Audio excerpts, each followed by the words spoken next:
The story starts with our protagonist who wielded his sword for over 100 years, reaching the pinnacle, but his death is near even after ascending human limits, but his only regret is that he lived being obsessed with the sword and didn't enjoy life.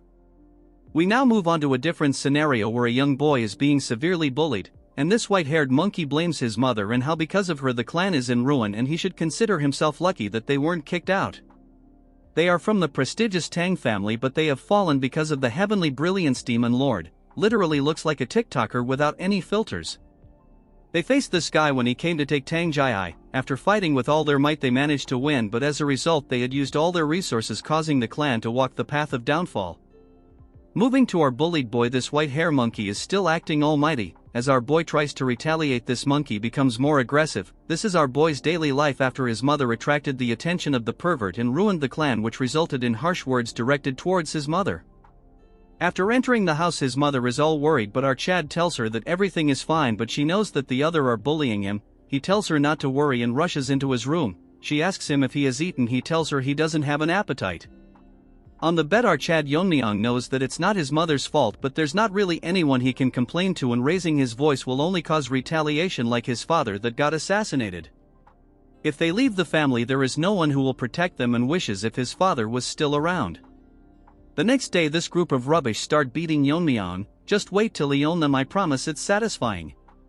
As the intensity of the beating increases, the girl, let's call her Red Dog, takes out a set of needles and wants to test poisons on Yeon-myeong before the clan leader competition. Moving on to Ugly Gorilla, he sits on top of Yeon-myeong and holds him down as this ugly Red Dog starts her experiments and finds it fun that Yeon-myeong is suffering and his skin and reacting. After a few hours it starts raining and Yeon-myeong thinks that if he closes his eyes he would be free, but there would be no one to protect his mother, and thinks if he was but stronger he would have taken care of them, and his wish was to get strong enough to protect his mother. That's when Yeon-myeong notices a glowing sword, but he didn't realize that it was here all this time. For some reason this sword feels familiar to him. After getting a hold of it Yeon-myeong realizes that it was his sword and he had trained for over 100 years. And showcases the ultimate sword he had created in his lifetime, but because he was so focused that even after reaching the pinnacle he can't stop his death and wishes that if he gets a second life he could live a normal life. As he remembers his memories from his past life with his ultimate sword, he merges both his memories from his past and present life. The next morning his mother tells him to not go as he was very injured yesterday, but Yeon-myeong assures him that he will be okay. The white-haired monkey thinks Yeon-myeong is avoiding them. The hypocrite Ugly Gorilla tells him that if his mother doesn't want to see him in a sorry state he will come here. The monkey has decided he will beat him thoroughly even if he comes today. Wait a few seconds till our Chad own them. Yeon-myeong is here and the Red Dog falls from the tree pretending to be cute, but Yeon-myeong doesn't make a reaction. The monkey starts mocking Yeon-myeong and asks him why he looks unharmed. Yeon-myeong tells him that much won't hurt him, calling him by his name, shocking this mutz. They think Yeon-myeong has gone mad and the gorilla is ready to release his frustration. That's when Yeon-myeong starts calling them by their names, which offends this rabid dog, so she thinks of killing him or doubling the poison dosage. As gorilla tries to attack, Yeon-myeong grabs his head and buries his head in the ground, shocking the pathetic retards. As the fat gorilla gets knocked down, they start panicking as Yeon-myeong approaches them and tells them with these pathetic skills they want to compete. White monkey thinks Yeon-myeong is acting differently and charges towards him. Instead he grabs onto his hand and literally breaks it into pieces. According to Yeon-myeong, with these skills the clan leader's position is pretty much decided. Inside the hidden poison hall, it's where the clan leader resided and major family decisions were made, but because the clan leader's position has been vacant for a long time it has become the council room for the elders. They are discussing about the participants of the clan leader's position and if the Poison Phoenix's son will participate, as he hasn't announced his participation yet. Moving on to Yeon-myeong, he is dragging the Red Dog by her hair and the elders thinks of excluding him as he is being bullied and hasn't shown any retaliation. As Yeon-myeong drags the dog, the third elder tells him that although he is the son of the previous patriarch they cannot let someone unskilled participate that can lower the competition's level. Even if he is the patriarch's son currently he is nothing but a burden to the family. That's when Yeon-myeong barges into the room and the third elder warns him if he understand what he is doing right now. Well, our Chad tells him that he is aware, silencing the courtroom. Then he shows the disfigured face of that Red Dog. What a Chad, he literally disfigured her face. Seeing this the elder is shocked and Yeon-myeong tells them that all this time he has suppressed himself but he has reached his limit so he won't endure it anymore. two dogs are barking how he can harm someone that's going to participate in the clan leaders competition. Yeon-myeong tells them that he is aware of the clan's rules and fight between participants is allowed. The third elder asks him if he is saying that he will participate in the competition, so what if he does, old hag? Yeon-myeong asks if that enough and tells him that ugly gorilla is buried in the ground and he has followed the clan's rules and repaid kindness twofold and revenge tenfold. Since he has proven his qualifications, they can't stop him, but a few dogs can't stop about how he exploited the competition to exempt himself from serious crimes, but the third elder allows him to participate since he is so confident. He tells Yeon-myeong that he'd better win the competition or else he will bear the consequences. In the evening his mother tells him why he is participating in the clan leaders competition. Yeon-myeong tells her that it's necessary, and seeing his firm face his mother won't ask him how he learned those technique or how he overpowered those kids, but she wants to know if he is confident about being the clan leader, which he replies in a cute manner, making her cry as she is proud of him. Yeon-myeong wants to continue protecting his mother, and if anyone disrupts his peace he will eliminate them. A month has passed by and Yeon-myeong's uncle tells Jae-hae how it's dangerous and Yeon-myeong shouldn't participate in the competition, but his mother praises him about how incredible he is. While his uncle agrees to that part, but his attitude had changed a lot. It's all thanks to him and his family that has been protecting Yeon-myeong. Bro, come on, he was almost bullied to death. Since the situation escalated, he had to intervene, and Yeon-myeong is currently doing closed-door training. All this time he has been enjoying his mother's meals and trying to fix his twisted chi veins, since he had already reached the peak once he can learn techniques anytime he wants. At the age of 12 his meridians aren't fully blocked, so he can easily regain his powers, so all he has to do is to eat well and grow properly. On the day of the competition he bids his mother farewell and leaves with his uncle. As he leaves she feels proud and thinks if his father was alive he would feel the same. Yeon-myeong came a bit early and his uncle is away due to the competition proceedings, that when a horde of dogs come barking telling Yeon-myeong how trash like him is participating with them, but as they think about disciplining Yeon-myeong he gets knocked out and they bark that Yeon-myeong used a hidden weapon, but after taking a second look it's a half-eaten rice cake. The group get enraged and decides to beat him up, but Yeon-myeong approaches them, tells them if they want to experience the pain. White monkey faced firsthand. Hearing this they get nervous and all charge towards Yeon-myeong. What a bunch of losers. That's when Yeon-myeong's uncle notices a guy flying through the door and realizes it's a participant. He rushes to the scene to find all of them beaten to a pulp by Yeon-myeong as he eats rice cakes sitting on top of them. The elders are all enraged and can't believe so many participants are injured before the competition, so the Grand Elder thinks of modifying the competition rules. According to some participants, first they undergo 2 to 3 years of training, then they proceed to one-on-one duels. That's when both the girls realize that they both know confidential information. Pink Hair tells her that her father works in the general office. Before Black Hair could talk, Yeon-myeong's uncle tells them that he will oversee the competition. The competition will last 4 years. In the first year they will learn a practice suitable for them, then for the next 2 years they will be under the guidance of assigned warriors. As for the main competition, it will be a goo poison match. Shocking everyone as it is a method where 2 poisons are stored in a jar and only the more potent one survives. Basically it means that the competition will continue until only one person remains. They were supposed to have duels, but because there was numerous dropouts as such more incidents could occur, so they changed the method and everyone stares at Yeon-myeong. Then this old hag explains that this is not a child's game but a very important competition, that they will have to risk their lives. Look at their determined faces as this hag tells them that the winner will possess the entire Tang family. According to this hag, only a select few will survive, among them one of them is Yeon-myeong. At night on the Black Death Alliance territory, a mysterious man is discussing about the Tang clan and how they have been plotting recently. According to their spies, it was declared a few days ago when the future of the Tang clan left in carriages. Currently the state of their clan is such that their alliance leader can get rid of them anytime he wishes, but for now he is leaving them since he has some use. So this guy is thinking if anything happens to the kids it would leave a irreversible damage to the Tang family. Although they are weak, but they are still a clan to be wary about. So for now they have tracked them down and can easily kill them, but what if they kill them 4 years later at the climax of the tournament, which would be fatal, so for now they have decided to lurk in the shadows. According to them, they have already planted a seed. As they walk to the competition venue, the supervisor tells them that they will be called by numbers instead of their names. Each group has 4 members and they are Group 7. The pink-haired girl is Yuri, the purple-haired one is Mirio, and the boy is Aijin. The last one is number 28, which is our Yeon-myeong. He seems lost as he was thinking for a moment. He scolds Yeon-myeong for sitting idle, but according to our chat he feels a presence and they are most likely being tailed. After following him they reach a cliff with nowhere to go. From inside the cliff a man asks for password, and after giving it to him a light glows bright and a new retard has arrived. We will call him Skinny Barbie and he will be assisting them in the competition. Even they were once one of the top 5 clans, but that mega pervert invaded them and their clan fell, but because of the support of the Tang clan they managed to survive, so in return they prevent external forces from intruding in this competition. The members are shocked by how complex the formation is, while Mirio thinks something is seriously wrong with Yeon-myeong, as he not concentrating at all. Even back in the carriage the guard told them to introduce themselves to each other as they will be staying together for 3 years. They introduce themselves to Yeon-myeong and praises his courage as he disfigured the face of that red dog whose grandfather is an elder. Yeon-myeong in a rude manner tells that if it is his responsibility that the match turned into a goo poison match. Yuri tells him it's not entirely his fault and Mirio wants to argue, but they ignore her as Yeon-myeong is making a face that seems like he is actually enjoying all this, so if Yeon-myeong does something she will not let it slide. That's when the rest stop and find out that the Skinny Barbie is missing and they can't find him. Mirio realizes that they are stuck into this formation and thinks if the Skinny Barbie himself got lost.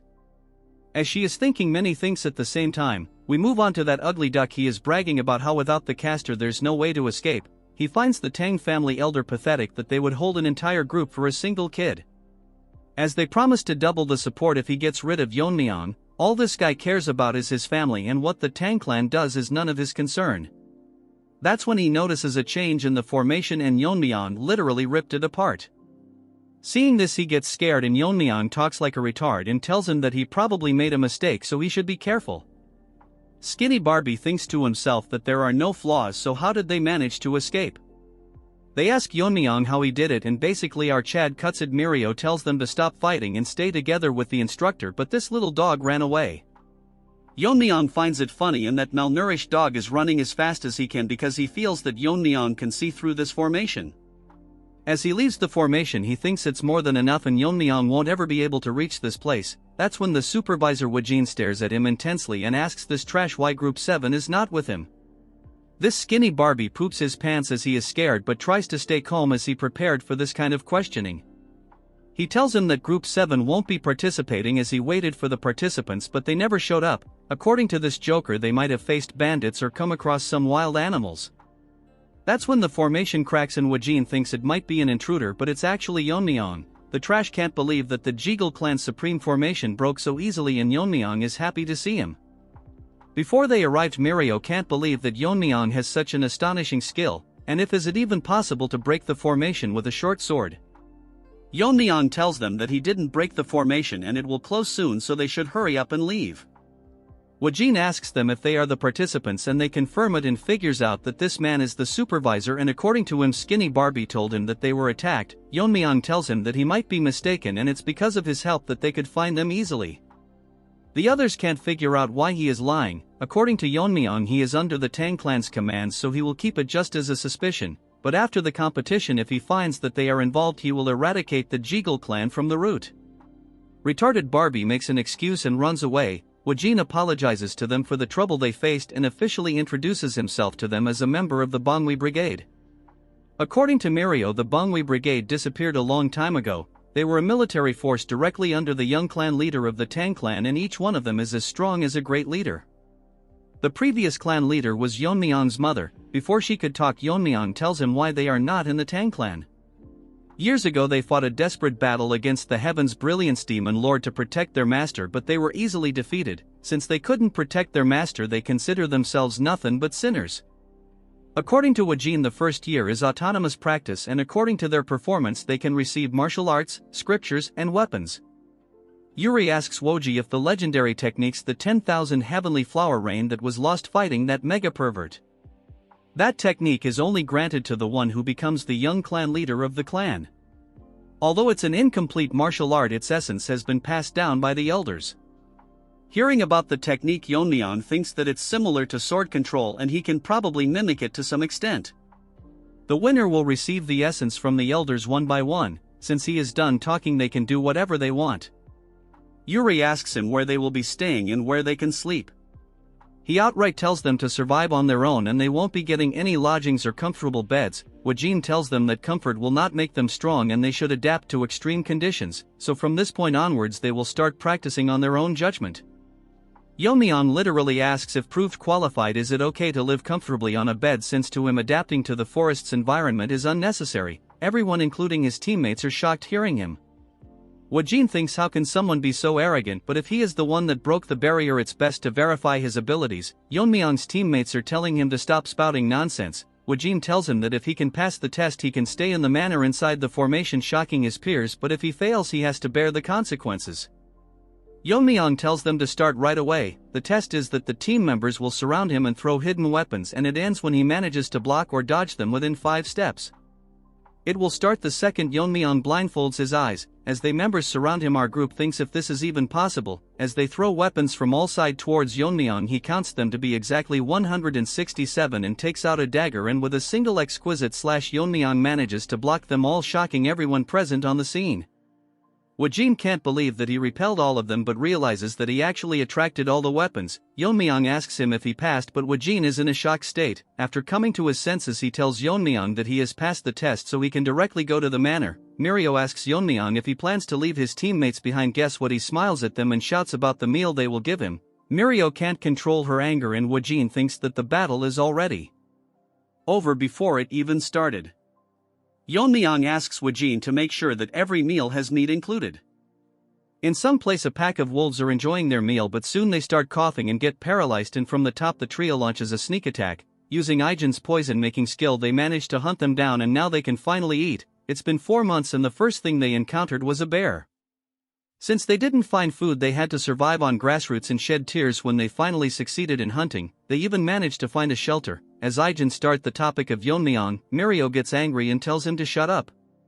She thinks that Yeon-myeong is loafing around, and once they go to the manor she will beat him to a pulp. As they were talking they realized that the meat is not in its place and Yuri gobbled up everything, so they beat her to a pulp. Inside the manor our Yeon-myeong is surrounded by squad members and they start attacking him, but Yeon-myeong kicks them to create distance and instantly disappears. Actually he is on top of them and plans to use a new technique. Yeon-myeong gets ready and throws 10 rings towards them simultaneously, but the attacks are not normal as they start hitting them one by one. Woo-jin can't believe that he can control them to the extent that it only nicked everyone's skin. Woo-jin asks him if he created this technique. Yeon-myeong agrees and tells him that he named the technique the Whirling Line Frenzy Dance.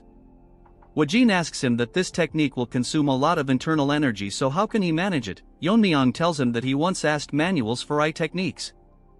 Among the techniques there was Piercing Sky Eye and Current Flow's Eyes, but since Current Flow Eye was incomplete it was not recommended. Yeon-myeong tells him that he has mastered Current Flow Eyes, which is one of the oldest and most powerful techniques of the clan. He completed the art using the essence, and the technique allows him to shoot at the desired point with minimal internal energy. Woo-jin isn't surprised anymore after all he has seen. He tells Yeon-myeong that in 2 months the rest of his team will be here and they will face the same test he has undergone. All 3 of them have proven themselves, but they would only return after they have polished their skills. Hearing this, Yeon-myeong is actually happy and excited to meet them, but according to Woo-jin they use his face as target practice. In Yeon-myeong's past life his only connection was his master the Sword Ghost, but in this life he has friends and family and he wishes to see them soon. After 2 more months the trio is ready to enter the manor and Mirio is very excited to meet Yeon-myeong. Yuri wants to split his head and Ijin doesn't have anything to say. They are all fired up and start calling for Yeon-myeong, but since there isn't any response Mirio thinks if he ran away. Mirio turns back to see why Ijin is so quiet. It's actually because Yeon-myeong is with him. Seeing him they get shocked and Yeon-myeong asks them what they were going to do to his head. Yeon-myeong tells them they weren't serious about smashing head and they should instead show him how much they have improved. They tells Yeon-myeong that they are just joking. Mirio didn't even notice him before turning around even after their sense being sharpened after living in the forest. She can't figure out what he was doing all this time. Moreover, Yeon-myeong has grown taller and becomes exceptionally handsome. Mirio thinks that something is wrong with her head after seeing only animals. Yeon-myeong praises that even from his perspective they have grown incredibly stronger, it's just that they looks less impressive because he is here. Moving on to the Jae-gal family, they are holding a meeting and they are here to report on their groups. One of them tells him that Red Dog has grown exceptionally strong compared to others, but it's because she is burning with immense hostility towards someone. One of them says that they cannot exclude number 10 who passed the warrior's test in just a month. Skinny Barbie thinks they are impressive, but compared to Yeon-myeong they all seem quite ordinary. Not only did he break the formation, but when he spied during his training he saw skills that even a master couldn't perform. However, recruiting him is very risky. So he decides to not bring Yeon-myeong's name up, so they have decided to recruit number 2. Since her face was disfigured, it wouldn't be hard to win her heart. If she manages to win and become the young clan leader, they can engage her with his nephew, which will officially make the Jaegal clan the external family of the Tang clan. This will give them the power to intervene in the Tang family, and slowly but steadily they will take control and merge the Tang clan with their main house. Since number 28 is dangerous if he survives this, Barbie thinks of adopting him and tempt him with the position of young clan leader of the Jaegal family. What a mutt. Living in the manor, they have doubled their training, but nothing beats the comfort of having a bed. As for Ijin, he barged into the room swearing to kill Yeon-myeong. Ijin brags about the poison he had made, putting his whole soul into making it. Yeon-myeong picks it up and literally drinks the entire bowl. Ijin tells him to spit it out, but Yeon-myeong makes a huge burp as Ijin falls to the ground. Yeon-myeong seems to have gained a new power after consuming it and asks Ijin that the poison is weak and if he has anything better than this. Since he doesn't believe him, Yeon-myeong mocks his poison-making skills and pisses him off, but whatever he makes, Yeon-myeong drinks it as if he is drinking booze. The poisons don't affect him anymore and Ijin thinks that he is immune to all poisons. According to Yeon-myeong, he is immune, but it's just the family's core technique, the poison refining madness. Yeon-myeong thinks it's funny if people that use poison die from it. The poison that entered his body had turned into internal energy, which depends on the type of poison he is consuming, but this stage is only attainable after profound realization. Weak poisons don't affect him anymore, so he needs to find stronger poisons. There are too many things he has to take care of, but he can easily take care of the elders. But if the Black Death Alliance leader or that pervert came, Yeon-myeong can't guarantee the outcome. Although he has no grudge with the Death Alliance, they divided the Sichuan city, so they cannot be ignored, and their leader is called a genius that destroyed 3 of the 9 factions. If it was his previous self, he could beat them with a flick of his finger, and thinks that if Ijin could make a poison few times stronger. Our poison boy is depressed that he can't create the Tang clan's 10 poisons. Yeon-myeong asks what it means, and Ijin explains that it's the 10 strongest poisons left by the ancestors. From the first poison to the 10th, the poison gets stronger the higher the number. The 10th poison was so strong that even transcendent beings can't survive through it. Hearing this, Yeon-myeong thinks of coveting it. He asks Ijin if he can make it, but all the formulas have been lost, so Yeon-myeong again mocks his poison. Moving on to Mad Dog, she is being suppressed by a guy, but he thinks something is wrong. All of a sudden he starts burning and soon turns into ashes. This is one of the 10 poisons that her grandfather gave her in case. With the help of this, she plans to get rid of Yeon-myeong and get her revenge. Another 6 months have passed and now they have been training for 1 year. So now Ijin will select a temporary team leader, but by the 3rd year they will officially elect a leader. The leaders from each group will participate in the Gu Poison match. Since it's a life and death situation, it's best that the most outstanding member becomes the team leader. Yuri just got to know that not everyone has to participate in the Gu Poison match, so they decide to appoint Yeon-myeong not only as a team leader but a winning contender. Ijin appoints Yeon-myeong as the new temporary leader of the group. Since no one has any objection, he tells Yeon-myeong to come forward and collect the elixir called the Heavenly Heart Pill. This is a special pill that is made of rare herbs which can significantly increase internal energy depending on the user's level. The members are jealous why they are giving him such a precious item. This is because the clan has high expectations from the team leaders. Before Ijin could finish, Yeon-myeong tells him if there is anything else and if there is anything other than this elixir, since he doesn't need something like this, shocking them. Instead, our Chad wants poison, and the strongest among them something like the Tang family's 10 poisons. Yeon-myeong received a lot of weapons because he couldn't get the poison, so he requested for them instead. Mirio tries to punch him as to why he gave up the pill. Yeon-myeong tells them that he didn't actually give up the pill a few hours earlier when he was receiving the weapons. Yeon-myeong was disappointed that he didn't get the poison and asks Ijin what he is going to do with the pill. He says that he will return it to the Medicine King Hall. Yeon-myeong figures out an interesting idea that if the team members combine together and defeat the temporary leader, they can re-elect a team leader and reward them the Heavenly Heart Pill. Ijin even thinks this is a good idea since investing into the future of the Tang family is good. Hearing all this from Yeon-myeong, they rush outside to bring weapons, but actually Yeon-myeong won't comply, as once he becomes the young clan leader he will ensure that they all get a Heavenly Heart Pill. They tell Yeon-myeong to come out to fight them. A lot of time has passed and it's almost time for the tournament. Ijin has lost a total of 172 times. Moving on to the girls, they have already given up and all their time passes by seeing Yeon-myeong's handsome face. Our Chad tells Ijin to admit defeat as he will be the young clan leader, even before he has met the other teammates. Wajin tells everyone that Yeon-myeong is officially the team leader and tomorrow the Gu Poison match will begin. He further tells him that in other teams there were disqualifications and even deaths, but compared to them all members of Team 7 are safe. All the members have grown as strong as them, and finally tells Yeon-myeong that all this time the use of poison was forbidden, but in the Gu Poison match everything is permitted except the 10 poisons, and such that Yeon-myeong should give it his all. The next day Ijin hands him a case full of the deadliest poison, and even a single drop can kill a person, and warns him not to treat it as his lunchbox. Ijin tells Yeon-myeong to promise them that he will make it out alive. Yeon-myeong lets himself get hit by Ijin and assures that he will be the last person to land a hit on him. Moving on to Red Dog, she is ready for the battle. Previously the Jaegal family contacted her and offered to give her an advantageous position. She asks him in return what it is that they want. This rat tells her that their family has weakened a lot, so they would like to join forces with the Tang clan so they don't lose all their sovereignty. She tells him what he will do if she rejects him, so this sly rat tells her that he is here to build trust and asks her what it is that she wants. Her only dream is to kill Yeon-myeong and avenge herself. All the teams have appointed their leader, but we don't want to waste our time. Seeing the beautiful scenery, Yeon-myeong thinks this a perfect day for someone to die. Yeon-myeong finds the Gu match venue vast, but the skinny Barbie is peeking on Yeon-myeong. Seeing him up close, he thinks they are wasting potential, but it's best to eliminate him.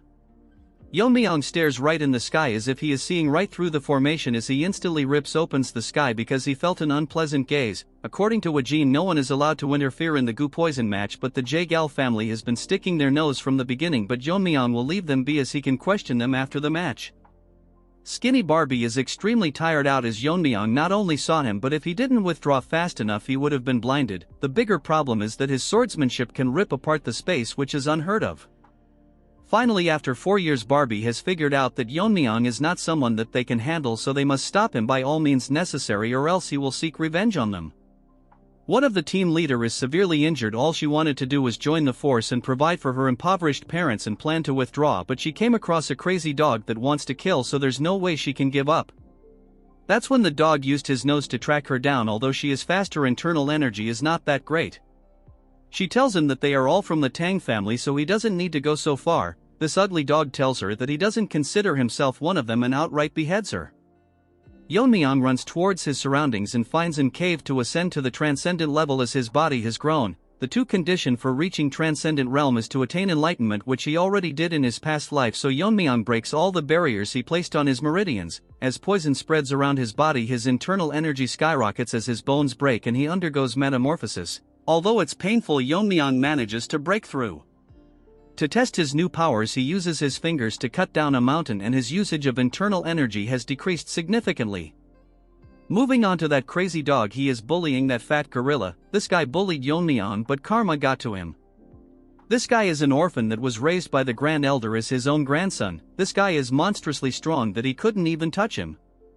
Even in this situation, he is thinking about Yeon-myeong and starts laughing. Seeing this, the dog gets curious and he tells him that there is someone who is more scarier than him. So to make himself scarier, this retard tell him that he is a spy from the Black Death Alliance.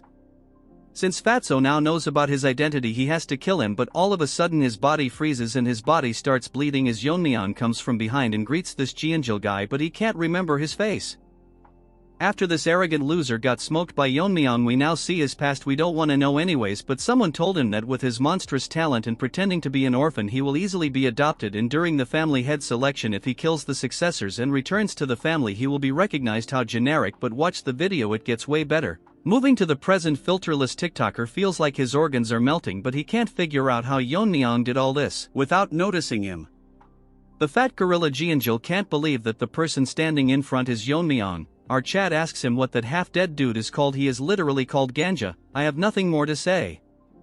Yeon-myeong had felt an anger before coming to this mountain and thinks it was this guy. Suddenly Yeon-myeong moves his hand, a needle comes out from his neck. The Jeonjil guy figures are that Yeon-myeong poisoned him, but can't figure out what kind of poison uses such a small needle, but Yeon-myeong ignores him and asks him if he has seen the other participants. The fat brain tells Yeon-myeong that they should first detoxify this Ganja dude, and he thinks that if Yeon-myeong shows vulnerability while detoxifying, he can kill him. Obviously that's in his dreams. Jeonjil tells Yeon-myeong that he has changed a lot, but gets nervous as he feels that Yeon-myeong only has resentment towards him. Yeon-myeong tells him that if he had that, he would be lying on the ground. All of a sudden this dumb bulldozer apologizes to Yeon-myeong for what happened earlier, but Yeon-myeong doesn't care about the past. This guy didn't think that this would solve things from the past. Yeon-myeong probably left him alive as he is too dumb. While they were talking, the ganja dude all high tries to sneak an attack on Yeon-myeong and tells himself that since he is going to die he will take Yeon-myeong with him.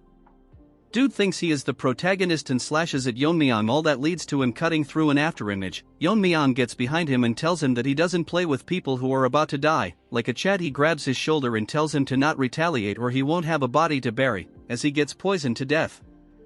Ji-eun-jul is shocked that as always Yeon-myeong overpowers his enemy even if he is one of the top contenders, but what's more confusing to him is that final technique was from the black and white sword school, but Yeon-myeong neutralized it easily.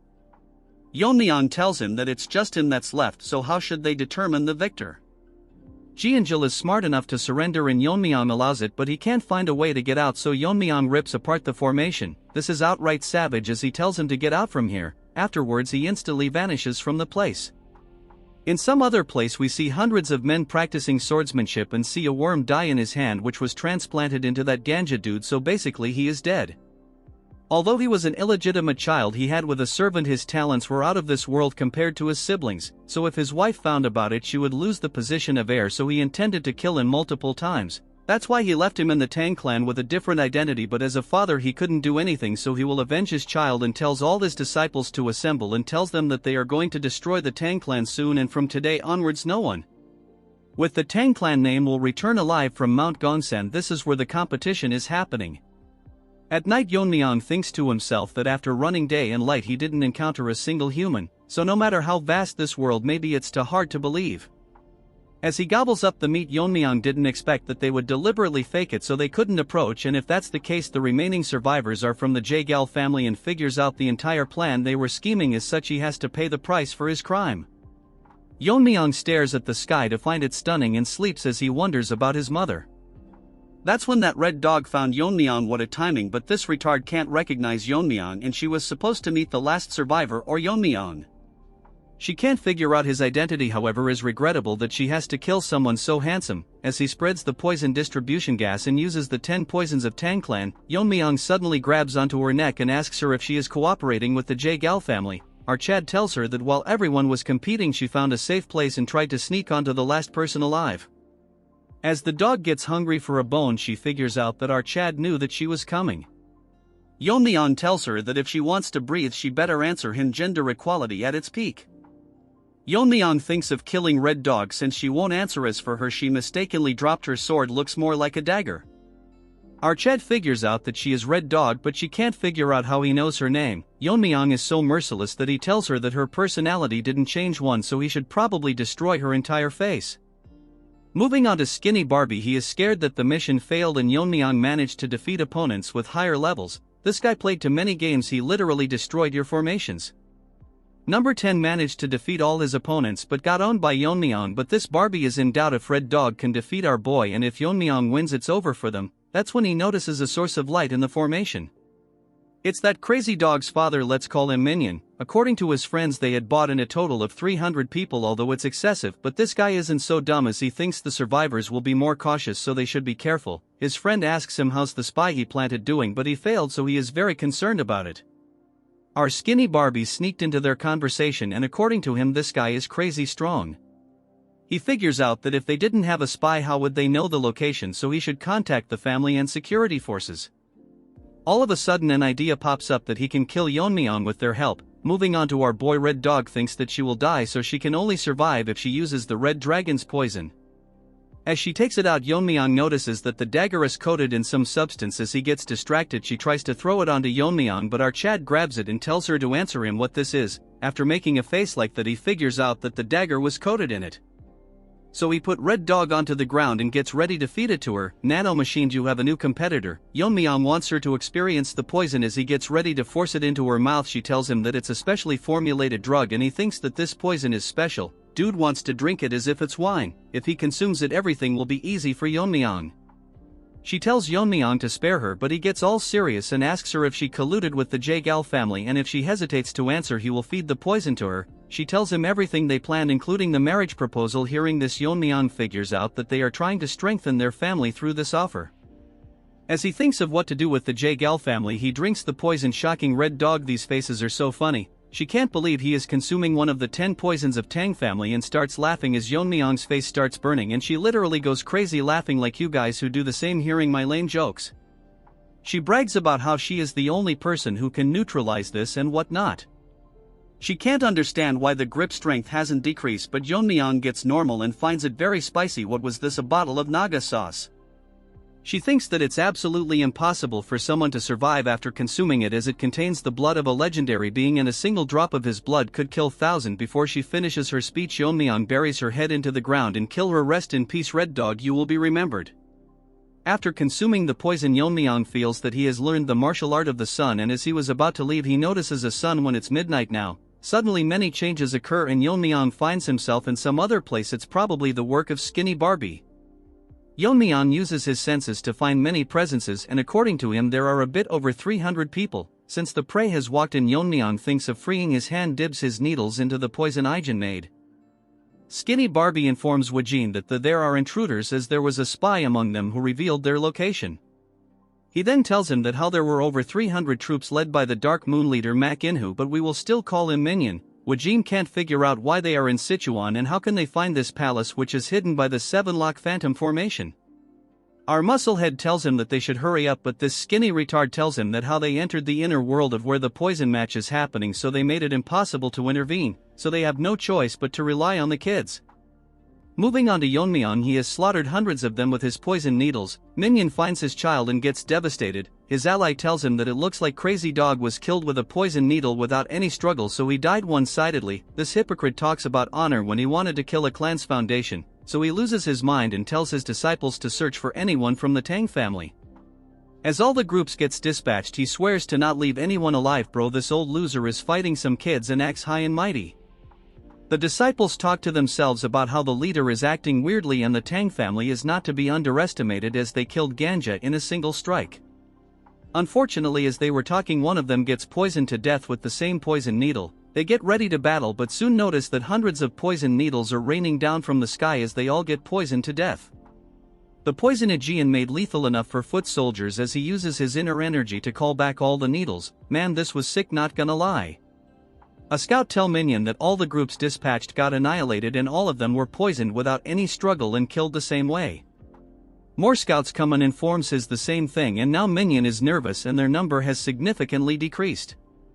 According to his friend, in an hour of searching they have already lost more than 100 of their men. As such, he figure out this was possibly done by one person. Minion is scared enough to pee in his pant and thinks without a doubt that it's the work of a master from the Tang family. Minion gathers up courage and leaves the command to his friend as he plans to face the enemy himself. His friend thinks in an hour or two the sun will set, and if they can't find the intruder before that they can get annihilated, as they are the only ones suffering, so he tells everyone that they will leave in an hour. But bad luck, Yeon-myeong is sitting in a tree waiting for them. But this monkey can't believe that he didn't feel a presence until he talked. He tells everyone to dodge but looks behind to see everyone dead as Yeon-myeong asks him if he is the leader. Even on high alert, he didn't sense Yeon-myeong coming down from the tree, but he is too young to be a master. Yeon-myeong uses his chi to call back all the needles. Dude is outright badass. This guy thinks he is Einstein as he tries to figure out how strong Yeon-myeong is, and what he did earlier was a technique and it probably consumes a lot of inner energy. He tells Yeon-myeong that he has never seen him, but our Chad tells him it doesn't matter what he thinks or does as he is going to die anyways. This monkey uses a technique and directly transforms into Super Saiyan 4 and charges towards Yeon-myeong, but to his surprise with a single palm Yeon-myeong stops it and mocks him by saying if that's all he has got, and this monkey loses his mind. In a flashback we learn that once the Black Death Alliance took down one of the 9 factions, so this monkey willingly joined them, so as a reward the leader decides to refine the palm technique for him. His technique, Peak Shaking Palm, was renamed. This black leader thinks since he improved it should be called Heaven Quake Palm, but he can't believe such a technique was bested by a young kid. The poison Yeon-myeong drank was the fire dragon's venom. When mastered, as deadly as sword chi is filled with intent to cut down anything would be known as sword force. Similarly, venom chi filled with the intent to burn anything would be venomous force. As the Heaven Quake Palm slowly shatters and this monkey instantly burns to his death. As such, Yeon-myeong decides to name it the Fiery Venom Force. Then our Chad moves on to the remaining survivors and asks them who wants to die first, since he has no intention of leaving any of them alive. That's when the minion enters the scene, acting all strong as he gives his bold speech. He tells everyone to get into a formation and surround Yeon-myeong, but look at his face, guys. Surrounded by the enemy, the old man promises to avenge the dead. This reminds Yeon-myeong of the training he did with the Manhwa bridage. Last time he did the whirling chaos dance, so this time he will do something different as he disappears and their heads start flying left and right, but little minion can't figure out his movements as the enraged disciples charge towards him. Yeon-myeong destroys their sword mid-air and uses the broken sword particles infused with his chi. He recreates the 10,000 heavenly flower rain. Isn't this cool? As Yeon-myeong walks, dozens are getting shredded into pieces, and although it's not strong as the original, so Yeon-myeong names it Iron Shard Volley.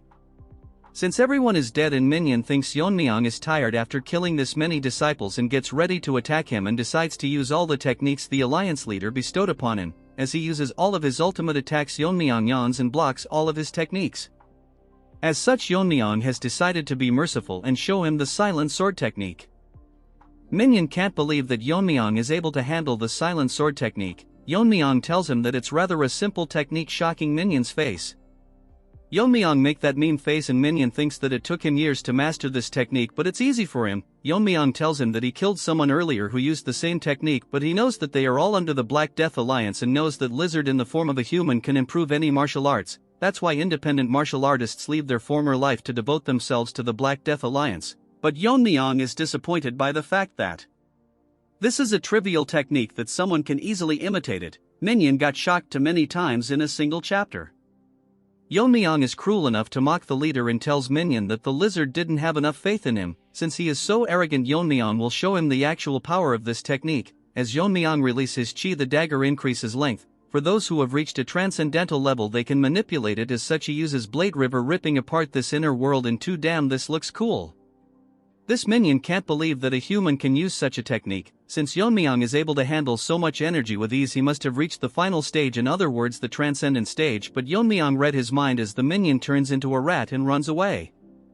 Arched tells him that there is no point in running when he suddenly makes that meme face and thinks of using the Tang clan's technique. As the newly born rat runs, he thinks how it's possible for a kid to reach the final stage, that too from the fallen Tang clan. Yeon-myeong's ninja-like spinning blades start attacking him as the rat tries to stop them with his sword. More of them surround him, but this evolved rat managed to hold his ground, but slowly but steadily he gets injured and survives at the cost of an arm. This rat has so much trash in his head that he thinks he can survive, as Yeon-myeong must have wasted a lot of energy using this skill. Yeon-myeong enters the scene and using his chi on the rings, and they start spinning on the ground, shocking this retard, as the spinning blades surround him and the rat gets chopped into pieces. Yeon-myeong enjoyed this place a lot as he used multiple techniques and there's no one alive, so Yeon-myeong decides to leave this place.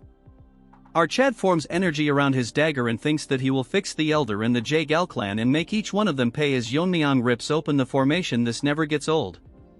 Moving to this skinny Barbie, it continues to lie to everyone about how they can't intervene to make the competition fair. What a liar. Everyone present can't believe his words, but in reality this ugly trash can enter the formation anytime he wants, but since he sealed it, no one can make it out of the competition alive. And according to his informants, the Dark and White clan leader is here with 300 of his disciples, which will be impossible for Yeon-myeong to handle. As this donkey covered in makeup talks nonsense again, he sees everyone making an happy reaction. Looking back, he sees Yeon-myeong staring right at him. Yeon-myeong's friends rush to hug him and he tells them that no one was able to hurt him. With a smile on his face, Yeon-myeong stares directly at the shocked skinny Barbie.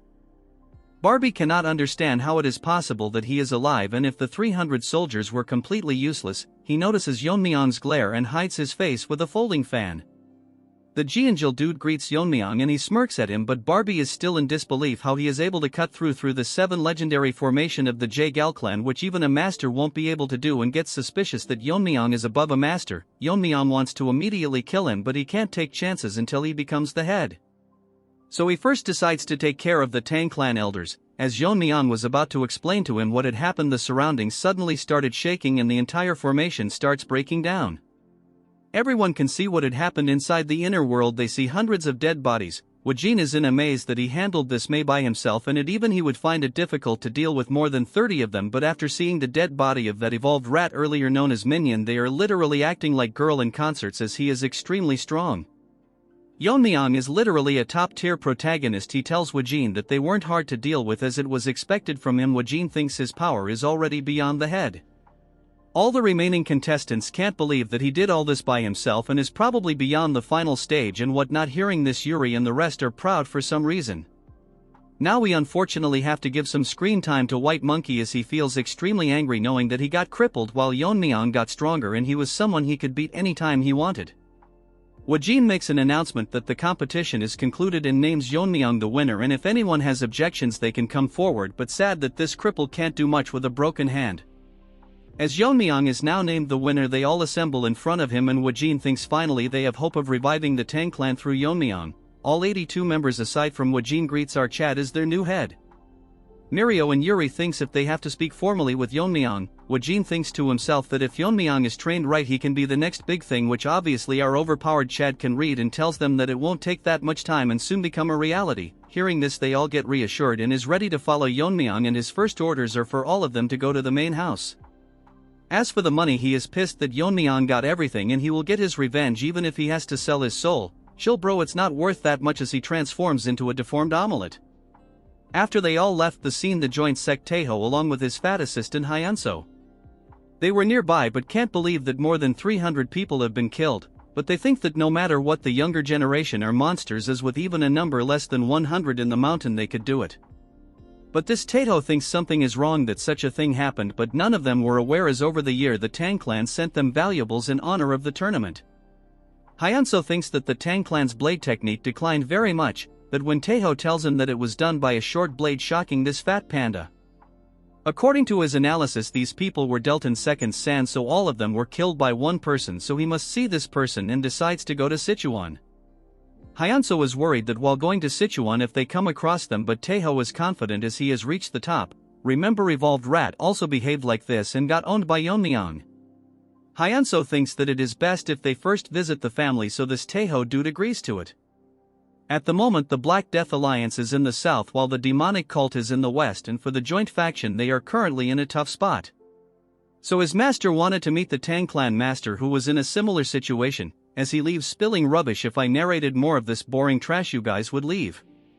Moving on to the main house, the ugly ginger was scribbling trash on paper when one of them informs him that the competition is over and all the participants are back. He thinks the competition ended faster than expected, but with Red Dog having the poison it wouldn't be too hard to win the competition, but the informants burst his bubble and tells him that among them he didn't see Red Dog. Moving on to the main gate, the guard are discussing about who will win the competition as they notice our Chad leading people, and everyone is gathered to know who the winner is, but before that all the women present are going crazy seeing our Rizgod. They thought most of them would be dead, but a lot of them managed to survive. Seeing Jeonjil happy, a few think that he is new head, but sadly many of them didn't survive the competition. Seeing them, Yeon-myeong thinks that his mother would also be worried about him, but he is more worried about what he should do if she doesn't recognize him. Yuri takes this opportunity to show Yeon-myeong her father, who has relived to see his daughter being alive. Yeon-myeong asks her if she is asking him to take care of, well, she doesn't deny, but he is very skilled, but he didn't get promoted because he didn't suck up to anyone. Yeon-myeong finds this as an opportunity to make people who are on odds with elders his own, but he doesn't know much about Aijin and Mirio. The current head of the Tang clan, let's call him Crippled Chicken, greets everyone, and this skinny Barbie starts smooth talking him, and this Crippled Chicken praises him how their formation helped the Tang family and they were comfortably able to host the competition, but little does he know that it broke. Since he is done greeting, he tells everyone to go meet the elders and the warriors are dismissed so they can rest. Woo-jin apologizes to them, but they will not go to the elders' house, shocking this to house animals. The chicken star questioning Woo-jin, but as the person of Yeon-myeong he tells him that as per the family rules they were supposed to visit the stealth and poison hall rather than the elders' house. This crippled chicken gets pissed and tells Woo-jin to disperse or else her will punish them for protesting, shocking everyone, and according to Woo-jin they are clearly showing that not to talk back to the elders. Yeon-myeong intervenes and asks him if there is anyone who has more power than the family head, and after asking for his identity Yeon-myeong tells him that he is the winner of the competition. This chicken goes back to its den and informs its masters that the winner is called Yeon-myeong. This ginger-faced can't accept that Yeon-myeong won the competition and thinks about how his grandchild can lose even after having the red dragon's poison. The grand elder is confused how his disciple that he personally recognized and before the competition he was sure that Yeon-myeong was not as strong as him, so he is growing every day as they speak. As these retards talk about what to do, they come to a conclusion that they should meet up with Yeon-myeong directly. The third elders asks Chicken why he didn't bring them here. Earlier Yeon-myeong told him that only the head can order the heir, and since that position is vacant it doesn't mean the elders can order in their place, as this crippled Chicken tells Yeon-myeong that he hasn't been officially declared the heir yet. Hearing this, Yeon-myeong releases his inner energy, almost making this chicken lay its eggs, and as such everyone will follow him to the poison and stealth department and wants this chicken to inform the elders that their reign is over. As the crippled chicken shakes in fear, he repeats the words Yeon-myeong told him. The elder gets so pissed he destroys a table and tells everyone that Yeon-myeong hasn't been selected as the official heir, so they can question his attitude and strip him of his qualifications. So they will go to the poison and stealth hall, and all elders assembles their private force. Since our Chad challenged the authorities of the elder and misbehaved, they will show him who the master of the Tang family is. Yeon-myeong's uncle can't believe that he won the competition. He felt his aura as a kid, but now it has surpassed him, and he thinks his sister would be happy hearing this. That's when an old monkey is shocked that Yeon-myeong won the competition. He is that white monkey's father, and 3 years ago he threatened Yeon-myeong that he would make him and his mother pay for what he did to his son's hand. Yeon-myeong loses his mind and tells him that he is here and is waiting for this old trash to demand compensation from him. Before he speaks, Yeon-myeong tells him to think carefully before speaking or he might cripple his son's other hand. Wajin is in awe after learning that Yeon-myeong is the son of the poison phoenix.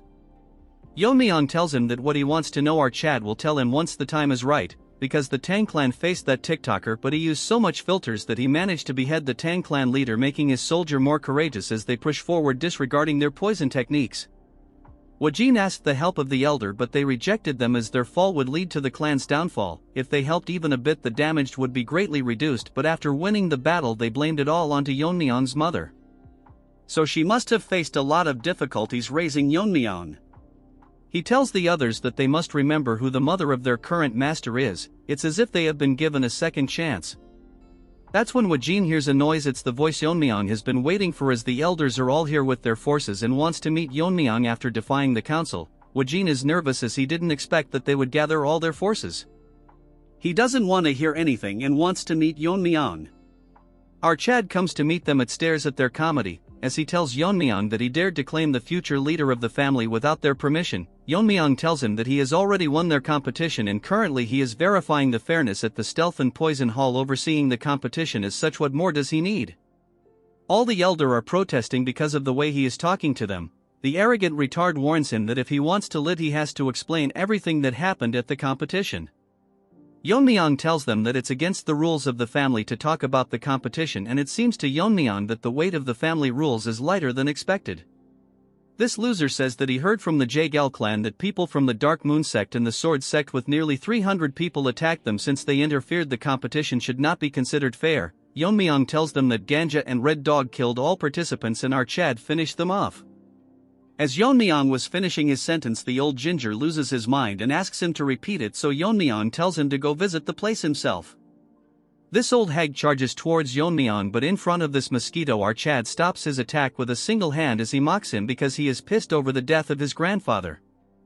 This old retard can't believe that Yeon-myeong managed to block his attack so easily until he has surpassed the internal strength he has cultivated for decades. The trash tries to attack again, but Yeon-myeong shows him the bottle of the red dragon's poison. The old trash asks him where he got it and Yeon-myeong drops it to the ground and it starts burning the ground, and Yeon-myeong tells everyone that it's the Tang clan's top 10 poison. Wajin wants to confirm it and Yeon-myeong tells them that it's the red dragon's poison and the person who handled the storage was this third elder. Yeon-myeong tells everyone that is the Tang family's top 10 poison is so trivial that people can use it for their personal greed. Wajin tells him that the top 10 poisons are the most deadliest of all, and since their recipes are lost they are limited, and in the clan they are worth more than any gold or treasure. Since he used it for personal use he will be charged according to the family rules. As Yeon-myeong smirks at this ginger that even if he holds the title of elder he isn't immune from the clan's law. Look at his face, looks like a zombie from Walking Dead. As such Yeon-myeong will give him an honorable death as he burns him into ashes in front of everyone present in the family, and none of them have the right to judge the seat of the family head, so Yeon-myeong will decide what is right and what is wrong. The Grand Elder, let's call him Smelly Mongoose, blames his men that they can't subdue a single person. Yeon-myeong tells him that the disciple of Grand Elder has endangered the family. But he doesn't do anything, so Yeon-myeong tells him that he is a spy from the Dark Moon sect. The Smelly Mongoose tries to make excuses and wants Yeon-myeong to provide evidence. Jianjil, the son of the director, steps forwards and tells everyone that he is the sole witness to this, and Crazed Dog used his sword techniques on him before Yeon-myeong killed him. He further tells them how he used sword technique mixed with his poison and stealth techniques. One of the elders tells him that he saw that guy using his sword technique and all his peers were badly injured, but the wounds were similar to the ones Jianjil has on his body. Our more matured musclehead even tells them how this dog confessed to him that he is a spy. Yeon-myeong wanted to use him as a spy, but he never expected him to come forward, since he owes Yeon-myeong his life. Hearing his confession, the Grand Elder is now in a tough position and doesn't know what to do, and tells the elders to block Yeon-myeong, but they don't respond, and Yeon-myeong tells him that is his status light, that he can ignore the clan head's orders since he wasn't proven to be involved directly with Crazy Dog. Yeon-myeong instantly cuts his hand off, as even he cannot escape the accusation of harboring a spy. Yeon-myeong decides to spare his life as there wasn't enough evidence of his collusion. Yeon-myeong's swordsmanship was so fast that he couldn't see it, but this mongoose hid a poison, which is very strong. Although it's not as strong as the top 10 poison, it's colorless and odorless. Yeon-myeong drinks poison as if it's a protein shake. Nevertheless, as the poison spreads in the air, this smelly trash thinks he has succeeded in his plan.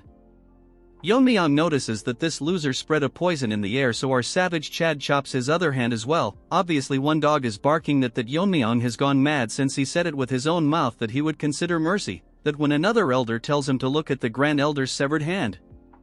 The object near his hand is a poison bottle. Yeon-myeong finds it disgraceful to the family that the Grand Elder would try to poison the head of the clan, so according to the clan's rules and because of his crime he will be deemed as a traitor and gets executed in front of everyone, and warns everyone that all of them are not above the Tang clan's laws. If any of them were to disobey the head or break the laws, Yeon-myeong would punish them himself. If this continues, the clan will collapse anytime, but Yeon-myeong promises that the members will not be exposed to the threat of the pervert and the lizard sect and cults. Yeon-myeong tells the elders if they acknowledge our Chad as the rightful head of the Tang family. Onto Yeon-myeong's mother yard, the nanny starts crying as our Chad won the family head competition, and because of his overwhelming power even the elders had to acknowledge him. She is proud of her son, but man, they upgraded her art, now she looks way too pretty. Moving on to our Chad, he wanted to meet his mother and inform her first, but there are a mountain of tasks that he has to handle. As per Yeon-myeong's orders that all the issues will be handled by the Stealth and Poison Hall, and all key decisions will be need the family head's approval. Although most of the elders are displeased, Elder O is the only one who expresses concerns and tells Yeon-myeong that he can act as a regent until Yeon-myeong grows up. Our Chad thinks it's a good idea, but he will decide later who will take over the regency. After investigations, the Poison Hall concluded that the third elder indeed misplaced the Red Dragon's poison. Yeon-myeong has decided that the elder can keep their personal forces, but they will have to bear the cost of maintaining themselves, and if they set a budget for that it would be nulled as of this moment. Since two faction under the elders had no one to lead them, they are combined into the Shadow Troop assigned to the Stealth and Poison Hall. Yeon-myeong adjusted their salaries and like a savage tell them that they are outright trash, so they should prove their worth or else they will be dismissed. A few days later, Yeon-myeong summoned the J-Gal clan, and Skinny Barbie can't believe that Yeon-myeong used force to topple over the Elders' Council and all of their plan have failed miserably. He thinks no one might know about what they did in the competition. Dude really thinks Yeon-myeong is a retard. Our handsome Chad in new clothes tells him that he was busy so he forgot about a few things. Barbie can't believe that Yeon-myeong looks so different. Barbie tells that what is the reason they were summoned, and Yeon-myeong tells them the J-Gal family's formation is great, so he should make the main clan's formation for the Tang clan. Barbie tells him that he cannot do it without the head's permission, so Yeon-myeong throws a needle and instantly kills everyone other than him, and Yeon-myeong says that he already knows about their plan of trying to take over the Tang clan, and if he is dumb enough to think that he would ignore all this. According to the clan's rules, he will pay the J-Gal clan 10 times back if he doesn't hear a positive response on the count of 3. Our Chad will personally go to J-Gal clan and annihilate it himself, so this Barbie has no choice but to agree to Yeon-myeong. In return wants him to spare his family members, so Yeon-myeong will trust it to be done. It's been a few days since Yeon-myeong became the clan leader. Currently, he called in his friends, but they seem to be extremely nervous in front of him. Maria was scared and asked Yeon-myeong why he called them, addressing him as family head. Hearing this, our Chad laughed and told them if they were mad enough to maintain formality with him. So, they started acting like barbarians. Looking at them, it seemed like Yeon-myeong was a teacher who allowed her students to never study in class. Yuri asked our boy what the reason was that he called them here. Yeon-myeong told her that he had appointed her father as the chief officer, shocking the other two barbarians. He explained that her father was a very capable person and had caught a golden opportunity that he should seize. Yuri also wanted this but was worried that, if Yeon-myeong decided this way, there would be retaliation. Archad said that silencing a few opposing voices was easy for him, but if her father were to show off his connections, neglect his duties, or secretly embezzle funds, he would be dead. Yuri stopped him and told Archad that her father was not that kind of person. Since his position was decided, Yeon-myeong told Yuri to assist her father in adapting to the chief officer's duties. Yeon-myeong thought to himself that if Yuri's father were to follow what he did, there would be no need to worry. Moving on to Yuri, she was still crying like a little girl. As for Mirio and Ijin, Archad wanted to hear their current situation, which was the reason he called them. If there were people with outstanding capabilities but who were suppressed or ostracized, he planned to take them under his wing. As Yeon-myeong talked, Mirio told him that she didn't have anyone to recommend. Yeon-myeong asked Ijin, since he was related to the Medicine King Hall, about the condition of that place. Hearing this, Ijin went dead silent. He told Yeon-myeong that he had been wondering all this time if he should talk about the Medicine King Hall, because all this was related to Yeon-myeong, specifically his father. Hearing this, Yeon-myeong's reaction changed. This involved the ones who were related to his father's poisoning. Behind all of this was the Medicine King Hall. Mirio couldn't believe it and asked Ijin if he was sure it was the Medicine King Hall. Yuri turned into Gorilla Barbie and told everyone that Yeon-myeong should split their heads for laying a hand on the family head's father. Archad told her to shut up and asked Ijin to continue what he was saying. The Medicine King Hall was so secluded within the main house that not even the elder's influence could reach there. All studies related to medicine and toxicology were conducted there. Furthermore, they maintained their finances through treating patients and selling medicine materials. Even after that heavenly perverts incident, the Tang clan survived because of the Medicine King Hall's support. They earned the funds necessary for the Tang clan's maintenance costs. Ijin was shivering in anger as he told Yeon-myeong that the leader of the Medicine King Hall was his grandfather. Mirio told him that his grandfather was dismissed for some reason. During his time as the leader, there was someone who visited the hall daily. It was Yeon-myeong's father. After the invasion, those resentful of the Medicine King Hall increased, but if anyone slandered the Medicine King Hall, Yeon-myeong's father would stand up for them. However, since he was a scholar without any internal strength, the aftermath of a physical fight was evident on his body. According to Yeon-myeong, if someone with no internal energy was hit by an attack carrying inner force, they couldn't dissipate the energy and would end up suffering deep internal injuries. Despite all this, his father still fought through. Ijin went deeper into the story and talked about the person who was holding the position of vice leader of the Medicine King Hall. We will name him Froggy, which is pretty accurate if you look at his face. A dispute broke out when this fat Froggy was caught by Yeon-myeong's father slandering his mother. Instead of reflecting, this Froggy tried to use martial arts. When he was losing the argument, it stopped only after Ijin's grandfather intervened. Because of this, Froggy was excluded from being a candidate for the next leader. Before we continue, I can't understand how Yeon-myeong's mother was the young clan leader but never retaliated. Anyways, moving to Yeon-myeong, he asks Ijin if that Froggy harbored resentment and poisoned his father. Ijin starts crying and tells him that after poisoning Yeon-myeong's father, Froggy killed Ijin's father and poisoned his grandfather. Furthermore, this frog imprisoned him. Hearing all this, Mirio is shocked that all of this happened and none of it was made known. Ever since his grandfather was poisoned, he has not been in his right mind. So even if he explained the situation, no one would step forward. That's why Ijin entered the competition, knowing that during these 3 years they wouldn't kill someone who knew the truth about this incident. As Ijin cries about wanting to see his grandfather's condition, he admits he is too afraid to go there. He apologizes to Yeon-myeong, saying it will be hard to find the talents he seeks in the Medicine King Hall. Yeon-myeong asks Ijin why the vice leader is still keeping his grandfather alive and says it would be better to silence him by killing him. As Ijin cries, he tells Yeon-myeong that, according to him, there is a secret division in the medicine hall that even the elders aren't aware of. Inside, there is an inner pill made from a mythical creature that lives in lava. It looks like a Pokemon to me, and I can't help but appreciate this unique art. It is called the 10,000-year fire carp. Hearing this, Yuri is shocked, and Mirio can't believe that it exists. Yeon-myeong is confused, as usually an inner pill is just an item that enhances internal strength. Aijin says that 100 years ago, there was a tale that the lesser lord of the fiery sun palace took the inner pill of a 10,000-year fire carp and ascended to the fire realm. He explains that the inner pill contains extremely strong poison, and if it is consumed without neutralizing the poison, 9 out of 10 times it leads to death. If the poison is removed forcefully, the effects are lessened. Hearing all this, Yeon-myeong asks if there is anyone who could neutralize the poison, aside from his grandfather, the former leader. Aijin tells him that Froggy's goal is to consume the inner pill and reach the fire realm. Afterward, he plans to lead his followers out of the Tang clan and become the head of his own sect. Everyone present in the room is shocked to hear that a 2-foot frog is planning all this. Yeon-myeong thinks this guy is stupid to believe that consuming the inner pill and reaching the fire realm is the pinnacle of power. The fire realm is one where he would not receive true enlightenment. It is, in fact, a realm below the transcendent realm. The 3 years Archad spent with him, Aijin never showed his worries after all that happened and instead smiled in front of everyone.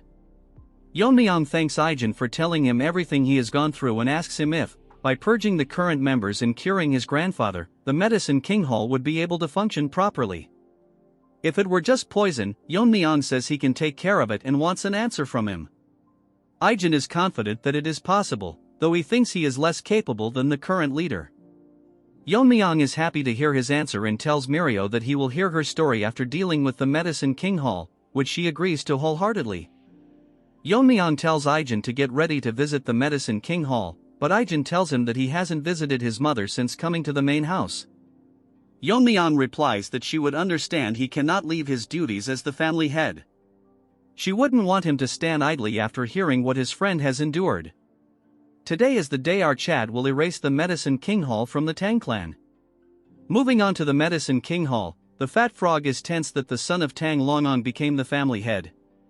This is an annoying development, but he thinks what he did was before Yeon-myeong was born, so he wouldn't be aware of what happened to his father. However, what's troubling is that Aijin hasn't returned to the Medicine King Hall yet, and she isn't the type to abandon her grandfather. Wait, what? I thought she was a boy. This deformed trash smiles, thinking she valued her life over that of her grandfather, and is confident he can kill her anytime. The biggest problem currently is the inner pill. To fully absorb the inner pill's energy and reach the fire realm, the old man won't open his mouth even if he regains his sanity, which is a hindrance to his plan. This frog considers removing the poison himself, but if he messes it up, he could lose the entire inner pill. As he thinks of a better solution, an attendant knocks on Froggy's door and tells him the family head is here, shocking him to the point he wets his pants. Outside the hall, the Bongi Brigade is dragging and beating the people of the Medicine King Hall. Serves them right. The person leading the charge is our mega Chad, Yeon-myeong. Looking at his face, he's probably going to slaughter everyone. The tadpoles are shouting, asking if the intruders have forgotten where they are. Aijin tells Yeon-myeong that she searched everywhere but couldn't find her grandfather. She searched every nook and cranny, but there isn't a single trace of him. Losing her mind, she demands the toad tell her where he is kept, but they refuse to answer. Yeon-myeong orders Wayne, who instantly rips them into pieces. Now that is what you call badass. Everyone captured is shocked. Yeon-myeong tells them they can keep quiet, as he only needs one mouth to talk anyway. After the contest began, Froggy instructed them to imprison the former leader in a place called Nook. Hearing this, Aijin is outright shocked.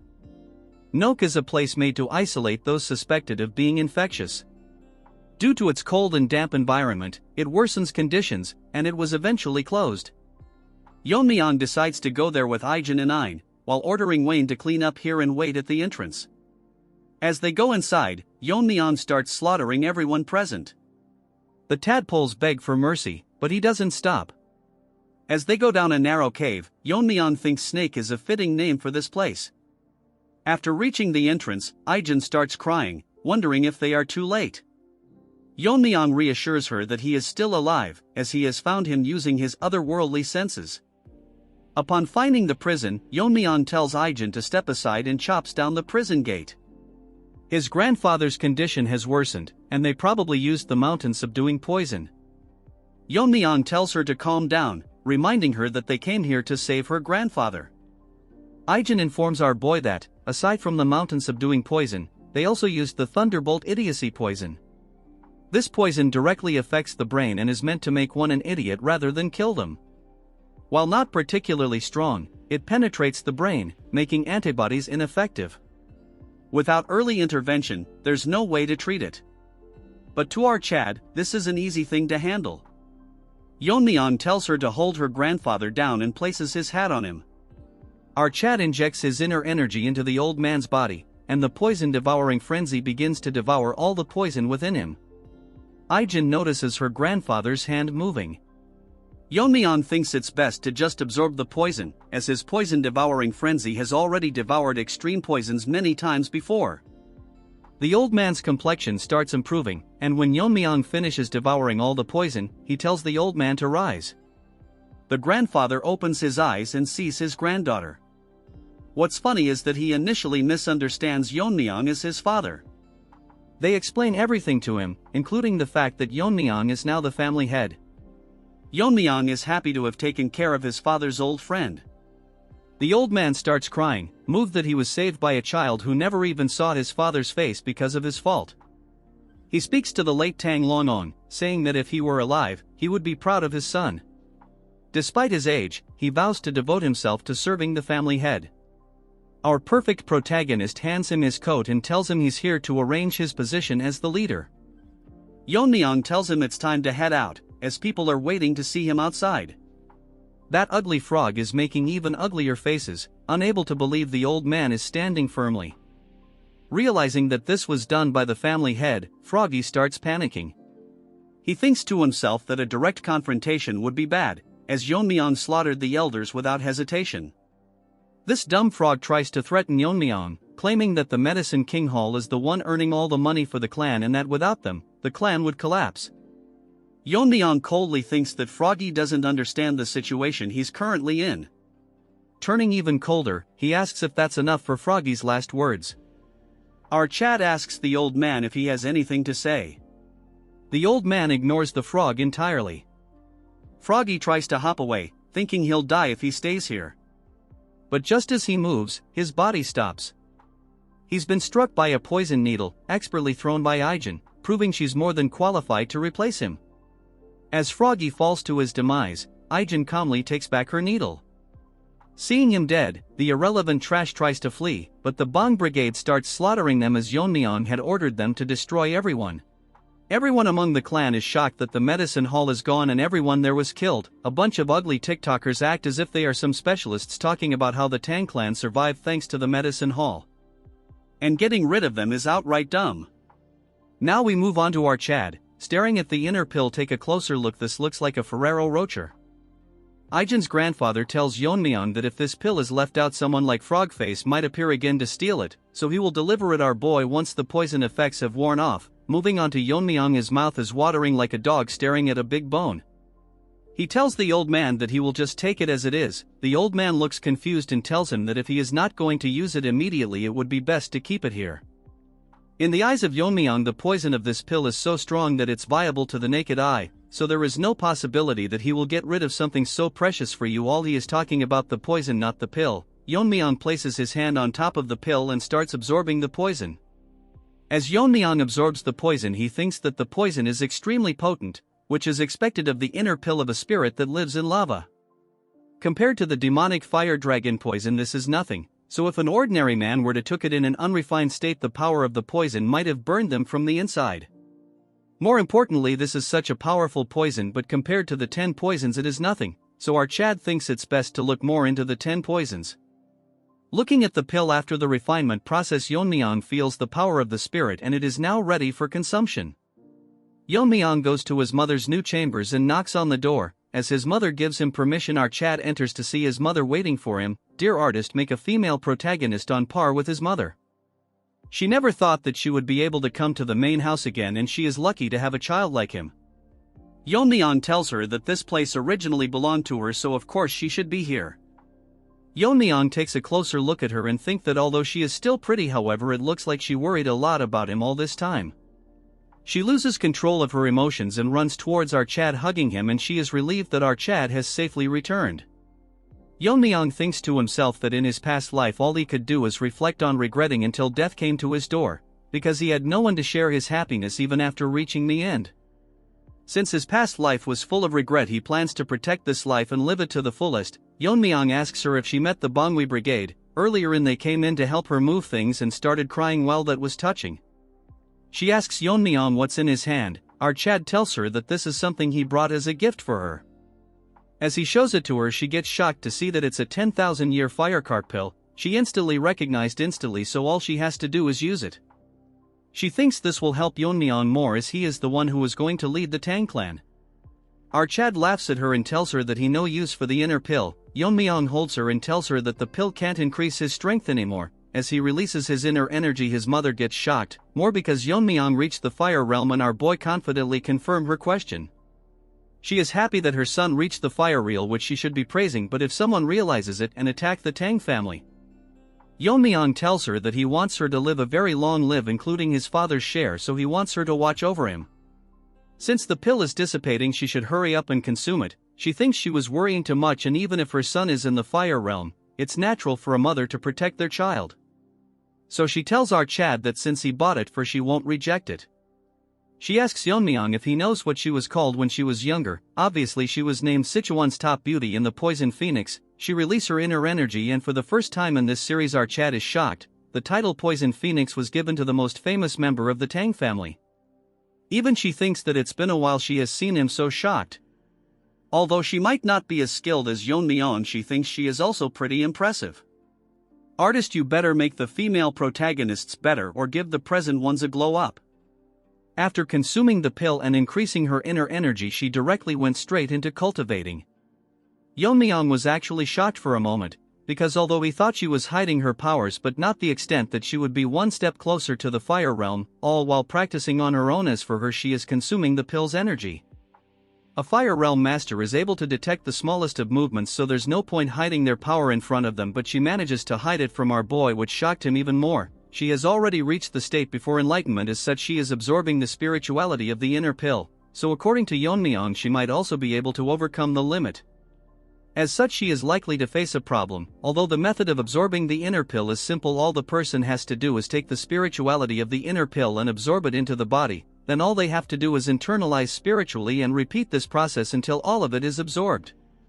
Yeon-myeong's mother thinks if it will be even possible to absorb such an absurd amount of energy. Even now the spirituality of the pill is slowly disappearing.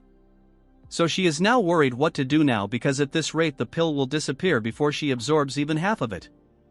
A hand enters her spiritual space at Yeon-myeong's hand as he tells her that enlightenment doesn't come from overthinking, so she must observe her surrounding and analyze and mainly imitate it. That could lead her to gaining enlightenment. Only this time our Chad will give her a little push, as Yeon-myeong energy starts touching the inner pill and slowly start fusing with it. She sees the technique and figures out that this is the Tang family's Azure Radiant Heart techniques, and figures out how it should be done. She didn't have to internalize the energy little by little, instead she has to change it into something she is familiar with and absorb it, and soon enough she gains enlightenment and absorbs all of the energy inside the inner pill. As such Yeon-myeong confirms everyone that as she has successfully absorbed it she has reached the fire realm. The scene starts with everyone in the clan gathering at the Stealth and Poison Hall. Remember White Monkey, his father the Poison King, is crying about why they are holding a meeting early in the morning when they are all so busy. One of the elder asks Yeon-myeong's uncle when he is coming, and even if he is the clan head it's disrespectful to make them wait. We will name him Bearded Barbie. Hearing all this he controls his anger and tells them to wait for his arrival. All of a sudden one of them announced that the clan head is coming. We now move on to our Chad and he thanks them for gathering early in the morning. And today he is going to discuss something very important with them. Bearded Monkey is confused what is so important to call them all here.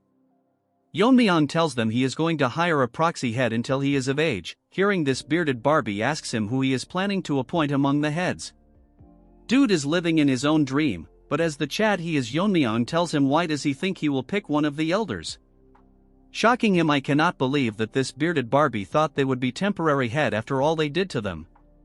All of a sudden someone enters the meeting room. Yeon-myeong's uncle looks at the entrance and gets shocked. As for the elders, they are pissing their pants because they can't believe she is here after decades. Yeon-myeong thinks she is the one who was most deserving of the position. After she was held responsible for the invasion, the Council of Elders dragged her down from the position of the head. She tells everyone that she has seen a lot of familiar faces and she will stop holding herself back. I am wondering how good they have to draw the female protagonist to match her beauty. She apologizes to everyone for being late. The night before the proxy appointment, during the bath, she feels glad that she has ascended to the fire realm. But the biggest problem is that she is unable to get used to the gunk that's leaving her body. Because of this, she even showed her disgraceful side to a servant. Anyways, the biggest issue is that she is still not used to her newfound strength. After ascending to the fire realm, she finally understood Yeon-myeong better. And that he has reached the highest state in the fire realm. Currently, according to her knowledge, only the leader of the Black Death Alliance has ascended to the fire realm. To reach a realm similar to him, what must have her son gone through during the competition? She thinks that after the bath she will be able to talk a lot of things with her son for the first time in a while. Moving on to Yeon-myeong, he congratulates his mother for reaching the fire realm. She gives all the credit to our boy and tells him to have a seat. They have a wholesome conversation until she asks Yeon-myeong how he reached the fire realm, and still she cannot believe that he reached this state at this age.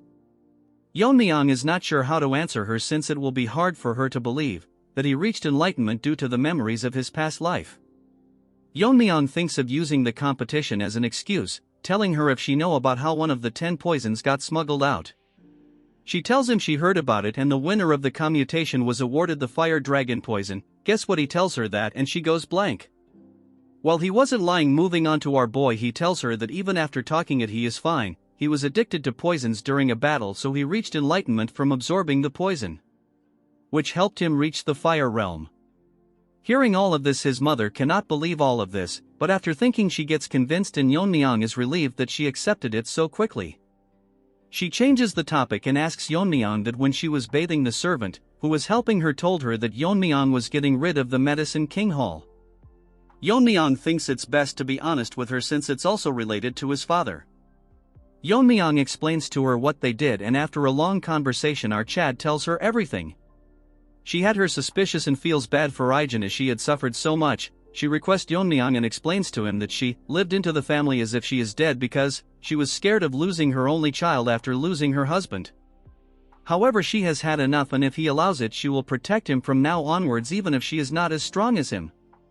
Moving to the present, everyone is shocked to see her and cannot believe that she still looks the same. A few thinks that she probably ascended.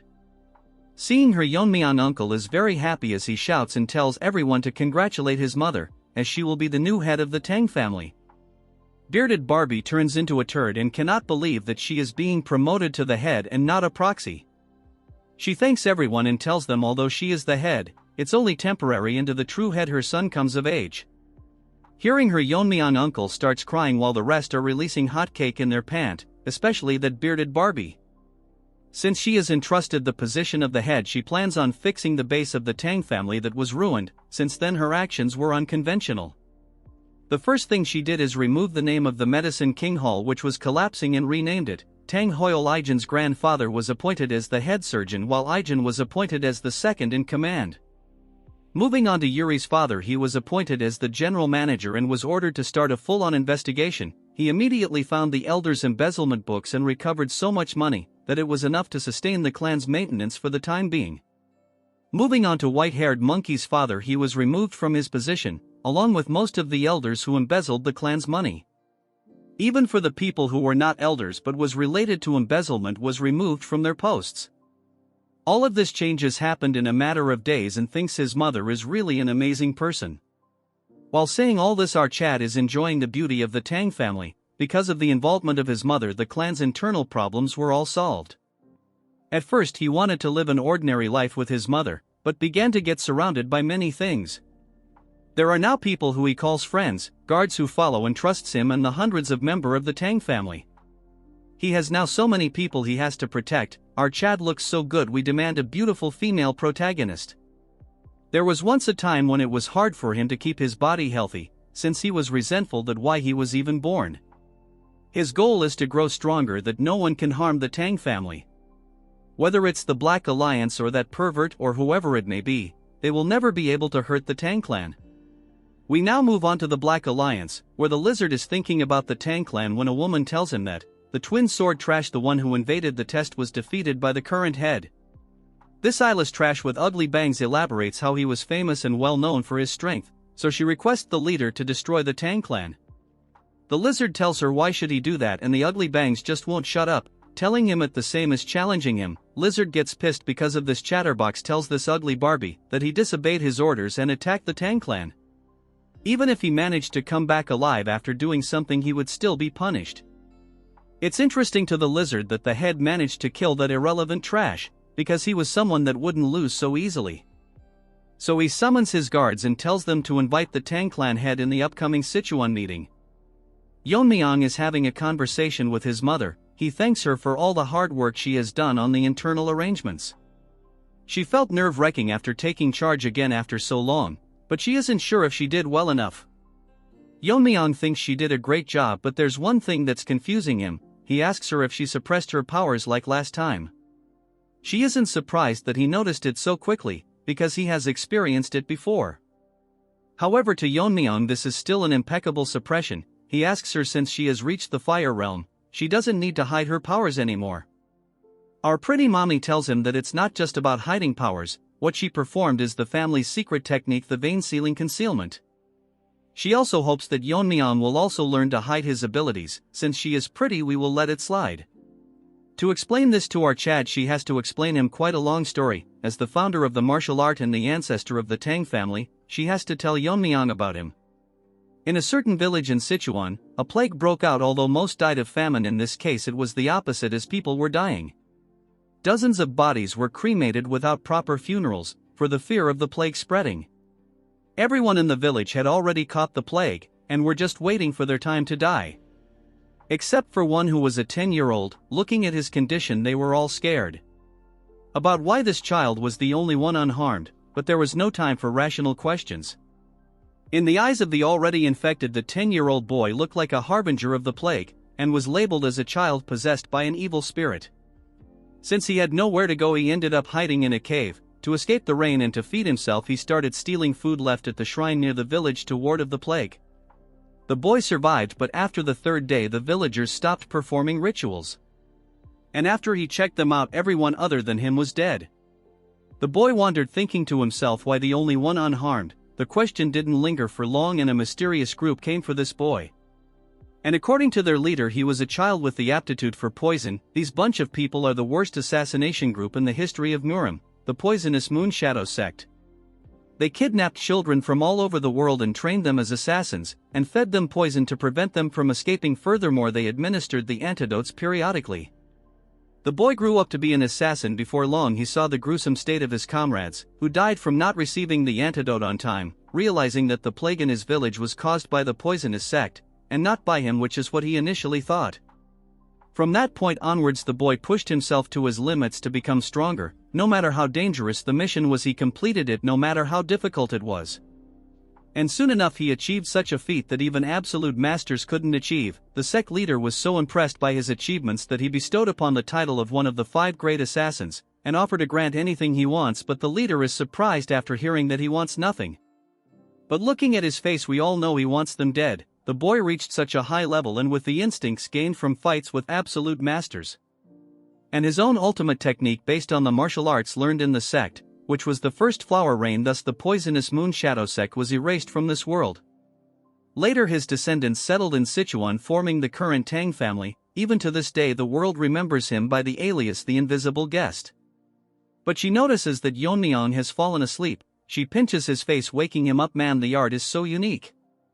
Moving on to the half-awakened Yeon-myeong, he asks her what this story has to do with the vein sealing concealment.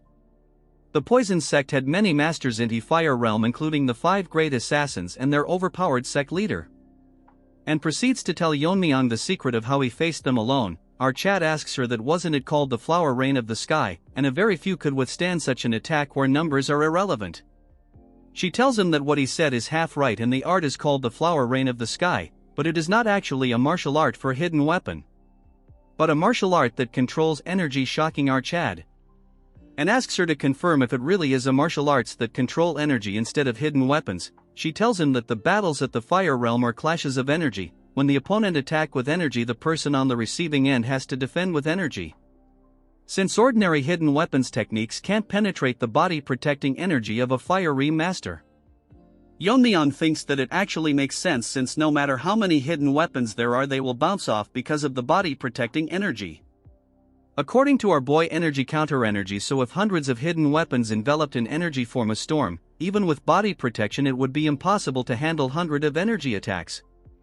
It's an ultimate attack made to battle against monsters of the fire realm, so it must be much more powerful than the whirling frenzy. But what confusing our Chad is that no matter how skilled a master is at maintaining the level of energy, it is almost impossible to maintain that much internal energy. His mother figures out what he is thinking. I am probably obsessed with his mother anyway. She tells her that the answer lies within the vein sealing concealment. The basic principle of the vein sealing concealment compresses all the internal energy flowing through the meridians and concentrated into one of the 12 main meridians, and then use true energy to block the flow of internal energy and seal it within meridian. That way internal energy doesn't flow and is encapsulated by true energy. This method can deceive the eyes of a fire realm master who can see the flow of the internal energy, but since he can't use the sealed internal energy immediately, his current powers will decrease. But with the accumulated experience and insights can be rebuilt easily. By repeating this process 12 times to seal the internal energy in all 12 meridians, the true energy protecting the internal energy intertwines, creating a new protective layer, which is the body protecting energy called Dragon Scale. Not only does it surpass the defense of the existing body protecting energy, its strength is comparable to the actual dragon scales. Yeon-myeong is confused why they have a poison called the fire dragon's poison, wondering if they have actually seen a dragon. Moreover, vein sealing is not just for defense. When he releases the internal energy sealed in the 12 meridians, he can use 10 times the original internal energy temporarily. It says temporary because internal energy beyond the body's limit will naturally dissipate. So flower rain is a martial art that required the release of vein sealing technique. Moreover, there were several key points passed down with the vein sealing concealment, but they were lost after the invasion of the Demon Lord. As for the key points passed down orally, were also lost when two elders suddenly died. Yeon-myeong laughs as he thinks he is responsible. But she believes that Yeon-myeong will complete the flower rain of the sky because she is his proud son. I think I will become Yeon-myeong's new dad. Jokes apart, hearing her compliment, Yeon-myeong becomes even more happy, telling her that since he is the son of the poison phoenix, there isn't anything he cannot master. Thus our Chad receives the vein sealing concealment from his mother. Yeon-myeong is thinking that after vein sealing, the best way to recover internal energy is by drinking poison. To others it might be dangerous, but to our addict it's like a miracle elixir to him, so there's no need to through the rebuilding process. So he should ask Ijin to make him some poison. When a guard informs him that Yeon-myeong's friend is here to see him, even after hearing that he was working, she insisted, as Mirio breaks into the room. All she needs is a makeover and she will be pretty. Yeon-myeong gets confused why she is out of breath, and she tells him that if this keeps up her sister will die, confusing our innocent-looking Chad. Yeon-myeong is shocked that Mirio's sister is dying, but she shouldn't have come here and instead gone to a doctor first. Mirio is crying, telling our Chad that she has already consulted several doctors, and it isn't something that medicine or medical techniques can fix. Yeon-myeong is literally dumbfounded, like you guys when you study. Anyways, he asks her then if she is suffering from internal injuries. Mirio starts crying and tells Yeon-myeong that her sister is suffering from the 9 severed meridians, which is a terminal condition. According to Yeon-myeong, there was a place alongside the Blazing Sun Palace. It was a peculiar sect that used terminal conditions. It was called the Northern Sea Ice Palace. As the name suggests, the martial artists of that place practiced ice arts, which were considered both a skill and a blessing for those born with extreme energy. However, those who didn't practice the ice arts suffered from terminal conditions, so Yeon-myeong figures out that they are the descendants from that sect. According to Mirio, they are descendants of their descendants. Long ago their descendants settled in Sichuan, and married into the Tang family, which was the most powerful family at that time. Learning ice arts can free one from terminal conditions, but this is the Sichuan Tang family, which deal with poisons and hidden weapons. So there are no practitioners of ice arts or related information here. The martial art of the Ice Palace has been passed down from distant ancestors, have been long lost. This condition is a hereditary condition that appears once every few decades, which is unfortunate. Yeon-myeong thinks there is a way out of this when Mirio tells him that they have reached her house, which is literally covered in ice. Going inside, Mirio starts crying because her conditions worsen since she left the house. Her sister has completely turned into ice. Moving on to Yeon-myeong, he thinks that the room is cold enough to freeze, which is more severe than he expected. Yeon-myeong tells Mirio to pay attention, and tells her that he cannot guarantee her sister's life. Hearing this, she gets so shocked that she is in disdain. Basically, she has been resisting the cold energy with her innate energy, but now she has reached her limit. She is currently in a state where she's blocking all consciousness and focusing all her energy on her veins. Mirio misunderstood Yeon-myeong and starts breaking down and sobs that there's no way to save her. Her reaction changes when Yeon-myeong tells her that there is a way to artificially release the cold from her body. However, if she cannot withstand the process or if he gets overwhelmed by the cold, Yeon-myeong thinks to himself that he is ready to help, but he cannot risk the life of a friend's family member's life. So he leaves the choice whether to go with it or not to Mirio. She thinks that she came to him after there was no options left, so she cannot give up without trying. And it's even dangerous for Out Chad too, so she tells Yeon-myeong to save her sister, and Yeon-myeong is ready for the procedure. Moving to the next scene, Mirio is skeptical why they had to undress her sister. Yeon-myeong explains that the clothes get in the way of extracting yin energy, so there's no choice. And our Chad is ready to infuse energy directly into her head, removing the cold from the 9 meridian. Yeon-myeong has to do it one by one. He has managed to remove the cold from the glabella, but the cold is getting hard to bear. Next he has to move on to the heart, but to do that our Chad has to touch some weird place. But instead of overthinking it, he proceeds to extract the cold from the heart, but all of a sudden the intensity of the cold has increased so much that it is getting impossible for our Chad to hold it in, but the intensity doesn't decrease at all. Even the surrounding of their house has turned into a cheap version of Everest, while now that's an over-exaggeration. Mirio is scared because half of our Chad's body has turned into ice. Damn, this looks similar to the nanomachine arc. Yeon-myeong managed to extract the yin meridians, form the 6 meridians in the upper body, but now the cold has exceeded what Yeon-myeong's body can handle. If he does continue, he will freeze himself to death first. Thinking what to do, Yeon-myeong thinks to himself that it would be easier if it were poison. Then he remembers that Ijin's grandfather from the Medicine King Hall mentioned to him that the reason for the poison in Spirit Pill was because medicine and poison essentially one, and it becomes poisonous when the concentration or quantity exceeds what the human body can handle. Even the yang energy in the body turns into poison once it exceeds the body's limit. Then this excessively strong cold energy that can freeze the bone can be considered a poison, so Yeon-myeong uses the poison purification art and his body starts reacting to it. As a lot of cold energy has been extracted, it's going to start resisting fiercely. As long as the cold energy is recognized as poison, it will be devoured by his body. And as his start overwhelming the cold, now acting as a poison, the poison gets devoured. Moving on to our ice beauty, she is opening her eyes because the cold inside her body is dissipating. She wakes up to see Yeon-myeong hand on her stomach and gets embarrassed. All of a sudden she notices that a girl is sobbing. It's Mirio. She sees her and both of them starts crying. Moving on to the story, the two sisters had their moment and our new girl Miso tells Mirio if Yeon-myeong is the person that saved her. She confirms that he is the one who saved her, but can't figure out why he is still touching her stomach. Miso tells Mirio that he is concentrating, so it's better to leave him be until he wakes up. Moving on to Yeon-myeong, he is currently treating the cold energy as a miracle drug. The internal energy is beyond the body capacity to absorb the internal energy, but if he leave it like this, the energy will naturally dissipate. Taking opportunity of this situation, Yeon-myeong thinks it's perfect for absorbing all the cold, and open up the closed meridians. While thinking one meridian is already filling with internal energy, wondering to himself how many meridians he will be able to fill once all the cold is absorbed. After absorbing all the cold, Yeon-myeong can't believe that he managed to fill 4 meridians, which is beyond his imagination. With this, our boy has gained 4 times the internal energy he originally had. But it's unfortunate that his immediate achievement has decreased because all of them is currently stored in the meridians, so he has no choice but to supplement it by drinking poison. Dude thinks poison is some energy drink. Yeon-myeong takes another look to see both the girls staring at him. After taking a second look, Yeon-myeong stares at his hand and takes his hand off, getting all flustered, but our waifu assures that he doesn't need to be concerned, since Mirio explained everything to her. As she thanks our Chad, he tells her that it's his duty as the family head to take care of the family. Our father-in-law enters the scene to see one of his daughter half naked and the other assisting her. Misunderstanding the situation, turns into a healthy gorilla and starts shouting at our Chad. The girls come to the rescue, explaining to him how he saved his daughter. The next scene we see is kneeling to the ground because he was rude to his savior. Yeon-myeong explains to him that anyone in his place would have misunderstood the situation. Moving to Happy Gorilla, he expresses his gratitude for saving his daughters.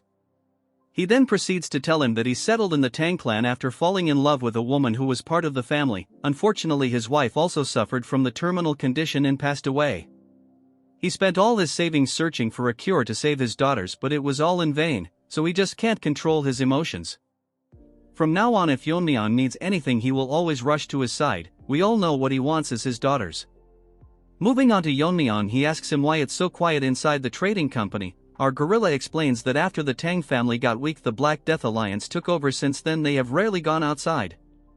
Yeon-myeong tells him that they will discuss about it later. That's when he notices someone calling for him. It's out two girls, and would you look at our waifu. Damn, the artist did me justice this time, I can't deny. She thanks our Chad for saving her life, and this is a favor that they will never forget. Seeing her talking, our Chad gets flustered. Mirio thanks our Chad and tells him that they will repay him for sure. As our Chad leaves the scene, Miso asks Yeon-myeong if he will be alright, since he seemed bewildered, so she wonders if something went wrong while he was treating her terminal condition. Mirio isn't so dumb and makes the wicked face, teasing her by telling that if she felt sad because our boy is leaving. Hearing this, she gets flustered and asks Mirio if her behavior was that obvious. Our emo girl is such a bully that she tells her that she was very obvious and it's a natural reaction. Even if it was other beside her, they would have a similar reaction. Mirio tells her to not worry, since according to her she has never seen a person more beautiful than Miso. As for Yeon-myeong, she thinks that although he didn't say anything, his reaction said it all, and he is surely conscious of her. Moving on to Yeon-myeong, he is wondering about a normal family. The next moment he dreams about marrying Miso, having a child and raising him to be a martial artist, seeing them get married and have grandchildren. This is daydreaming beyond one's wildest dreams. It's like you guys dreaming about having a girlfriend in this lifetime. Yeon-myeong can't believe that he would be nervous just by looking at someone in this life. While staring at the sky, he wonders that this is probably what it feels like in ordinary life.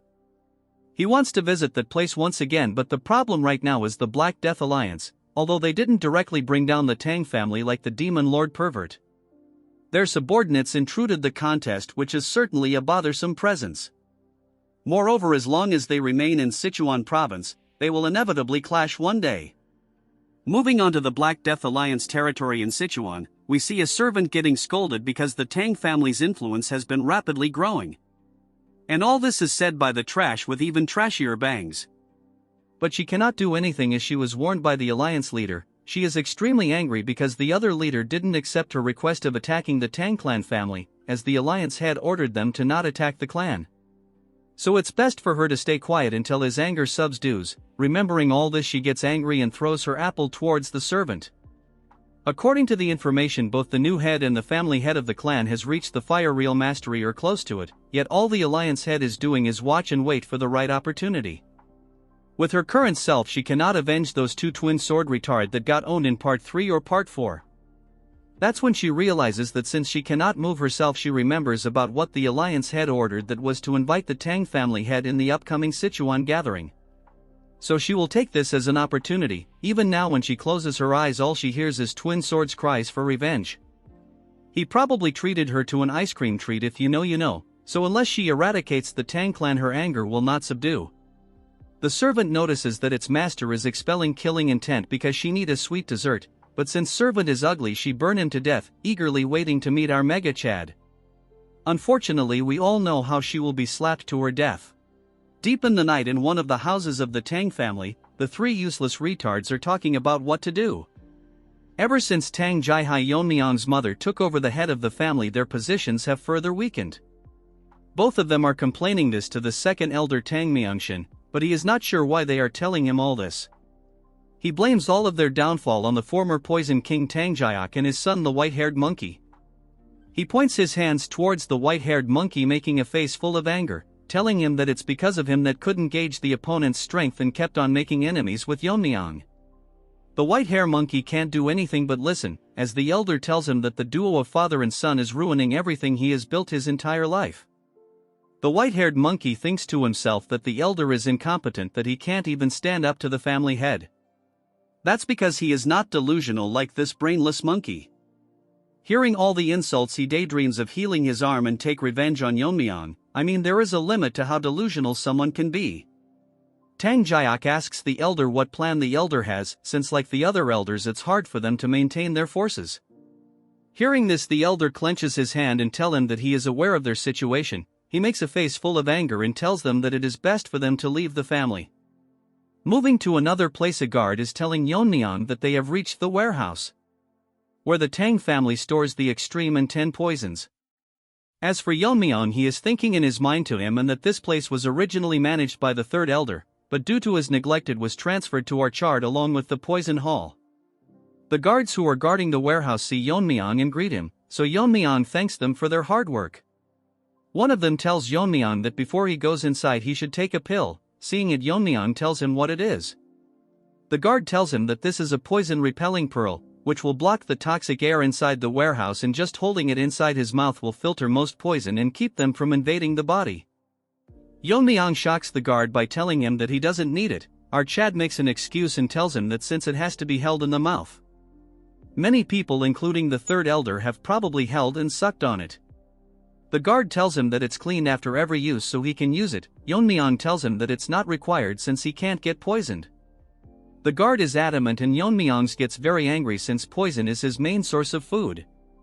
Dude was doing just his job but got a beating instead as Yeon-myeong orders the other guard to open the door for him. Going inside the warehouse, it is maintained very well with everything properly organized. Walking further into the room, the air is filled with extreme poison as Yeon-myeong thinks that organized, probably because this is where they store the 10 poisons. Yeon-myeong now knows why they were so worried before letting him in without the pill. If an ordinary person entered without the poison-repelling pill, they would have died instantly. Though Yeon-myeong's inner energy has decreased due to his meridians being sealed by the poison vein simulation technique, even the concentration of poison is increasing further down, but to someone like him who has mastered the poison refining heart technique, it is as pure as clean area. As Yeon-myeong breathes in the poison, his inner energy is increasing, but it is still not enough to make him use his martial arts like earlier. So Yeon-myeong is thinking hard and figure out that he should consume something equivalent to the 10 poisons. According to the family regulation, he can use the 10 poisons for consumption. He thinks that he can find the recipe and tell Aigen to make it for him. That's when he notices something on the wall. Yeon-myeong thinks something is strange, so he uses his inner energy to see that the airflow in the middle of the room is distorted, so it's more like a formation has been placed there. Our Chad decides to check it out, and after placing his hand on it, Yeon-myeong thinks that it's strange that there is a formation in the Tang family poison storage. The thing is that it doesn't seem to be done by the Jeagle family. To confirm his doubts, Yeon-myeong takes out his dagger and infuses it with his inner energy. He makes a strike and splits the formation in half, but he gets shocked to see what behind the formation. There is a long passage blocked by talisman with the word prohibited written on it. After carefully looking at them, Yeon-myeong figure out that this is not the work of the Jeagle family, but it was made by the magician's formation. According to Yeon-myeong, in his previous life his master has connections with several magicians.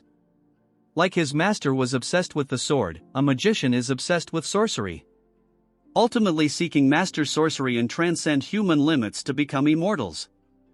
Yeon-myeong had a bad memory where he was thrown into a formation created by a magician, in the form of training by his master.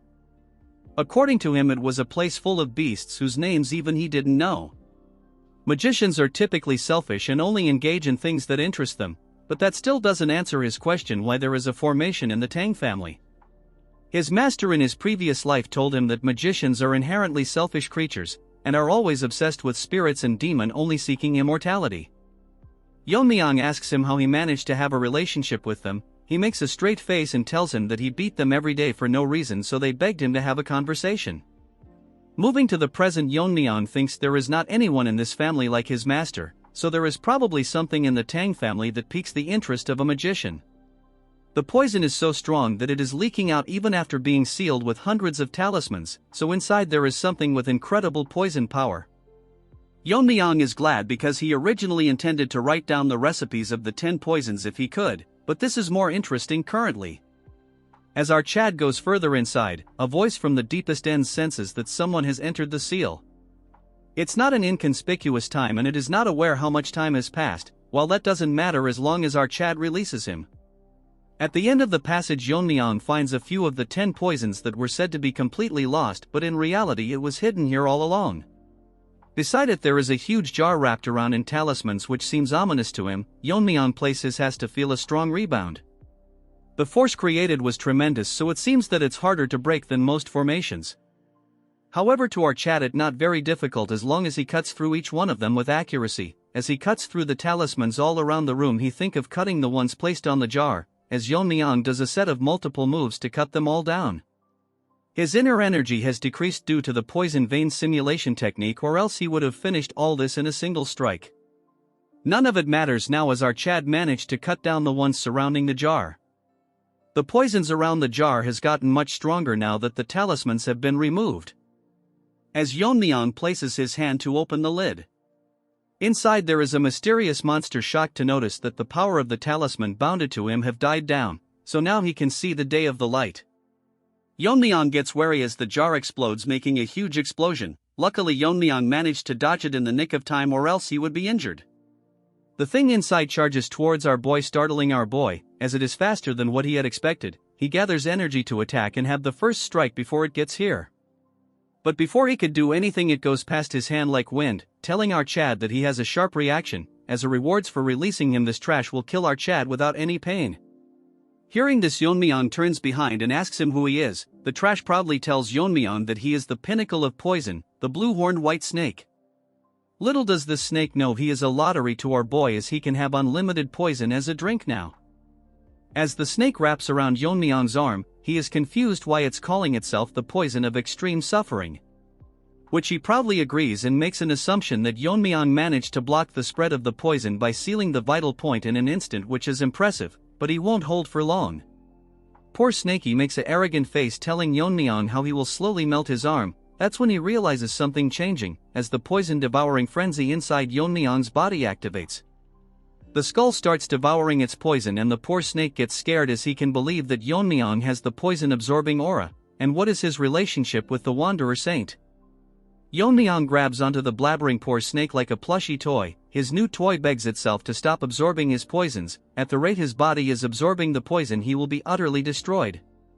Moving on to, he is making a poker face filled with anger, telling it why he should spare it. He makes a psychotic face towards the poor snake and taunts him by telling if it changed its mind because it's currently at an advantage. So Yeon-myeong aggressively starts playing with his new toy, absorbing tremendous amount of poison from the poor snake. Beggar Snake thinks that Yeon-myeong is serious and he might actually die at this rate. So he offers Yeon-myeong a deal, and hearing this, our Chad gets flabbergasted as he stops absorbing the poison. Poor Snake tells him that he only wants to escape from this seal, and if he spares him, it will act as his guardian spirit. Hearing this, Yeon-myeong is confused, so it convinces him that it would be beneficial for him, and asks Yeon-myeong if his internal energy is increasing every moment with his poison. At a rate beyond the normal. According to Yeon-myeong, its poison is incomparable to the 10,000-year fire carpenter pill or the fire dragon's poison. It is so potent that by just absorbing it surpasses his previous internal energy. The poor snake is so desperate that it tells Yeon-myeong that if he becomes our Chad's guardian spirit, it can provide poison whenever he needs it, which is better than absorbing all of his poison now.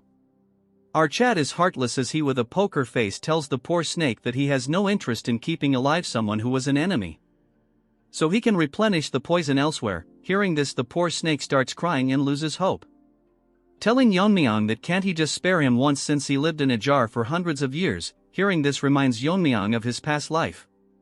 Then he activates the ultimate cute soul killer face, telling him that as a guardian spirit he is bound to obey him. The soul killer face is so strong that Yeon-myeong gets flabbergasted and loses to it, so Yeon-myeong will believe it just this once. Hearing this, the Snakey asks him if he is accepting him. Yeon-myeong confirms it and tells Snakey that if he tries anything funny he will destroy him on the spot. Snakey, all nervous, promises that he won't do anything. Moving back to Yeon-myeong, he asks Snakey what he needs to do to become its guardian spirit, since he doesn't know anything about spirit arts. Snakey tells Yeon-myeong that he doesn't need to do anything as extreme amount of energy releases from its body, and a bead moves towards Yeon-myeong as it tells him that this is a spirit binding seal. Just by holding the bead, his spirit will be bound with our Chad's soul, and that is how it will become our Chad's guardian spirit. Hearing the instructions, Yeon-myeong grabs onto the bead as it releases enormous amounts of energy. Outside the chambers, the guards are wondering why Yeon-myeong hasn't come out yet, so they start panicking, wondering if Yeon-myeong is in any trouble. One of the guard tells the other one that they need to go in and check, but guard number 2 tells him that they are not supposed to enter carelessly. Guard number 1 picks up the poison refining pill and puts it into its mouth, telling number 2 that they can worry about the punishment later, but they cannot let the future leader suffer in a place like this. Number 2 closes his eyes and takes a deep breath, telling number 1 that he is as stubborn as always.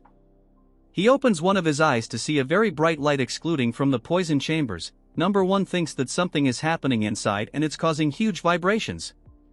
As the light intensifies, number 1 and 2 starts panicking, calling for Yeon-myeong and if he is safe.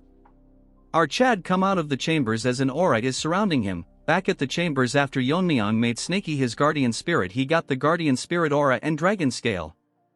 Unlike the usual guardian spirit aura, this one feels like a tangible outer layer, thanks to him absorbing the poison of our Snaky, which helped him fill all 12 meridians at the same time, so he considers himself lucky. Blood wanted to kill the snake a few minutes ago. He needs to suppress his aura and control the output, or else he will gain overwhelming attention from everyone.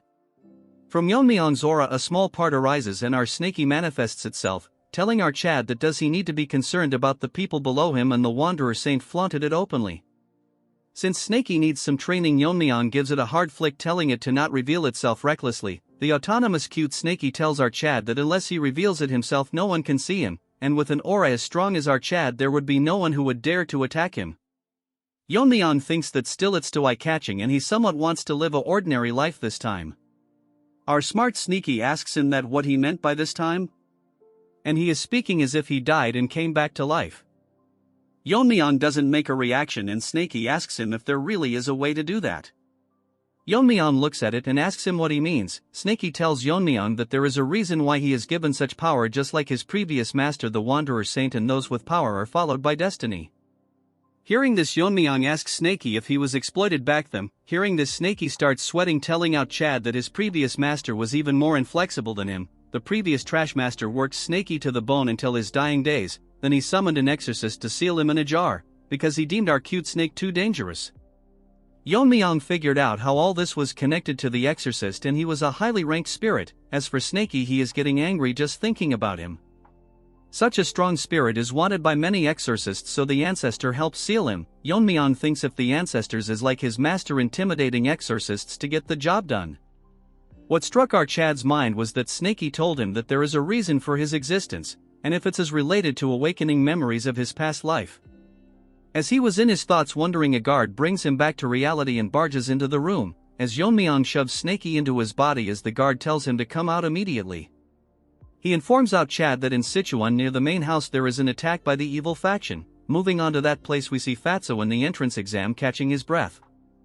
A huge groups of thugs are mocking them by telling where they are rushing off to. He is not aware why esteemed gentlemen from the Orthodox sect have come here, but this ugly red-haired trash tell them that they should have known that Sichuan is the territory of the Black Death Alliance. Old man tells Fatso that he will hold them off while he runs, but Fatso tells him that in his current condition it would be impossible. This red-haired dog is a palace lord and he is here with hundreds of members. In Fatso's current condition it will be hard to handle him. This smelly monkey tells him that since they have reached the capital of Sichuan they must be seeking help from the Tang clan, but their leader has isolated the Tang clan. Blood is daydreaming too much. He tells them that he will capture and offer them to the leader and he might be granted the ultimate martial art, so they should be prepared to lose a limb. That's when our Chad enters the scene. The guards tell Yeon-myeong that the two people are martial artists from the Justice faction, so he figures out that their opponent is from the evil faction.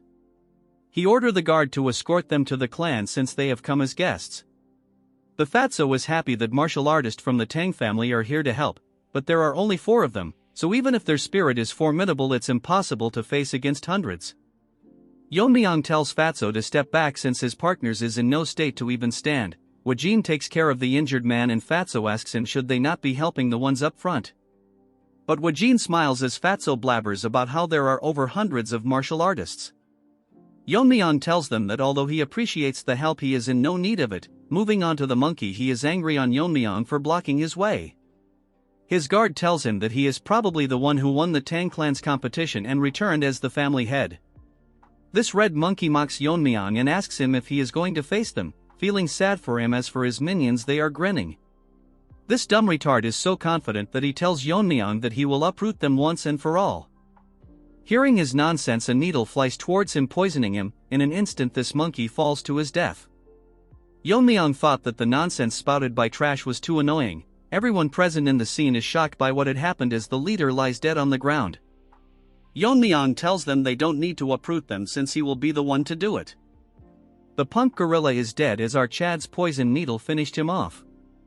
His lackeys are confused when Yeon-myeong threw the poison needle, because it was so fast that they couldn't even see it. Yeon-myeong puts his hands inside his coat and takes out hundreds of needles, and using his internal energy he throws it towards them. The minions saw Yeon-myeong throwing the needles and tells everyone to stay alert. As the one beside him gets killed by the needle, he hears the sounds of hundreds of them falling to the ground, getting one shot by the poison needles. As this side character turns around to see hundreds of bodies. Moving on to our Chad, he rushed out and forgot to apply poison, but surprisingly it's having the same effect as if they were poisoned. As for Fatty, he is getting overwhelmed by our Chad's riz. Snaky manifests itself and tells Yeon-myeong that its poison was seeped into his needles, and there are only few people in this world that can withstand its poison. Yeon-myeong smirks and tells Snaky that it's more useful than it looks, pissing our unlimited poison supplier. We move to the riz-infected Fatty that cannot believe that our Chad has such amazing assassin skills. Dude doesn't know he is the protagonist that you viewers dream of becoming. He guesses that Yeon-myeong might be the one that single-handedly killed the 300 warriors from the Darkness Silent sect. Despite all this, his guess was correct. The remaining lackeys cannot believe that they just witnessed over 100 soldiers getting wiped out in an instant. They thought that the Tang clan was declining, but no one mentioned they have a monster like our Chad. One guy with an axe tells them not to worry as it's just one guy. This junior gorilla tells them how if Yeon-myeong is not in the fire realm he won't have enough energy to use that great technique multiple times. Gorilla wanted screen time, so it charges towards our Chad, landing a heavy attack, telling Yeon-myeong where all his bravado went. Gorilla is the only one talking. Let our Chad cooks, as Yeon-myeong grabs onto his axe and breaks it, like your hearts when girls reject you. The junior gorilla is wetting himself as what Yeon-myeong used was the dragon scale he got after contracting with Snaky. The minions gets nervous as they see Yeon-myeong using the 10,000 heavenly flower rain. Moving on to our Chad, he is ready to attack, and Fatty, seeing what our boy is doing, gets nervous as they heard that the Tang family's secret technique was lost after facing the heavenly pervert's attack, which was all a mistake, and their strength is still solid. As for Yeon-myeong, he is done killing every single one of them. Fatty thinks of letting the Tang clan handle the Black Death Alliance, but Yeon-myeong bursts his bubble and asks Fatty if he is still here. Fatty is so scared that his fat will melt and tells Yeon-myeong that his skills are so impressive that he couldn't look away. Yeon-myeong walks past him and tells him that they will discuss it further at the main house. Fatty takes a second look to see hundreds of side characters dead, and by no means they should make enemies with the Tang family.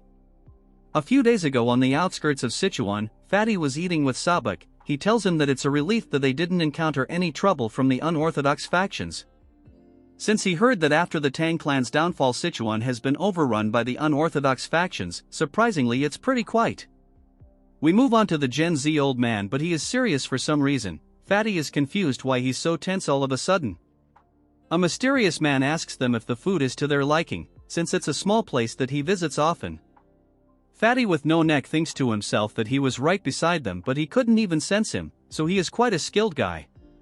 He asks the mysterious man who he is. Sabak tells him that it's the guy from the Yu family, shocking him because this guy is the Black Alliance leader, the crippled lizard. He asks them what brings the Taoists of the joint sect to his Sichuan. Dude thinks he is Gu Chanji from I Am a Fated Villain, but he is just a side character. Our arrogant Fatty is nervous as they came to this remote inn to avoid clashes, but because of their bad luck they came across the Alliance leader. Crippled Lizard asks Sabak if he has any business with the Alliance, since he has reached the Fire Realm. Sending him would mean it's serious. Old Man tells Lizard that he has no business with the Alliance, and asks him if he came alone as he doesn't see any of his subordinates. The crippled Lizard talks as if he the main character, taunting him by telling Old Man if he thinks that he can take him down alone, and if that's what he wants he is willing to spar with him. Sabak gets pissed and tells Lizard that he has lived twice as long as him, but this savage Lizard asks him if he is here to pay respect to him. Sabak gets so pissed that he releases his energy and tells him that in a battle between Fire Realm Masters the years of accumulated energy are crucial. And if Lizard is confident enough to handle the energy he has built with his sect techniques. Fatty thinks that Sabak is more hyped than usual, so he might actually start a fight here. All of a sudden both of them get shocked because the lizard releases his energy and tells them that he destroyed multiple sects with his own hands 10 years ago. The only reason that the joint sect survived was because they were far away from Sichuan. If a fight is what it will take him to understand this, he knows a place nearby for a quick spar. Fatty is smart to tell Sabak to not be impulsive and jump into a fight, but he wants to be a protagonist as well and show the crippled lizard that the martial arts of their sect is the best in the world. We move to the present as Fatty tells Yeon-myeong that was how they ended up facing the crippled lizard, but our Chad tells him that it's different from the one that he saw earlier. Fatty explains that the ones chasing them came after this. Moving to his story, the lizard was terrifying as on one side stood our old man and on the other was the crippled lizard. Sabak took his sword out and tells Fatty to step back. As for the lizard, he is ready to face him. In an instant Sabak disappears rushing towards the lizard, attacking him, but he blocks it using his bare hands. Telling this old man that the sword technique is pretty decent, since it's powered by internal energy. Basically old man uses the resonance of the inner energy to drive out other energies. Fatty can't keep up with their speed and thinks this is what a fight between warriors who have reached the fire realm looks like. As they exchange swords, the crippled lizard managed to stop the old man's sword attack with his bare hands, mocking him by telling him how he bragged about his internal energy, but it's not up to the mark. This dumb old hag gets even more pissed and starts using the ultimate technique of the joint sect, releasing waves of enormous energy. Seeing this, the dumb Fatty thinks Sabak is overwhelming the crippled lizard but notices him smiling.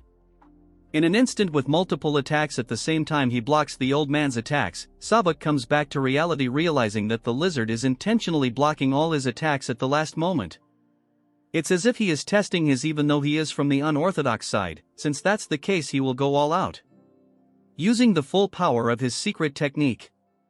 As for the lizard, it managed to figure out his technique. The secret technique lands, it causes a huge explosion as strong as an atomic bomb. Fatty is shocked that Sabak used the secret technique of the clan. The old man gets up showing our Fatty how he managed to defeat the alliance leader. Dude is literally in a dilemma that he is the protagonist. Fatty tells him that all of it is fine but they should leave soon. That's when the crippled lizard tells them that the technique requires more precision. The martial art is fitting for the joint sect, which is one of the major orthodox factions. He is unharmed and explained that the technique is using the internal energy amplification through intent. So even though it's called the demonic sword technique, it's basically a powerful internal martial art. Moving on to Fatty, he tells Sabak that what he is using is defiantly the sect's secret technique, however it's not the usual mixed energy. Lizard acts arrogant, telling them why they are surprised, since if one understands the principles it's easy. So it doesn't exclusively have to be a demonic technique. Sabak moves Fatty to the side as the lizard launches a tremendous attack filled with energy, telling them how he will rename the technique to the divine subduing energy. Can't wait for Yeon-myeong to face him. I think our Chad snake is enough for this lizard. Yeon-myeong confirms it from Fatty if the crippled lizard actually used the martial arts of the orthodox faction. Fatty puts his head down and tells our Chad that he adapted the martial art to his preference. Although the energy he gathered was different, the technique was undoubtedly the essence of the demonic sword art. What's surprising is that the power of the copied technique surpassed the original demonic sword technique. If old man didn't use the last bit of his internal energy to block the attack, they would be dead by now. Yeon-myeong is actually impressed because Sabak was definitely in the fire realm, so to comprehend his martial arts in just one duel is impressive. While thinking to himself, Fatty intervenes and tells Yeon-myeong that they have come to the Tang clan for one purpose. So he requests them to cooperate with them in the great martial arts competition of their sect. The Heavenly Demon Cult is a religious and militant group located in Xinjiang. They were once so strong that they could rival all the 9 great sects and other martial faction. After numerous fights in martial arts world, the orthodox faction is still not confident enough to confront them. The main reason behind it is because the entire faction moves at the command of one person, the sect leader. However, the situation took a change when the sect leader's son, the creepy pervert, emerged with innate martial talent and gained his own personal followers. Because there might be an unintended factional split, the pervert left the clan and led his followers with him, founding the Heaven's Brilliance Demon Cult. This is the reason that has weakened the elite ranks of the sect, making this the last opportunity to eradicate them, but they are worried about the Black Death Alliance to their south. So if they move to the north while their elites are out to take care of Heavenly Demon Cult, they will suffer great losses. The martial power that our Chad displayed earlier was so strong that he could prevent the Black Death Alliance from moving north. So it's his humble request that while the Tang family stops the Black Death Alliance while they eradicate the heavenly demon divine cult. But what he hears shock him because our Chad isn't some loser, so, with a poker face he tells Fatty no. Fatty tells Sabak that their request was rejected. Yeon-myeong told him that he cannot this himself, so he will consult this with the family head in return. Fatty tells Old Hag what to do if they can't persuade them. Sabak tells them to wait for the time being. Fatty tells him that this is not the only problem, but the state of the Tang clan is quite different from what they expected. While they traveled here, they observed that building of the Tang family expanded, their martial prowess has increased greatly. Even the overall atmosphere among the clan members were great, which is completely opposite to the rumors that they were ruined by the mega-pervert emotionless loser. Sabak gets into character and tells Fatty that he noticed it, and figures out that there must be a driving force that revived the clan. So by any means necessary they must bring the Tang clan to their side. While discussing all this, Yuri and her father are here, these two over-smart delusional martial artist.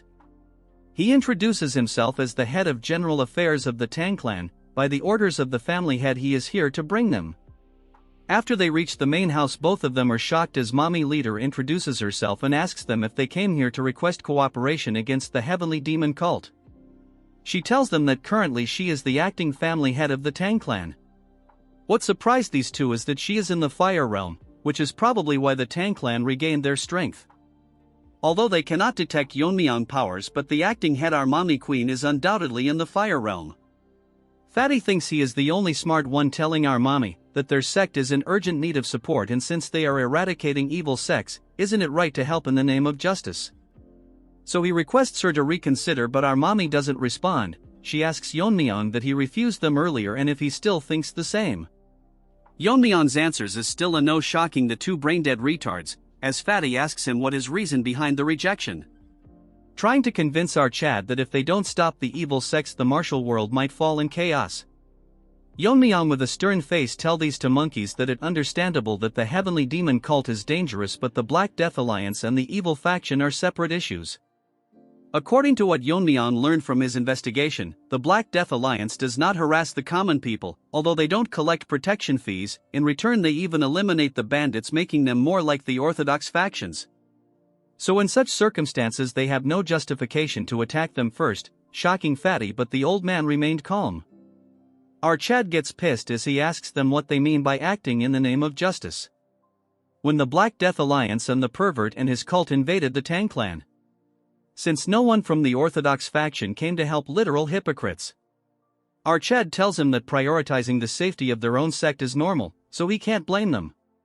But what they are doing is trying to seek help under the guise of eradicating the evil sects. Look at that lump of fat, it's about to leak himself. Fatty clenches his fist since he cannot lift his head because what our Chad is telling aren't wrong. They preach righteousness but only act when their own sects are threatened. The dumbfounded old man apologizes to Yeon-myeong for not considering the Tang clan's position. Fatty is shocked that usually in this case old man would be angry. Well, if he really got angry he would have to carry his body. He tells Yeon-myeong that he was short-sighted and it's natural to refuse when all they do is talk about their own benefits in the name of righteousness. He changes his term, telling our Chad that they are willing to pay a fair price, so now it's not a favor but a cooperation. Since this is the case, Yeon-myeong can't refuse them anymore. Hearing this, Fatty instantly tells them how they should discuss the forces they can deploy. But he gets stopped by our Chad as he transforms into a monster, telling them how much they are willing to pay. Look at him, guys. After they left the building done with their discussion, Fatty lost some weight because they will have to pay several years worth of sect maintenance. Old man thinks that if it can save their sect this is a small price to pay. He tells Fatty that he must be confident to offer such an amount, which Fatty agrees because their martial powers are impressive. Because they are close to the crippled lizard. As for Yeon-myeong, his power are hard to guess, which the Fatty can't believe because those at the fire realm can sense it. Since Yeon-myeong can do it, he is surely the strongest person he has come across. As our Chad overhears all this, getting impressed because the old man realized that he is hiding his powers. Mommy tells Yeon-myeong that it is not entirely about collecting money and there must be a reason why our Chad agreed to this.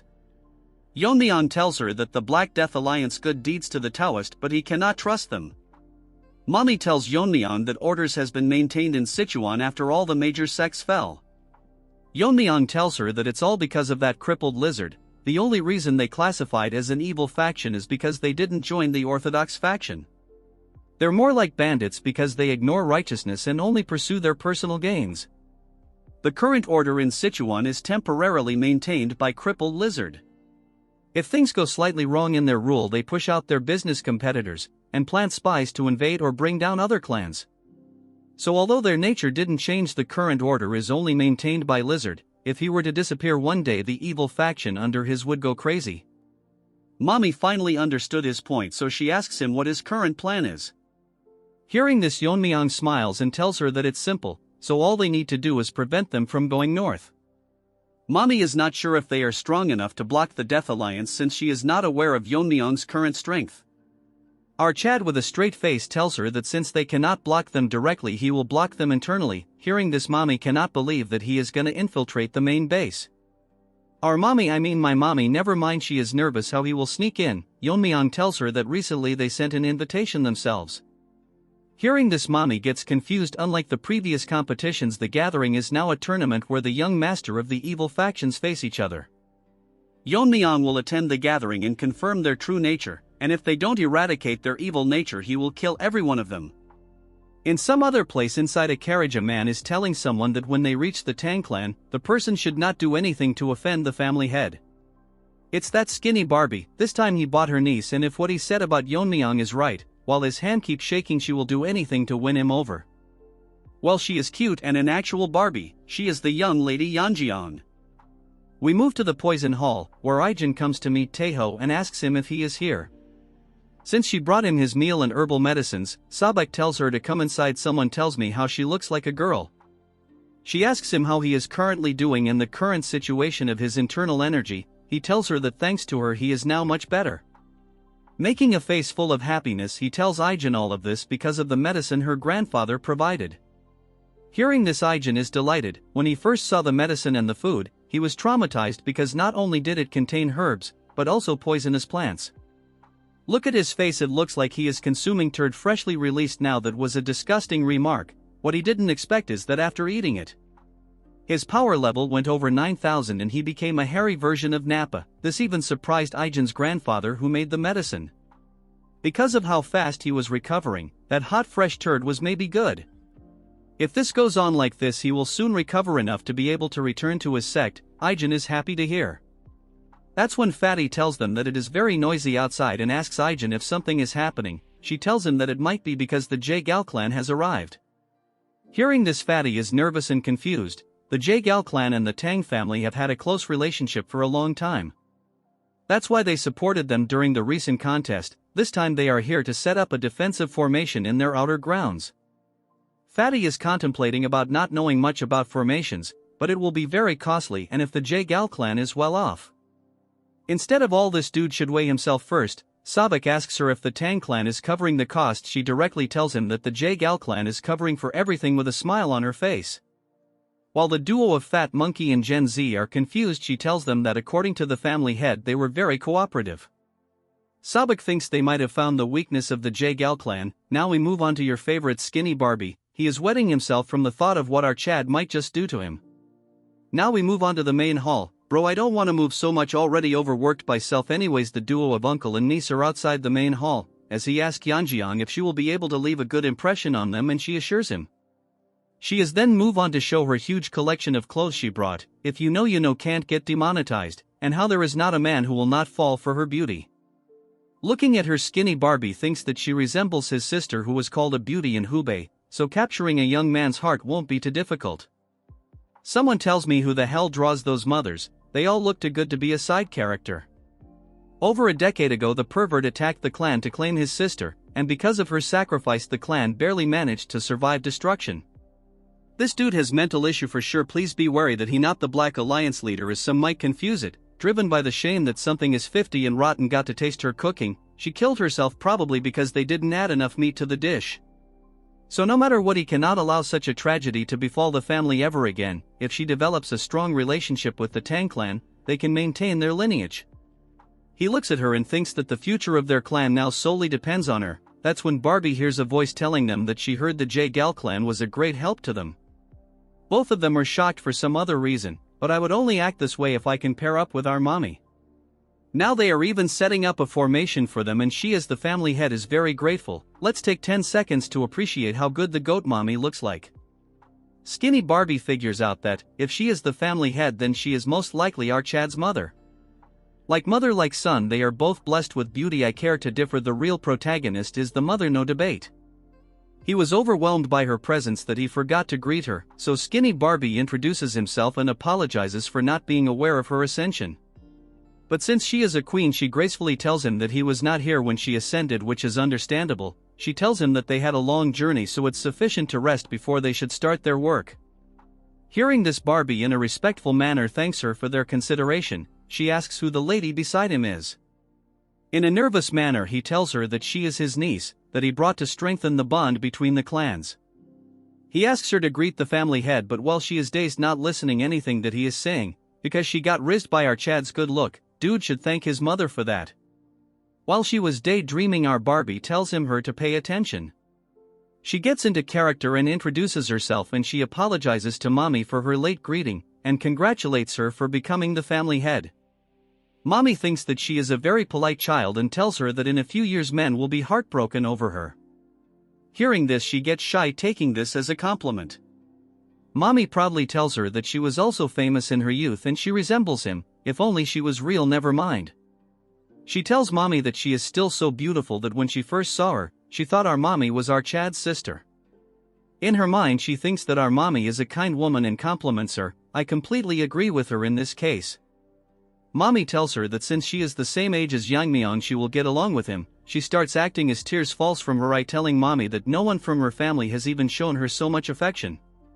In her mind, what she is thinking is if our Chad is also reaction to her story.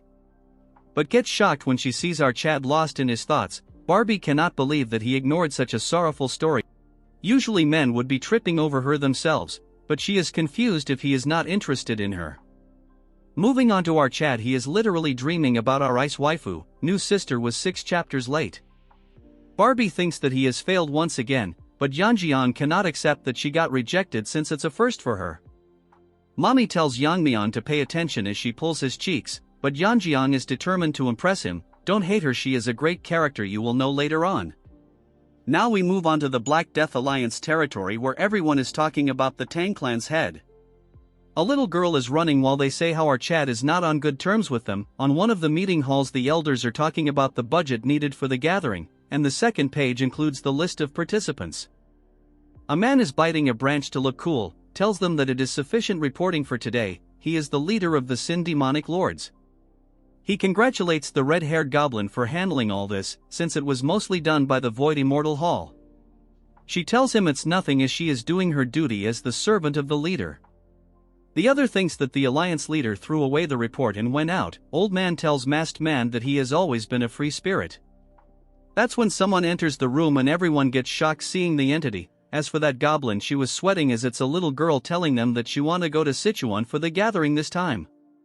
She gets on top of her uncle as she asks her what has happened, as she thought it was troublesome last time. She tells him she heard rumors and asks him if the Tang clan family head will be participating. Which is the right information, so she acts cheesy, telling him that all the women in the area are lovesick over him, so she wonders how handsome he is. If the rumors are true, she will most likely make him her husband. Leaf-eating uncle thinks that if her father knew this he would be shocked, as goblin hears their conversation. And the topic is angering her, but she really can do anything. Blood should visit a hairstylist first, but then she make a smirk, probably wants trap our Chad using cute girl as an excuse. While her uncle tells her that there is no one that can stop the will of the alliance leader's daughter. In one of the residences of the Tang family, Mirio is combing the hair of our god-tier waifu. As she tells her how beautiful her hair is even after she was bedridden all this time, as she laughs, getting shy. Last time when Yeon-myeong came here, he made it very obvious that he got bewitched by her. Even I agree, just like you guys who clicked because of the thumbnail. Mirio asks her to share her beauty secrets with her bro, is seriously in need of a makeover. Mirio activates her Power Ranger Mean God mode and asks her what she thinks about Yeon-myeong. Hearing this, she gets shy and asks her if she is using martial arts to monitor people's breathing. The troll tells our innocent waifu that when she mentioned his name her breathing changed. Then she gets serious and asks her if she is seriously okay, confusing her as she asks her what she is talking about. Mirio tells Miso that our Chad is going to Sichuan gathering, so she won't be able to see him for a while. Then this troll explains to her in this gathering the most dangerous evil faction will face each other. Hearing this, she gets scared as Mirio tells her that it's not the most important thing. What if our Chad were to meet another girl from the factions and fall for her? In that situation, can she handle it then? Bro, look at her face, the art is so good it's killing me. She is unable to come up with an answer. Meme God make another pose and suggest her that they should both go to the Sichuan gathering. Miso makes a frowning face and tells her that what if their attendance makes the family head burdened. Mirio tells her to not worry about it since she has everything planned out. Bro is the ultimate winger, look for her in real life. At the main hall of the Tang clan, Yeon-myeong is bored, as he asks Yeon-myeong that if it's true that she wants to go to Sichuan gathering as his maid. Yeon-myeong replies with an yes and tells our Chad that she heard that the young master from the evil faction will compete for powers there, so she is curious to see how the competition unfold. With a reaction less face like boss in my old job when I messed up, he tells her that he has been informed that he can bring one guard and one maid. Yeon-myeong on her mind thinks that it's not a pleasure trip, instead she will find a way to win over the family head no matter what. That when our girl enters his room as Yeon-myeong make the face of a junior member, he tells them that he sensed them coming and of course it had to be the girls. Mirio barges in with our queen and tells him that Miso is eager to discuss something with him. She tells Mirio that she is very disrespectful towards the family head. That's when Mirio notices a fox staring at her. Guys, just look at their face, look like JoJo's Adventurer, but it's even more uglier. Mirio asks who she is and Yeon-myeong does the same. Yeon-myeong asks Miso what she is currently doing here, as Mirio was about to tell him when Yeon-myeong is making a face similar to that cat from Pokemon. She tells Yeon-myeong that her sister and she herself want to go to the Sichuan government. Hearing this, Yeon-myeong is shocked. What's funny is the Chad is completely useless. What they plan to do is Mirio become his guard and Miso will accompany them as his maid, since he can only be accompanied by one guard and one maid. Amidst their meeting, Yeon-myeong is dumbfounded what nonsense Mirio is spouting. From her eyes, Mirio has a close relationship with Yeon-myeong, but the biggest concern is that Miso is so beautiful that she is almost as beautiful as Yeon-myeong's mother. No one, I repeat, on one can beat mommy. Moving back to Yeon-myeong, she is losing her mind because if Miso were to accompany Yeon-myeong it will ruin her plan and position. Our Chad shocks everyone in the room, is shocked as Yeon-myeong tells Mirio that he can take her as his guard. As for Miso, he cannot take her with him, since he already has someone in mind for the maid position. Hearing this, the delusional Yeon-myeong thinks if she is the maid, while Mirio tells him that if Miso doesn't go, Mirio will not accompany him. Since that's the case, Yeon-myeong planned to choose another warrior from the clan, pissing Mirio even more. Miso tells her Mirio to stop as she starts getting emotional and then literally starts crying, telling Mirio that if the family head doesn't want it, it's better not to force him. I am sorry mommy, I might get diverted. What the hell was that? Mirio loses her mind, telling the junior meme god to go outside with her since it's time for a lecture. To Mirio, he is an amazing person not just because of his martial art but also because of his judgment and decisiveness. Then as she is his senior when it comes to posting memes, she shows him his true face, telling him how he can be so cluelessness, making it obvious why she is acting like this. She wants to know why Mirio cannot go, and if he doesn't have feeling for her, it's like he is pushing away an opportunity right in front of him. Yeon-myeong shocks her by telling her that it's not a pleasure trip but it could instantly turn into a battlefield, since he doesn't know what might happen during the confrontation with the evil factions. If Mirio were to come along, she might get exposed to a danger that he can't protect her from. Mirio is scared as he tells her who would be responsible if she were to get in trouble. What's more troublesome is that they are going to the Black Death Alliance territory, so he might even have to face their leader. Considering she is still in her recovery phase and is not fully strong yet, it would be hard for her to handle.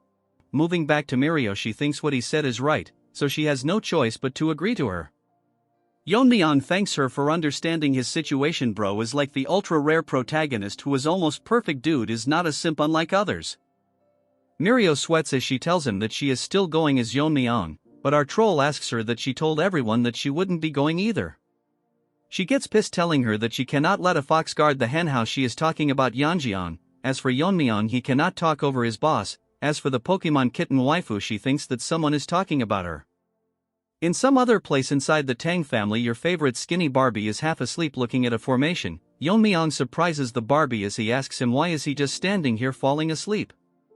Barbie is scared, so tells Yeon-myeong that there is no such thing, Skinny Barbie tells him that the defense formation has been fully set up and not he is just making adjustments so it will be finished by tomorrow. Yeon-myeong activates his eye discerning skill to look around the formations placed on the main parts of the Tang family. The Skinny Barbie tells our Chad all the key point have been protected with formation. Basically Yeon-myeong threatened to kill the Barbie if he is not done with the formation a week. Moving to the present, he tells Yeon-myeong that he has enough time to complete. Our Chad compliments him as he tells Barbie that if he tries he can do it, so she should do the remaining tasks like this. Hearing this, the Barbie starts crying because his life is saved. Yeon-myeong is impressed because it's better than he expected. Even if he is not here they can protect themselves. Yeon-myeong has one more thing to do as he goes to the main hall. He summons a new characters. It's the elder Tang Yeon-myeong. This guy has guts as he tells Yeon-myeong that they are not exactly on talking terms. Yeon-myeong tells him that he heard that with the sword he is skilled, which is why he became an elder. Since Yeon-myeong also uses the sword, he thinks it's ideal to have a conversation. Moving to the elder, he tells Yeon-myeong that what he showed during the competition is beyond his reach. So he is well aware of the gap between them. Yeon-myeong tells him it's obvious that his skill are not even close, but he gets surprised when Yeon-myeong tells him that he would give him some pointers on swordsmanship. But the offer is not for nothing. In exchange he will have to follow his orders from now onwards. The elder is shocked as our Chad tells him that this opportunity will not come by again, so he should consider this a fortunate encounter. So he raises his hand asking the elder if he will be changing side. The two dandies are done lazing off. Now they will take their leave, thanking them for their hospitality. Fatty thanks them for joining them in their cause, and on behalf of their sect he extends his gratitude. Sabak also thanks them because all his internal injuries have completely healed, and if the Tang clan ever needs help he will come running back. Mommy is back at the scene, as she is grateful for their words. They are going to send some elders and warriors to aid in their campaign against the demonic sect. They bluntly said all the trash the clan was harboring. Sabak puts out his hand telling her that he will send the payment as soon as they return to their sect. He shake hand with mommy. I mean my newlywed wife. Old man should keep his hands off. He then moves on to my son, I mean Yeon-myeong. This hand-shaking pervert wants to shake hands with our Chad to express gratitude. Because if it weren't for him they wouldn't have made it out alive. As they shake hand, this was tells our Mega Chad that he possesses martial powers beyond his years. And before long he might surpass him. What nonsense is this ant talking about? Anyways, he gets owned by the overwhelming powers suppressed by our Chad, making him feel like the ant he is. Bro popped his pants. Just look at his face as he starts sweating. Fatty notices a change in his outlook and tells him why his face has turned pale and if he is alright. Since Ant has to stay all strong and whatnot, he tells him that it's because he is reluctant to leave. With a shivering voice he tells Fatty that they should go back to their sect. What he saw was not an illusion, but it's hard to believe that a human can possess such power. It might just be a guess, but Gen Z uncle thinks that the rise of the Tang clan might not be because of the family head but our Chad Yeon-myeong. As they leave, my wife tells everyone that the motto of the clan is that they will repay kindness twofold and grudges tenfolds. This is the rules that the main family values loyalty above all. Since they have agreed to assist the Fatsos' sect they must face the battle together. And because of the vigor and beauty of my wife they get pumped up. I married her. In this episode's jokes apart, the group of pigs that are still in the clan are having a hard time contemplating the situation they are in. From the look of it, these losers will try to kill Yeon-myeong or cause a problem for the Tang clan. With everything set in place, she wishes them good fortune in their battle.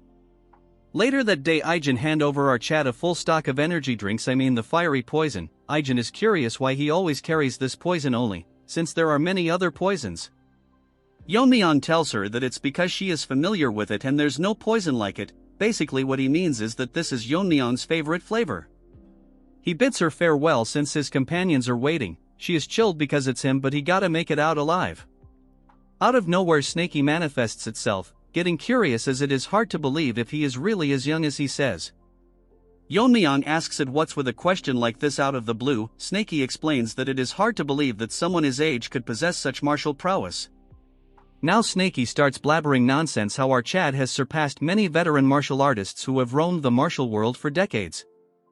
Still, he is not on the level of the invisible guest yet, but the most supernatural thing was the sword technique he showcased when he recruited the elder. It was so advanced that it was levels above the swordmasters he had faced alongside the invisible guest. Yeon-myeong is smart, so he makes up an answer, telling it that if there are people like the Black Death Alliance leader who can comprehend martial arts at a glance, then why cannot a Chad like our boy exist? So it's best for Snaky to put aside his unnecessary. All Snaky thinks is that our Chad is definitely not a dragon. Afterwards he goes to the main hall, where his group of side characters are waiting while Mirio asks Yeon-myeong where he went. Yeon-myeong tells them that he went to Ijen to get some poison, but he is not aware of the third person accompanying them. The masked dude greets our Chad, introducing himself as Jang Gil, and he is here to guide him and ensure he is safe during his journey. Yeon-myeong with a smile on his face tells him that he will be counting on him. That's when my wife enters the scene asking our son Yeon-myeong if he is going to leave now. Seeing her, the side characters get shocked just like someone seeing their crush, but since our real main character Chill, she tells them it okay as there is no need to be so formal. She suddenly tells Yeon-myeong that the wind is picking up, so whatever oath Yeon-myeong chooses in life, she will support him, but he shouldn't push himself too hard. Yeon-myeong tell her to not worry since she should be aware whose son he is. Hearing this, my wife gets shy, proudly telling him that he is son of the Poison Phoenix. Well, he is my son from now onwards. She then moves on to the side characters, telling them to stay safe and take good care of the family head. Like some robots in charge, they tell her that they will carry out duties. Hearing this, she bids them farewell. Look at her again, this is for sure going to be my wallpaper artist, definitely did me justice. In the heart of Sichuan Tang, we move on to our squad as Mirio tells Yeon-myeong that it really feels like a festival, but it wasn't like this the last time she came. Hearing this, Yeon-myeong asks her if she has been here before. Mirio proudly tells Yeon-myeong that she came here a few times when her dad was still running the trading company. Mirio gets into her character, telling him how it was a huge company back then. Once the evil factions took over, the business has shrunk a lot. Hearing all this nonsense, Yeon-myeong remembers that her father mentioned it before. Our Chad thinks that if the clan expands, it would be financially smart to have a trading company, since they cannot rely on the elders' embezzled funds and the medical wing's profits forever. Now it is becoming clear to our Chad he will need to deal with the evil factions. Yeon-myeong tells Mirio to come see him with her father. Hearing this, Mirio asks him what is the reason. Our Rizgod tells her that he is planning to help him start running the trading company. Hearing this, Mirio gets extremely happy, telling him that he cannot back out now that he has said it. Later that day, in some place in the town where a dwarf man is chilling by himself, he is actually dressed because today it is going to be another slow day. His dream is to find someone who knows how to appreciate swords. That's when he hears a voice calling for him, our Chad asking him if the place is open for business since they cannot hear any sounds of hammering. Yeon-myeong, the new Naruto lookalike, tells him that he is here to look at swords. Little man thinks that our Chad has an unusual look about him, so we welcome him with open arms, telling him that the swords are inside so he is free to take a look. He showcases his collection, trying his hardest to not brag about how good they are compared to other shops. Mirio asks him why he is in need of a sword. According to Yeon-myeong, it better to carry a weapon even if it is just for show. Yeon-myeong analyzes the sword by tapping on it. The quality of the blade is in excellent condition and even the level of sharpness is impressive. Yeon-myeong tells Shorty that he has a right to boast, shocking him, because he cannot believe that he knows how to evaluate swords. Although the sword lacks beauty, the sharpness make up for it, which is proof that the forging and tempering was done with great precision. Shorty cannot believe that Yeon-myeong analyzed sword just by tapping it and glancing at them a few times. Yeon-myeong tells everyone present to pick one sword that will suit their taste. Hearing this, Shorty gets inside, telling Yeon-myeong to wait right there and not move. After a while, he brings in a huge case and drops it to the table, telling our Chad to open it since it's been a while he has met someone who appreciates swords. Opening the box, Yeon-myeong is shocked because this is the demon-slaying sword. The demon-slaying sword that the blacksmith showcased is shiny enough to reflect the image of Yeon-myeong. As for his sidekick Mirio and Yeonjeong, they are amazed by how extravagant it looks. Yeonjeong is someone who has no expertise when it comes to swords, but even she can tell in a glance how amazing the sword is. The Shorty tells them that the sword was not crafted by him but his master, who was an expert in his work. Unfortunately, he passed away from illness, so he took over and relentlessly worked on the sword and finished it. While telling this, he is very proud of this achievement, and asks Yeon-myeong what he thinks of this sword.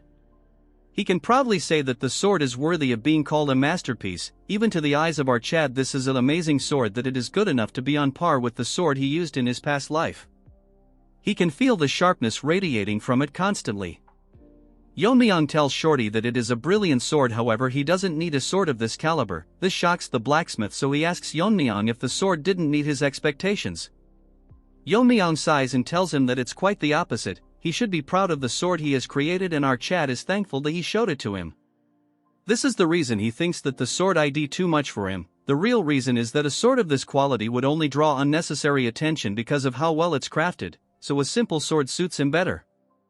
Yeon-myeong tells Shorty that he will pick the one that he picked up earlier. Hearing this, the blacksmith gets disappointed, telling him that if that's what he wants he has no choice but to comply. That when a group of brain-dead nonsense third-class characters enter the scene, I guess even trash needs to be given screen time. Seeing them, the Shorty makes an unexpected reaction as if he is scared, calling the man in front young Master Yun. He is pissed because he ordered Shorty to bring in the best sword in the shop, yet he deceived him and hid such a masterpiece from him. We will call this retard him Rotten Ginger cause his face resembles one. This ginger cannot fathom that a mere blacksmith dare to mock him. This ginger has too much spice because he is clearly deluded. Shorty is nervous as he tells him that it's clearly a misunderstanding, while our Chad is hearing this nonsense shown by a one-chapter character. Yeon-myeong is a bit confused because in between a bunch of ants there is a strange aura coming from few of them, which is strange to our boy. Seeing this, Snaky manifests items telling Yeon-myeong that he felt something wrong, and his suspicion was right, it is clearly demonic energy. Snaky has faced them few times with the invisible guest, as he asks Yeon-myeong if this is his first time seeing them. According to Yeon-myeong, this is his first time seeing one in person as he has only heard about them. He asks Snaky what these demon pests are doing in Sichuan, but Snaky is unaware but suggests that he can just capture one and interrogate him. This gingers is not only rotten but dumb as well, as he orders Yeon-myeong to step aside because he is going to kill the blacksmith, and if Yeon-myeong does not move he will kill our Chad first.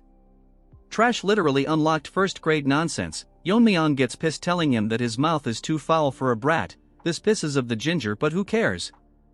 With a finger flake he knocks this ugly ginger out. All this talk and bro is this week. Seeing him fall to the ground, his guards make a reaction as if an old granny has been killed. Yeon-myeong tells Ginger that at his level, no matter how good he is with the sword, he won't be able to use this sword properly, so he should come back after 20 years of training. Seeing our Chad acting cool, Mirio is shocked, as for Yeonjing she is acting as if she fell from the sky. One guard starts barking like a dog, telling Yeon-myeong that how dare he lay hands on the grandson of Nam Jin-soon, the lord of Hyunyang sect, which is protected by the Black Death Alliance, warning Yeon-myeong to not expect to live after what he did.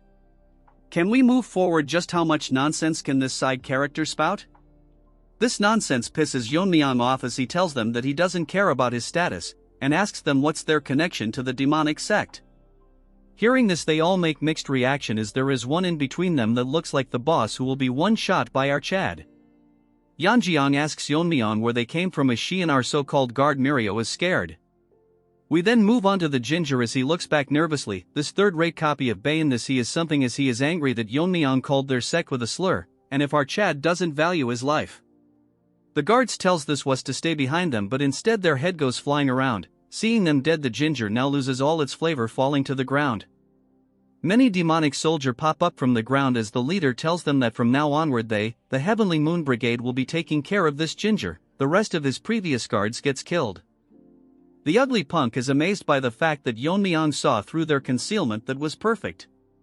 Moving on to Yeon-myeong, he doesn't care. As for his subordinates, all of them are crying, and his useless guard Mirio is amazed by just what is happening, but what shocked all three of them further is when Yeon-myeong tells them that with the stench of the demon turds reeking from a mile away he could see them from a mile. Yeon-myeong should switch professions and become a roaster, since he tells him that if he was trying to hide his identity, the least he should do is cover his face properly. Mirio thinks that he has gone crazy to roast someone on their looks. As for the bald head, he is holding himself from attacking, telling Yeon-myeong that even after seeing every one of them getting killed he still doesn't feel the sense of urgency. Yeon-myeong asks Shorty to lend him a sword, and he takes a hold of the masterpiece, as Yeon-myeong tells him that if it's urgency he is talking about, it's them that should worry about it instead. Our roaster Yeon-myeong tells them that from where he is standing, them and the ones they killed are all same to him. This pisses Bald Head so much that he orders his minions to escort the young master, as he is seriously going to kill out Chad. Yeon-myeong wasn't wrong when he called him ugly. Dude looks like the fresh turd my dog just released while I was writing this script. One of turds grabs onto Ginger, but Yeon-myeong gets surprised when the young master does not recognize them at all. According to Yeon-myeong's observation, this brat probably is not aware of their identities. That's when a voice curses our Chad. It's that ugly fart that is pissed and attacks our Chad for ignoring him. With no reaction, his face Yeon-myeong blocks his attack, and because of the strong exchange of sword, a mini explosion occurs. Ugly Fart thought that he was faster, but still he got knocked back, as he stares at our Chad, who was unfazed even after the exchange of their swords. All of a sudden his world starts spinning and he thinks of counterattacking, only to find himself dead, while all his subordinates watches his head rolling around. Mirio and Yeon-myeong are shocked to witness what just happened. Ginger has almost turned into a paste. While Yeon-myeong is standing in front of the headless body, bro has immaculate drip. According to Yeon-myeong, after swinging the sword, he can definitely feel that it is a masterpiece. The weight distribution between the hilt and blade is near perfect, and it's razor sharp without a drop of blood staining it. He tells Shorty that it is truly a masterpiece, and he is who carried his legacy as someone amazing as well. Hearing this, Shorty starts to tear up. In a flashback we can see Senior Shorty making this sword, telling Junior Shorty that every valuable object will eventually find its rightful owner, so the sword he is crafting will find its master someday. So no matter what happens, he must give this sword to the person who can appreciate its worth. Looking at Chad, he thinks that he has finally found its rightful owner. Moving on to Yeon-myeong, he asks them if any of them wants more, and suggests them to all attack at once. The next moment this group of nonsense charges towards our Chad, telling him to not underestimate them. Yeon-myeong smiles at them and with a single slash he rips through half of them, then like dancing in water with a set of extremely delicate and fast movements he kills them all with single consecutive strikes. Seeing this, Ginger has decides to turn back into a human. Shorty is also short of words. The girls are shocked and Mirio is getting tired from being surprised, and it's amusing that she was not aware when our Chad learned swordsmanship. In some other place where someone is walking with his two legs, this is the nonsense most narrators use to make the video unnecessary long. The person who is walking thought to himself that everything is going smoothly and effortlessly. This pizza face thinks to himself that the losers from the Black Death Alliance, these bastards, is completely unaware that he is from the heavenly demon divine cult. By the way, he is the second son-in-law of Black Death Alliance Hyunso, Nam Jin-soon, but we will call him Pizza Face. Blood is so delusional that he thinks about how his son has the talent befitting the bloodline of the Yeon family. This Pizza Face with no sauce is so proud that he thinks that among his peers there is no one who can match him.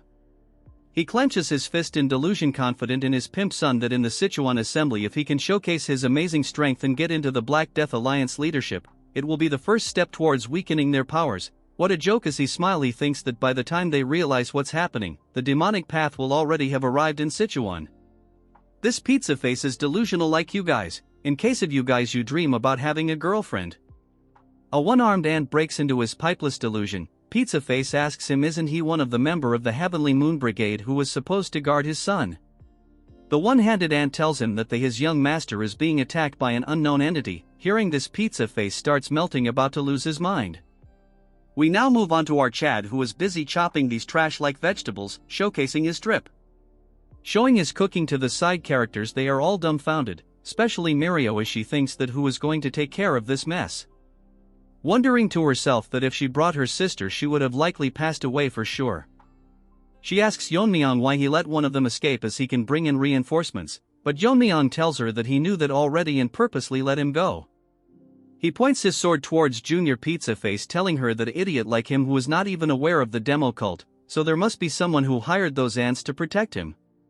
Junior tells Yeon-myeong that he is misunderstanding and he is not from the demon cult, he does not even know who they are. Yeon-myeong stops his blabbering, telling him to shut up as soon he will figure everything out, when the guys are coming here right now. The side characters as always get shocked as a loud scream calls them out. Outside, Pizza Face has arrived with a colony of ants, warning whoever did this to release the hostage and he will spare his life. Making his Pizza Face a bit stretched, he warns them that if they don't comply he will rip them to shreds and feed it to the beasts. Bold word from a pizza. Yeon-myeong enters the scene with Junior Pizza Face and places his masterpiece pizza cutter on his neck, telling Senior Pizza what he can do about this. Shocking obsessed side characters are again shocked, thinking who the villain is right now, considering the way Yeon-myeong is behaving. Mirio the overthinker thinks that their number is way too much. Just a question, was she not aware that during the test Yeon-myeong slayed over 300 martial artists? Anyway, she stares at Yeon-myeong, thinking what his plan might be. Pizza Face barks at Yeon-myeong, telling him how dare he, messing with them without knowing their powers. Yeon-myeong tells Pizza Face that he is from the demon cult, he can sense the sinister energy coming from him, which is the impure demonic energy.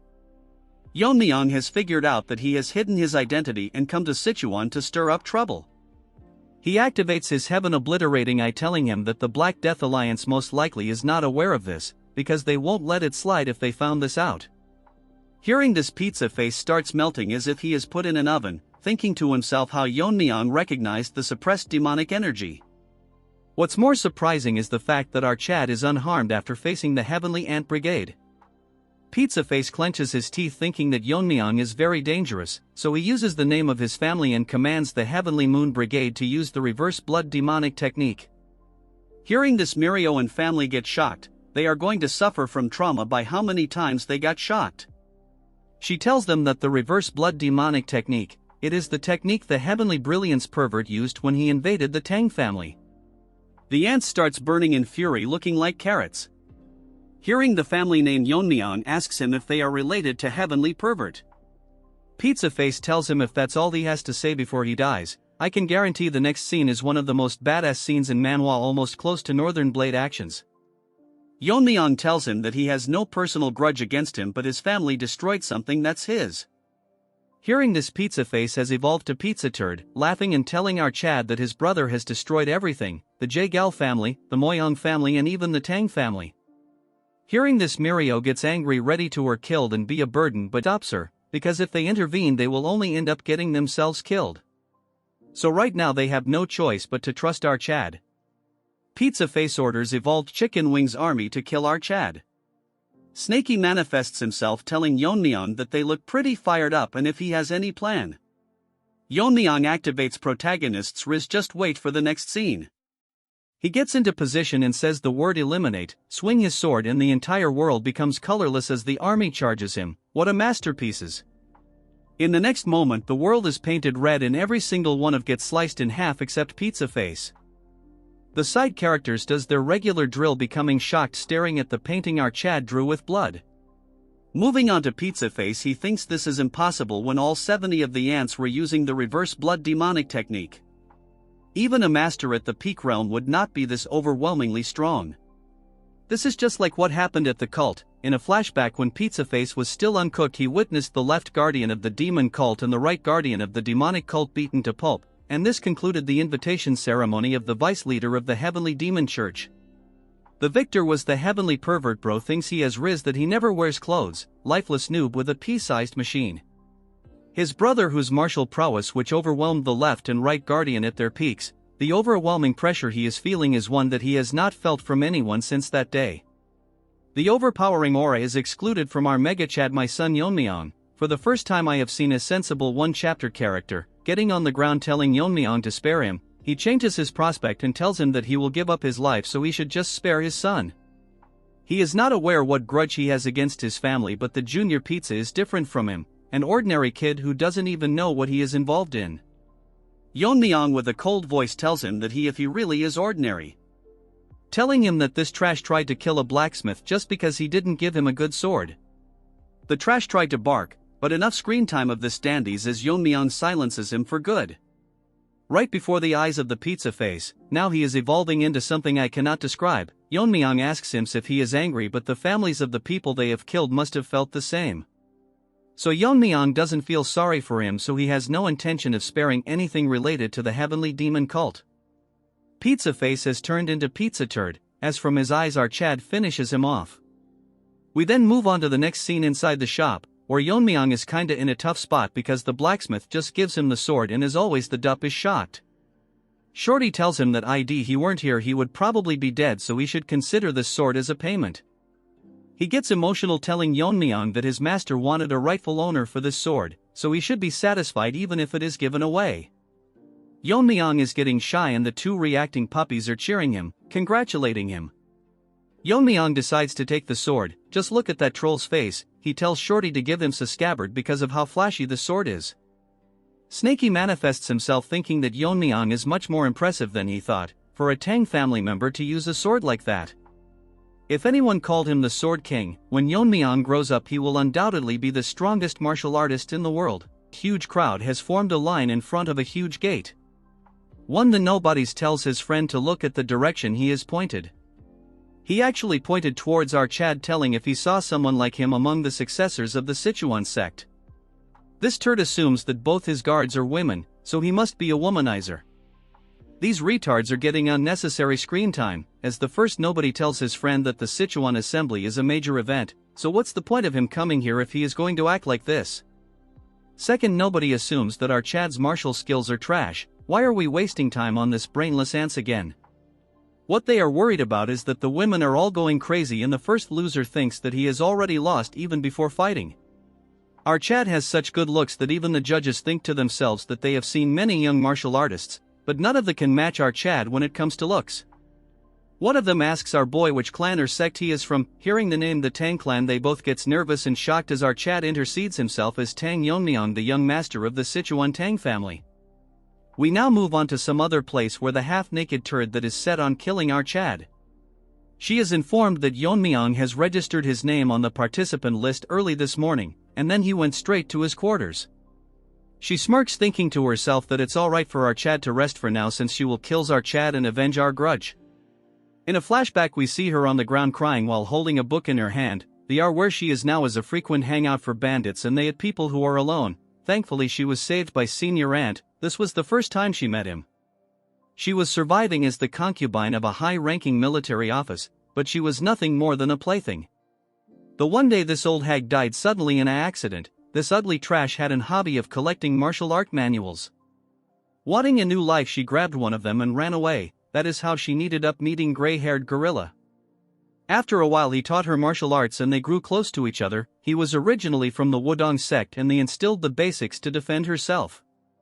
After mastering her basics she started practicing the manual she had stolen. It was Red Lotus Flame Art, but misfortune won't leave her alone as from that point onwards, her body began to weaken day by day as she had contracted an incurable disease.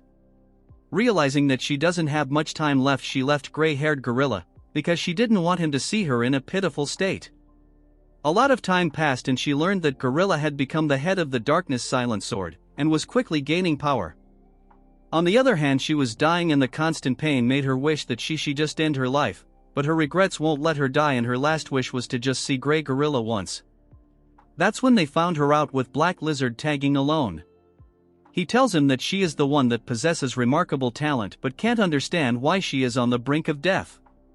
Black Lizard tells him that she learned the martial arts of both yin and yang, so her vitality and energy conflict with each other, so it's natural that her body is dying. Lizard tells her that she should recite the formula of the martial arts she has learned. To her this was a stroke of fate and like she was hypnotized by his words she spoke it with all her will.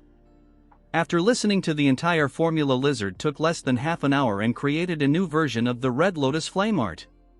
She was shocked that he altered it in such a way that a woman could use it with her yang energy. He tells her that if she reaches a high level the accumulated internal injuries will naturally heal, so she should just keep practicing. The person who saved her was no one other than the Black Death Alliance leader who ruled over Sichuan. To show her loyalty for saving her life, she established the Transforming Heart sect and joined the Black Death Alliance. Since Gorilla was also a part of the Black Death Alliance, she thought that she could rekindle their old relationship. He clearly rejected her, telling her that he found her because of her talent and not for any other reason, so she shouldn't get caught in old feeling anymore. He had drifted far away from than she has imagined, but she cannot blame him since she left him first. Let's take a second to make sure we are in the right story. What's this third-rate romance story anyway? She didn't lose hope that it'd come again. She suppressed her feeling, hoping that one day he would understand her sincerity. Then one day she heard the news that the Darkness sect was annihilated by our Chad. That day she made up her mind that she will kill the young master of the Tang family, our Chad. Moving to the present, she just wants to track down Yeon-myeong and kill him right now, but he is someone that has surpassed the peak realm, so even with her Red Lotus Flame Art it would be hard to kill him. She smirks, holding herself a little longer as she has made a plan at the upcoming Sichuan assembly, which he will never be able to escape. She falls on her bed making an ugly face, waiting for the destruction of our Chad. Her story was sad, but now she can die since she has half the chapter for herself. We move on to another manner where our Chad is meditating. While he was doing so, Snaky manifests himself. He thinks that Yeon-myeong is a monster. He has been disrupting his mental training for over an hour, but he didn't even move an inch. It is hard to believe that it is the focus of a kid. He would believe that if it was an old master who had rejuvenated. he cannot figure out what exactly he is doing. In his mind realm he is currently facing his master in a one-on-one duel. They both get ready to attack, positioning their sword into a similar stance. They both attack at the same time using the skill eliminates as a huge explosion occurs because of their class of swords. As the bright light fades away they are both unmatched until Yeon-myeong gets split in half. Yeon-myeong expected this, that it is impossible to full manifest the eliminate technique with the green heart poison technique. Even though he cut down 70 people with the eliminate technique, it was only a degraded version that couldn't display even half of its powers. If it was in its full powers it would have split the entire area in half. In his past life he used a mental technique called the destructive force. Only by mastering this he can truly unleash the power of the eliminate technique. Destructive force has a nature that weakens the body, causing ordinary people to die suddenly, but only Yeon-myeong and his master were born with the talent to control power, were capable of using the technique. Now that he has reached the peak realm and his body has become stronger, if he mastered destructive force he could quickly gain the martial prowess of his past life. Yeon-myeong wonders to himself that he has become too attached to the sword, making him question this. Although the technique is degraded, he still managed to manifest the essence of eliminate with his current strength. The reason that it is so weak is because the current mental technique doesn't align with his swordsmanship. He thinks that he can modify the green heart poison technique to align with his swordsmanship. Yeon-myeong suddenly wakes up to see his face marked and our troll is drawing on his face. Yeon-myeong tells her to stop but she won't. Mirio gets shocked, asking Yeon-myeong if he was sleeping, which Yeon-myeong doesn't agree, asking her if they are ready. Mirio says they have been waiting for him. Hearing this, Yeon-myeong tells them to head out. Yeon-myeong asks Mirio how long she is going to treat Yeon-myeong like her friend. Mirio tells her why would she care when Yeon-myeong himself can't say anything. Then they both start fighting with each other, making Yeon-myeong fall in a tough spot. Yeon-myeong tells her that Yeon-myeong is not wrong. Hearing this, Mirio gets pissed, asking him if he is siding with her. But that doesn't mean she has to tiptoe around those guys from the unorthodox sections. They both agree on this, and Yeon-myeong tells her that there's no need to worry about dignity in front of a pile of corpses. But before all this, she attacked Yeon-myeong. No, now she has to pay her back tenfolds. At the heart of the Black Death Alliance, people are waiting for the competition to commence. With music being played by women who all look the same, guest artist became lazy. Then we move on the horrible bangs women. She explains the rules of the Sichuan assembly. It's basically a place where one either takes or loses their interest. I will keep it short. This disposable character got too much screen time already. Power struggles are sorted in this competition, and by the tradition even life and death duels are permissible. Little Shoddy and Old Man Rabbit are excited. I named him Rabbit cause he looks like a nice guy. The stakes are all written in a contract that's sealed and the winner will claim it. These rights are granted for 5 years, and anyone challenges the outcome, the main sect will validate the results. If someone were to break the rules, it will be considered an insult to the alliance. As such, they will pay an appropriate price. Hearing this, the nobodies get shocked. The author should give these disposables less screen time. We have yet to see our Chad. She concludes the explanation and then tells everyone that in this year's assembly they are being graced by the distinguished swordsman, who is the sword of the 9 rings, our branch-eating rabbit. Hearing this, everyone is shocked, and nobody spouts out that the sword of the 9 rings is one of the 6 Grand Masters, which is the strongest force in the Black Death Alliance. Fatty beside Yeon-myeong is amazed to meet Rabbit, since it's been a dream to meet him once. We now move on to our main Chad. What surprises Yeon-myeong is that Rabbit has reached the Fire Realm. Rabbit introduces himself and tells them that he has come to the assembly with the leader's daughter Yeon-hui. He expects to see good performance from all of them. As such, Horrible Bangs announces that Rabbit will oversee every life and death duels. If there is anyone that seeks a life and death permission, they must first ask for the master's permission. As she was about to end the speech and nobody raises his hand, asking for Rabbit's permission, challenging our Mega Chad to a duel. Life and death duel. Blood thinks just anyone can fight him. Bro should be grateful that he is a 1-chapter character. Anyways, we will call him Nobody Number 1. He is the son of that gray-haired gorilla. From his appearance and that he is carrying 2 swords, Rabbit figure out that he is from the Great Darkness Silent Sword sect. Rabbit thinks to himself that it is probably revenge that he is after, but it would be difficult since he heard that Yeon-myeong is the one who defeated gray-haired gorilla, who was quite strong in the alliance.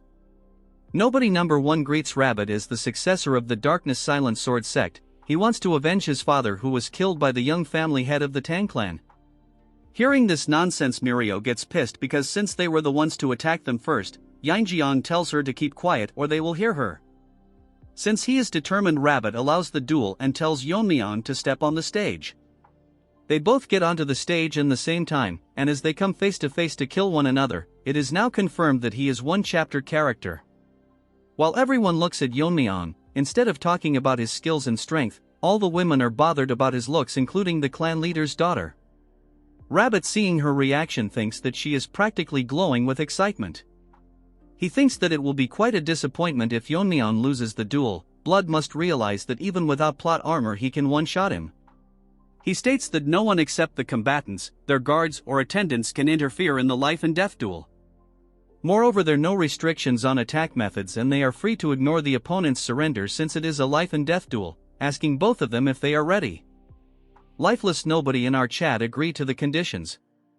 Since they both represent their sex, they are permitted to have their guards and attendants present. Rabbit asks Yeon-myeong if he will not bring his gurs with him. Yeon-myeong with his straight face tells him that he bought a guards but instructed them to not interfere, because it's whether one person or three, it won't change the outcome. Hearing this, nobody number 1, number 2 and 3 all get pissed. They are uglier than by dog's feet. Hearing this, Rabbit finds it quite bold as he announces the fight to start. All three nobodies take out their sword but Yeon-myeong remains unfazed. With some gestures, nobody 1 instructs his lackeys. They pretend to be some copy character of Black Myth Wukong, since these retards looks like monkeys. The sword energy they were excluding makes everyone shocked, because it is the signature dark sword energy of the great silence sword sex master.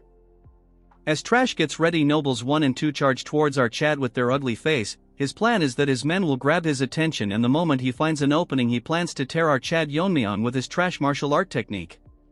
But he gets shocked for some reason, because instead of attacking our Chad, they both crash to the ground, silencing everyone as they stare at what has happened, including the Rabbit and horrible bangs. They can't figure out what happened and why they collapsed, until they notice that they got feathered needles stuck in their necks. Rabbit is surprised because the needles were so fast that it was hard even for him to see. Yeon-myeong opens his mouth and asks him how long he is going to stay in a stance since he is getting bored. Hearing this, nobody number 1 gets so pissed that he tells Yeon-myeong that he is going to kill him. He pushes his feet forward and charges so fast that the ground breaks, charging with 2 swords ready to one-shot our Chad. As he slashes, his sword disappears, shocking the disposable character. He notices that Yeon-myeong is standing behind him, telling him that among the people who attacked the Tang clan during the competition, there were 2 people who used sword energies like him. Yeon-myeong injects a needle on high and tells him that one of them was his father, the previous head, and the other was the spy. But compared to them, he falls far short of either of them. Hearing this, he starts crying as rage boils inside him. Don't tell me he is going to turn Super Saiyan Broly. As Yeon-myeong was leaving, thinking to himself that they were the one that started this, but they all blabber about taking revenge. Moving to the useless crowd, they cannot believe that the battle ended so fast. One of them thinks that the skill gap is really big, or the successor of the Darkness clan is just lacking. Nobody is enraged, not because he cannot avenge his father, because he is weaker than his stepbrother. That's when an ant shouts that the battle is not over, as nobody's sword turns pitch black and he launches a final attack on Yeon-myeong. This surprises our Chad, and nobody will prove that he is better than his stepbrother and survive one more chapter. But Yeon-myeong breaks his bubble as he grabs onto the sword with his bare hands, shocking the nobody who wanted a bit more screen time. With his fist he shatters the sword into pieces, shocking Rabbit and his niece with the ugly bangs about to cry. The same goes for the crowd, but this time the duo of retards are not surmised because they saw this way too much. As such, the nobody could not survive even this chapter and dies. Rest in peace, you will not be remembered. Yeon-myeong intended to take it easy on him, but it surprised him that even after being hit by his poison needle, that numbs hearing and paralyzes the body, and exhibits such a skill while facing his death. Rabbit attracts Yeon-myeong's attention as he finds it remarkable that our Chad showed him a blade technique at a crucial time like this. He heard that the Tang clan trains their hands to handle sharp weapons or wear gloves, but he didn't expect them to block a sword energy with his bare hands. If Blood saw Yeon-myeong's sword skill, he would beg to be his disciple. Yeon-myeong thinks to himself that he blocked it because of the dragon scale armor, but there is no need to reveal it, so he tells him that the clan has that sort of thing. Rabbits find it a fine display and acknowledges the fight, announcing our Chad as the winner.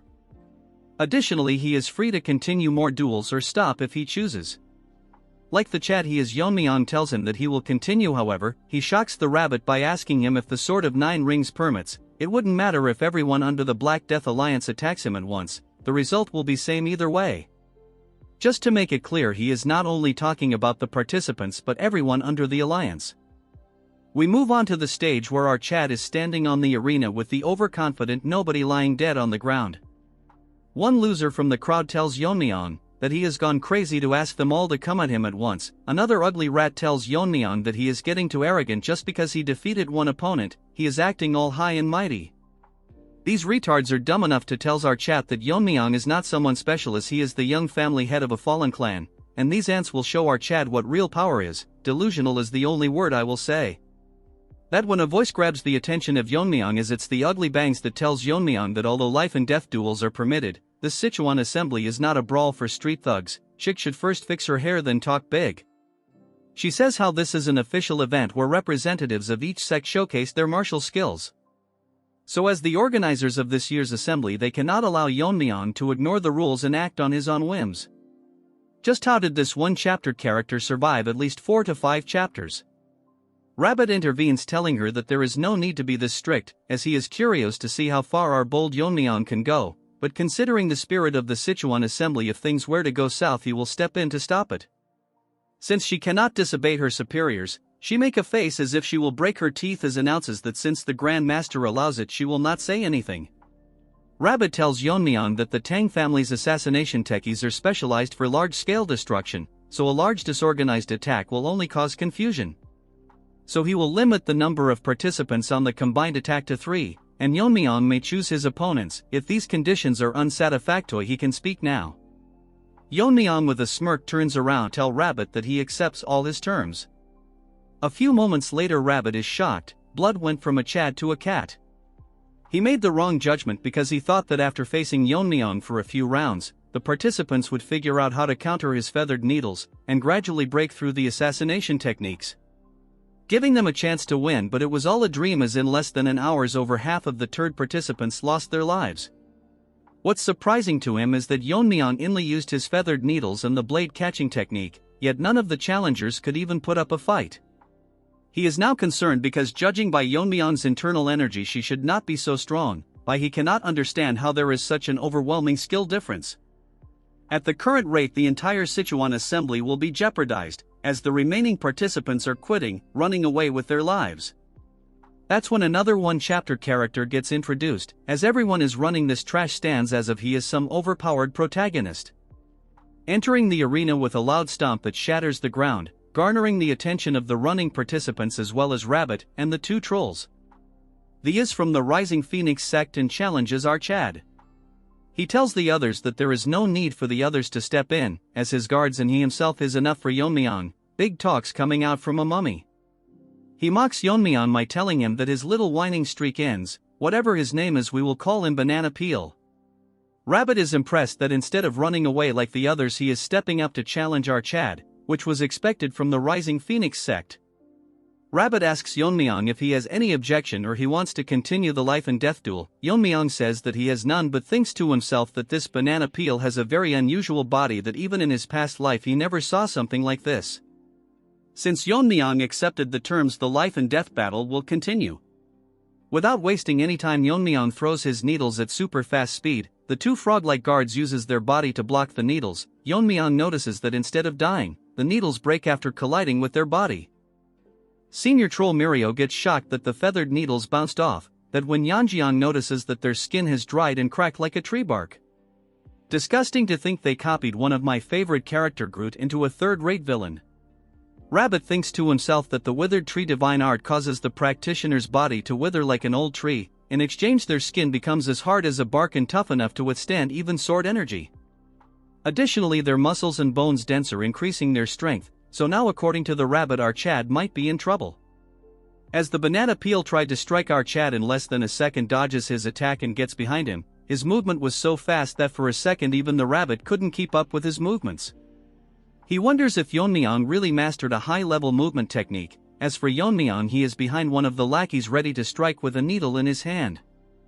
Our Chad shoves the needle right into his head.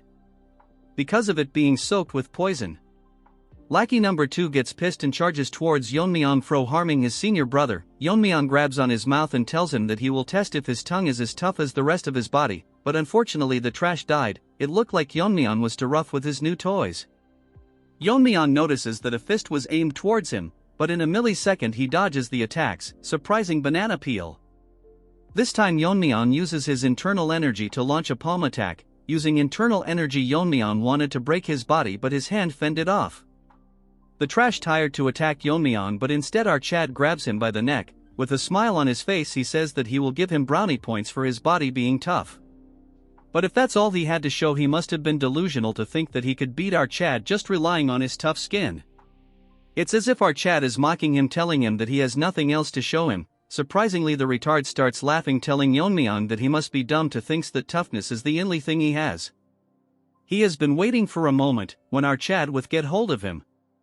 Yeon-myeong remains quite not answering him. Banana Peel goes crazy as a green aura excludes from his body, telling Yeon-myeong that this is the true essence of the withered 3 divine art.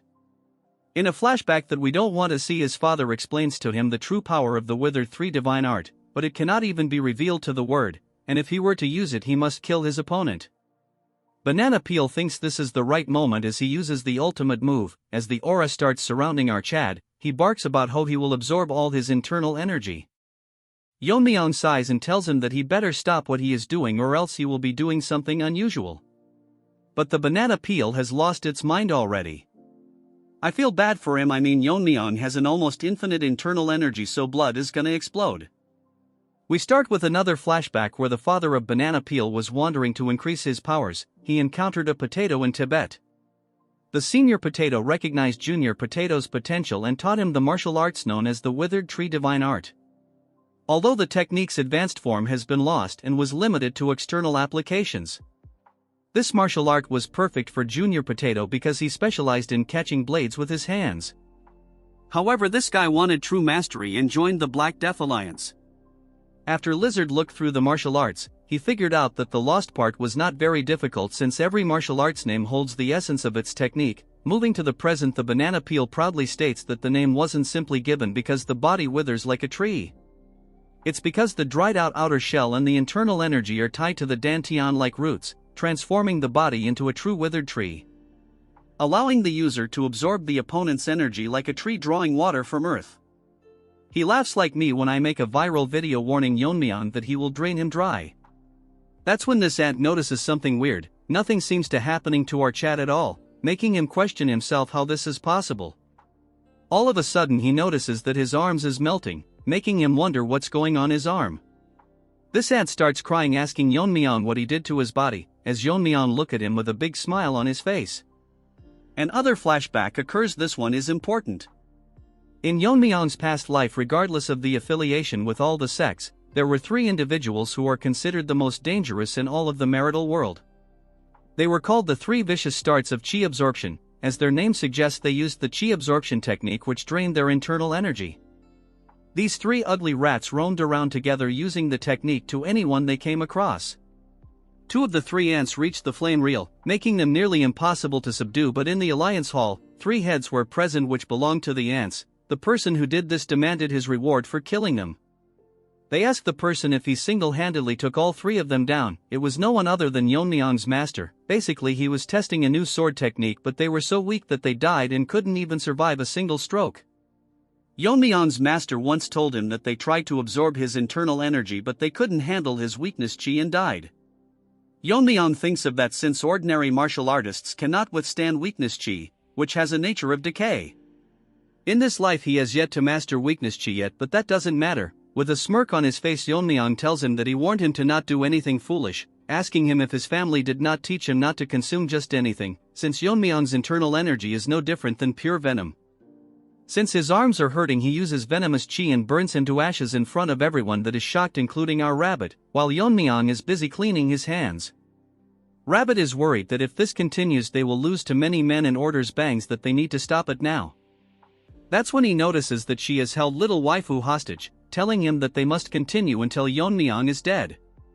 Rabbit cannot believe just what is happening. Bangs tells him that Yeon-myeong's skills had far surpassed what she had expected, so she tells the sword if the 9 rings to kill the young Lord Archad. Yeon-myeong sighs when he diverts his eyes to see that the atmosphere at the stage has suddenly shifted. Rabbit asks her that how can she take Yeon-hee was hostage, and the kind of grudge she can have against a junior disciple. He gets shocked when she tells him that Yeon-myeong is no ordinary junior disciple and of the death of the white-haired gorilla is insignificant to him. To her that gorilla's death was no small matter, so she must avenge him no matter the cost. In this life I want a girl like her who love me even after I am dead, even if this means that she has to repay kindness with vengeance. Rabbit with an enraged face asks her if she volunteered to oversee the Sichuan assembly because of this reason. She warns Rabbit that he is aware of her flame techniques so she can easily kill a fragile girl like our waifu as she inflicts a small wound on her. Mirio asks Yeonjian why they are fighting each other but she has no idea. With an extremely enraged face Rabbit releases his aura telling her that if she is confident that he cannot cut her head from this range. Under the pressure she tells him that as he has reached the fire realm he certainly can, but if he loses his temper and swings recklessly, he might leave a scar on our little waifu. Since Rabbit is in a tough situation he puts his sword back and tells her to wait, as he will kill her after dealing with Yeon-myeong. With a cold look she tells him that once Archad is dead she will gladly accept her death. The bystanders cannot believe that to stop Yeon-myeong one of the 6 grandmasters have to step in personally. As they come face to face, Yeon-myeong tells him that he had not planned on fighting him today. In response he apologizes to him since it's a shameful situation, but he has no choice, since she has something that she must prioritize over her own life, so we hope that Archad understand. Rabbit will end this quickly and make it painless. Blood is talking like Yami except one has a cigarette, the other has a branch. All of a sudden, like retards, the ants stars playing music which surround the entire arena. Yeon-myeong thinks that music at this time is odd and there is something wrong with the melody.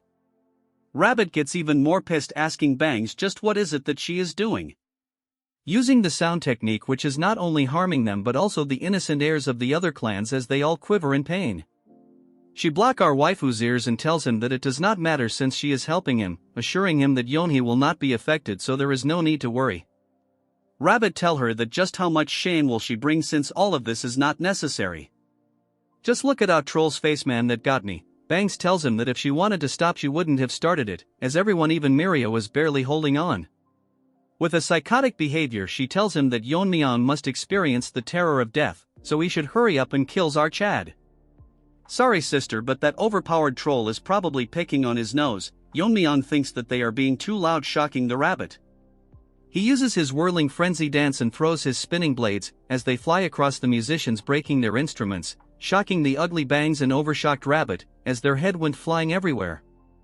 While Yeon-myeong calmly collects his rings, dude need to stop his ultra instinct like Riz. While they were still as shocked at what just happened, Yeon-myeong asks him that he has taken care of the annoying sound so he should finish what he started. Blood has got tear look even when he is speaking. Rabbit stands on the stage with his sword out, witnessing hundreds of dead bodies lying all around the stage.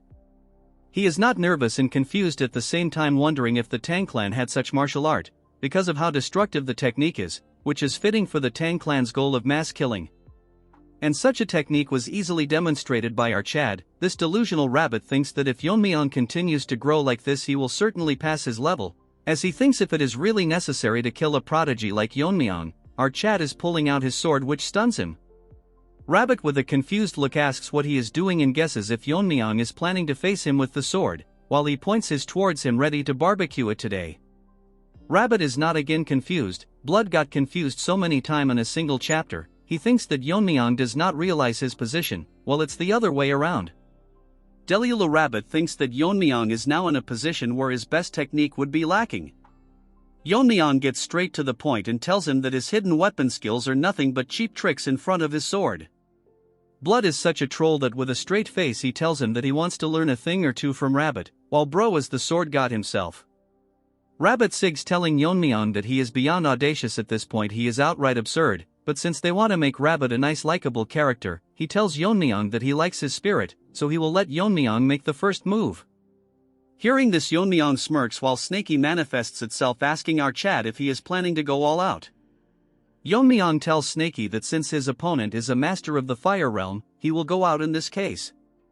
Huge vibrations start occurring in the entire area as Rabbit gets overwhelmed by immense pressure. Yeon-myeong release a few of his seals, releasing an energy strong enough that it lightens up the entire arena, causing strings winds that bangs is flying out, and every one of the ants and our troll who never saw Yeon-myeong's energy is dazed. Rabbit thinks that it is impossible for a human to possess this much internal energy. The terrifying part is that he didn't sense Yeon-myeong hiding this much power at all.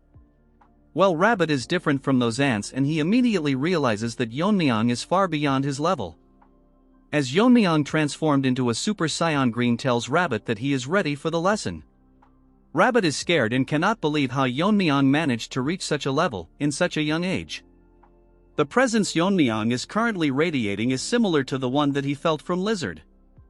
Yeon-myeong asks him what he is doing since he allowed Yeon-myeong to strike first. Rabbit is in a tough position since he dug his own grave at this point.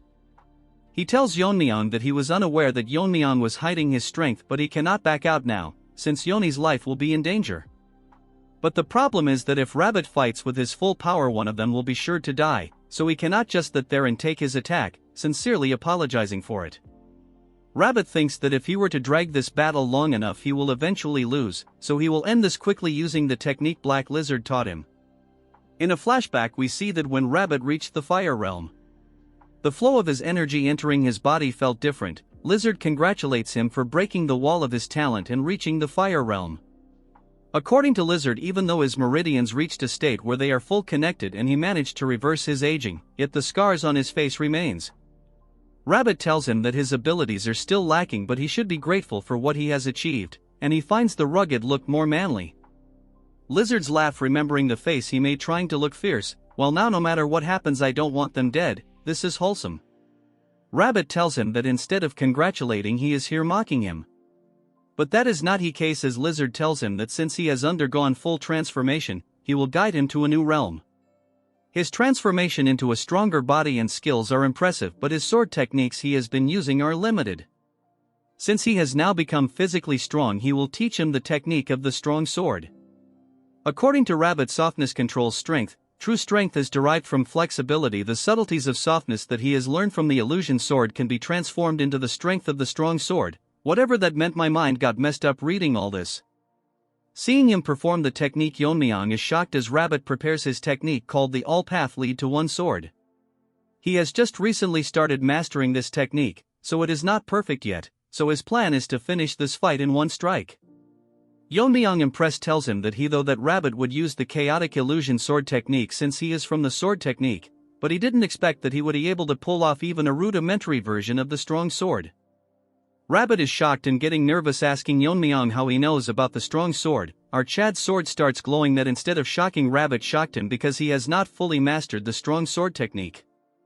Yet Yeon-myeong is wielding a completely perfect version of it, as strong blue energy starts radiating from his body.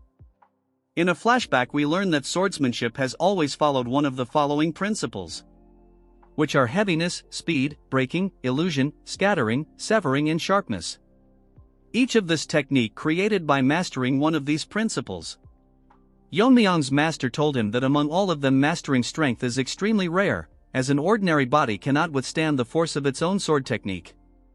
There is a cheap copy path where flexibility can lead to strength, but that's what ordinary people try. As for the one Yeon-myeong is aiming for, it comes from the breakthrough to the extreme end of decay, which is called the ultimate strength.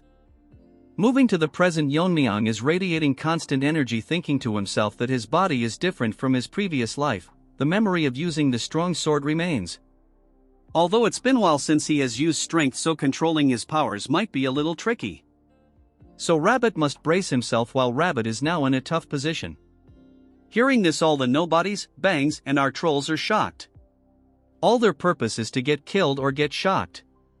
As they both charges towards each other, swinging both of their sword enveloped with sword energy. As the battle continues from the manors, the elders can sense powerful aura from the direction of the gathering. One old beggar thinks that one of the 6 grandmasters released his energy to inspire the young prodigies. But Senior Tree thinks that it's too much inspiration, that he can feel the energy from this far away. Beggar tells Tree that it's none of their business what happens, since the assembly should last at least 10 days. Tree tells everyone to keep their cups down since the energy is intensifying. All of a sudden a huge power blast to the sky, literally releasing energy waves. In some other corner of Sichuan, Lizard was chilling by himself when he notices the energy waves concerned what his brother is up to. At the arena, as they both continue their battle, Rabbit drops his plant and spits out blood. Realizing that he died in a single exchange of swords, rest in peace Rabbit, you will be remembered. Even in his dying moment he is concerned about the safety of Yeon-hee. Witnessing what has just happened, Bangs is out of words. The people that were in the main clan all rush into the arena to figure out just what had happened. They get shocked when they see that Rabbit, who was the Sword of 9 Rings, was defeated, as he coldly stands with his broken sword. Since these people are unaware of just what has happened, they ask Bangs for an explanation. The psycho starts barking that our Chad, the young head of the Tang family, killed Rabbit. As more people enter the arena, they figure out that the Tang clan is the one that annihilated the Silent Sword sect and the Heaven and Earth sect. The biggest problem, however, is that Yeon-myeong doesn't even look like an adult yet. He managed to kill one of the 6 grandmasters. The crazy bitch has gone mad as she tells everyone that Rabbit was killed trying to protect Yeon-hee, so if they cannot avenge Rabbit or protect Yeon-hee, the sect leader will be seriously angry. Hearing this, all of their faces turn serious as they all get nervous. Psycho Bangs orders them to kill the young family head this instant. All of them think that something is off about what she said, but what she said is the truth, then all their lives are at stake. As they all charge at our Chad, one of them tells other that since Yeon-myeong defeated the Sword of the 9 Rings, it won't be easy to defeat him, so they all charge towards him all at once. Mirio gets shocked just by the sheer number of attackers. As for Yeon-myeong, she is tired of being scared and shocked. As 1,000 of them charge towards Yeon-myeong, he puts back his sword, telling the dead Rabbit that if it was not for the tricks Bangs played, this would not have happened, which is unfortunate. His swordsmanship was impressive, but the outcome was already decided by the difference in the refinement of their skills. Still, he earned our Chad's respect because he died without letting go of his sword, which is the death of a true swordsman. Our Chad takes his sword and tells him that although he was his enemy, in honor of such a great swordsman, our Chad will make sure that his journey to the afterlife will not be boring. The trashy Bangs agitates the bunch by telling them that Yeon-myeong is holding Rabbit's sword. Yeon-myeong throws his sword in the air and uses his internal energy to break it into shards. The charging ants gets hit by them until they realize that they are being hit by sword shards. One granny tells Yeon-myeong that he is doing cheap tricks now and tells Yeon-myeong that he is delusional if he thinks he can stop 2,000 of them with just sword shards. Well, Blood is the one using cheap tricks since they are literally ganging up on our boy. Yeon-myeong tells them to deal with such ants it is more than enough, telling that even though they are tiny fragments there is no need to be scared. As he splits her in half, in a matter of few seconds these ants are getting chopped by vegetables. Using Yeon-myeong's internal energy, he is using a cheap version of the 10,000 flower rain, as a tornado of sword shards surround him. The dead tree and Muram Albert Einstein are panicking, telling everyone that his must be the Tang family's secret technique. As the assault continues and bodies flying everywhere, a guy tells everyone that this must be the 10,000 flower rain. Hearing this, Woodface cannot believe that a technique that was long lost resurfaced again. Snakey manifests itself and tells Yeon-myeong that they are dumb to think that this is the 10,000 heavenly flower rain, as they have never even seen it with their own eyes. Yeon-myeong calls for Mirio, while Yeon-myeong is making sneak peeks. Our Chad tells her that he will keep them from getting near her, but if a few slips through she has to handle it. Mirio, sweating like a dog in heat, tells Yeon-myeong that she must keep her urn as his bodyguard and assures him to not worry as she won't get in her way. Instead, this troll tells Yeon-myeong to raise them straight to hell, as our savage tells her that she doesn't even need to say it, as that's exactly what he is going to do, increasing the intensity of his attacks. It intensifies so much that the blades become an ocean that is sinking in their body, chopping them like vegetables. Since the number is so overwhelming, Yeon-myeong attacks them with his hands and Albert Einstein gets chopped in half like the rest. That's when a few of them notices Mirio and her sidekick wearing the Tang family outfits. Since they cannot take care of a monster like Yeon-myeong, they plan to capture them and offer them to the sect leader. Mirio is nervous as in a flashback she is surprised that Yeon-myeong is offering to cure her dead vein syndrome. Yeon-myeong tells her that soul energies are also blocking her meridians. Mirio thinks if it's just like her sister she has to get naked, but Yeon-myeong tells her that there is no need for that. Look at that troll's face, as Yeon-myeong is flustered because he imagined it. He tells her that the main reason he is doing this is because Mirio is extremely talented in martial arts, that she is as strong as the Bounty Brigade even though she is suffering from the dead-eye vein that she is unaware of. If they cure her syndrome and unblock her meridians, her strength will be on the level of a clan elder, as she outright slaughters all of them in a matter of seconds. They cannot believe that even his lackeys are extremely strong. Yeon-myeong thought they were kids, but they are stronger than clan leaders. Mirio tells her to stay behind her as it's hard to protect someone. Hearing this, Yeon-myeong starts crying as she has been neglecting her training, so in her current state she is completely useless. All she can do is watch from the back as Mirio continues to slaughter them. Woodface tells everyone that they need to stop the wind pressure from Yeon-myeong, as no matter how strong he might be, there is a limit to his internal energy. Even if they take damage, they will surround Yeon-myeong, trying to overwhelm him. Seeing their determination, Yeon-myeong gets shocked as they are letting themselves get torn to shreds. With the help of a few thousand, they manage to weaken the wind pressure. Yeon-myeong thinks to himself that despite the favor he has shown, they are still willing to risk their life, wondering what kind of person their sect leader is that they have to go so far. Since now is not the right time to think about it, Yeon-myeong uses his sword, and with a few moves he slaughter over 1,000 of them surrounding him. Bangs cannot believe that Yeon-myeong literally slaughtered a few thousand with just a swing of his sword. She realizes it was not luck that he overpowered a Fire Realm Master in a single strike.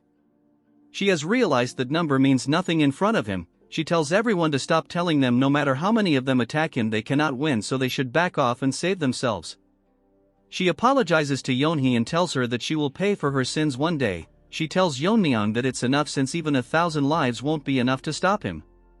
So in order to kill her she need to use the sect leader. Although she didn't want to do it to witness his death, she has no other choice. Her eyes starts glowing. Yeon-myeong wonders what is happening as he uses the Inferno Lotus technique on the little girl, as she starts burning. In front of everyone, resent at the scene, as no one will be alive once the sect leader arrives, as she will be waiting for them in the afterlife.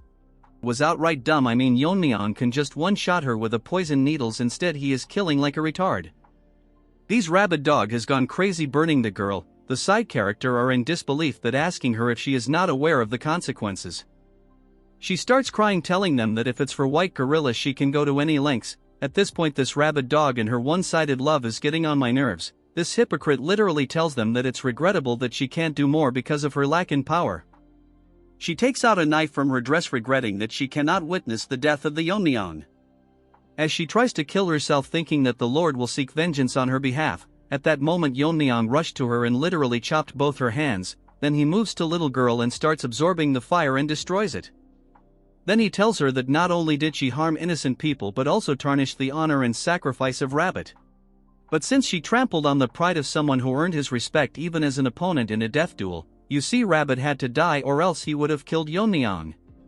Moving to Yeon-myeong, he clearly tells her that it's stupid of this dog to expect a peaceful death. Lying on the ground, this dog is feeling the pressure, though Yeon-myeong thinks that although he said it, it's not for him to decide but the lizard.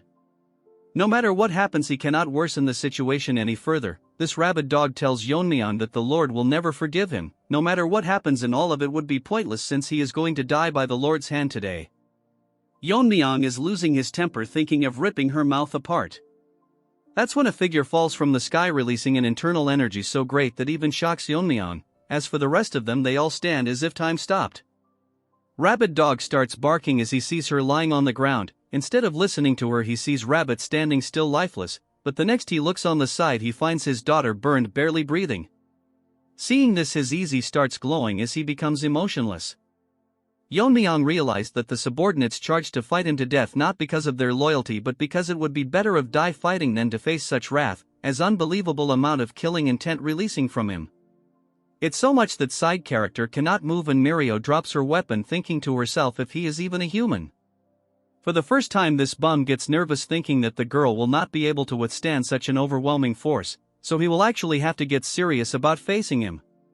He moves past Yeon-myeong as if he couldn't see him. Don't get me wrong, Yeon-myeong is not weaker than him, it's just that he was taken aback. Yeon-myeong thinks if he is ignoring him but realizes that he is going towards his daughter who was barely breathing. Dog again starts barking, telling him that Yeon-myeong killed Rabbit and did this to his daughter. Telling him if he is not hearing the cries of vengeance, so she requests him to kill Yeon-myeong right now. Come on, this Rabbit is talking way too much. The leader covers his daughter in his coat and walks away, ignoring the dog.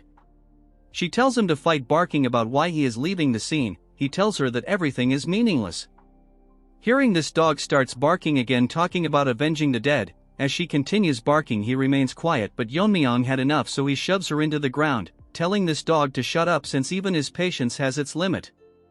So he warns her that the next time she does this he will rip her tongue out. Yeon-myeong didn't think things would escalate so much. The original plan was to kill of the air and draw attention to himself so that they divert their attention from the joint sect, which is busy fighting the demonic cult. It will change completely once the daughter of the leader is dead, as he ties a leash on the dog. Now the situation has gone beyond justification and became a personal vendetta. Mirio asks Yeon-myeong if he is going to chase the Lord down. Yeon-myeong tells her that if he doesn't the Tang family might be in danger, so he needs to see this though. Mirio tells him not to since the Lord is so strong that he even overwhelmed the heavenly pervert. Yeon-myeong tells he is not going there to fight, since if he has any reason left he won't kill someone who came to talk. Mirio asks him what will happen if they fight. Yeon-myeong clenches his fist, telling her that he will risk his life if it threatens the main family. Keep in mind Yeon-myeong is not even 1% strong as he was in his previous life. In the main hall of the Alliance, the doctor informs the Lord that they did everything to save his daughter, but the flames penetrated deep inside her body, so it's impossible to remove it considering her frail constitution. Hearing this, the Lord goes blank for a second, remembering flashback about Rabbit and his daughter. We shift to another scene where Lizard was young holding the kid, as the previous leader of the Alliance was taking his last breath. Telling Lizard to take care of Yeonhee as his own daughter. Since that time something inside has changed, and to recover from the pain of loss he becomes stronger. Since he thought that if he was invincible no one close to him would lose their life. He guided all his brother to the fire realm, and gained the loyalty of power-hungry martial artists and built a very powerful force. But all of it was pointless, as things like this can happen in places he cannot reach. Now he feels what his daughter felt when her straw doll was broken. From the grief he is feeling he can tear apart the sky. As he transforms, not able to control the overwhelming anger he is feeling, his hands change and he finds everything meaningless, but he won't repeat the same mistakes. And has gone crazy thinking of eradicating anything that can possibly bring harm to his people. Moving on to Yeon-myeong, he is busy dragging the rabid dog that is suffering from rabies. As Yeon-myeong was on a walk with his crippled dog, Snakey manifests itself and asks Yeon-myeong if he knows that dragons are real. The question took Yeon-myeong by surprise. He asks Snakey that from what he knows dragons are just mythical creatures, which he clearly doesn't.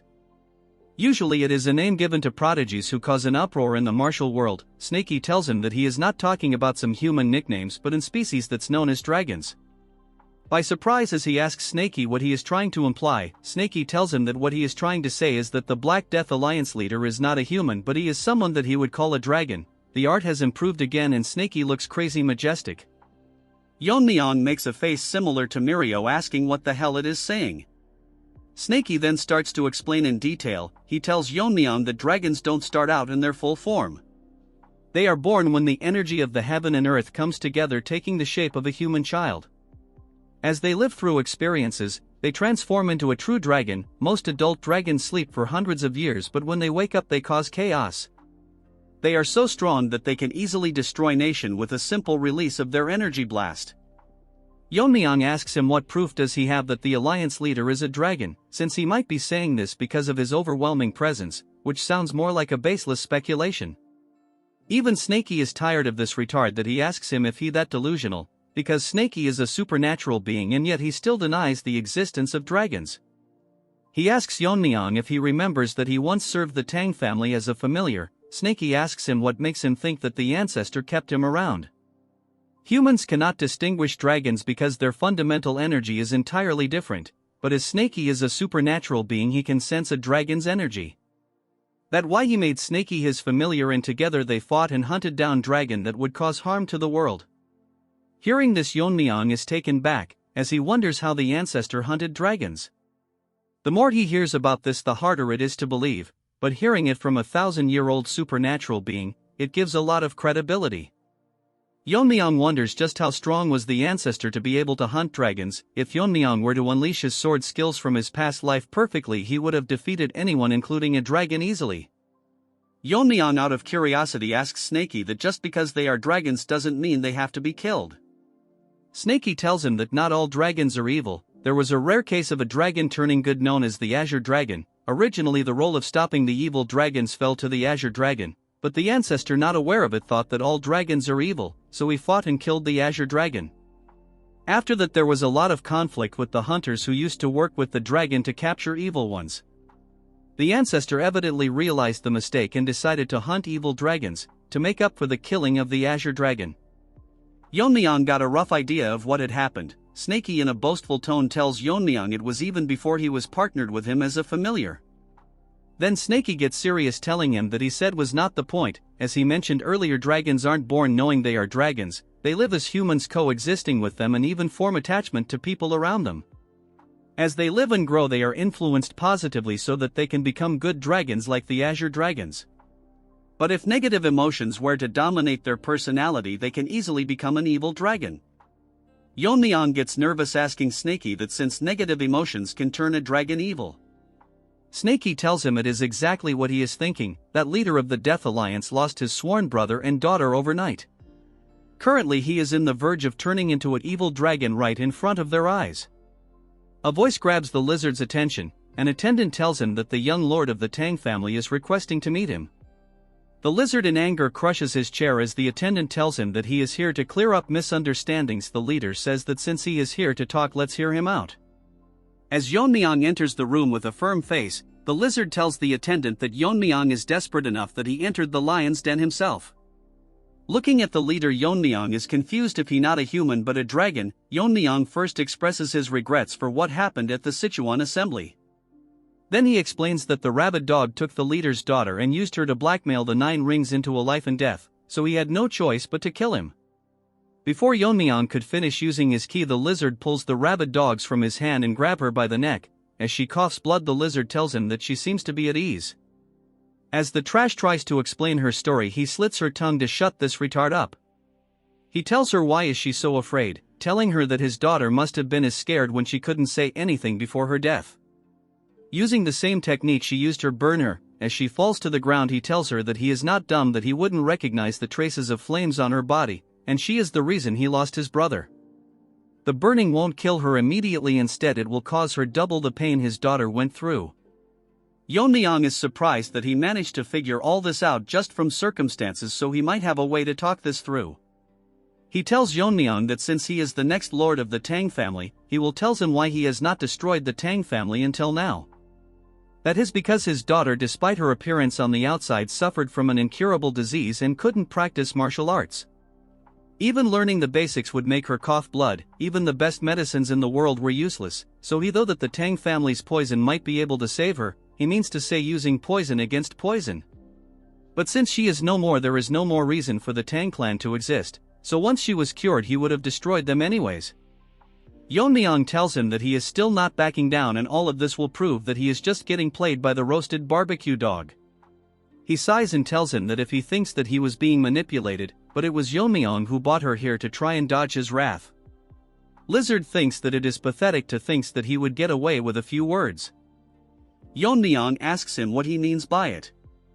It doesn't matter to him who was right or wrong, since the death of his loved ones are connected to them, he won't stand for it. So everyone including Yeon-myeong and his family will die until his anger is satisfied. From now onwards it will not be a punishment by the alliance but a personal revenge, starting with the Tang family. Yeon-myeong takes out his sword thinking that there is no way to avoid a fight. Yeon-myeong gets shocked and nervous when he tells him that everyone from the alliance, including the 6 grandmasters, are all headed towards the Tang family. Once he is done with our chat he will catch them up using the light foot technique. Hearing this, Yeon-myeong attacks him and a huge explosion occurs. Yeon-myeong starts overthinking that his family is in danger, so he will have to quickly get back. The lizard shocks Yeon-myeong by blocking his sword with his hands, telling him that after losing his eldest brother he destroyed every righteous sect that accepted his death with his own hand. So if Yeon-myeong killed a rabbit, you all are yapping, but he raised kids, adults, everyone just because he wanted to. Anyways, he tells him that this time it won't be just the Tang family, he will wipe every faction on the Central Plains to eliminate future threats. Back at the Tang family manor, Mommy was enjoying her tea, but she sighed because she cannot stop thinking about how Yeon-myeong is currently doing. That's when someone barges into the room telling her that there is trouble. She gets shocked by the sudden appearance. It's no one other than Woo Jin. He is gasping as if he rushed with all his might, telling her that they are currently under attack. Hearing this, mommy gets alerted as her eyes become more focused. Wu Jin explains that a huge number of Black Death Alliance warriors have invaded the Tang family and currently they are trying their best to hold them back. Hearing the mention of the Black Death Alliance, mommy is worried if Yeon-myeong is okay, but now she has to deal with the invaders first. Back at the main hall of the Alliance, Yeon-myeong is landing multiple sword strikes in a single second towards the lizard. Yeon-myeong finds it hard to believe, but he is using lethal moves in every single strike using his strong sword, as he lands a very strong strike. The strike was so strong that it split the building in half as wall fall like crumbs. The lizard got injured realizing that his brother was outmatched from the very start, because the technique is even superior than the sword technique he taught his brother. Also because of Yeon-myeong's unfathomable internal energy, he is able to land continuous strikes without slowing down. Yeon-myeong is surprised that the lizard managed to block every single one of his strikes, and even now he is trying to analyze and measure the power of his sword techniques. Since that is the case, Yeon-myeong thinks of moving at the speed that his eyes won't be able to react, as Yeon-myeong lands a few more blows, but the lizard is effortlessly blocking them. Using his palm techniques, as Yeon-myeong changes his grip holding the sword in a different way, the lizard observes the change, while Yeon-myeong is focused landing multiple lethal strikes with greater intensity. As the strikes becomes faster with every single strike, the lizard gets pushed back. One of the strikes injure him and he thinks that he couldn't block all of the strikes, but there is something off about his technique. It's like Yeon-myeong's sword is running along a path that is perfectly optimized for killing his opponent. Hearing this, he gets surprised that lizard might have analyzed his sword path already. Lizard gets close to him and tells Yeon-myeong that to be able to pull off such an advanced technique at his age is unprecedented, so the secrets might be something related to the look in his eyes. As he tries to attack Yeon-myeong's eyes, our boy used his sword to push him, creating some distance. Mid-air, that lizard lands a strong kick making Yeon-myeong fly, but he digs his sword on the ground to slow down the momentum, barely stopping him from getting injured. Using his footwork, he gets back to his feet but gets shocked because the lizard is not giving him any time to counterattack as he charges straight towards him. Yeon-myeong lands a blow using his sword and lizard attack with his palm. As their attacks comes in contact, a huge energy wave form, breaking the room and leaving the floor in crumbs. Amidst this, they continue to attack each other at a speed that we can only see the reflections of their attacks. As they continue assaulting each other, Yeon-myeong is pushing the lizard. When he notices the lizard smiling, Yeon-myeong gets pissed. It uses a stronger attack and lizard, finding it fun, follow the rhythm as they again becomes beams of light fighting and destroying the manor further. They are so evenly matched that they get pushed back at the same time. The battle was so intense that it split the roof in half. From the large crack, moonlight grazed the arena, as they both stand against each other. As the whole building falls down, they starts glowing because the moonlight. The lizard finds it incredible, because he never thought that the fight would be this even, and someone like Yeon-myeong can be called a swordmaster. He thought he had grasped the principles of martial arts and reached the pinnacle, but he needs to rethink things because of its Yeon-myeong. He can use him as a stepping stone to level up further while smirking. Moving on to Yeon-myeong, he is in a tight position because the lizard is the real deal. Even under such relentless pressure, he is respond to all of his attack and even studying them closely. It's as if he has found something interesting and he is slowly starting to enjoy this. The problem is that the longer this fight drags on, the more it will work against him, so he will have to end this quickly. Yeon-myeong tried using the venomous azure light technique, but it's still not able to use his sword skills properly. He has been holding him back, suing the strong sword, but it's straining his sword. Yeon-myeong thinks it's a miracle that the sword lasted this long, but he has no idea it can hold till the end.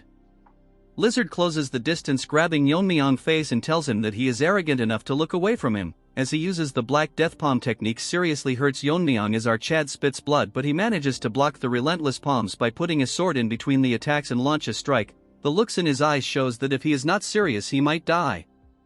Yeon-myeong splits something but gets surprised as Lizard used the coat of camouflage to escape the attack. From behind the coat, he tells Yeon-myeong that recently he had quite the enlightening experience.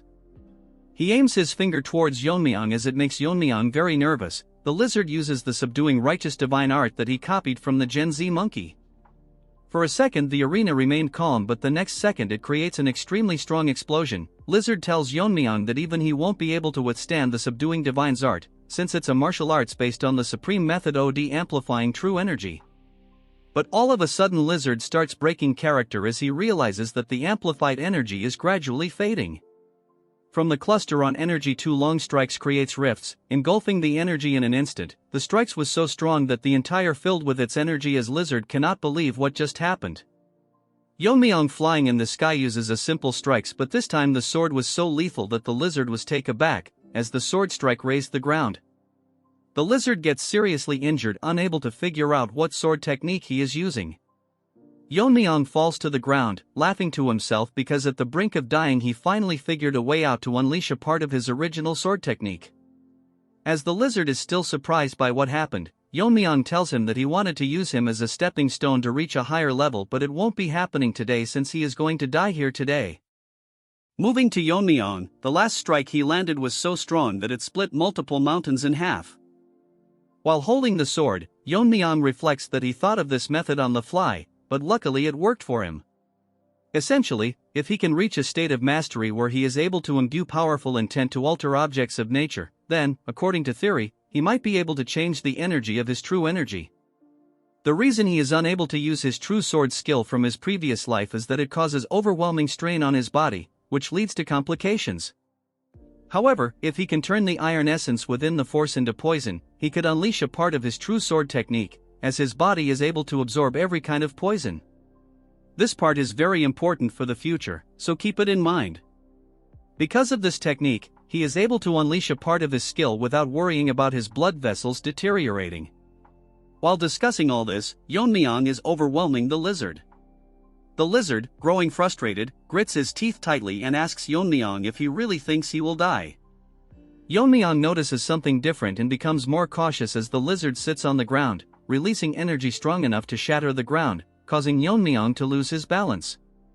Shocked, Yeon-myeong's face fills with surprise. Now quite injured, the lizard speaks to Yeon-myeong in a menacing tone, saying, "How dare you stand before me?" With energy radiating from him after destroying the ground, the lizard leaps into the sky, releasing black energy from his hand and launching dark, black moves aimed at Yeon-myeong. Yeon-myeong lands multiple sword strikes, dodging the attacks and gradually getting closer to the lizard. As he approaches, the lizard makes a cheap move. Rubble from the destroyed arena blocks Yeon-myeong's vision. Overwhelmed by the rubble and the intense energy, Yeon-myeong realizes he can't get closer every time. Out of the dust, the lizard charges toward Yeon-myeong, wielding dark energy and a sword-like skill aimed at him. Yeon-myeong blocks the first strike with his sword, but it's so powerful that he has to give his all just to stay steady. The force of the strike sends him airborne. He manages to land on his feet, but without allowing him a break, the lizard charges forward with lethal intent. Preparing his palm to end the fight immediately, the lizard launches a powerful strike. Yeon-myeong, seeing the attack, realizes that if he can't counter it, he will lose his life. As they exchange moves, the scene darkens, and huge explosions erupt from the impact of their attacks. Yeon-myeong manages to block the strike as the lizard's palm is obstructed by the sun. The lizard taunts Yeon-myeong, claiming he'll die today and that the Tang family will perish. Exhausted but unfazed, Yeon-myeong laughs, which shocks the lizard. With a grin, Yeon-myeong tells the lizard that he's underestimating his family. They are not weak. As the young lord, Yeon-myeong has trained them thoroughly, and the factions are now on equal footing. Mommy is serious as she launches her poison blades, and Yeon-myeong tells the lizard that he is not the only one with masters from the fire realm. The poison needles slice through their targets like butter, and with fierce determination, she commands everyone to fight with their lives on the line until the young lord returns. Motivated by their leader's words, they charge toward the enemy with intent to kill. Returning to Yeon-myeong, he boldly declares that the Tang family won't fall today. Instead, it will be the lizard who perishes. Yeon-myeong absorbs a great deal of pain, releasing a sword strike strong enough to move the lizard's palm and immobilize him. Shock is evident in the lizard's eyes as Yeon-myeong, now empowered by accumulated poison, charges toward him, his sword radiating energy. As he closes in for a fatal strike, the lizard, realizing the danger, goes berserk, barely managing to counter the attack with his arm. In fury, the lizard accuses Yeon-myeong, claiming that it was because of him his brother died and dismissing his daughter's death as an issue of the evil sect. Lizard, with his false sense of justice, charges toward Yeon-myeong, landing a strong blow as Yeon-myeong is taken aback by his words. The palm attack is so powerful that Yeon-myeong crashes to the other end of the arena, causing a huge explosion as he spits blood from his mouth because of the fatal blow. Snaky manifests, urging Yeon-myeong to snap out of it and focus on the fight. Since Yeon-myeong is unresponsive, Snakey feeds him his concentrated poison, thinking to himself that if Yeon-myeong dies, his own spirit tied to him will also perish. Due to the increase in energy, Yeon-myeong wakes up. Meanwhile, Lizard is in the sky, ready to finish him off, but Yeon-myeong rises to his feet, prepared to face him again. Something serious happens. Yeon-myeong is shocked, and every snake is growing nervous for some reason. Lizard announces that he sensed Yeon-myeong's sword technique can weaken the power of the subduing righteous divine art. Lizard has managed to figure out Yeon-myeong's sword technique and, with a strong attack, makes Yeon-myeong realize he is in big trouble. As they both release sword strikes aimed at each other, the scene shifts. The Alliance's forces are still getting killed as Mommy flies through the sky, taking out the strong ones. They're currently in a tight spot because, even with half of the Tang family warriors deployed to support the joint sect, the enemies within her range clearly outnumber them by more than twice. On top of that, a man is slicing through the Tang family members. Mommy thinks that, at the very least, he is at her level or even a level higher, since he is one of the 6 grandmasters of the evil path. She realizes she'll need to step into the battles to prevent her warriors from getting hurt. Suddenly, her attention shifts, and even the bald Barbie stops dancing. They witness 2 radiant strikes in the sky, as if a star is descending to Earth. Mommy is filled with fear because the resurrection seems to be coming from where Yeon-myeong is battling the Alliance leader. Yet she can't comprehend if this is actually a battle between humans, as ripples even form in the sky. She prays that Yeon-myeong remains safe. Yeon-myeong is shocked and furious because the technique Lizard used was the Annihilation Sword Strike, and it's on par with the one he realized. Even though Lizard is not human and his body can withstand the weakening effect of his sword strike, Yeon-myeong reflects that Lizard was able to recreate his sword strike in the middle of the battle as he flies in the sky, ready to destroy everything. Lizard tells him that battling strong opponents gives him a rush, and he managed to figure out Yeon-myeong's sword technique from his sword. But he says it's all meaningless, even if Yeon-myeong masters the principles of martial arts or invents new techniques, because there's no point if everyone he cares for dies. The Lizard has gone completely mad as he forces himself onto a dragon. Yeon-myeong is both enchanted and infused with energy as Lizard declares that he'll use his powers to kill everyone and become the new law. Bro got too much screen time, and now he's deluded. As Lizard flies in the sky, releasing endless killing intent, he tells Yeon-myeong he will be the new ruler of this world. Enough yapping from this third-rate Frisia, he won't survive the next chapter for sure. With the calm scenery, it's basically the calm before the storm. As I said, the sky turns as bright as the sun, forming a star with the collision of 2 sword strikes. As their battle intensifies, the destruction they are causing is devastating. Lizard managed to overwhelming Yeon-myeong, as currently he has the upper hand. Yeon-myeong getting pushed back barely hold his ground as his sword starts breaking down, by the Lizard who is grabbing it by the hand. All of a sudden Yeon-myeong loses his grip and gets swayed, giving the Lizard the opportunity to throw him right through a mountain. The impact was so great that it made a hole on the mountain, and it shows that Yeon-myeong is clearly hurt. But our boy is not ready for what's going to happen to him, as Lizard literally uses the subduing righteous divine art as a dragon's breath. Bro is deluded thinking himself to be a dragon already, look more like a mountain goat.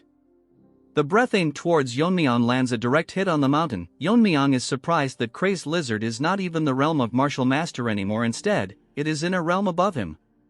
If he was even a second late he would have lost his life, as we see the mountain split in half by the burp Lizard aimed towards Yeon-myeong. Yeon-myeong grips his teeth, getting his mind in place because that fake burp threw him off for a moment, so he need to counterattack quickly. That's when he realizes that Lizard is missing. Snakey manifests itself telling Yeon-myeong to look up in the sky. Our boy cannot believe just what he is seeing above. Arrogance has gotten into Lizard's head as he flies into the sky. Yeon-myeong is ready to face him with his sword that barely in place. Lizard manifests 2 dark snakes on his palm, and tells Yeon-myeong that this is his venomous martial arts, the Black Palm technique. This the legacy his brother left him, but originally it was a crude martial art that even calling it third-rate would be generous. As this mountain goat flies his snake and tells him that it makes sense, that it was trash since it was created by a low life from a evil sect. Who has never learned proper martial art. I mean, dude is literally berating his brother. If they didn't fight, dude would eventually end the Tang clan someday. As the snakes flies inside the murky cloud, Lizard says proudly that he modified the technique again and again, turning it into a technique worthy of his name. all while Yeon-myeong and Snakey are blankly listening to him and his speech. The murky clouds turn bright for a second, the next moment the snakes pierce through the sky as a dark figure descends. Yeon-myeong is shocked and what the hell is going on, the snakes now engulfing the entire area charge towards Yeon-myeong. Our boy thinks that humans who have transcends could do something like this. Basically he did meet one since our boy was stuck in the mountain. Mountain Goat tells Yeon-myeong that this is the Black Snake Palm, which is his ultimate technique. Yeon-myeong is in a tough situation as he starts sweating, while Lizard is ready to see if Yeon-myeong can withstand it. Snakey warns Yeon-myeong that even for him, if he were to take the attack straight on, it would rip his body to shreds. So the best piece of advice is to run away, but Yeon-myeong tells him to gather his venomous energy. Snakey gets shocked for a second and then proceeds to tell Yeon-myeong that he has gone mad to take that attack directly. But Yeon-myeong tells him that if that strike were to hit the ground it will shake the entire terrain. He tells that countless people in Sichuan can die, so there is no choice but to break through it. Yeon-myeong tells him that he has a way, so he should just pass him the venomous energy. Snakey is confused where Yeon-myeong is getting his baseless confidence from. Snakey doesn't care and just transfers his venomous energy to Yeon-myeong. By converting this he can use some skill from his past life.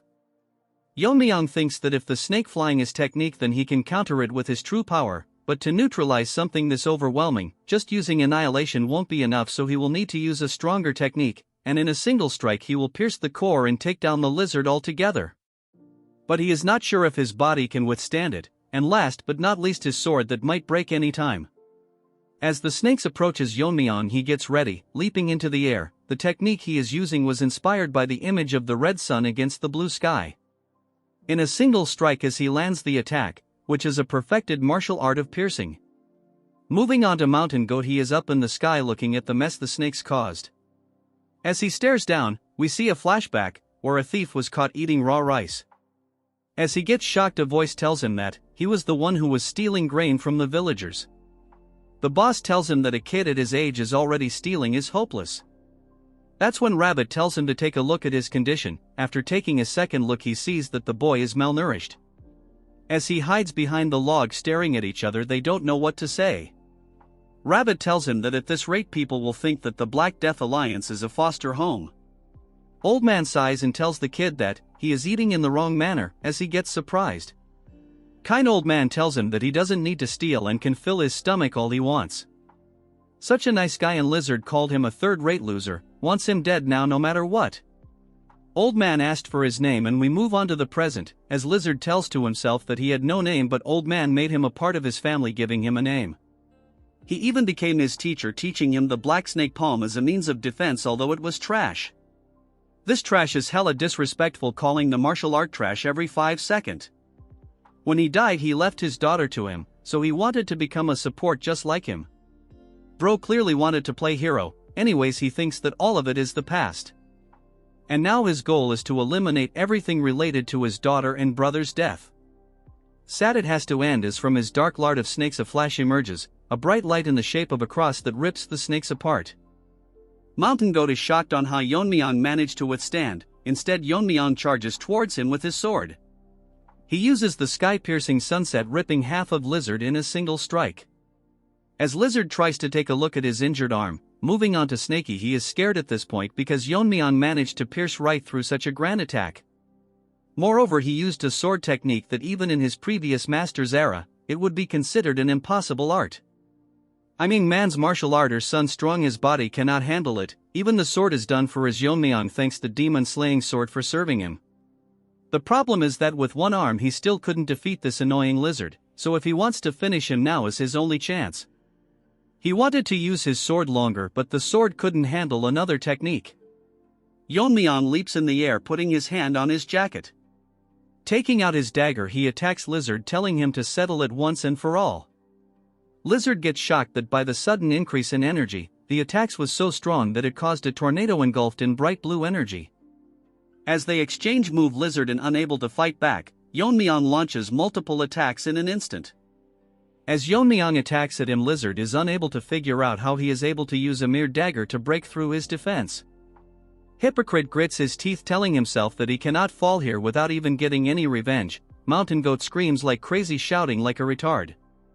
Yeon-myeong sees that he is agitated and notices an opening. Taking opportunity of this, he lands a strong strike. In an instant, time slows down as Yeon-myeong chops his other arm as it falls to the ground. Even after losing his arms, he is still overwhelming Yeon-myeong. Our smart kid literally used the broken sword to chip away his chi, in simpler words, break his defense. Or else they would be back to square one. As Lizard tells him that he has not fallen yet, Yeon-myeong starts glowing green, telling him that this is the price for meddling with his family. Yeon-myeong uses the skill Venomous Force, make a huge hole right through his chest. Yeon-myeong managed to blast a hole through Lizard. Lizard is flabbergasted and unable to understand what just happened, as he is unable to figure out what technique her just used. Whatever Yeon-myeong used is slowly decaying his body. Yeon-myeong intensely stares at Lizard. Snaky, hiding behind him, asks Yeon-myeong if he just created this technique in the middle of the fight. Yeon-myeong explains it to us that, in the past, he used the intent of the fire dragon poison to create the blazing Venomous Force. This time he used his untamed power to convert it into Venomous Force, launching a strong strike. Yeon-myeong outs his weapon back in size in relief that the battle is finally over. He feels sorry that this was the outcome. As he turns around ready to leave, Yeon-myeong, out of breath, tells him that he should have never dared to attack his family. Lizard tells Yeon-myeong if he has the right to say something like this as he collapses, falling to the ground. Yeon-myeong leaves his body behind, leaving for the Tang clan. Lizard, seeing him leave, grits his teeth, telling himself that he cannot die. In fact, he refuses to die before he avenges his loved ones. Enough of his yapping, bro should quietly leave the story.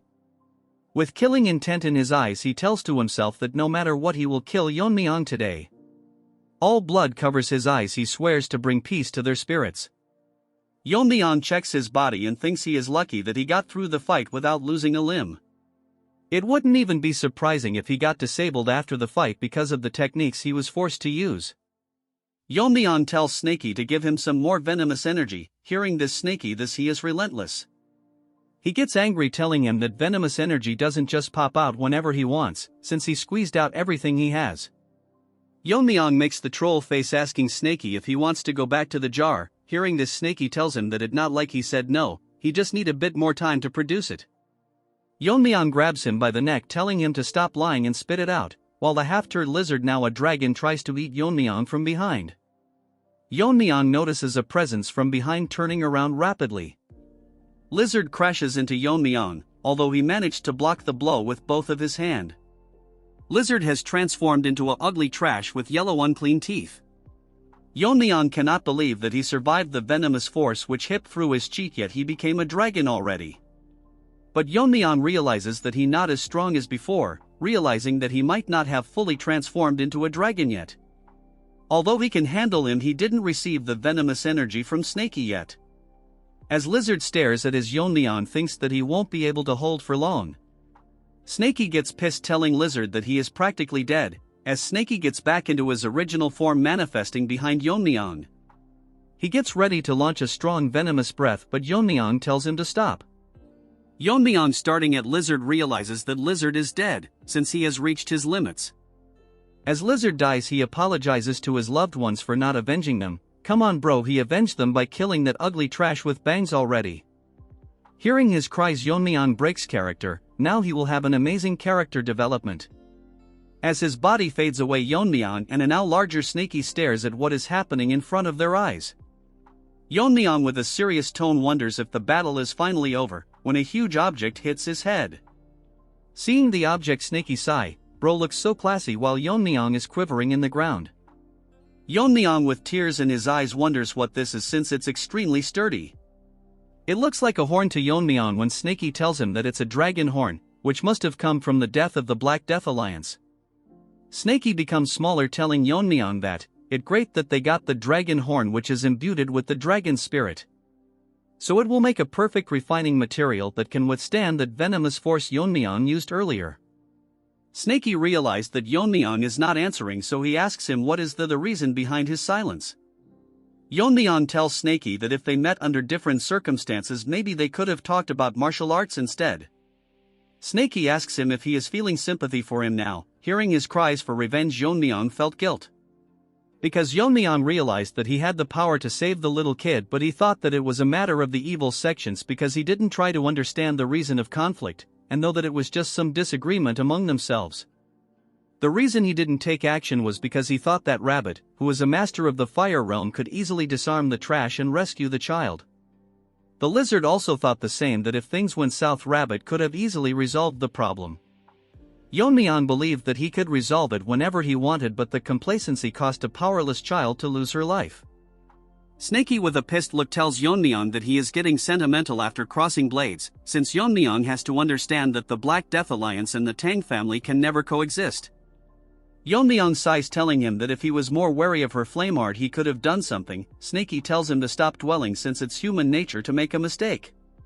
Even his ancestor judged the Azure Dragon as evil and slayed the benevolent dragon, even if he didn't know that the death could have easily overthrown the entire continent into chaos. So after he hunted it down, he took its place and hunted down the evil dragon. Snaky tells Yeon-myeong that reflecting why he failed is good, but dwelling on regret will not help him, but the kind of person he will become after today's failure. As they rush towards the Tang family at full speed, Yeon-myeong asks him what was the form earlier, and if he did it from the beginning it would have been much easier. Snaky gives him a stare, telling him that he is grieving for helping him. Snaky used every ounce of his venomous energy to keep him alive, so he could not use that form. Yeon-myeong with a meme-like face tells okay. Hearing this, Snaky calls his ungrateful, telling him that he should at least say thank you for all the trouble. Yeon-myeong tells Snaky thank you. Hearing this, Snaky gets shocked for a second, his face turning normal. Yeon-myeong tells him that when he briefly lost consciousness after the Alliance leader's attack, at that time Snaky used his venomous energy on him. Without him he would have taken a fatal wound right there, so he wanted to thank him properly later, but instead he ended up interrogating him. So he thanks him for all the help. Hearing this, Snaky blushes, thinking to himself that though Yeon-myeong was a rigid, inflexible guy. Because his previous owner told him that he shouldn't expect gratitude for doing what's, since he is a tool and his only job is to distinguish between them. Snaky asks him if he gotten soft from all the beating. Yeon-myeong asks him if he want to go back inside the jar, and Snaky tells him that he is just joking. Moving to the Tang family, hundreds of dead bodies are on the ground. Meanwhile, Mommy is facing this bald Pokemon. As they clash sword, they are equally matched, as Mommy attack HM with multiple weapons. The Pokemon swings his sword, making Mommy lose balance, but she regains her posture immediately. She turns around wondering where the other Grandmasters are, since she has to finish before they join up. Bald Pokemon tells her to pay attention and lands a blow from the back, crashing Mommy into a house. She is severely injured. "This trash hurt my wife, I am gonna knock the hell out of him." He tells injured Mommy that if she is worried about the other joining this fight, there is no need to worry, since they are busy clearing the formation masters. Which is making it hard for them to enter, so once they break the formation several more troops will arrive. And their trump card, who is now a horn, will arrive shortly after finishing Yeon-myeong. Since they will take time, he will take the honor of killing Mommy, as he gets ready to swing his sword. Mommy closes her eyes, and as she opens it she sees that one of the guards sacrificed his arm and managed to block the strike. Mommy tells him why he is doing this. As for Pokemon, he can't understand what he is doing here. But since he stopped his momentum, he will kill him first. He did this because all this time he served disgraceful elders, so now he can die with some dignity. All of a sudden Baldy stops, sweat dripping from the open field on his head. He realizes an immense pressure behind him, turning this Pokemon into a bald Barbie. Because of the overwhelming pressure, everyone present turns around, see the person. It's Yeon-myeong, who is releasing a killing intent. Bald Barbie is scared, thinking what Yeon-myeong is doing here instead of his leader. He looks around to see head rolling around. As he stares at them with disbelief, Yeon-myeong tells him that these scums were calling themselves the Grandmasters. He asks Baldy to take another look and see if anyone is missing, since he wiped out everyone that tried to break the formation. Yeon-myeong grits his teeth, telling Baldy that he would love to kill him, but like the other he will give him a chance to retreat. As his body overflows with poisonous energy, he tells him that if he doesn't do so he will meet the same fate as them. Baldy asks Yeon-myeong what he just said. Is bro dumb or what? A second ago Yeon-myeong threw 5 heads of people who are in the fire realm. Baldy realizes that something must have gone wrong, figuring out that the incredible wave of energy from earlier was caused a fight between Yeon-myeong and Lizard. But he is in denial that Lizard can never lose to someone like him. Again his delusional talks. Baldy starts to return to reality, he sweats like crazy as Yeon-myeong tells him that Lizard had terrifying power, but in the end he surpassed him and personally finished him off. Baldy's face turns dark. Trembling in fear, he realizes that Lizard was actually defeated by Yeon-myeong. He drops his large blade and commands every one of his people to stop fighting. The fighters stop fighting, waiting for Baldy's orders. He with a heavy heart tells them that Lizard has fallen and passed away. Hearing this, summon warriors AE in shock, and one cannot believe that the supreme master of the unorthodox path was defeated by the young lord of the Tang clan. Baldy explains that the fact Yeon-myeong survived Lizard's ultimate technique and killed all of the 6 Fire Realm Master excluding himself, is a proof that he is match for Lizard. Hearing this, every single one of the minions from the Black Death Alliance start shivering. Baldy as the commanding officer orders them to fall back and abandon their weapons. Hearing this, most of them run for their life. Yeon-myeong asks Baldy if he is not going to flee. Baldy is aware that he has no hope of survival since his brother lost as well. He grits his teeth in anger, telling them that his sworn brother and sister lost their lives. So even if he is sure to lose, it's his duty to draw his blade. Yeon-myeong hearing this respects his decision and takes out his dagger, telling Baldy to start his attack at once. Baldy remember that he has no point in existing, all his loved ones are dead. I wanted to support this guy but he hurt my wife, so no sympathy for him. Baldy raged uses his everything to attack Yeon-myeong, Mommy and everyone from the Baungi Brigade stand still and rips apart Baldy in an instant, the strike so fast that no one could understand what had happened. With this, the reign of the rulers of Sichuan came to an end, in a single day by the hand of a single person. A few hours later at the main hall, Yeon-myeong summons the guard that lost his arm. He asks him how he is feeling after losing an arm. The one-handed guy tells him that he was trained to use both of his hands interchangeable, so it doesn't bother him too much. Yeon-myeong understands the situation but tells him that it's not the reason he called him here for, but because he heard that he lost his arm trying to save his mother. So Yeon-myeong wanted to thank him properly for that. One arm tells Yeon-myeong that he did this because it's his duty as a martial artist of the Tang clan, and he sought no rewards. Yeon-myeong sighs, telling him that it was impressive, although they have not been in the best of terms. But merits must be rewarded. Yeon-myeong asks him if he has ever thought about learning the sword. Hearing this, the one-armed guy starts shivering, as Yeon-myeong explains to him that it must be difficult with one arm to throw daggers or handle poisons. So Yeon-myeong decided to teach him a left-handed sword technique. Yeon-myeong assures him that if he follows his guidance, it is guaranteed that he will become stronger than when he had both arms. The crippled guy thanks for this opportunity, but Yeon-myeong tells him that he is the one indebted to him.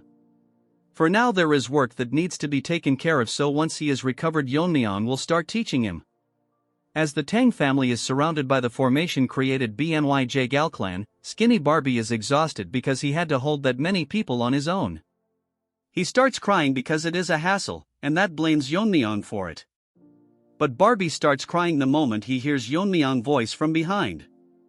Barbie tries to pretend, telling Yeon-myeong that he is so glad that Yeon-myeong managed to return safely. Yeon-myeong tells him to stop the formalities. Barbie starts crying and apologizes because he misspoke earlier, but he didn't get scolded because Mirio and Yeonjeong said that he worked tirelessly to maintain the formation and hold back the enemies. Barbie closes his eyes appreciating himself, but in reality he wanted to run away, but Yeonjeong forced him. She told him that in the time of crisis he should be focusing on solidifying alliances. Even Mirio went outside despite her fatigue to buy time for them. Barbie tells Yeonjeong that if what they said is true and Yeon-myeong is facing Lizard, his chance of survival are very slim, but Yeonjeong shut him up, telling him that she believes in Yeon-myeong. Our Chad is now more emotional person, thanks him and tells him that they will support the J-Gal clan's recovery. Hearing this, Barbie gets stunned, thanking Yeon-myeong. As our boy takes his leave, he tells them that he will take care of things from here on. Barbie is stunned to hear such warm words from Yeon-myeong, and it seems like his personality has taken a big turn. Before leaving, Yeon-myeong tells him that next time if he thinks about deserting them during a crisis he will face repercussion. Hearing this, Barbie's fake beard falls to the ground. Yeon-myeong thinks to himself that he has resolved most of the matters, but there is one important thing left. 2 days later, the squad accompanied by Yeon-myeong enters the Black Death Alliance fortress. Woojin is shocked to see that a place like this existed beneath the fortress. With the treasure that is left here, the Tang clan can easily survive for decades. The treasure are so much that they look like ants in front of it. Woojin figure out why the alliance never expanded beyond Sichuan. because Lizard, who ruled over the unorthodox sects, did seek expansion because he had everything he wanted in Sichuan. Yeon-myeong thinks that when recruiting followers he likely demanded treasures collateral for martial arts. But according to Yeon-myeong, he was not greedy, it was because too many people wanted his guidance, as such treasure was likely the bare minimum. Yeon-myeong orders Wajin to take care of this place and move all the treasure to the main family. As Wajin agrees to it, Yeon-myeong decides to go deeper. Inside he finds a library, but there is not a single book in sight. Yeon-myeong finds some books with snake sign on it. Yeon-myeong picks up one of them and thinks that it might be one of Lizard's martial arts. As Yeon-myeong reads it through, Lizard states that he learned after living in Sichuan that he should repay kindness twice over and grudges tenfold, so he destroyed the Azure Fortress sect. He not only destroyed those who tried to raise against them, but he also studied their martial art to counter them, just to humiliate and mock them for the martial art them once stood by. The other manuals contain all the counter techniques of the martial art. Yeon-myeong is astonished that Lizard managed to dismantle all of them in just few manuals. The current place they are in was once the fortress of the Azure sect. But due to simple arrogance, Lizard destroyed everything and just kept his martial arts. After the battle with the Black Death Alliance, the Tang family started restoring order to the chaotic Sichuan. Meanwhile, a war broke out in Qinhui between the demonic cult which seek to advance into the Central Plains. The only one that tried to stop is the Kunlun sect, and currently they are having a ferocious encounter with them. They are currently being led by one of the elders, known by the name Demon Immortal Gakun, but we will call him Scarred Face. He is a master of the fire reel, known for his ruthless techniques, and he is currently acting as a cornerstone in holding back the demonic cult. However, the demonic cult has an endless number of forces, so much so that they can rival the 9 sects combined. Look at this turd, he looks like a retarded version of All Might from My Hero Academia. We will call him Frog from now onwards. Because of their large number, they were turning the tide on the Kunlun sect until Gen Z arrived with reinforcements along with the Tang clan.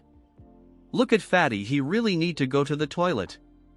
Because of the strong masters from the joint sect and fire reel masters, they had no choice but to retreat temporarily. The united force of Gen Z Uncle and Scarred Face from Kunlun was so strong that the balance of the war began to shift in favor of the righteous factions. But something had to happen. Since things were going too smoothly, one of the elders from the Tang clan betrayed them, poisoning the ones that went against their idea of betraying. As Snoop Dogg was poisoned, he tells the elder that he is worse than the weed he smokes. The hairy dog poisoned him and stands with his 2 half-crippled lackeys as if he is some big shot. Hairy Dog barks and grits his teeth and apologizes that he did so because there is no need for 2 leaders in one group. Moving to the Tang clan, in one of the quarters we can hear loud hammering of metals. It's Mini Chad, who is busy welding something into a weapon. As he keep his full concentration on making it, he remembers what had happened earlier. Yeon-myeong approached him earlier and offers him to work as a smithy of the Tang clan. Hearing this, Mini Chad was shocked, having a hard time digesting the offer. Sweat dripping from his face, he tells Yeon-myeong that he would be honored, but there is a problem. He is curious about what happened to the demon-slaying sword he gifted him. He gets shocked and surprised, asking Yeon-myeong to elaborate him a bit more. Yeon-myeong, getting nervous, tells him that the sword broke. Hearing this, Mini Chad turns into Mini Barbie. His eyes starts to swell up. Although it saddens him to see his master's final masterpiece destroyed, the demon-slaying sword fulfilled its purpose to the very end. And he is proud that after all it managed to send the Black Death Alliance leader to the afterlife. Yeon-myeong told him that a sword of such caliber could have been made by someone like him. That is why he personally came to recruit him. Before he can start crafting, Yeon-myeong would like to show something interesting. Later, in Tang family manner, Yeon-myeong shows him the horn of Lizard. Seeing this, he is in shock. Yeon-myeong tells him that explaining this would take a long time, so he summarizes that it is the horn of a mythical beast. Yeon-myeong asked the Tang family smiths to forge a sword with it, but no matter how high the temperature of the furnace was, they couldn't melt it, so Yeon-myeong was wondering if Mini Chad can handle it. Mini Chad looked confused and troubled at the same time, so Yeon-myeong asks him if anything is wrong. Mini Chad apologizes to our boy and tells him that he was lost in thought for a moment. Mini Chad explains that since the horn is of a mystical beast, so it carries spiritual energy, so it cannot be forged by ordinary methods. The only way to forge is this, by reimagining it. Yeon-myeong is confused by the answer. Mini Chad explains that this material needs to be forged with cold and not heat, although it may sound absurd, but at the end of the day a mystical beast is ultimately a living creature. Yeon-myeong is shocked as mini-Chad continues that if it is exposed to extreme cold it might react as if it is experiencing extreme heat. Basically in their world operates within the principles of yin and yang. Yeon-myeong is more shocked as mini-Chad says that just as Yang Metal Blade is tempered with its opposing element fire, a yin attribute like this horn might respond to its complementary element cold. Yeon-myeong thinks about giving it a try, so he will now infuse the horn with cold energy that he collected from Miso. Remembering about her, he thinks that after returning he has not met her once, so he will check on her once he is done with this. As Yeon-myeong starts injecting cold energy into the horn, the cold energy is so strong that it freezes half the room, shocking mini-Chad. He cannot believe that it's actually happening. Snaky manifesting itself tells Yeon-myeong that it seems to be reacting. After Yeon-myeong is done freezing the horn, he tells mini-Chad to strike it with hammer, telling him to be careful not to touch it bare hands. Mini-Chad take him hammer and gives it a try. To him surprise, the horn actually deformed, making a dent on the horn clearly visible. Yeon-myeong tells mini-Chad that he will leave the rest to him. Mini-Chad tells him that the horn is too small to be made into a proper sword. He tells mini-Chad that a dagger of this length will be more than enough, since to him the length of the blade is not particularly important. Moving to the present as mini-Chad hammer the horn with dedication, he thinks that the demon-slaying sword has served its purpose. Now it's his turn to forge a blade that will take its place, as his eyes gleam with determination while hammering the horn. We now move to Xinjiang. There we see Frog enjoying a drink. Blood thinks he is special. He tells a white turd that she never ceases to amaze him and it's more than enough. Even a Manhwa character got laid. What about you pathetic lives? This white turd is disappointed that Frog compared her to another woman who ruined her lord and country. She tells him that she is fully devoted to Frog and the divine cult with body, which is obvious in her soul. This old frog laughs, telling her that he was wrong and tells her that there is something important she has to do for him. Hearing this, her eyes gets wider as he tells her that she should be aware that the cult is currently at war with Kunlun, which is the obstacles they had to face in order to reach the Central Plains, but they still haven't broken through. Kunlun's strength is formidable, but the real problem is Scarred Face, who is a master of the Fire Realm. After Taeho joined forces with them, it has been hard for them to break through. Even though they seem strong and perfect, there is always a problem if things are going too smoothly. The ugly hairy dog from the Tang clan has sought contact with their cult, and especially asked for her help. Hearing this, she gets shocked that they want her help. This is one of most beautiful characters that got wasted. Damn, she looks fine, but she chose the wrong side. Her medical skills are so good that it even reached Sichuan. Not long ago, the head of the richest merchant group offered a fortune to cure his son's incurable disease, but it didn't work. However, she managed to heal him in a single day, which is why he is now one of the most loyal supporters of their cult. Hearing this compliment, she laughs. Again, this is too much potential to be wasted. He tells her that even the Tang clan needs their help. Bro is unaware that is a rabid dog and not the clan. She winks one of her eyes and tells him that the cult leader commands that she will do whatever is needed, asking him who it is that she will be treating. They requested to heal the arm of the elder's grandson, which is permanently paralyzed. Even if Bro gets healed, he is so weak even Mirio can kill him in one strike. She gets close to him and asks him in return what is it that they will be receiving. She gets shocked when he tells her that they will be offering the 10 poisons of the Tang family, which can even kill Fire Realm masters. But she gets serious and asks him if that's all they are offering, and he agreed to it. Frog elaborates that he agreed not because of the poison. He plans to use them kill the 2 Fire Realm masters currently opposing them, as he excludes an evil smile, telling her that by killing them he will have a secure path to the Central Plains. Yeon-myeong is gonna one-shot him, mark my words. At the main house of the Jaegal family in Hubei, someone sits on a chair with dead bodies lying everywhere. He says that there is no safe place even in the Central Plains. Even though they were under Wodong's territory, they were way too careless. As this guy battered in blood drink alcohol, he tells someone across the room that he heard that the Black Death Alliance leader is dead. What shocked him is that the one who defeated him belonged to the Tang family. His guide, who was wearing an eye patch, tells him that according to this intel, the person who killed him extremely skilled in poison, hidden weapon, and he could wield swordsmanship effortlessly, wielding sword force. This blue-eyed pervert tells him that this wouldn't be enough to defeat the alliance leader, so our Chad probably reached the level where he can use the strong sword techniques like him. Every cannon fodder wants screen time just because his eyes are blue blood thinks he is the Gojo Satoru. He puts his cup down thinking that he might have overestimated the alliance leader. He finds the death pitiful, he wanted to be the one to kill him, delusional lizard in his dragon form would one-shot him any day. Although his dream of killing him failed at last, the troublesome foe that he had to inevitably clash with someday is now eliminated. Now this pervert thinks that he has rested enough, so he will start his killing spree again. He asks his dog about the Myeong clan's location. He says that it has been confirmed that they have been growing their power while disguised as a merchant guild.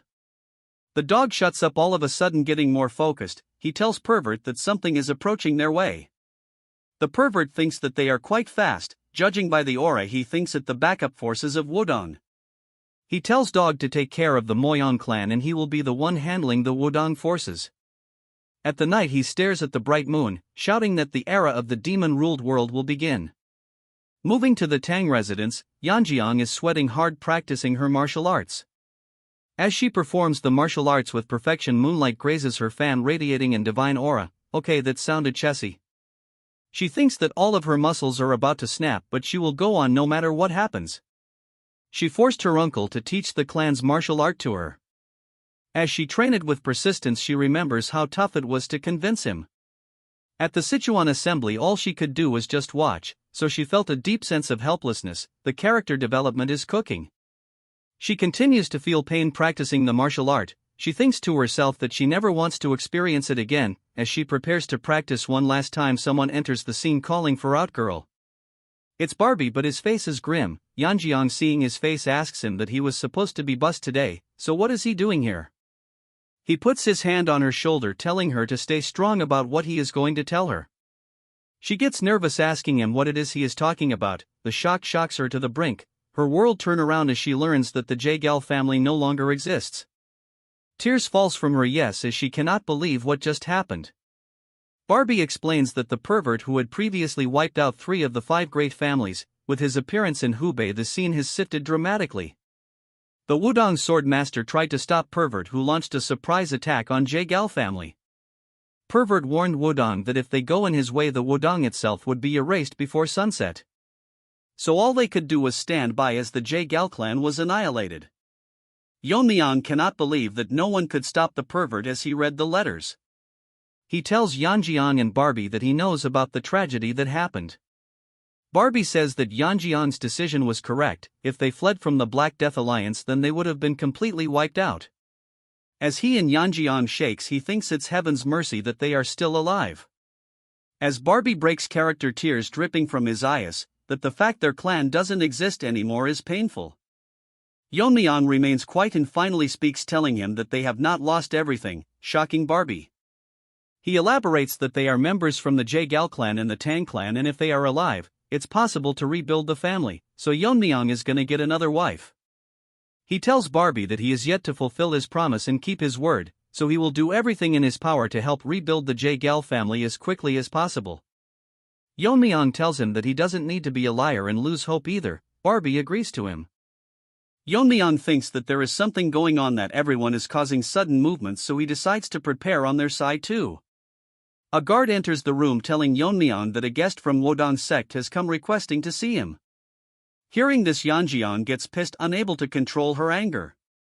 Yeon-myeong thinks what the Wudong sect is doing in a time like this, allowing him to enter. He tells them that they are grieving deeply, so they should rest for now, since Yeon-myeong will hear what he has to say. Yeon-myeong wonders if the guest from Wudong is a visitor or a troublemaker, which he will figure out. As the nobody enters the room, introducing himself, he says that he is here to ask for the Tang clan's support. Nobody asks Yeon-myeong if he is aware of the chaos that is happening in Hubei. Yeon-myeong tells him that he has heard something about the pervert resuming his activities. Nobody says that in a short time pervert wiped out the Jaegal clan and the Myeong clan. Amidst all this, they learn that Yeon-myeong managed to annihilate the Black Death Alliance. This retard tells V that as a martial artist of the righteous sect, he requests Yeon-myeong to use his strength for the greater good. So they want Yeon-myeong to lend his strength to drive out the pervert. Yeon-myeong tells him that he doesn't like the attitude of people who come begging, so he will refuse the offer. Hearing this, the nobody is dumbfounded, not able to understand his answer. He asks Yeon-myeong for the reason and tells him that the Tang family also suffered great losses because of the pervert. Then he plays the victim card, telling Yeon-myeong that by the rules of their family they repay grudges tenfolds. Yeon-myeong tells him to mind his words, as he releases killing intent, telling him that the Wodong clan that stood by while his clan was annihilated dare invoke family principles to him. Because of the killing intent, nobody realized that he was a side character. Yeon-myeong sighs, telling him that he has no intention of watching idle while the pervert continues his rampage. However, even under Wodong protection, the Jae-gal family was wiped, as they avoided direct confrontation with the pervert and let the rampage go on. Hearing this, nobody starts sweating at a loss of words. Yeon-myeong says that he is hypocrite for throwing his family's principles back to him, which is unpleasing. Nobody remains silent. They, in a scared tone, says that the current state of the righteous sect is a complete mess. In the past, the martial alliance base in Wuhan has collapsed. Taking advantage of this, the Heaven's Brilliance Force took its place. Now a demonic faction is openly operating in the heart of the Central Plains. A critical factor in this was the simultaneous attacks. While Lizard annihilated the 3 of the 5 great alliances, Pervert bullied the martial alliance. Yeon-myeong thinks of himself that even now the righteous sects are focused on guarding their own territories, so even if they manage to drive out the pervert, there will be no one to manage the disarrayed righteous forces without a central leadership. Without a common enemy, they will just fight among themselves. Yeon-myeong sighs, thinking himself that the Murim alliance is worse than the Black Death alliance. That's when an idea pops out. He thinks that he can manage the righteous sect himself. Yeon-myeong tells nobody that they must re-establish a central leadership to replace the fallen alliance. Nobody gets overexcited, thinking that it's a good idea that he will cooperate with them. Yeon-myeong gets up, telling him that not now, since he will have to assist to the joint sect in attacking the demon cult. However, someone will need to watch over them if something bad were to happen. Before nobody could finish, Yeon-myeong says that in the center of Sichuan they will establish a new martial alliance. After Yeon-myeong declared the formation of a new alliance, the creation of the second Murim alliance progressed swiftly. Under Barbie's leadership, the buildings were constructed with remarkable speed and flawless precision. Even before the public announcement, the General Administration Swifts had strategically purchased land, causing property prices in Sichuan to skyrocket.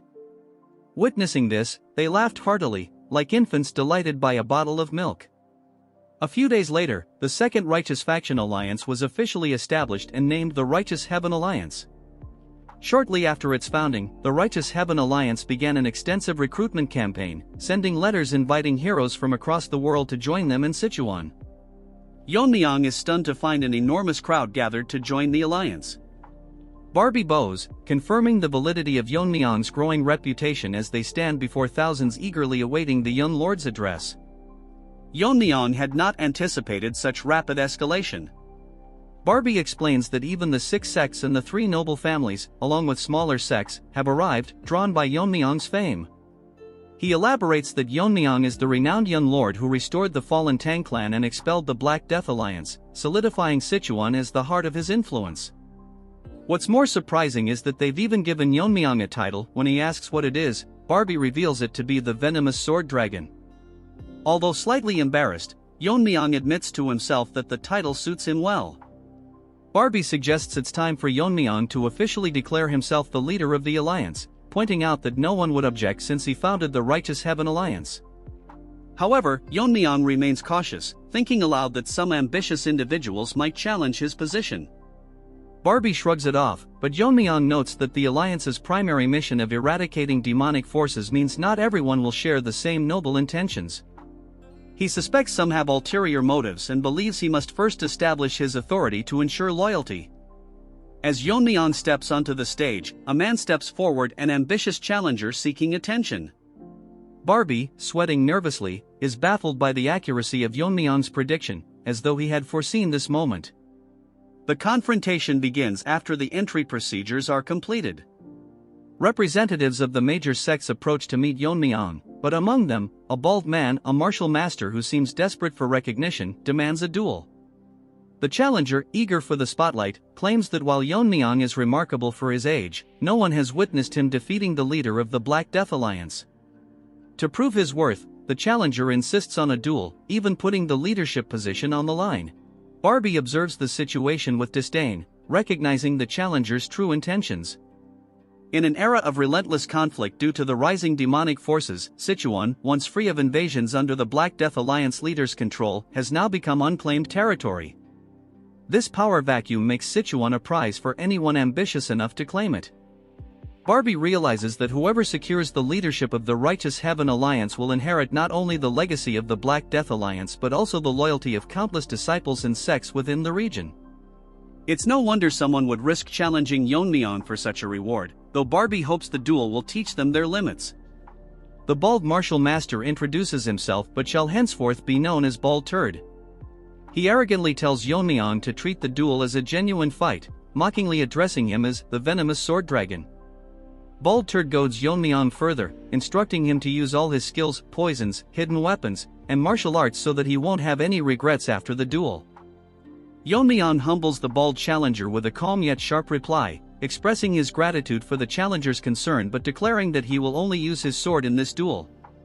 He reasons that employing poison could lead to unnecessary accidents.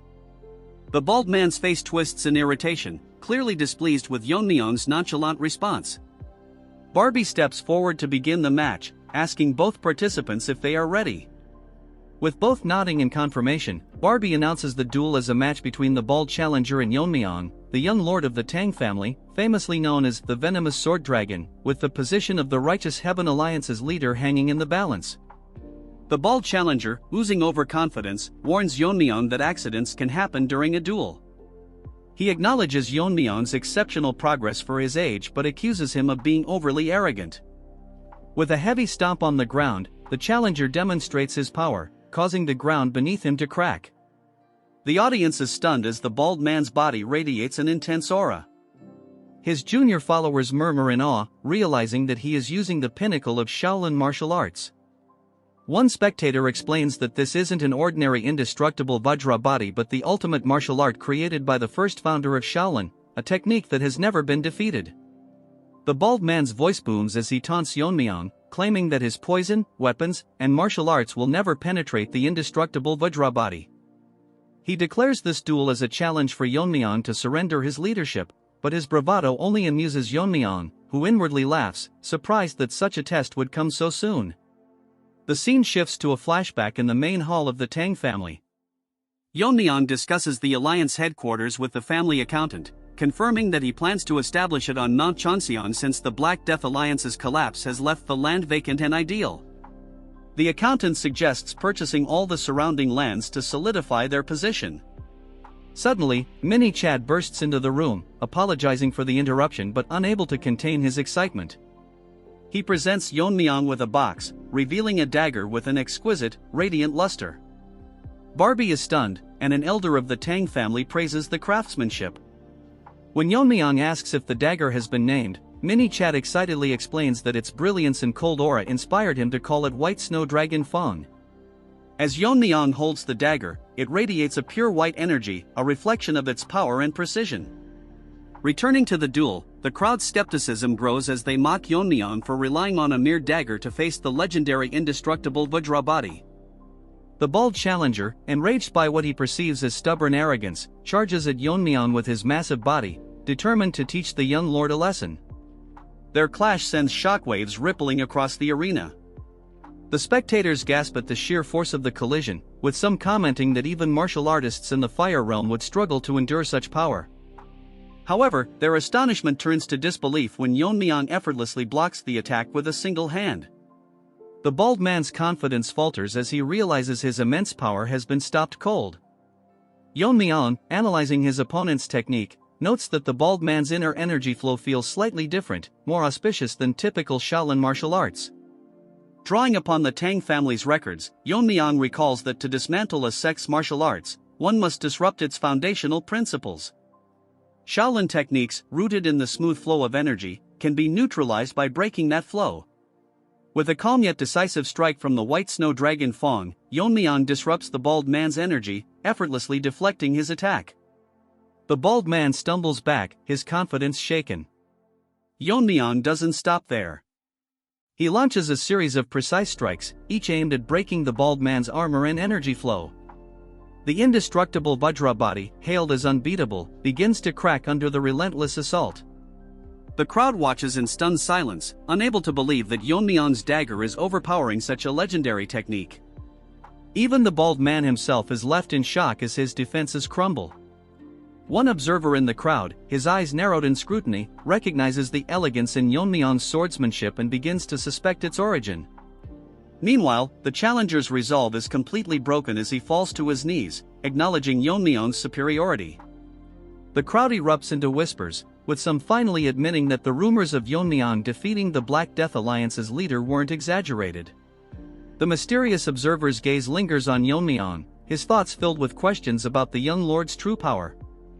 As the duel concludes, Yeon-myeong stands victorious, his strength and authority undeniable, leaving no room for doubt about his right to lead the Righteous Heaven Alliance. Under the tranquil moonlight at the Righteous Alliance headquarters, Yeon-myeong gazed up at the stars, his demeanor exuding a sense of feigned calm and introspection. The serene night was interrupted by a familiar voice. Turning around, Yeon-myeong saw Barbie approaching. Feeling a tinge of awkwardness, Yeon-myeong admitted that being addressed as Lord of the Alliance instead of Young Lord felt rather strange. Barbie smiled and reassured him that he had proven his worth before countless martial artists, solidifying his status. He encouraged Yeon-myeong to get used to the title, as it was now a part of his identity. Transitioning to a more serious matter, Barbie informed him that someone from the Myeong clan had come seeking an audience with him.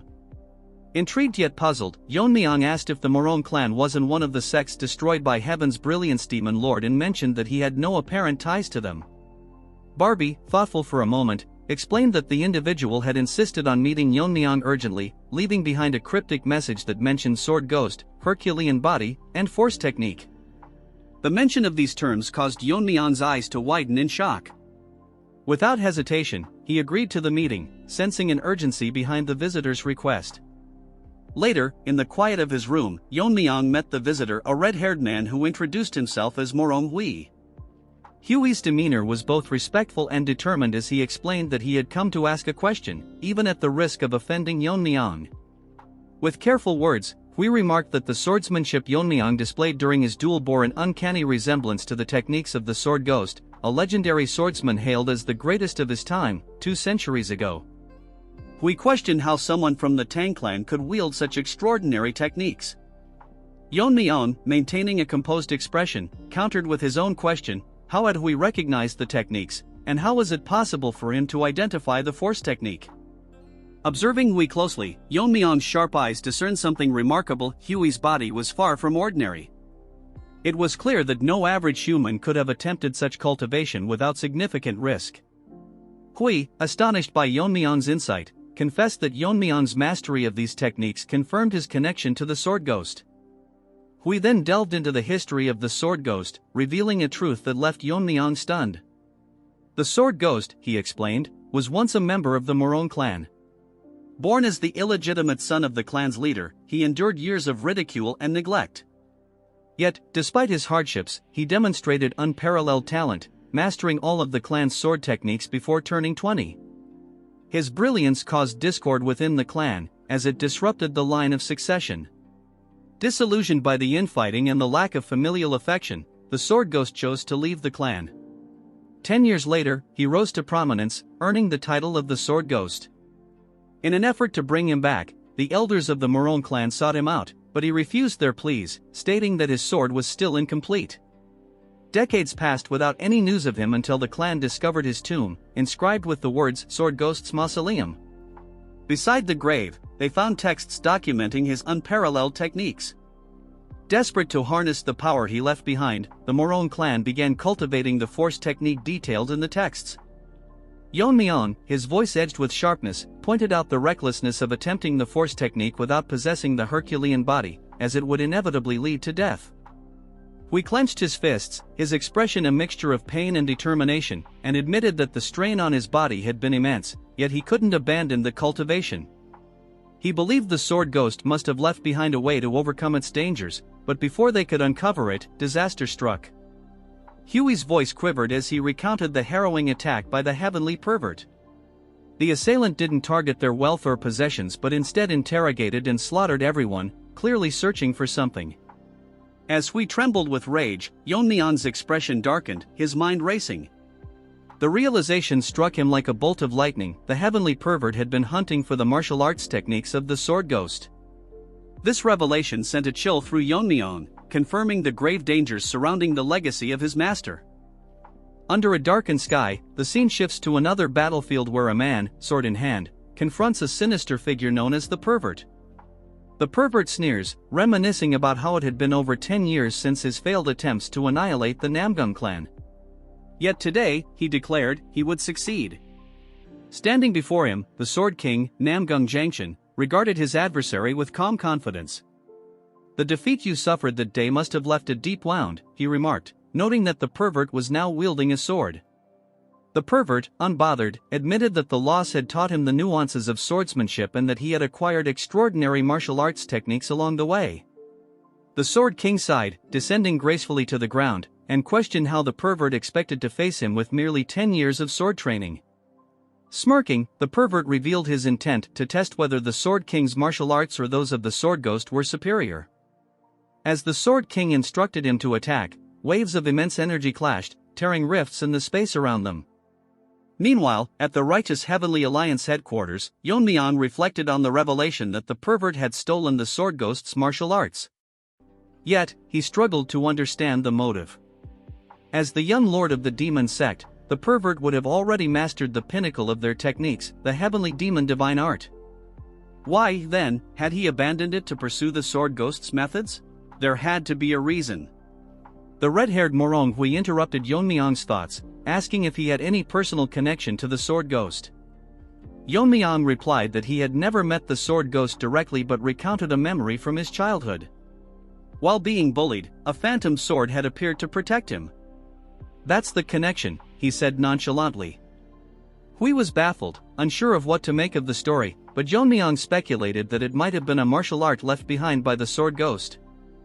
Hui then reminded him that only those with the Herculean body could master the Sword Ghost's techniques. Did Yeon-myeong possess such a body? Yeon-myeong explained that he wasn't born with the Herculean body but had adapted the techniques to align with the Tang clan's cultivation methods. As a result, his version of the martial art wasn't complete. During a past battle with a lizard-like foe, he realized his clan's method could harmonize with the Force technique's properties, but only because his martial skill had surpassed the Fire realm. For anyone else, it would be too dangerous to attempt. Hui, standing in disbelief, admitted that he had come seeking a way to overcome the Force technique's limitations.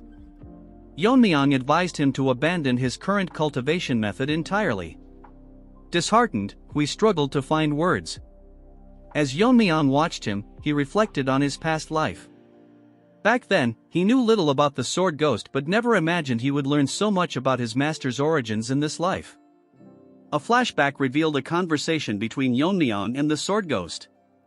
His master had once said that before he took up the sword, his life was meaningless. Thus, he adopted the name Sword Ghost, as he hadn't yet defined himself. He had also given Yeon-myeong the name Yeong but, even on his deathbed, refused to reveal his own true name. Snapping out of his thoughts, Yeon-myeong asked Hui if he knew the Sword Ghost's real name. Hesitant at first, Hui revealed, it might sound like a coincidence, but the Sword Ghost's name was Morong Yeon-myeong. Hearing this, Yeon-myeong sighed and then smiled faintly. As Hui prepared to leave, deciding to follow Yeon-myeong's advice and abandon the Force technique, Yeon-myeong stopped him. "No matter what," he said firmly, "we are comrades who have practiced the same martial arts. I cannot let you leave." Yeon-myeong declared that he, too, wished to overcome the Force technique and take revenge on Heaven's Brilliance Demon Lord, the very reason the alliance was formed. He invited Hui to join the alliance, promising to modify the martial arts to suit Hui's body. The overconfident turd who pretends be strong lost to as his broken-down sword is on the ground. He has been defeated completely by the pervert as he lies on the ground with no way to move. As he was about to die, he tells himself that it was his mistake that he let him escape 10 years ago. As the ugly pervert looked towards him, body laughing to himself, he reveals that he held back earlier, that it would have been a waste to kill him with his fist technique. As expected of the Sword King, he managed to endure this much that he got half naked to flex his muscles. He smirks, telling himself that the biggest wall in front of him has crumbled. Our Chad is probably gonna bury him in seconds. With the turd's death, the advent of the demonic world has drawn closer.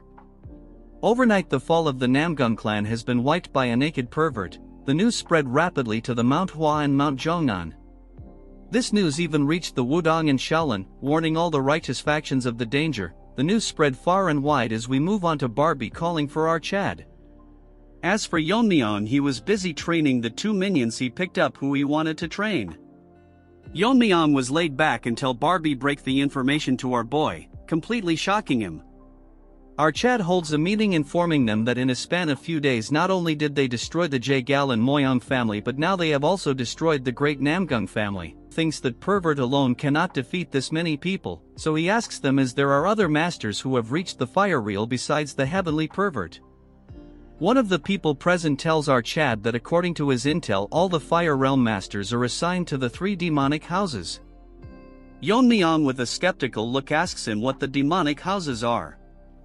He explains that the demonic houses are the families created by the heavenly pervert after overthrowing the existing clans. They are now called the Guizhogwa family, the Fujianlu family and the Shanxihua family. To be precise, they are families that voluntarily submitted to the Dark Lord and were reorganized. The Shanxihua family, which have 2 fire real masters assigned to it, they were likely positioned with Mount Zhongnan and Manhwa in mind. So including the heavenly pervert, there are at least 5 fire realm masters, so in his opinion there was likely no joint attack, so it was all done by pervert. The Sword King has mastered the mysteries of weight, so once inside his domain, even formidable warriors can't move due to the overwhelming pressure. Moreover, even without his domain, he is the greatest swordsman of this era. A simple joint attack by 5 fire realm masters won't determine the outcome against someone like him. In other words, the pervert must possess martial prowess to face the Sword King alone. Yeon-myeong thinks the situation is a lot more dire because they have 5 fire realm master and that overpowered pervert who defeated the Sword King. Given that this might not even be the full extent of their forces. The original plan was to help Kongtong and Kunlun deal with the demonic sect first, and then join forces to take down the heavenly pervert. He thinks that if the battle against the demonic sect have solidified, they should have strike at the Dark Lord first. So they need to hold out while they face the heavenly pervert. Losing the initiative made things complicated from the start. He thinks that they should efficiently distribute their forces. A voice breaks his concentration. Everyone present is waiting for the order our Chad has to give. Since he cannot show them any indecisiveness, so he tells them that as the alliance leader, before he can finish, a person barges into the room, informing them that something terrible has happened. Seeing him, Yeon-myeong is shocked because he is from the Taoist from the Kongtong sect. The injured man sighs as one of the asks him what he is doing here since the war with the demonic sect should be in full swing. He asks our Chad if he is the leader, and our Chad confirms his answer, telling him to catch his breath and speak slowly. Yeon-myeong asks him what has happened to the Kongtong and Kunlun. The man begs for help as he elaborates that the Gen Z Uncle Taeho and the demon immortal have fallen victim to an unknown poison. Hearing this, Yeon-myeong's face turns grim as he cannot believe what went wrong. He remembers that he gave poison to one of the elders, telling them that it is the killing bird flower, one of the 10 poisons. He gave in this case because the demonic sect has masters in the fire realm, so they must be prepared. But our Chad warns him to keep this a secret from the 2nd and 5th elder. The Sword Elder is confused why he must do that. Yeon-myeong tells him that although they are quiet for now, they are plotting something behind his back. Yeon-myeong knows that he will follow his commands since he made a promise to him, but it's different for the other elders. So he must never let the poison into the hands of the other elders. The guard starts shaking as Yeon-myeong releases his poison intent, asking him what happened to the forces sent by the Tang family. The killing intent becomes so great, waves of energy blow through the room. The new guy cannot fathom how a human can exude such killing intent. Snaky manifests itself, telling our Chad that his killing intent is too thick. If it goes on, he might suffocate everyone present. As everyone catches their breath, he suggests he rein it down a bit and listen to the situation first. He apologizes and asks him to elaborate the situation to him. The man, nervous because of the sudden shift in attitude, starts explaining. Since some mountain with a complicated name is a rugged place for ambushes, the Tang family was assigned to guard the rear. They lost contact with the Tang family and went to check only to find the Tang forces completely wiped out. They suspect it was a sudden attack by someone at the Fire Realm. As Yeon-myeong controls himself, Snaky tells him to keep himself together and listen to the whole story. As our Chad grips his fist, he is still not convinced, so we can just listen to him for now. He asks the messenger how the demon immortal and Taeho got poisoned. After the Tang family forces were wiped out, the demonic sect launched their offense, which included the left and right envoys who are masters of the Fire Realm. To stop them, there was the demon immortal Taeho, who personally entered the battlefield. The battle between them was evenly matched as they fought fearlessly. To be precise, because of the demon subduing power of Taeho, they were gaining the upper hand, pushing back the demonic turds. But at the moment a variable appeared. Yeon-myeong wonders what that might be. As they were having an intense battle, someone had intervened, and the two of them got poisoned by one of the 10 poisons of the Tang family. The person who did this to them called himself the Poison Demon. Even this white-haired gorilla will get a few chapter a cannon fodder dreaming big because of some limited poison. This part starts an underground facility of the Heavenly Demon cult, shortly before the full-scale war between Kunlun, the joined sect, and the demonic cult.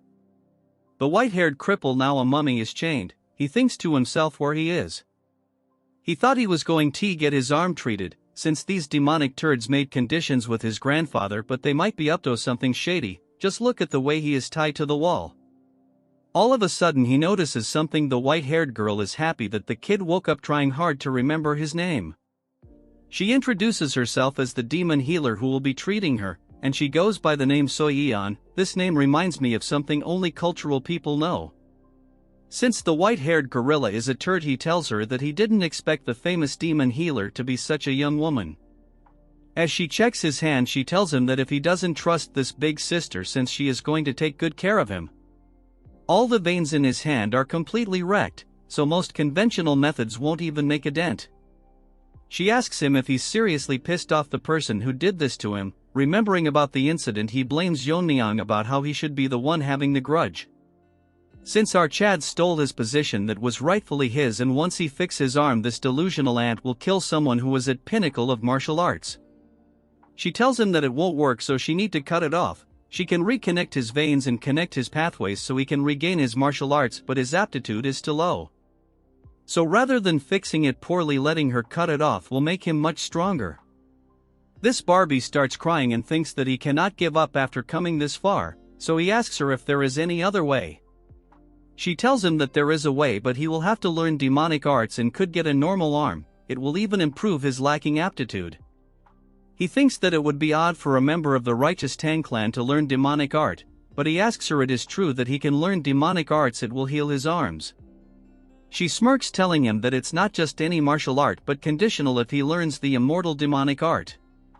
She explains that if he master this art, he will gain incredible regenerative ability that will allow him to regrow even if his head is cut off. With the help of it, regenerating his arm is easy, and his physical aptitude will also improve significantly. However, the problem is that the immortal art is not something just anyone in the cult can learn, so just taking out 2 experts with 10 poison doesn't cut it as payment. She grabs his face and tells him that he must abandon the Tang clan. He starts crying like a baby, telling her that he has already abandoned the clan. She tells her that it doesn't apply to him, so he must sever all ties with the Tang clan, including his father and grandfather. It's a top-tier martial arts even within the cult, so they cannot just anyone who could influence his will to remain in this life. If he wants, she can send him to his family, but little does he know that she already killed his family. He smirks, telling her that if that's all it takes, he has endured until now by clinging to the thought of revenge, so the opportunity is right in front of him. He smiles like a ugly mummy, telling her that he has already abandoned the Tang family name, so why would he not abandon his family too? Moving Tati present, we move on to the battlefield. White Turd is having difficulties because the energy imbued with Taeho's attack is interfering with his recovery. Normally he would have regenerated and returned to the battlefield, on top of that without taking the pain suppression pill. The pain of regeneration process would destroy his mind and drive him insane. He managed to poison several 4 realm masters with the blood from his severed hand, but it's frustrating he cannot do it anymore. He grits his teeth, telling himself that he must become stronger until he kills our Chad. bro is trying to kill someone who drinks poison as an energy drink. He plans to master his arts and repay him for the humiliation with the immortal demonic art. In a flashback we see the white gorilla Tide as she congratulates him that his arms have fully healed, telling him that it's unexpected that he had a talent for demonic arts. Praising the cult master that he did the right thing, giving him permission to learn the immortal demonic art. White gorilla thinks to himself that he never imagined a martial art like the immortal demonic art could exist. He thanks her, praising that it's all because of her that he is now all healed, but wonders why he is tied up. She smiles like a psycho, pulling out her needles. She tells him that his basic aptitude is lacking, even though the demonic art suited him, but if he stays like this it will only amount to as much. The true strength of the immortal demonic art is its ability to modify the body without worrying about side effects. Because of this, its creator, the immortal demon, even dared to challenge the cult master for leadership. Hearing this, the turd gets shocked that he dared to challenge the cult master, and even warns him not to follow the paths of the immortal demon. In the end he was killed by the cult master with ease. The curious puppy asks him that his body was invincible, even capable of regenerating if his head was cut off, but how could he have died? She explains that the immortal art is ultimately a martial art that relies on controlling demonic energy, that's why it's useless against the cult master who dominates demonic energy itself.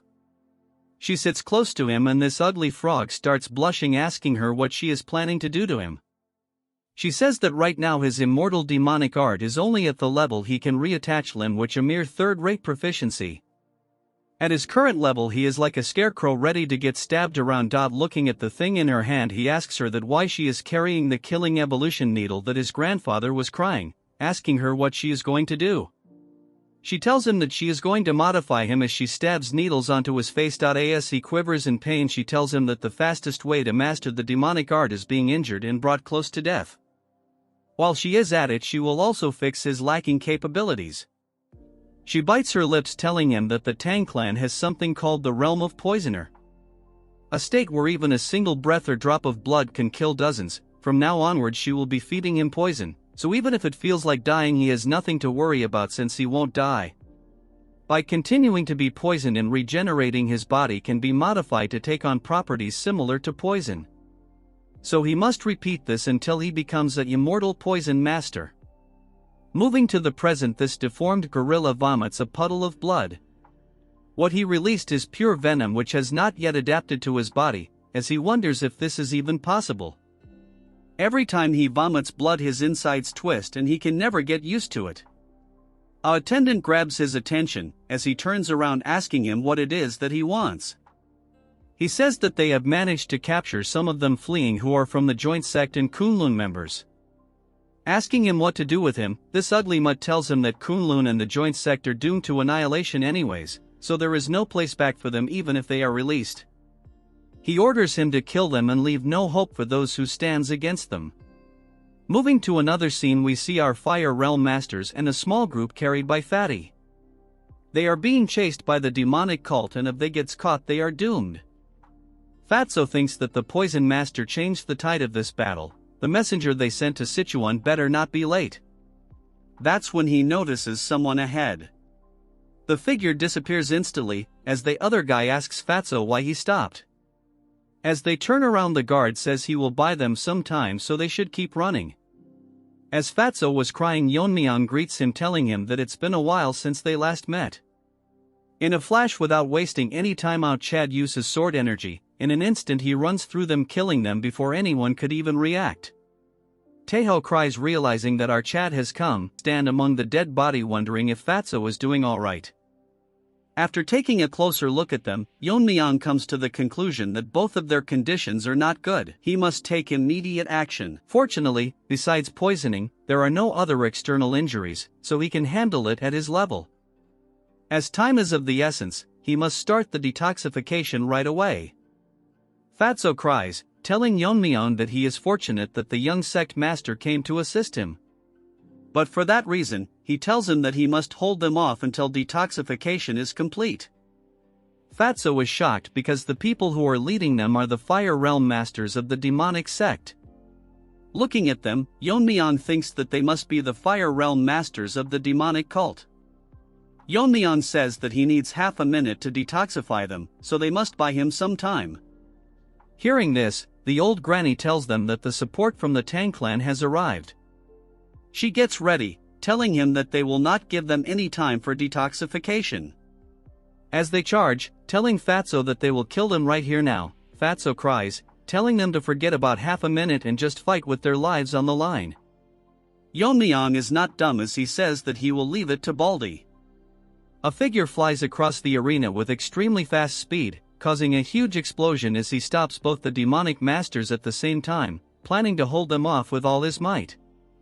Just before Yeon-myeong departed from the Righteous Heaven Alliance headquarters, Yeon-myeong says that he won't be sending forces to Xinjiang. Our Chad confirms his question, stating that dispersing forces ambiguously would instead create a favorable situation for the enemy. Yeon-myeong tells them to think about it for a moment, asking them if he can oppose the Dark Lord with the remaining personnel after sending troops to Xinjiang. The messenger asks them if the joint sect and Kunlun are going to get abandoned. Yeon-myeong says of course not, since losing Kongtong and Kunlun, which have masters of the Fire Realm, would be a significant blow both morally and practically. Therefore, he will go to Xinjiang directly with a special detachment. While he is gone, he entrusts the control of all Righteous Heaven Alliance forces to military commander Barbie. One of them says that if the Alliance leader, who is the pillar of the Alliance, leaves the front line, the members' morale will drop. Another adds that the Alliance leader is their greatest military strength. Yeon-myeong explains that this is the best way to deal with both sides without dispersing their forces. Since two masters are suffering from poison, he should step forward since he can perform detoxification. That's when old Baldy tells him to take him along. Although our Chad's martial powers are unfathomable, they should prepare for sudden attacks during the detoxification process. Moving to the present, the duo is relentlessly attacking the old man, but he fends them off with a move as he sends both of them flying. They experience the Shaolin's secret technique, the Vajra indestructible body. Granny thinks that it is indeed a great master who has earned his reputation.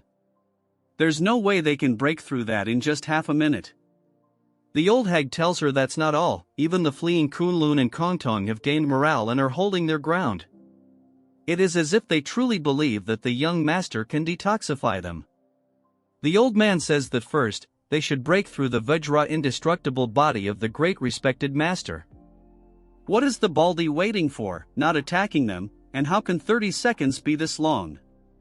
The old man tells the envoy to buy some time and he will refine the demon energy technique.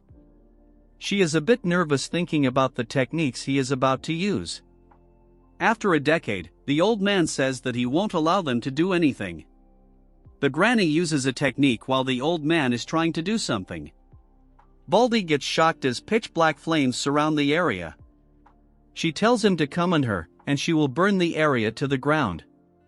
The old man stands still as the flames surround his indestructible body.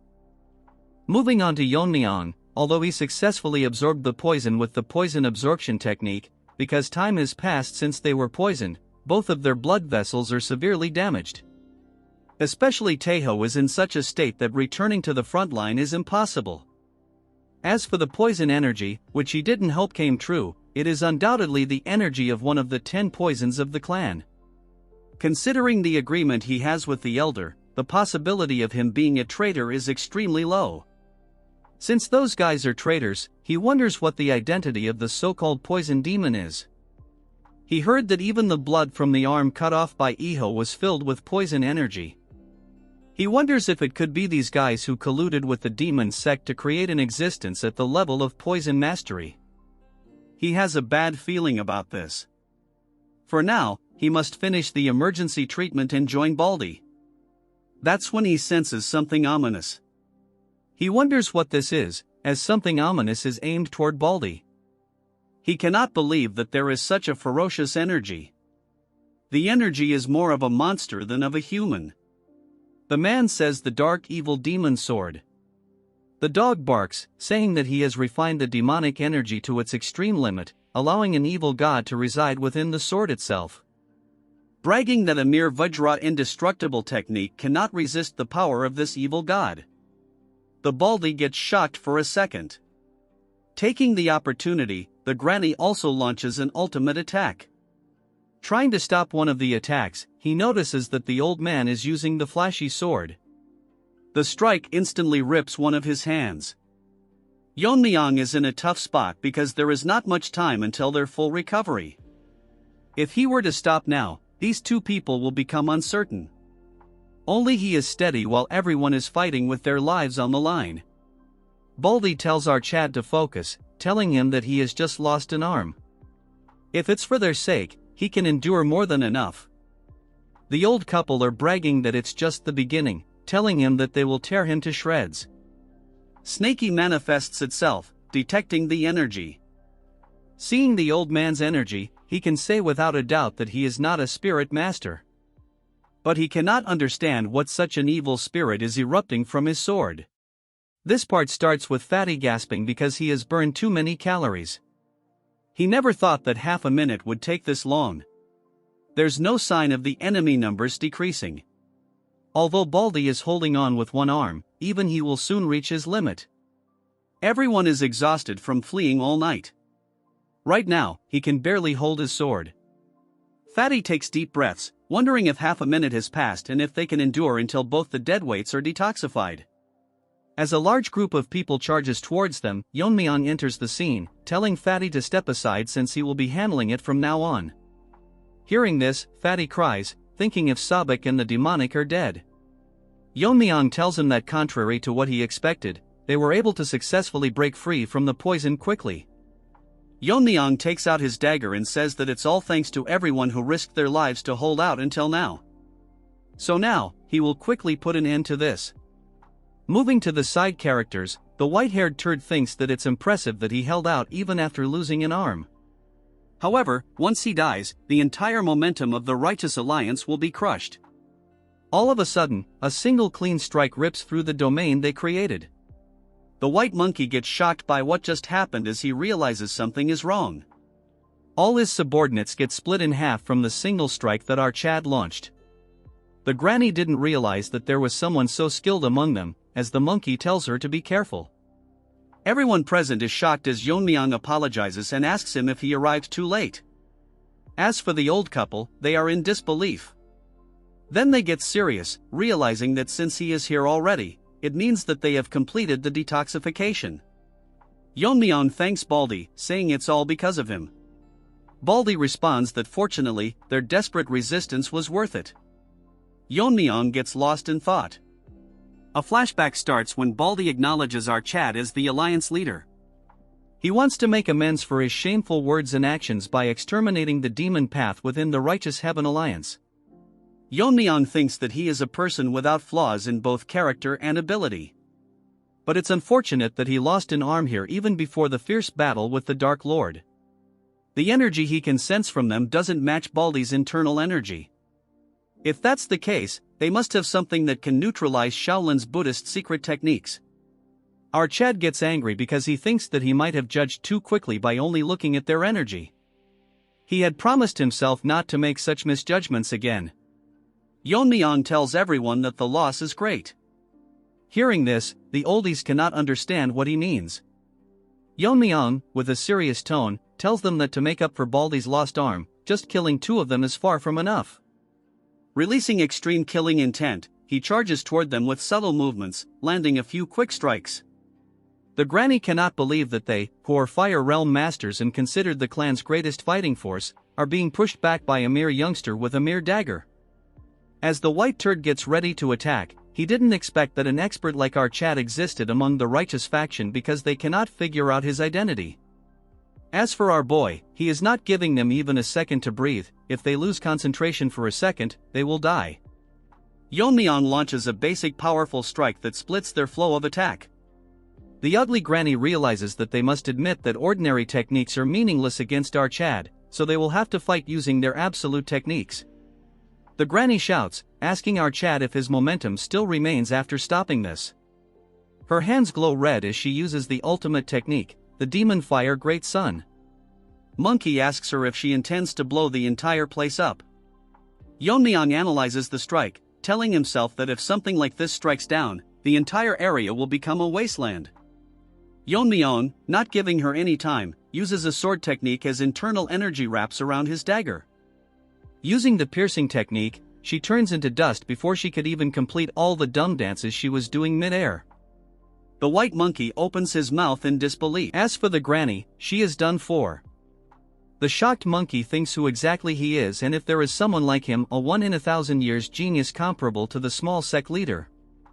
These dumbos just compared that pervert to our Chad, which is disappointing, but that's for another time. Yeon-myeong tells him that although there's no need to explain to those who are about to die, he will specially tell him. Our Chad introduces himself as the young lord of the Sichuan Tang sect and the alliance leader of the Righteous Heaven Alliance. Hearing this, he realizes that he faced the alliance leader, the venomous sword dragon. Before he could finish thinking, he gets split in half, and here comes the end of the old couple with too much screen time.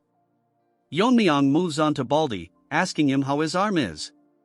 He tells him that it's fine and he stopped the bleeding, but that's not important. He says that breaking the demon sect's power by defeating both the left and right commanders makes him feel the loss of one arm worth it. Yeon-myeong tells him that he should have been more careful when dealing with the situation. He tells our Chad to not blame himself too much, preserving the lives of two masters was more important. As he reconstructs an arm with true chi, he says that even though he has lost an arm, until they finish the demonic path, his spirit will not falter. Yeon-myeong tells him that his confidence reassures him.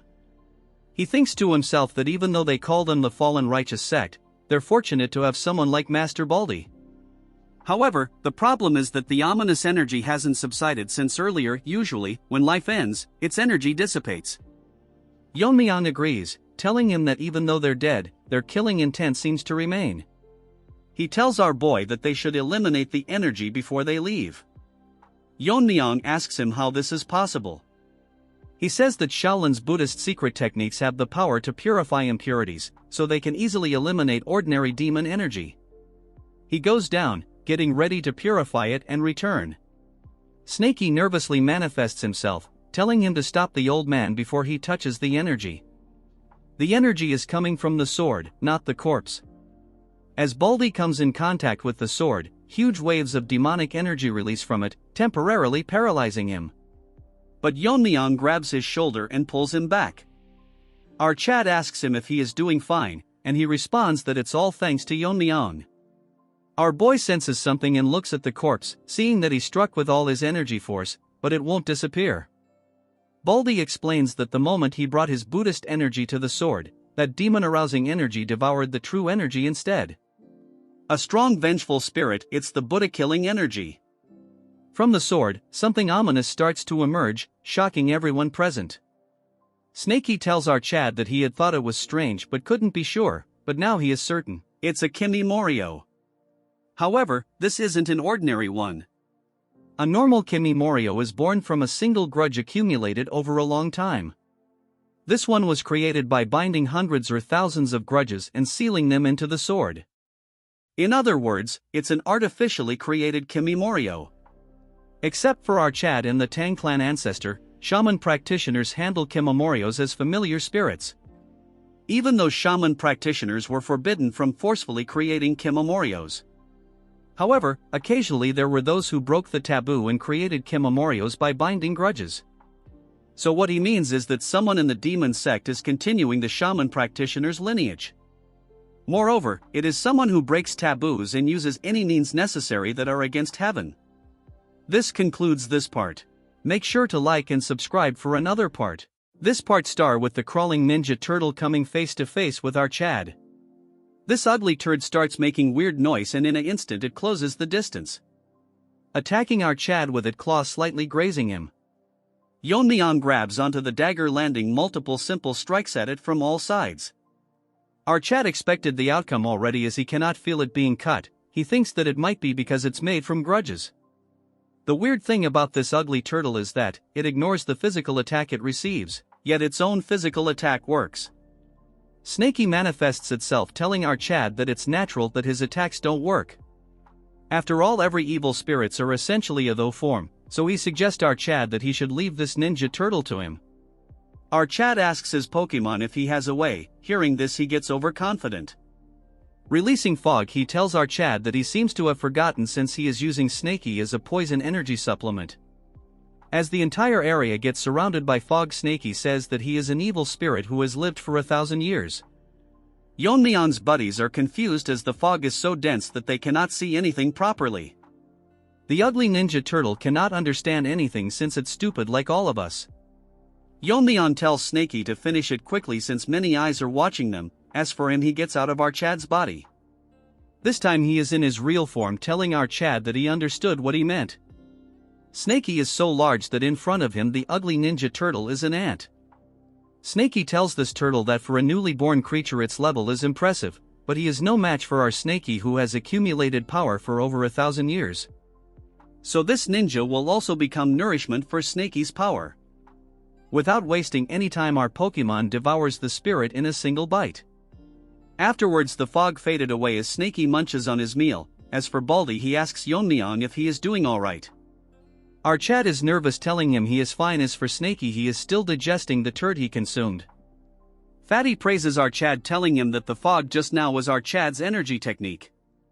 Our nervous Chad tells him that it's similar to an energy technique, which he thinks he should be vague about this. Baldy tells him that he cannot understand what the demon turds created, and he has never seen such a horrifying entity in his life. Yeon-myeong tells him that this might not be all of it, so he requests him to take all of them and return to the Alliance headquarters. Hearing this, Baldy and Fatso get shocked, unable to comprehend what is happening. Baldy asks our Chad if he planning to go to the demon sect's headquarters alone. Fatty tells Yeon-myeong that he managed to eliminate their key forces, so he should be satisfied for the time being. Hearing all this, our Chad cannot understand what to say to these worry babies. Our Chad explains that the turtle just now was an evil spirit that is not susceptible to normal attacks. And as they saw earlier, that they had to use energy techniques instead of sword strikes. So according to analysis, there is someone in the demon sect forcibly creating evil spirits. Fatty discovers that there might be multiple creatures like the turtle earlier. According to our Chad, the demon sect's forces are still intact. Additionally, they have yet to identify the small poison demon. If he is really someone from the Tang family, he needs to handle it by himself. Yeon-myeong tells them that they might sound reckless, but right now there is a gap in their main forces, so this is their chance to deal a decisive blow to them. Bat tries to reason with our boy, but Baldy stops him, agreeing with Yeon-myeong. Baldy tells him that although his skills are beyond doubt, he is the one that must lead the righteous alliance, so he must be extremely cautious and act with prudence. Our Chad tells him that he will follow his words and return with good news. As he rushes towards the headquarters, Baldy tells Fatty that even if he told him to stop, he wouldn't, and there is probably no one who can pose a threat to the alliance leader. So they be patient and head back. Although he said this, he is very worried since they are unaware how many Fire Realm masters they have, not to mention the demon sect leader. Rather than doubt, he will wait with faith, wishing the safe return of our Chad without any fail. Moving to the heavenly demon headquarters, a dog barks that the small poison turd is entering, as it the white monkey who wants some more screen time. The female white turd congratulates the monkey, since he heard that he achieved great merit on the battlefield. She smirks, saying that he is finally starting to look like a proper demon disciple. She says that the poison master, who was the head of the Young family, was proud when he heard the news. Hearing this, the turd sweats since the master is now his father. A few days ago, the day after the turd reached the realm of Poisoner, female turd introduced the dunce to the head of the Young family. He has been supporting the demon sect and will goor his status from now onwards. The monkey introduces himself as Tang Muchan and expresses his gratitude for protecting his status. This ugly turd tells monkey that since he abandoned the Tang family, he cannot use that name anymore. He intends to adopt him as a son, so from now onwards he will be called Yang Muchan. This leech call him father, and the happy man tells him that he never had children, so he is delighted to have a reliable son. Moving to the present, he is grateful to the family head for accepting someone inadequate as him. Hearing this, female turd thinks it's a boring response. She tells monkey that now that he has achieved such merit, the sect leader will surely reward him, so she asks him what it is that he will like. He was thinking if requesting the divine body techniques, since the body techniques of Kunlun was impressive. Next time he would like to join the pursuit team and achieve even more merit. She thinks that it's a good idea, but suggests him to not learn something so boring, since they are so common in their library that he would trip over them. She shocks him by telling him that he should learn something like the original Revere Blood Demon technique. He has heard about this before, since it was what the Heavenly Perverts forces used when they invaded the Tang family in the past. It's a demonic technique that explodes one's potential, multiplying their strength for a short time. He asks her that it is very dangerous because when the internal energy runs out he would die or fall into demonic possession. This skinny plastic tells him that it might be true for normal demon disciple, but he has learned the immortal demon technique. She tells him to think that if the demon reverse techniques that cost his life and the immortal demon art that prevents it. If he were to combine those, the results would be incredible. Hearing this, turd is flabbergasted.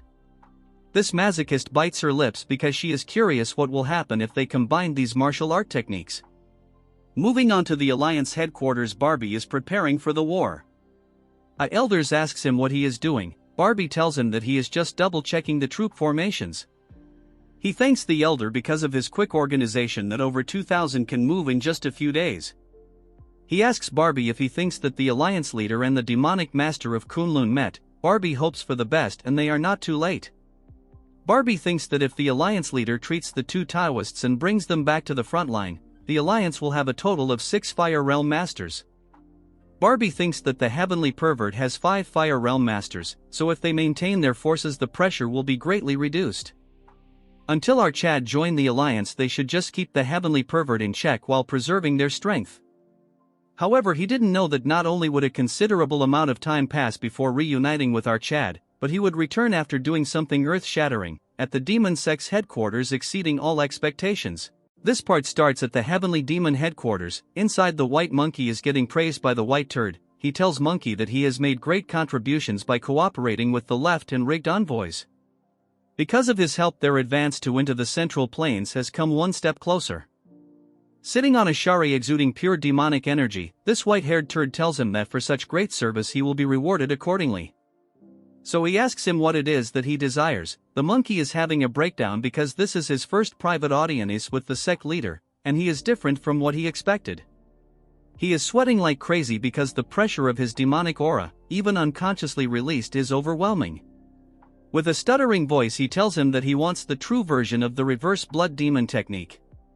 Hearing this, the turd is taken aback. He reports if he wants the true version of the reverse blood demon technique. After thinking for a while he sleeps on his bed, telling him that it can't be a coincidence that you, possessing the immortal demon technique, are seeking the reverse blood demon technique.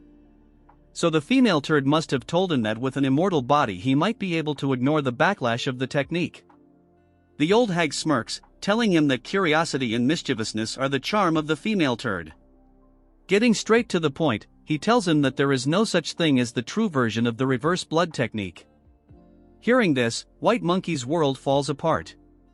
The leader begins to elaborate, telling him that from the start, it's a technique that uses some acupoints to circulate demonic energy and explode one's latent power. If he risks death like the immortal demon and uses all the acupoints, that itself becomes the true version. The dumb monkey tells him that from what he has learned so far, it can't be true. Before he can finish, he notices something strange. He is unable to move his body no matter what. He realizes that this is the heavenly demon technique that the female turd mentioned. The old hag asks him if he is bewildered because he thought it would be faster for him to experience it firsthand. As he snaps his fingers, something starts happening to the monkey, as his body starts to swell, causing him severe pain. Seeing the reaction, the old man laughs, telling him that he lightly overloaded his demonic energy. If he had done it properly, the monkey would have gone berserk. He says that the heavenly demon technique has the ability to control demonic energy.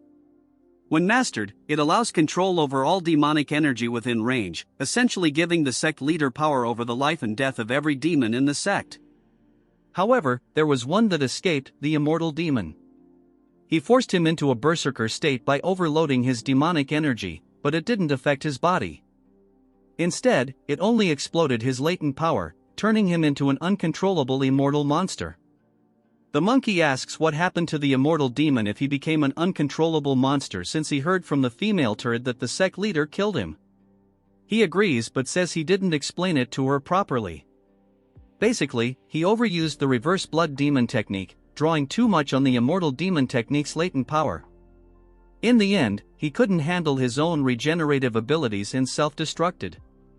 The conclusion is if he learned the immortal demon technique and pushed the reverse blood demon technique to its limit, that would be the true version of the reverse blood demon technique. The turd tells him that he can't open all the acupoints of the reverse blood demon technique by himself. If he wants power equal to the immortal demon, he will have to go through the same berserk state he did. For him, who hasn't mastered the immortal demon technique, it might only hasten his death. Asking him if he still wishes to learn it, the monkey transforms into a dog ready to devour the bone. He agrees to learn it, thinking to himself that if he can become much stronger than now and get revenge on Yeon-myeong, he would risk his life 1,000 times. Grinning like a deformed omelette, he tells the white turd to bestow upon him the true reverse blood technique. Next, we move on to the Righteous Heaven Alliance. Barbie is thinking hard because he finds it strange, the forces of the Dark Lord of Destruction that were attacking martial arts families for a short time are moving at an unusual degree. He thinks that the heavenly pervert might have been injured in the fight with the Sword King. While he is thinking, a voice grabs his attention, telling him that it is an emergency. Barbie calls the man Yang, asking him why he is in such a hurry. Yang informs him that the heavenly pervert has made a move. Hearing this, Barbie turns into a turd, fear visible in his eyes since these turds have invaded Shaolin. One bald ant asks how they could invade Shaolin and if they think they will be safe after messing with Shaolin, which is under imperial protection. He warns that if they continue this tyranny, it'll go beyond martial arts crimes and become a national offense. This annoying character asks him if he really thinks that the emperor will prioritize practicality and safety over faith in Buddha. Before the bald face can finish talking, he uses a degraded version of Yeon-myeong's sword art, killing them in an instant. He laughs, telling them that no one is coming to help them, and even if they come, it would be useless. This arrogant trash declares that from today onwards, a single monk will not live to see the evening moon. All his subordinates agree with this talkative trash. Moving on to Barbie, he is shocked because the government shall not interfere with martial matters. He figures out that the imperial court has decided to abandon Shaolin. Barbie orders everyone to gather troops. Although they are late, they must go to Shaolin. A voice tells him that it is not possible. Swordmaster Hak Eunice is accompanied by a mysterious member, none other than the Sword Saint of Mount Wu-Tang. He asks Barbie if he is part of the alliance. If so, he must not send troops to Shaolin now. Barbie asks if he is saying that the alliance should abandon Shaolin. The man tells him in a loud tone that it is not just the heavenly pervert who is moving, even the demonic forces have started moving into Shaanxi too. Hearing this, everyone present in the room is shocked as the Sword Saint explains that the 3 demonic families that follow the heavenly pervert are moving. Among them, the Shaanxi family has announced a dispatch ceremony for the great war between the righteous and the demonic. Moving on to the demonic family, an old hag is serving tea, telling someone about the great war between the righteous and demonic paths. She is the great madam of the Shaanxi family. Her child has been waiting for this day, saying that he needs to achieve merits to impress his father. This great war is to determine the successor among the 3 young masters of the demonic path. She asks the person if their son, as a candidate, is the most likely to become the Lord. The one-eyed turd asks her if she is worried about that and if his support as the right hand of the Lord is not enough. She is concerned, saying that as a mother it's natural, so she just wants an honest answer.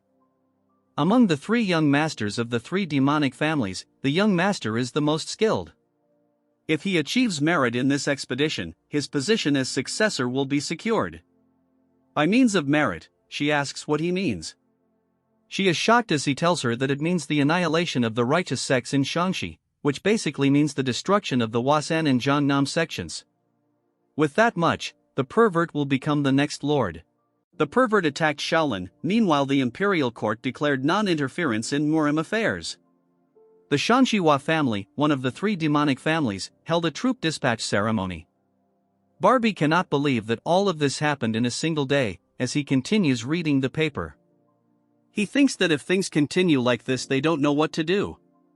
At this crucial point they need our Chad right now. Moving on to our Chad, he is running on a vast desert. Yeon-myeong wonders if this place is really the Xinjiang Plains. He is confused because he is running across a desert, because he cannot see any water and this is the first time he has seen such a place. Snaky tells him that this place is the Taklamakan Desert. It's an abandoned land no different from the land of death. In the past, he exterminated the evil dragon, the Earth Dragon, who was settled here with the Shadowless Wanderer. As a result, this area became a desert. Whether 6,000 dragon or evil dragons, there are those born with the ability to control the energy of the 5 elements. The Azure Dragon controlled by lightning energy, the other evil dragons each handled one of the 5 elemental properties, among them the Earth Dragon, who ruled over the earth energy. It absorbed most of the land's energy in its fight with the Shadowless Wanderer. To prevent this, the Ritual Master set up a spell formation to divert the earth energy elsewhere. Given the nature of Ritual Master's spells, the formation should still be active if no one has tampered with it. Yeon-myeong is confused because if the Earth Dragon was exterminated, there is no need to maintain the formation anymore. Snaky is not entirely sure, but one of the Ritual Master opposed its removal. He said it would create problems directly linked to the survival of the common people. He was the Night Demon of defying heaven from the Demon Sect. Although he was from the Demon Sect, his skills were the most outstanding among the Ritual Masters of that era. Snaky says that it is no exaggeration to say that he can cast the spell alone. That's why neither the other Ritual Masters nor the Shadowless Wanderer opposed his assertion. However, he walks a different path from orthodox Ritual Masters. Snaky doesn't know for sure, but he must have had other intentions. Unlike other Ritual Masters who built their status through spells, he used evil spirits as his subordinates to build his status. He heard that with his elevated status, he could perform forbidden techniques and avoid divine punishment. In other words, he's someone who uses forbidden techniques without hesitation, so he has to be careful if you discover any formations he created. Yeon-myeong smiles, telling him that usually he is not this talkative, teasing him by telling him if he is worried about our boy. Snaky gets embarrassed, telling him that he is worried about himself, because if he dies he will also die. Our Chad tells him to leave the topic, asking him just how big this desert is. We move on to the turds. Poison Turd wonders how big this desert really is. The white-haired turd tells him that his pace has declined. He warns him again to be extremely careful not to stray more than 3 steps away from him. Poison Turd thinks that it's been several hours since he started following the sect leader to obtain the reverse blood demon technique. They were walking at the edge of the desert, but at some point, the landscape became distorted, and now he doesn't even know where they are. Trash wonders if this is some kind of formation. It's similar to the one he saw in the young sect leader competition. All of a sudden the turd tell him that they are here. He gets shocked to see that they have come across a huge gate. He cannot fathom that there is such a large door in the middle of the desert. The leader tells him that it's too soon to be surprised. He pulls out a talisman marking the door. Flames engulf the door and it's open. From inside, extreme pressure releases, causing the ant to get squashed.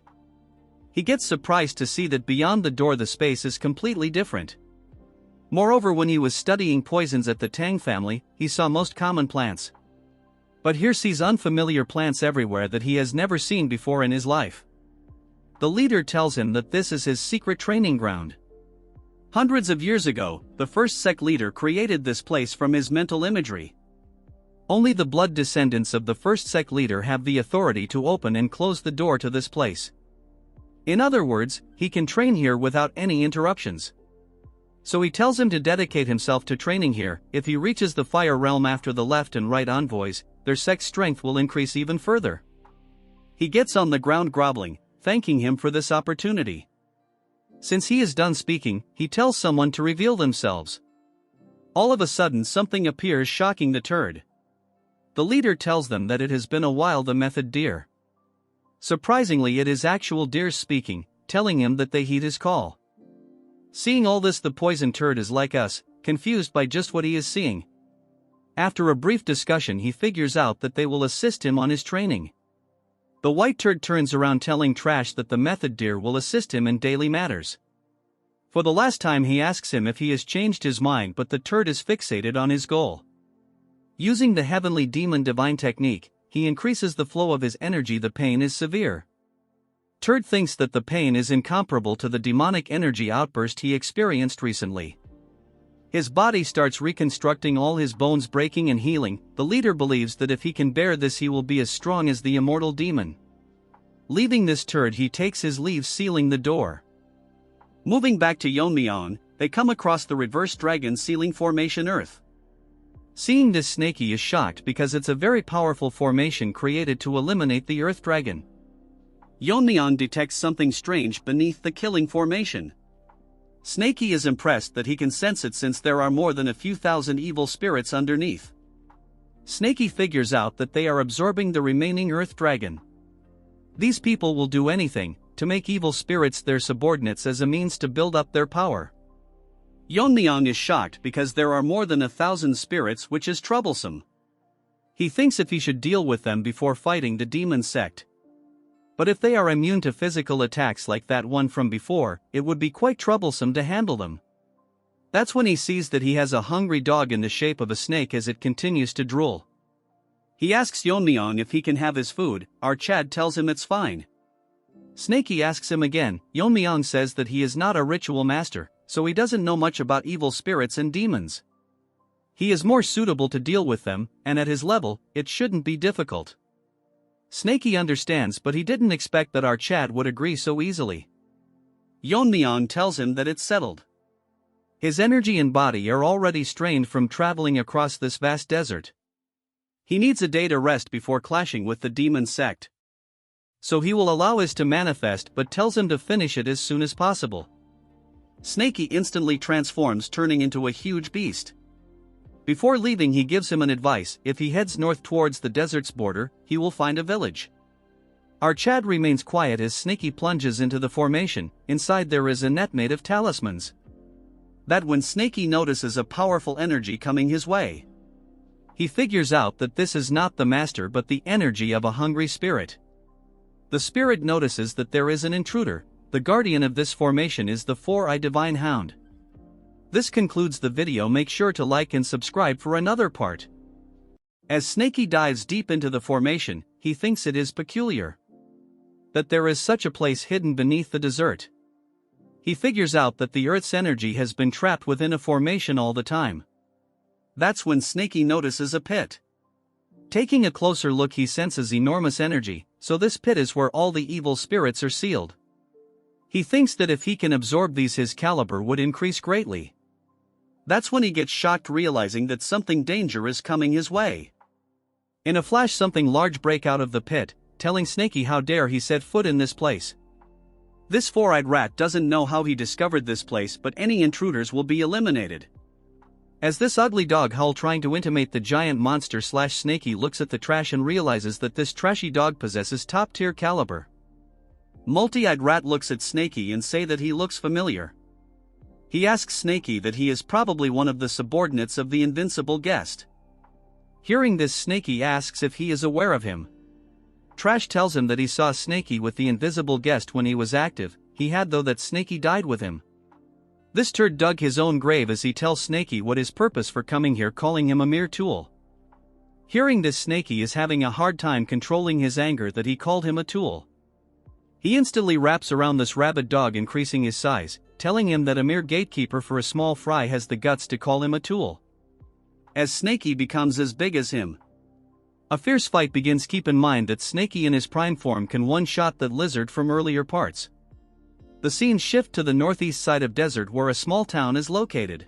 Followed Snakey's instructions and discovered this place. But it is very surprising that there is a village like this near such a desert. Fortunately, he found a modest place to rest. He wonders how Snakey is doing since he is currently doing the cleanup, but the clash with the evil spirit will start again. Our Chad cannot rely on him all alone, since the essence of evil spirits is resentments imbued with grudges. If he can imbue his swords with an intent stronger than that of resentment, he can cut them down. Our Chad gets stunned when a busybody breaks his concentration, telling our Chad that he has brought his meal. Yeon-myeong tell him that he has told him multiple times not to disturb him during meditation. The old hag apologizes, telling him that he forgot. Since he is an old man, our Chad lets it go, telling to drop it by the door. As this old turd was about to leave, he asks our Chad if he needs a girl for night service. Then he realizes that he is blabbering too much as our Chad made a face as if he would chew him alive.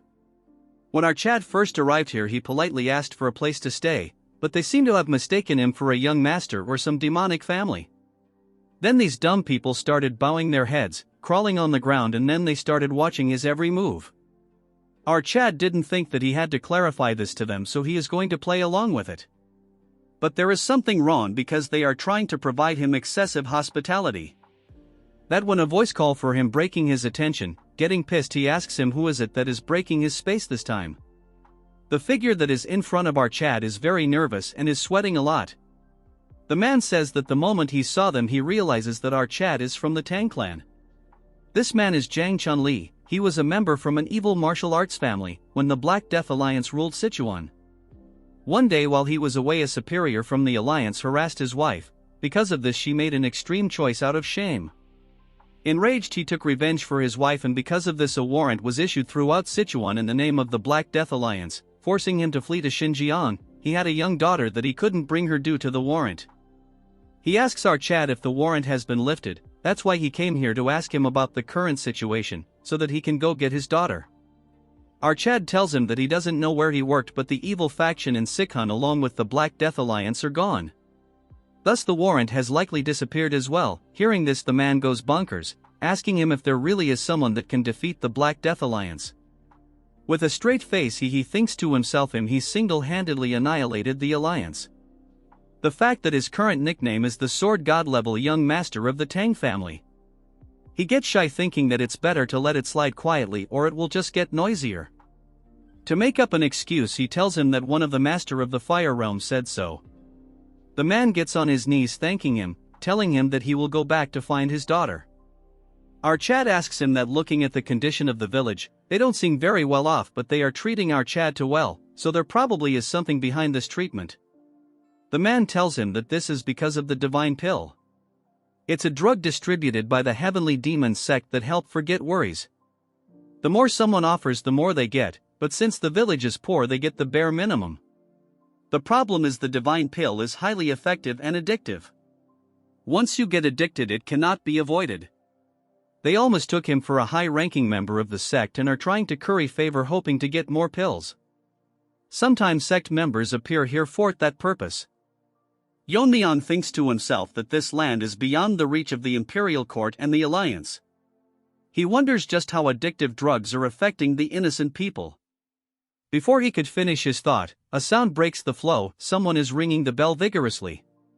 It's the village emergency bell, which usually means bandits are coming. The old hag barges into the room, asking if our Chad is inside. She asks him if he heard the village bell, explaining that about 50 bandits are heading toward the village.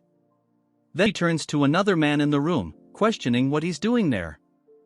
Yeon-myeong intervenes, telling her that he called the man over. Our Chad asks the old if there really are bandits coming. Confirms it and mentions that they have a shelter for situations like this, suggesting it would be best for him to come hide with them. With an angry look, our Chad responds, saying that he isn't someone who gets scared by mere bandits. The old starts shaking, insisting didn't mean it that way. Without wasting any time, he tells her to guide him toward the bandits. As he approaches the group, the bandit leader notices 4 figures who don't look like villagers and demands to know where they're from. Our Chad remains silent as a flashback takes us earlier when one of the attendants advised him. The attendant told him that if he ever fights bandits, he should claim to be from the Yang family, a sect known for researching poisons in medicines. Recalling this advice, our Chad declares himself as a young master of the Poison Master Yang family. The bandit leader scoffs and says that if that's true, he should show them the divine pills, which members of the Yang family are said to carry. Hearing this, Yeon-myeong sighs, realizing he has no choice but to put his hands inside his robe. The bandit leader thinks to himself that this is a windfall. If they take our Chad hostage, they might extort loads of divine pills from the sect. However, looking back, he realizes that except for him, his entire group has been wiped out. He can't believe what he's seeing. Meanwhile, our Chad finds the situation strange. He clearly stated earlier that he needed rest to circulate his energy, yet one thing after another keeps disturbing him, and now bandits appear right on cue. With killing intent in his eyes, he asks the remaining bandit who exposed his whereabouts, threatening to turn him into a limbless Barbie if he fails to answer. The attendant watches silently, amazed at how effortlessly our Chad eliminated the bandits. He knew our Chad was strong, but not to this extent. The bandit leader stammers, claiming he didn't mean to go this far. Hearing this, Yeon-myeong wonders if the man is hiding his strength. Instead of showing anything, the bandit falls to his knees and proclaims eternal gratitude, offering to do anything to prove it. He exposes that they came here under someone's orders. Yeon-myeong sighs as the man reveals that the main culprit is the village leader. Hearing this, the old grows visibly scared. The village chief tries to deny everything, shouting that it's pure slander and that he'd never do such a thing. He begs our Chad to kill the bandit instead. But the bandit shouts back, revealing that it was indeed the old man who gave them the tip-off. The bandit continues exposing the truth. The village chief had tipped them off about a naive young master passing through, urging them to kill him and take his wealth. He explains that the chief has a close relationship with the bandits and that they've done this to several travelers before. The process works like this: the village chief reports information about passing merchant groups or peddlers, and the bandits rob them, sharing a portion of their spoils. If the village used those resources to buy food and materials, they could have escaped poverty long ago. To confirm his claims, he urges our Chad to check the chief's house, which will surely be overflowing with riches. The villagers begin turning against the chief, realizing that the young men who died previously were victims of his schemes. They curse him as the chief breaks down in tears. Having seen enough, our Chad throws a needle, dies instantly. He mutters that the chief was utterly disgusting. As the man falls to the ground, the bandit leader notices the feathered needles our Chad used. As far as he knows, feathered darts in the world are only associated with the Tang family. Before he can spill any more information, our Chad ends him, remarking that the bandit was sharper than he looked and should have pretended not to notice that detail. After following the thieves' words, they discover a huge stack of wealth hidden inside the chief's house. The amount is so much that it is enough for all the villagers to settle elsewhere. Yeon-myeong tells the steward to divide the treasures among themselves since he has to go somewhere. Hearing this, the man gets shocked, telling our Chad that it was him who dealt with the thieves. Yeon-myeong tells him that it's unnecessary for the path he is taking. In reality, the gold coins from the Black Snake Castle alone are worth several times more, so there is no need to reduce their share. He asks him if the villagers are moving, and since the Black Death Alliance has gone its best by farmland in the Central Plains. The man thanks our Chad and tells him that it is because of him that he can search for his daughter. That's when our Chad hands him a pouch, telling him that he has included poison in feather needles in case he encounters other bandits on their way. The poison is so dangerous that even with a scratch it can end anyone. Seeing this, man feels extreme gratitude, unable to express himself. He then asks our Chad if he is from the Sichuan Tang Family. The man gets shocked when our Chad reveals that he is Tang Yeon-myeong, the young master of the Sichuan Tang Family. The man thinks to himself that our Chad was extraordinary, but not to the extent that he is the young sect master. Yeon-myeong, on the other hand, thinks about why Snakey is not back yet. Because he seemed quite confident that he could handle the evil spirits all by himself. He stares at the sky and thinks that he has no choice but to go there himself. Moving to Snakey, he has finished the ugly-looking turd that was blabbering nonsense. Snakey is losing connection. A spirit medium is something that connects a master to a servant. Like souls connect, this allows for telepathic connection. But there is one thing that they are not aware of, that there is a side effect, which both of them are unaware of. If the physical distance between the master becomes too far, the servant cannot maintain their sanity. Meanwhile, in the deepest part of the reverse dragon formation, where the high-ranking spirits were sealed, all turned towards their gazes towards the sky at once. They had sensed the death of the four-eyed divine hound, the gatekeeper who has been guarding the bottomless pit. Subsequently, they felt an enormous energy descending towards them. A strange evil spirit, who had lost its sanity, was descending while spreading poison. The lower rank ants were annihilated just by touching the poison mist Snakey was emitting. Before the would also die by his hands. In this situation, the only choice was to devour each other and build up their rank to become slightly stronger. The high-rank monster, the phantom frog, was devouring another beast, but a beast stomped it to death, telling everyone that he cannot let it increase in rank. It wonders to itself that the four-eyed puppy died easily, wondering just how powerful the snake is. It thinks that it's time for it to escape. After devouring a few and raising its rank, it can leave this place. That when a voice tells it to stop, warning the Qin Lin that the toad is its prey. And if he were to put down that toad quietly and step back, he would grant him a peaceful death. The Qinlin tries to fight back, but a voice breaks their momentum. From the pits of the cave a huge being emerged, shocking both the high-ranking spirits. It is the highest-rank evil spirit, the bullet pearl fish. The tiger directly felt the difference in their rank. It cannot believe that such a being was sealed at the bottom of the bottomless pit. This monster was born from the terror of the unfathomable deep sea. Just like its origins, it achieved an impossible rank. Despite being barely captured by many water manipulation monster and talismans inscribed with spell, they couldn't leave him, and the reverse dragon formation master sealed him in the deepest part of the bottomless pit, placing a spell that would prevent him from escaping as long as Four-Eyed Divine Hound lived. The whale thinks that its time has come and he will devour all human, especially the ones that sealed him. All of them, including Snaky, felt an overwhelming pressure that is hard to forego. Its roar was so loud that it ripped through the hole, creating a breakage. The roar caused a gap in the bottomless pit, and now they can see the sky. The tiger thinks that if they can just get past Snaky and the giant, they will see the light. The Qinlin tells the tiger to look around. The whale swept through all the low-ranked spirits. Their resentment are still lingering around the place. If they can absorb all this, they can considerably increase their rank. So instead of fighting, they should team up and escape this place first. Moving to the whale, it thinks that something of considerable rank is approaching it. The whale thinks that after devouring our Snaky, he can escape this place. But as they were about to face each other, a huge rift occurred, ripping the formation in half. The stronger beings stopped getting scared, while the lower-level spirits continued their battle royal. The whale cannot believe that the reverse dragon formation got destroyed. The formation was strong enough to hold back dragon. Yet it was destroyed, so he thinks that its creator might still be alive. It starts shaking until it saw the figure. Unlike what it had thought, the being that split through the formation was the venomous poison dragon, the young master of the Tang family. With a cold gaze, he asks Snaky why he is not done yet. This part starts with Yeon-myeong flying in sky, coming face to face with our Chad. The whale is nervous because he has figured out that our Chad is not from the reverse heaven sect, but he is using magic. That's when he notices the huge crack in the formation. Moreover, the spell is not restoring and the sky is still open. The large turd thinks that there is no need to go through the trouble of breaking through the ceiling.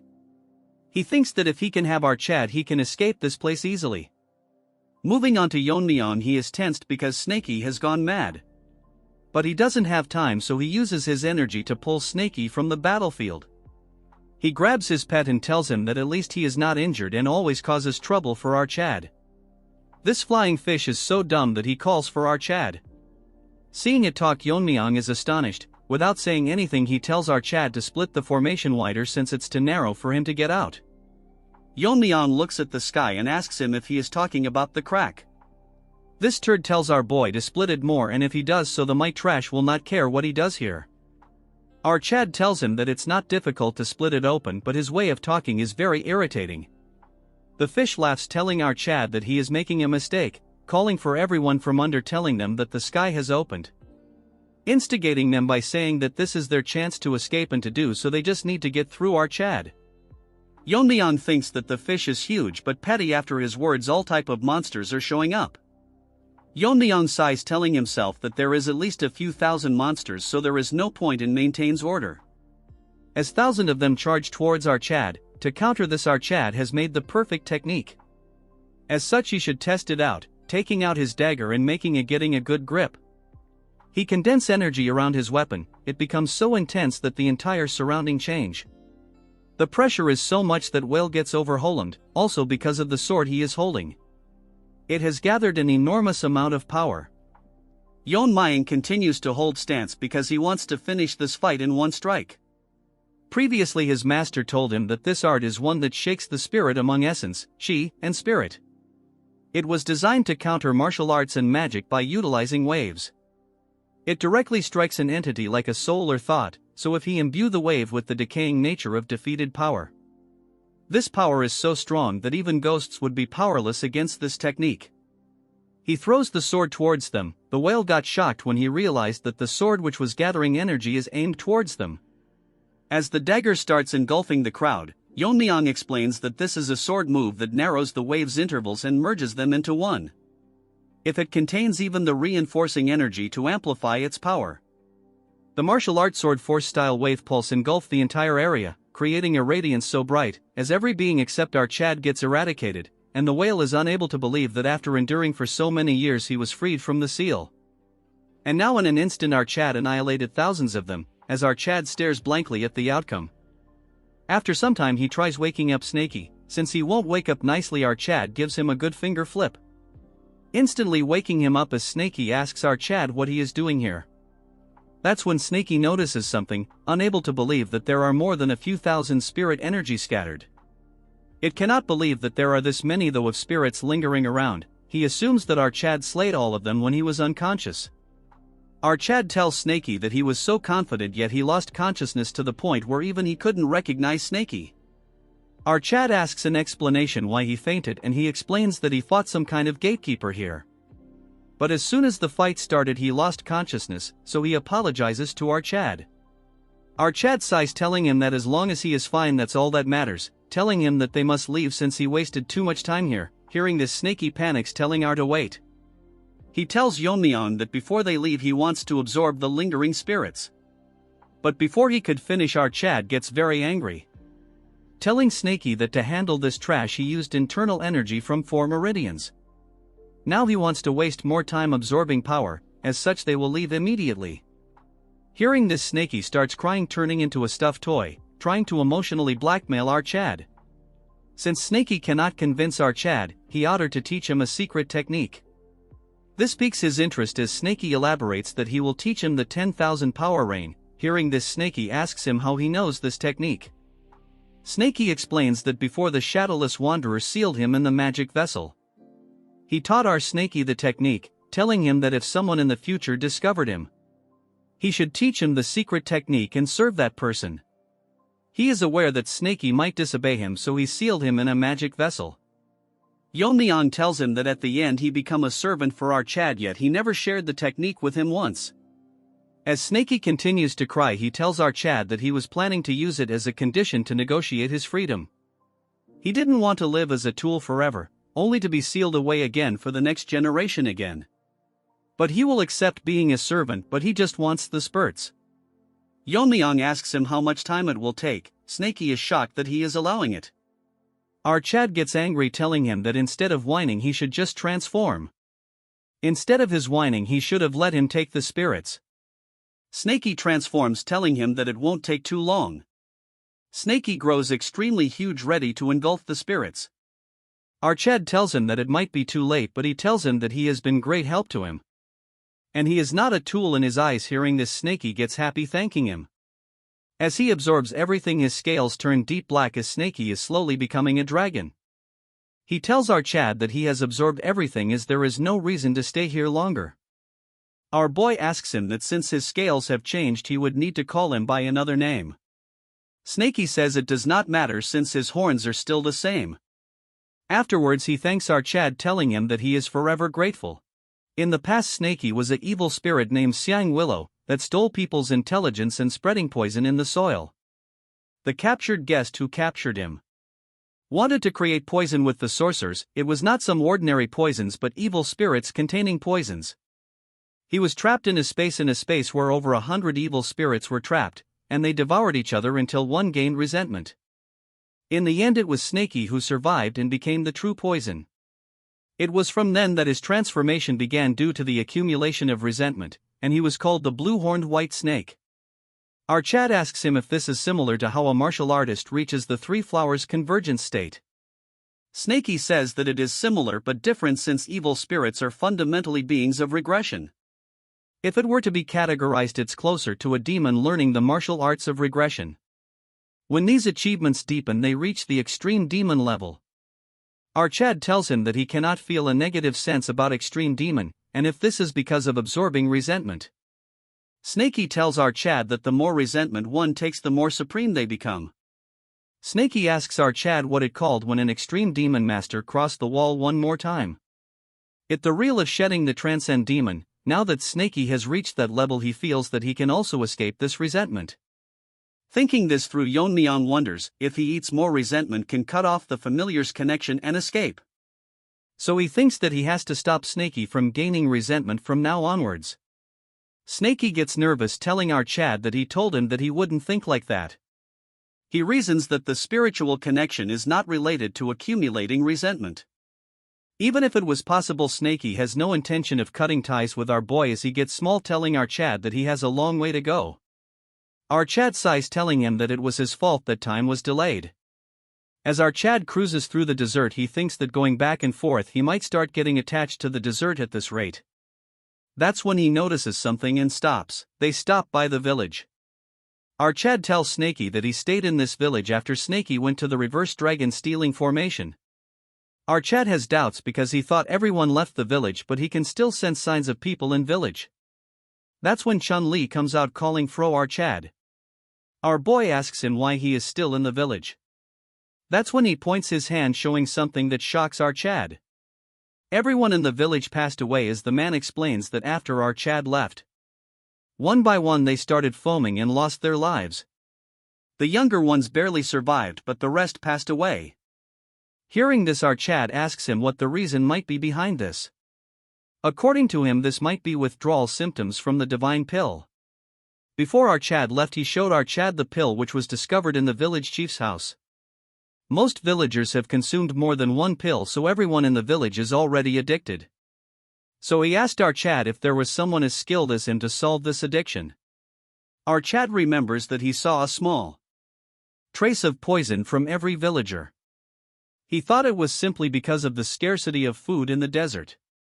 So he asked him to gather everyone, and he extracted everyone's poison with the poison absorption technique, but didn't consider the withdrawal symptoms. Snaky thinks that it is a malicious item. The poison itself is not harmful, but it disrupts the sense not to kill. Moreover, attempting to detoxify this is even worse. Hearing this, our Chad gets shocked. Snaky explains what might happen when numb senses return. With the pain they never knew before, even the slightest touch would feel like a burn due to heightened sensitivity. The poison is dangerous because one can either die slowly, or if detoxified they will die from symptoms after detoxification. That's when Snaky starts getting shocked because he didn't know our Chad could make such a face. Our Chad gets stoic, wondering that someone's goodwill returned as one's death. Our Chad orders the man to take the survivors and go to the Tang family, then head to medicine hall and show the dive pills to Yijin. She can certainly resolve the pill's symptoms, and once he reaches there he should say our boy's name. Our Chad flies from the village, leaving the man behind. He heard from the man that the Yeong family is behind all this, so once he arrives at the main base he will at first annihilate them first. Moving on to the Yeong family, all of them are busy producing the divine pills. One of them tells the makers that they need to finish preparations before the arrival of the family head. After some time this minion arrives, telling him that they have worked hard, wanting updates on the pill production. The man assures that they are almost done with the production. The leader thinks that only good things are happening with him. The increased demand for the pill have gained the leader's trust. Even his adopted son is performing well since he took down 2 Fire Realm Masters.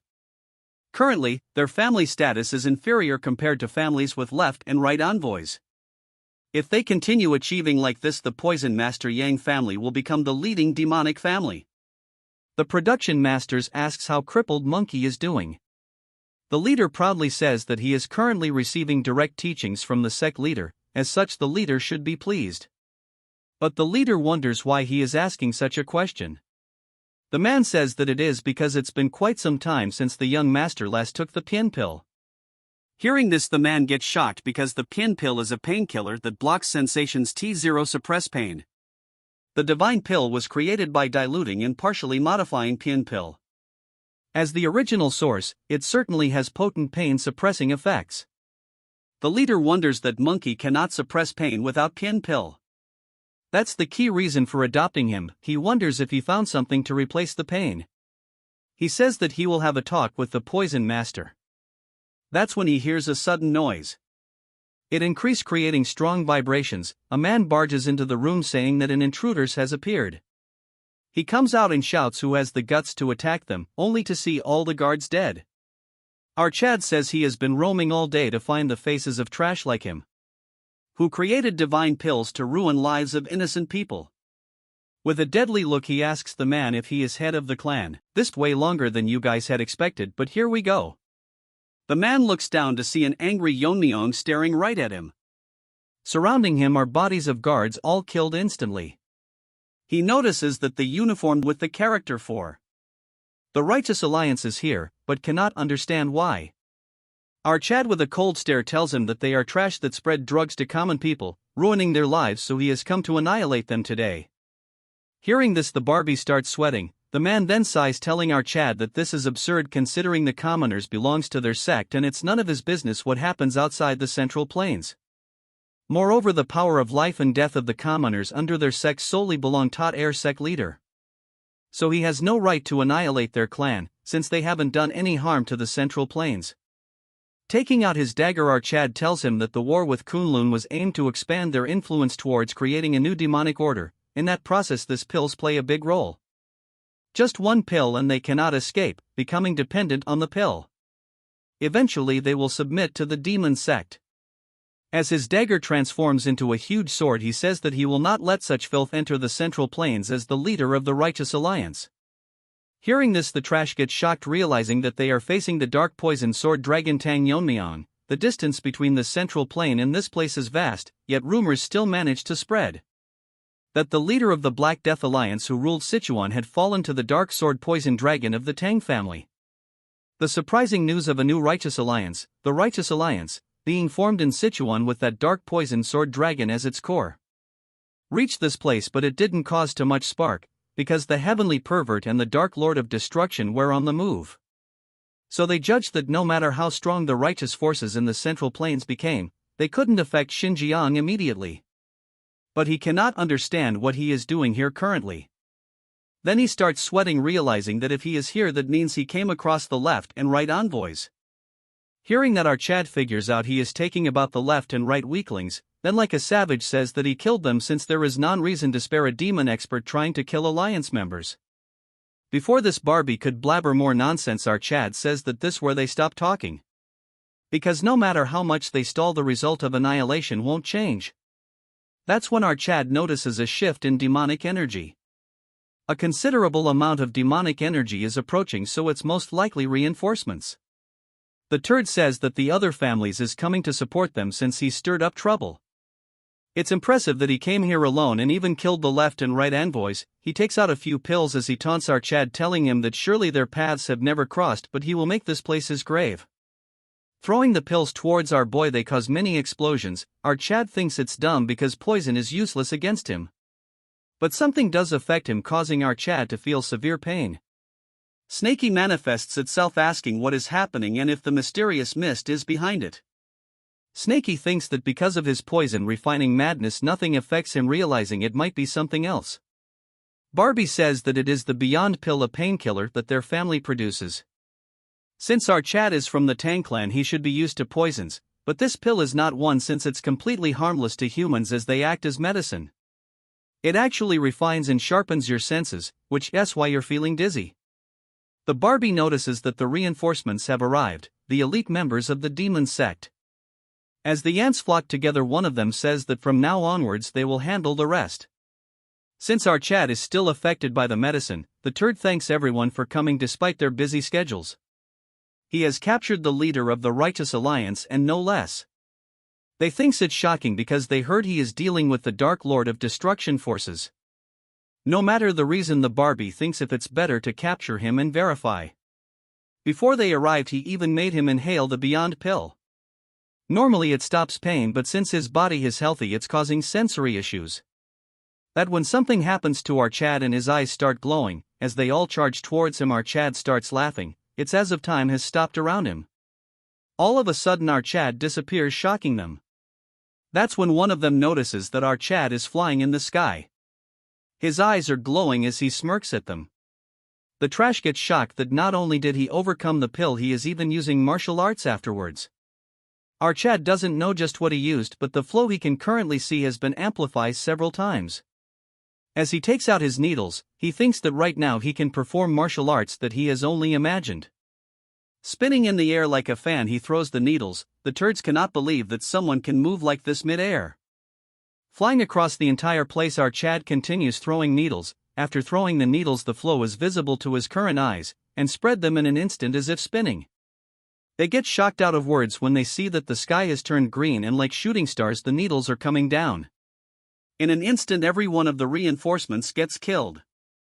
The leader cannot fathom just what he witnesses. It was like a rain of death falling.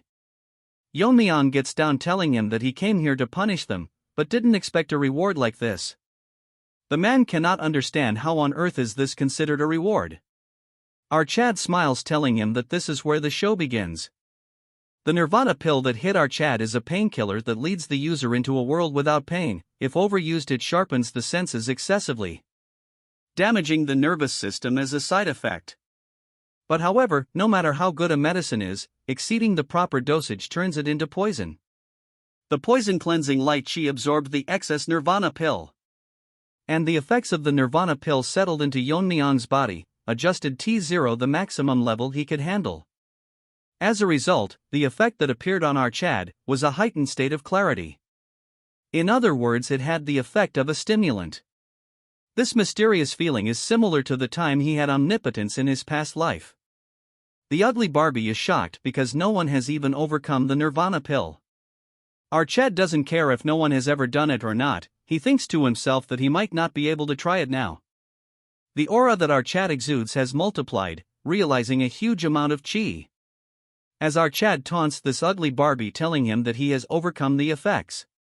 The man thinks to himself that he cannot just sit here and die. He is not permitted by the cult leader to use this, but he has no choice. He presses multiple pressure points and starts powering up. Bro thinks he is Piccolo, but that not it, he looks more like Turd that will be killed instantly. The newly transformed gorilla Barbie charges towards our Chad. As for him, he is trying something else. R thinks to himself that before the effects wears off, he will have to try the effects of the Nirvana pill. If doesn't use this opportunity now, he might never gain this enlightenment again. The flow he can see flowing is not an illusion, but it is the real flow and trajectory that existed in the world. As his eyes continue to glow, he can now understand what is going on. The collective trajectories I've wielded until reaching the realm of the sword god under that name of dragon in his past life. If our Chad were to infuse internal energy into that flow and manifest the trajectory at once, he can create a new martial art. He uses the simultaneous manifest of sword techniques called countless totality. Even without moving an inch, our Chad lands multiple attack. The Barbie cannot believe that without even swinging he landed this many strikes. Before he can realizes, he gets dismembered, causing a huge explosion. The attack itself was so strong that it destroys the entire clan, making everything collapse. Snakey tells our Chad that a single technique was enough to wipe an entire family. Snakey thinks that this is impressive because not a single life remain in the aftermath. He asks Yeon-myeong that wouldn't it be better to leave one alive so that he can at least get some information. With a straight face, our Chad tells him that there is no need to leave any future threats and he doesn't need to obtain any information either. He tells Snakey that he can sense a massive energy beyond this place, so that's where the demon cult leader is. Going back to Demon Lord Castle, this white gorilla is pissed because the left and right guardian are late. It's suspicious because they both went after the Fire Realm Masters, but it should not take this long. He thought they'd arrive while Little Poison Demon was being placed in the spell formation, but perhaps there was unexpected support? Even so, there aren't many in the Central Plains who could match those two. With the Namgung Patriarch missing, the only person who could stop them would be the Shaolin monk. But even if he personally came, it wouldn't be a problem. Since he sealed the vengeful ghost with the intent of Buddha killing was sealed inside the right guardian's sword. Because no matter how strong the Buddha's true energy is, it will be useless against that. They are still late. All of a sudden he notices something. Realizing that something is wrong, he gets up. Because from the direction of the Poison Demon clan all the demonic energy vanished all at once. All of a sudden the female turd barges in, telling the sect leader that the Poison Master Yang family was annihilated. He tells her to calm down, telling her that he has sensed it. So she should go and take refuge somewhere. Because if it doesn't end with the Poison clan, it will surely come here next. As he exudes immense demonic energy, he tells her that whoever it is, he will make them pay for it, for touching his sect. Moving to another place filled with poisonous flowers. It's where that white monkey is getting trained. He is not aware how much time has passed, but he still can't adapt to the rampaging demonic energy. As he falls to the ground, he continues regenerating, but he is down bad because even it has its limits. He cannot believe that his mind is breaking down before his body. At this rate he will turn into a mindless monster. But he must hold it in since he cannot let it happen, before killing our Chad with his own hands. He thinks that he will just endure the pain since his body will regenerate anyways, so he might as well surrender to the pain. He thinks that he should use the uncontrollable energy instead. He thinks that he will use the surging demonic energy to break through his governing and conception vessels and connect his life and death aperture. The only way out of this agony is to become a supreme demon. As the white monkey turns into a deformed monkey, he say to defeat our Chad he should at least reach this level. As time passes by, multiple parts of his body explodes. At one point it doesn't hurt anymore. Rather, his mind feels clear and he can feel a sense of liberation. After seeing the condition of his body, he realizes that his body is in optimal condition. His control over demonic energy has increased so much that he has reached the realm of the supreme demon. That when he notices a presence, it's that scary-looking deer, he asks Trash if he called for him. Monkey asks him how long it has been and he responds that it's been half a month. He laughs, realizing that in half a month he has reached extreme demon. If he gets stronger he will definitely get his revenge. He thinks that the surrounding is a mess because of his poisonous energy. He thinks that he should put some clothes on and meet the cult leader. But he notices something. Thunderclouds has surrounded the area, which is unusual. Monkey asks the deer what is happening right now, and he tells him that the Lord of the 10,000 demons have descended. Turd is confused, asking him if the cult leader is coming here personally. The deer explains that the cult leader governs the demons of this lands, but he is not the Lord of 10,000 demons. People call him by many names, but here there is only one name that represents him, the Heavenly Demon. Hearing this, the Trash gets shocked that there is another figure that hold authority other than the sect leader. He then changes his attention towards the deer, and gets shocked because even the deer who has not knelt before the sect leader ignored his question and knelt down.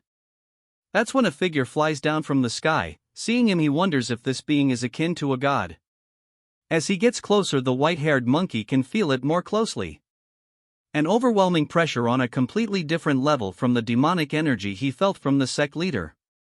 The figure speaks, telling him that he is holding his head quite high. In an instant the monkey gets blown away in half. The figure tells him that once someone practices demonic arts, he faces an authority of the demonic path, so they ought to bow their head in respect. This half-lady is consuming too much screen time. Monkey thinks that it doesn't hurt much because he has reached the extreme demon and perfected the immortal body. He realized that even if he died and came back 1,000 times, he couldn't leave a scratch on this being. He wonders if reaching the extreme demon is still not enough. He asks the deer that he can see a worm, that he is not from the Yeon family's bloodline in this space created by his mind. The deer says that this is the current disciple of the sect leader. Hearing this, he gets shocked because the Trash is such a low-level being. Then he notices that the half-mutilated Trash is growing his limbs back. He thinks that this is a very usual body, wondering if this is because of the demonic art he has mastered. But he finds his gaze annoying, telling him if this is because his head can grow even if it is severed. He bows down, telling the half-lady that he, the lesser poison demon of the demon clan, greets the supreme being of the demonic path, the Lord of 10,000 demons. The irritating Turd tells him that he doesn't understood the meaning of title. But he cannot punish very instance of ignorance, so he will let it slide. He examines the Turd and says that the marital art is focused on physical regeneration. It's an unusual technique that didn't exist in his era, but it's nothing but a crude technique born from the fear of death. If he were to take away his control over demonic energy, he would lose this immortal body of his. But he notices that for an ant he possesses a very strong grudge. It is so high that it managed to draw him here. As this cartoon gets near Turd, he says that he must take a look at the source of this resentment. He points his finger towards Turd, telling him to not get scared as he is just peering into his mind. As he digs his finger into this head, he asks this Trash if he drank the extreme poison, because his blood is imbued with toxic energy. Turd has an immortal body with the realm of a poisoner. His endless desire has shaped him into what he has become. As he looks through his memories filled with hatred, he finds that this turd is related to the Tang clan. He gets shocked when he realizes that he is a descendant of the wanderless warrior. He laughs, saying that this must be fate. Originally the enlightenment was meant for one of the Yun clan's bloodline, so the fact he is here must also be karma. With his trash talent he would never transcend demonhood, but he is going to give his blood imbued with spiritual energy. So from now on, even if his body turns into 1,000 pierces, he will not die. As his body starts overflowing with intense energy. We move outside the door as in a matter of seconds the door bursts open. The trash couldn't understand what happened, he can now sense energy. From the direction of the clan he can sense too powerful energy, realizing that his detection has improved a lot. One of the energy is the sect leaders, the other one is familiar, and he guesses it might be our Chad. The heavenly demon was previously known as the Ming sect. It was a clan led by world's greatest sorcerer. They advocated and prioritized the well-being of the people. Since one of its members became the emperor, its influence was reaching astronomical heights. At this rate, it was only a matter of time before it became the state religion. The sect leader, who was proud, has been betrayed by his own follower, the emperor. He had feared that the sect might overpower the imperial family, so he annihilated the entire Ming clan by mobilizing all the forces of empire. Anger and betrayal of losing him people, negative emotions clouded his mind. For the vengeance of his people he resorted to forbidden techniques that he has once prohibited. As he raised down the empire, he was reborn as the first sorcerer of defying heaven. Since he could no longer stay in the central plains, he stabilized the Heaven Demon clan in the barren lands of Xinjiang. This is what the world knows, but Old Turd says that he settled here because of a new method to increase one's caliber. It's a method to transcend limits without using sorcery of forbidden techniques through evil spirits. As caliber accumulates, one can transcend human limits and become a god. The plans of their ancestor to gather faith and trust from people was ruined by emperor. There is a limit to the faith of Xinjiang's commoners alone. So they need to expand into the vast central plains. Once they expand, it's easy, they will release all gathered evil spirits and cause chaos in the central plains. And become the saviors who can control these spirits and be truly revered as gods. To create a foothold for the expansion, his son, the heavenly pervert, is weakening the central plains powers. It's bad luck that they were about to defeat Kotong and Kunlun, but something unfortunate happened.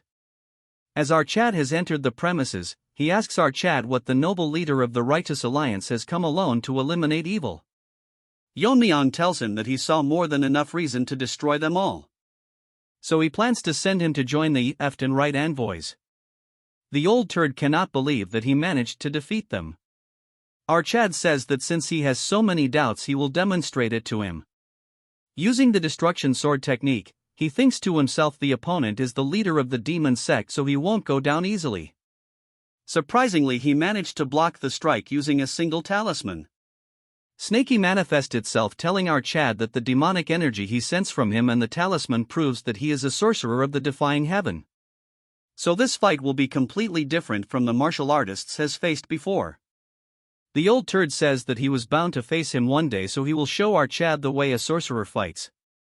The ugly-looking Pokemon Master summoned the three-headed one-footed eagle. As our Chad and Snaky remands quite, something huge covers the sky. It's an cool-looking eagle with weird body parts.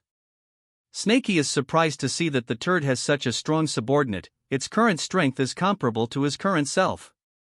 The eagle asks that beside our Chad there is something, and he says that he is aware that it's an evil spirit. It's surprising because despite it not being a sorcerer, he is keeping it like a familiar. He orders the eagle to capture Snaky and he abides to it. Snaky tells our Chad to focus on the old man while he takes the head of this disabled bird. As Snaky aggressively charges towards the bird, a huge fight breaks in. Our Chad thinks that Snaky is testing his new powers, so this much should be fine. The old man turd says that since he is from the Tang family, the snake must be the blue-horned white snake, but for some reason he became black. Since he bought such a snake, he must face our Chad seriously summoning another Pokemon. Our Chad gets alert but cannot understand because nothing happening. From the ground something break through, grabbing our Chad, as this overweight sumo wrestler grabs our Chad, telling him that no matter what happens he won't let him harm that turd. With a huge force he throws our Chad like a cricket ball. Seeing this, Snaky gets worried. Taking advantage of this, the disabled chicken grabs Chicken, asking him if it is time to be distracted, all while burying him into the ground, telling Snaky to hold still. As he is pinned to the ground, the old turd says that the Ghost King is the strongest evil spirit in his possession. It is also the guardian of the divine sect, bound to the Yun family's bloodline for generations. This turd tells our Cha that he should be honored since he is the first person to see this being in hundreds of years. Old turd orders sumo wrestler to finish our Chad, agreeing to it. This turd summons a huge sword, striking our Chad with this huge sword he raises down the ground. Snaky gets nervous as a voice tells him that he is taking it easy and Snaky should focus on his own fight. The turd gets nervous and soon enough our head deflects his attack. Witnessing this, the old man is shocked that our Chad blocked its attack.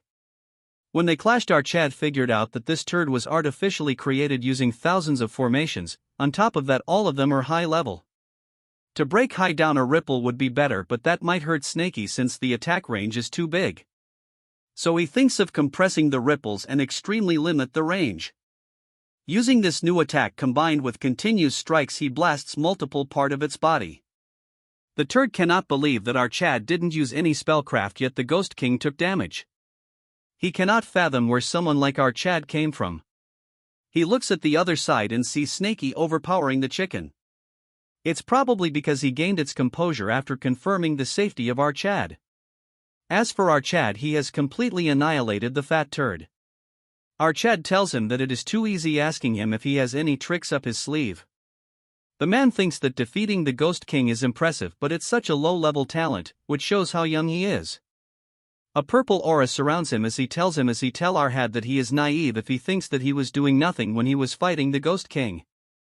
Our Chad is shocked because he vanished in an instant. It's not some divine technique, it's as if his very presence has disappeared. That's when our Chad notices that there is something wrong with Snaky as he starts screaming. The turd is doing something to bind him, but he still cannot feel his presence. He tells the bird that it getting beaten is disgraceful and the eagle has no excuse for it. The man takes out his prehistoric pokeball and takes back his eagle because if he dies it will be a critical blow to their strength. The turd says that the loss is quite significant, but making Snaky his subordinate will make up for it. Snaky tells him to shut up since he doesn't know him. He smiles, telling him that he, since his ancestor helped the invisible guest capture the Earth Dragon. In this case he is indebted to their sect. Snaky thinks it's pathetic that they are holding a grudge for 1,000 years across generations. If he really wanted to make him his subordinate, but that's not the main problem. He should look around as our Chad is about to strike him down. The man pulls out another talisman before the attack lands.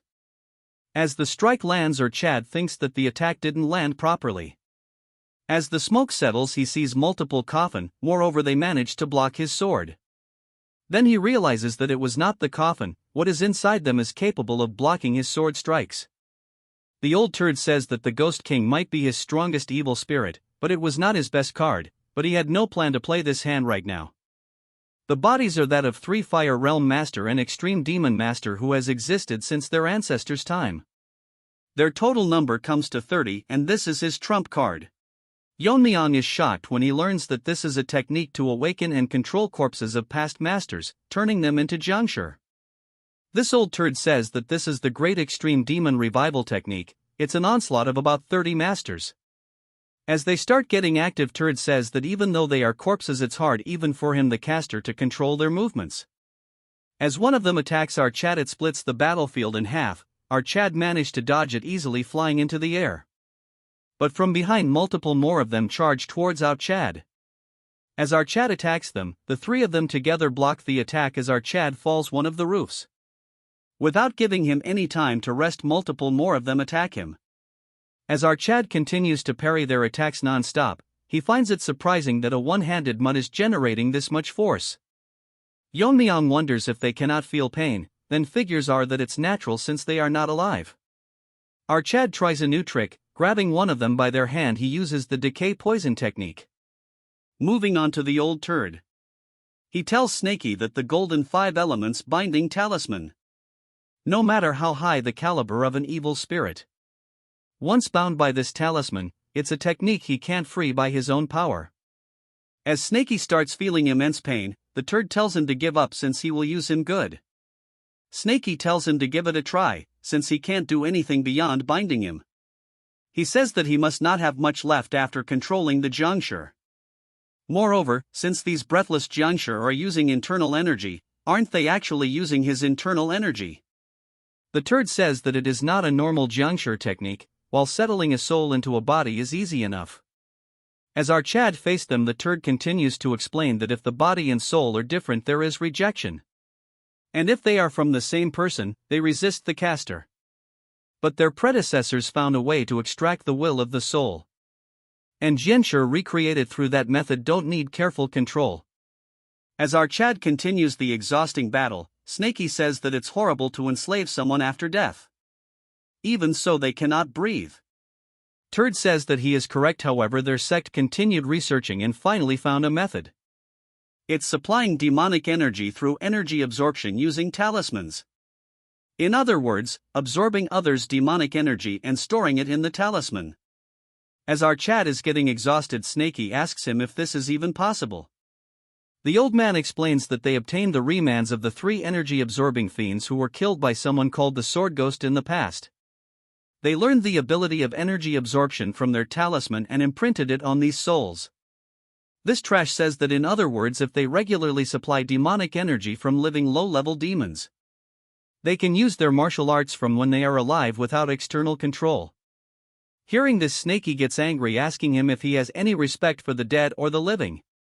This trash sighs, telling him that an evil spirit born from resentment has such sentiments. Whether dead or alive, it's an honor to devote oneself to the divine cult. Since our Snaky has no choice of becoming a servant quietly, he has no choice but to forcibly extract his spirit. As his hand starts entering Snaky's body, he feels extreme pain. This turd laughs, asking Snaky how it feels to forcibly get his spirit extracted. Though he has just started, but he offers him a choice to surrender willingly. But he gets shocked when he realizes that the spirit is not here. He finds it confusing, then figures out that Snaky is bound to the child of the Tang family. Since our Chad won't willingly sever the connection. Rather than dealing with future troubles, it's better to eliminate Snaky. Snaky, even in pain, asks him if our Chad is going to do down that easily. Turd accepts that our Chad's skills are impressive. But no matter how strong he is, his internal energy is not infinite. He won't be able to hold them for long, against them who never get tired. Our Chad thinks that it won't be easy. Even if he cuts off their limbs, they keep moving, their numbers don't really decrease. Moreover, these dead turds are even using body-protecting energy to block our Chad's sword strikes. To kill them, it seems like he will have to thoroughly destroy their heads or bodies first. Killing them one by one would be too wasteful to take out all 30. If he uses a big technique to wipe them out at once, he will get ambushed from blind spots. It seems more like instinctive attacks than conscious coordination, but it's quite tricky. If he tries to overwhelm them with sheer internal energy by fully releasing his meridians. But it will be troublesome without Snaky. In the end, he has to wipe them out using a big technique, without exposing his blind spots. As he was continuing subduing them, Snaky's voice hits his ears. He says that he will say it once carefully. Right now he is talking through spirit concentration. He explains that all those things accumulated and believed to be right fill the sky. With everything he sees, his life and his will. As a huge attacks land on our Chad, Snaky worries for our Chad. The turd smirks, saying that it's over, telling Snaky that the alliance leader put up quite a fight. Brought, he didn't even use half his power yet. This turd goes dead silent when he sees that a few of the Jiangshi killed instantly. They were all blow away in a matter of seconds. Our Chad smirks, saying that he understood what Snaky meant. In a flashback, Mommy, my wife, told our Chad that the original name of Myriad Heavens Flower Rain was just 2 words for Myriad Heavens. The flower rain part was added later, as it evoked the image of blood raining down when thousands of energy strikes tear through the enemy. The book left by the Black Lizard contained this passage that all martial arts embody their essence in their names. Our Chad's master often said that any martial art, when its fundamental are applied to sword, it becomes swordsmanship. Nevertheless, he had been focused on the form and intricacies of the invisible guest's technique, missing its true meaning. In the end, the essence is not about the hidden weapon techniques. It's about imbuing a lifetime of martial knowledge into a single moment, infusing it with conviction to create powerful energy. Even if they both use the current flow eyes to see the flow. What he sees differs from what his ancestor, the invisible guest, saw. While his ancestor would see the trajectories of hidden weapons honed over a lifetime, he sees the paths of the sword he has wielded throughout this life and his past one. To infuse all of his being into those trajectories. That is the myriad heaven flower rain. As huge vibrations of energy release, the turd is getting nervous. Our Chad thinks that he will make the sky bloom as he renames the technique Myriad Heaven's Sword Draw. As our Chad uses the new technique, the Myriad Heaven's Sword Draw, the entire area gets silent. Following that, the entire area turns green. Man, this looks like a scene from Marvel's. As the attack starts, it instantly chops them like slicing through butter. The turd cannot believe that the body protecting energy of Extreme Demon Master could go down easily. He figure out that our Chad issuing the ultimate technique, the Myriad Heaven's Flower Rain. As for Snaky, he is shocked because it means it be a technique of the invisible turd, but it's a sight that never fails to mesmerize him. Even after this barrage of attacks, 3 Master remained. Our Chad thinks it's impressive that they can move within such a technique, so they must have been formidable in life. Our Chad figure out that they didn't choose to become like this, so he will set them free. He uses another technique, Bloom's Full, which instantly finishes them off. Seeing this, the turd thinks that this battle is very dangerous. From afar, the scene looks like a super strong attack, as if thousands of swords are falling from the sky. Man, this is a piece of art itself. As the attack lands, our Chad moves aside, but he gets shocked when one of the masters thanks him for liberating them. The next thing our head does is retract his overpowered snake, telling Snaky that he act brave but gets beaten up, which is embarrassing. Snaky says that if it weren't for the sorcerer he would have won. Then he praises Snaky, telling him that if he hadn't told the key to Myriad Heaven's Flower Rain in that situation, the fight would have dragged on longer, so he owes Snaky one. Hearing the praise, he gets happy. To burst the bubble, our Chad says that it would have been better if he had given it to him before the battle. Snaky thinks he is retarded because things were getting heartwarming. Snaky says that the surroundings have been completely pulverized. No matter how many times he sees it, it is an extremely powerful technique. That's when our Chad notices movement and gets surpassed. That the turd managed to survive, which is possible since he is the leader of the demon sect. But it doesn't seem like he has any more cards up his sleeves, so it should have been better if he stayed buried. The turd tells him to keep quiet since everything was a groundwork for their advance to the Central Plains. And our Chad destroyed everything, so he would be stupid to hide under a pile of rocks.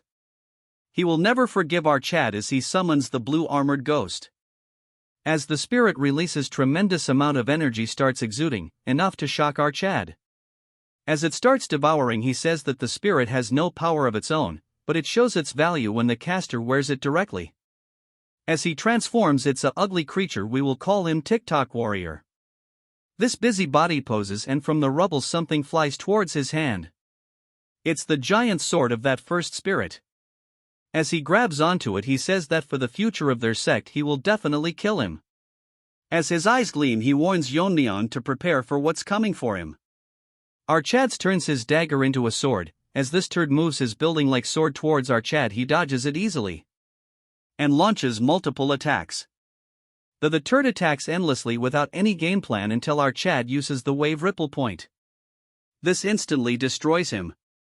But because of some powers he regenerates immediately. This is concerning for our Chad, as the turd lands a strong strike. Although our Chad blocks the attack, Snaky tells him that the harness is abnormally high. The regeneration is so fast it's not giving him enough time to seep in poison. But since the old faggot is a turd, he is now gonna explain this overpowered ability. So this goes like this: the turd says that as long as his internal energy doesn't exhaust, this blue-armored ghost spirit will endlessly regenerate.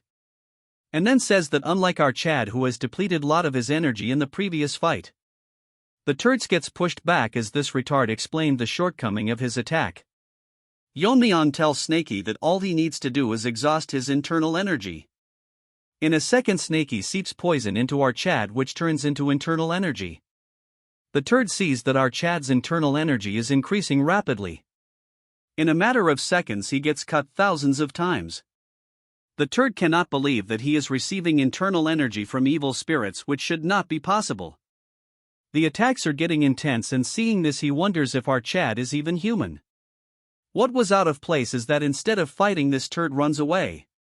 As he runs away, Snaky says that of all the sorcerers of defying heaven he has seen, this guy has to be one of his kind. From outside, as energy continues to flow out, one of the elder asks the female turd who the leader is facing. And it's surprising to see that the divine cult's headquarters would vanish without any trace. She says that she doesn't know, all the leader told her was to gather the demon elders and wait at the foot of Tianshan. She wonders to herself if it's really going to be okay, the demon elders, whose strength 5 second only to the sect leader and the left and right envoys. She thought bringing them would be enough to drive out the intruders.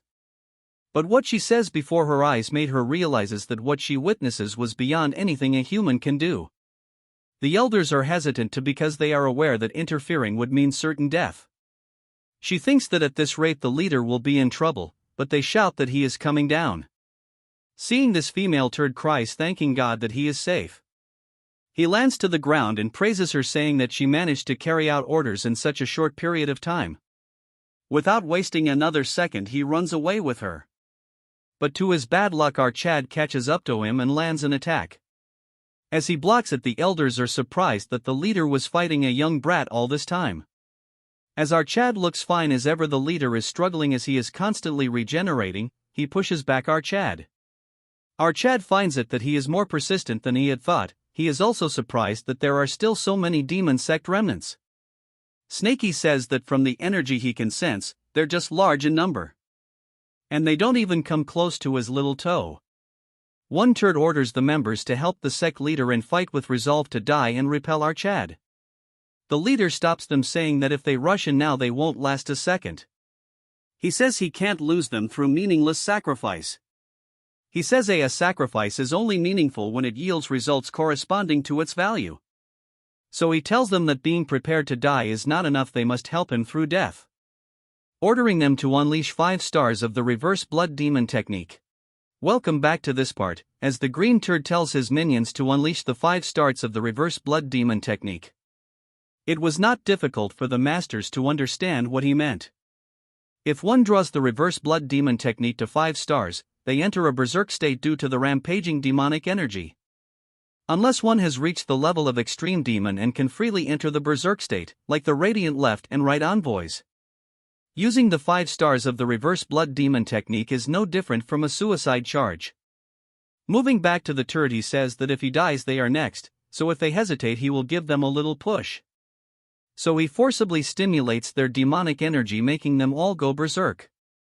Seeing this, they all are worried as he is forcing them into this state.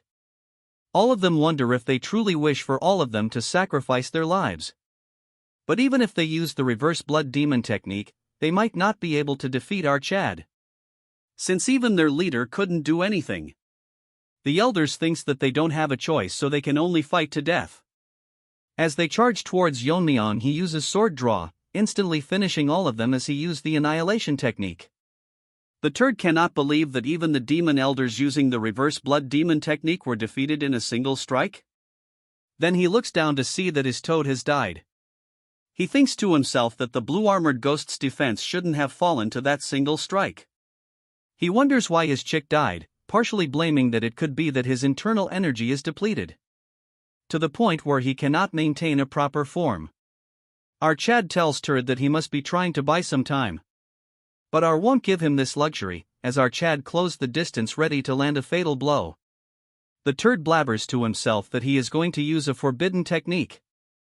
The rebound force is so much that our Chad gets pushed back. He wonders if he still has enough internal energy left to push him back. Our Chad looks up in the sky to a crimson cloud forming above him. Yeon-myeong thinks that something is up and it might be another trick by the demon sect leader, which might be related to the rebound effect from earlier. Our Chad can sense some strange energy. That's when something surprises him. Demonic energy is being extracted from the dead. As this turd is constantly gaining internal energy. As he rests his chick in peace, he says that he at least wanted her to live. So now he will kill our Chad no matter what. Because of the increase in internal energy, his armor is rapidly recovering. So without wasting any time, our boy says that as he had expected, he will need to concentrate all his attacks to destroy it. According to Yeon-myeong, he has already withstood 1 myriad heaven's flower rain, so he will need an even stronger strike. If he concentrates the intent of flower rain into a narrow area, layering the attacks to maximize their power. He uses the myriad heaven sword draw fills the sky. He is surprised that he even withstood myriad heaven's sword draw. Yeon-myeong cannot believe he withstood that attack. The turd again explains that the wide area berserk induction. Regardless of whether they're alive or dead, within this crimson cloud domain. The cloud domain will gradually expand, extracting demonic energy from all demon sect members across Xinjiang. Hearing this, our Chad gets shocked. The turd says that he didn't want to use this technique but to kill him, he has no choice but to accept the sacrifices. Our Chad cannot believe that he is not only killing his minions but even the innocent civilians. This hypocrite says that faith can easily be rebuilt, telling him if he is worried about the civilians. Just because he bears the character for righteousness. Snakey tells our Chad that it would be better for them if all the demonic sect members die. Our Chad says that if it were just demon sect members he wouldn't care either. The problem is the people living in barren Xinjiang who have received demonic energy. They simply learned breathing techniques as a form of cultivation. Moreover, he clearly realized after experiencing the effects of the Nirvana pill. Even if they haven't learned demonic arts, continuous exposure to the divine pill's toxicity accumulates demonic energy in their bodies. If he were to leave them to die, he would be repeating the same situation as before. And he will regret not having a better choice. But he can't just regret. As the leader of the Righteous Alliance, he has a duty to take responsibility for everyone in the Central Plains. But he cannot just keep regretting. So he will finish him off before the domain expands further. Even if he has to use dragon scale and origin energy. Snakey tells him that it will not be necessary, if what he says is true, they just need T0 prevent that cloud from expanding. Yeon-myeong asks him if there is any way. Snakey says that when it comes to sorcery rather than martial arts, he is far more knowledgeable than him. Besides, he cannot let him die when they are connected by a spirit link. Snakey thinks to himself that he has been influenced by hanging around our Chad. As he flies to the sky, he tells him to draw the attention so that he won't come towards him.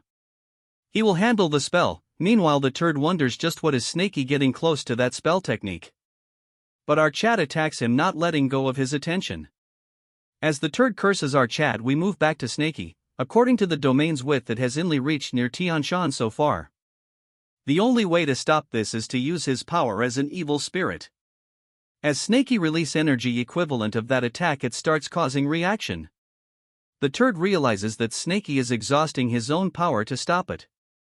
He is sure that if he recklessly uses all of his powers he might die. But that when a huge strike lands towards him which splits his sword by a lot. Yeon-myeong is happy to have Snakey since without him this fight would have been very difficult. The turd cursed Snakey saying that he is interfering with his replenishment like this. Snakey finds it strange himself that he would be sacrificing his cultivation for something like this. He never thought that his heart would open up after a certain incident. In the past, Snakey was heartbroken when the Wanderer realized him after it was over without any reason. He says that it's because he is dangerous so he should stay here. According to Snakey, after the jar closed it seemed like that B0Y said something more. He thinks it was probably about him being a tool. Different from him, our Chad never treated him as a tool. Even if he were to use him, he expresses gratitude and shows him respect. This is not because he lost his spirit link due to the situation but for the sake of a friend. As he releases even more energy, his colors starts changing again. Before he closed the jar, he said that he doesn't need complete freedom but he shouldn't contain him. He says that he might not be able to hear him but he has been a great help to him. He regrets not being able to give him the affection he deserved. Since he has reached the caliber of a true poison master. The sorcerers of Defying Heaven won't leave him alone.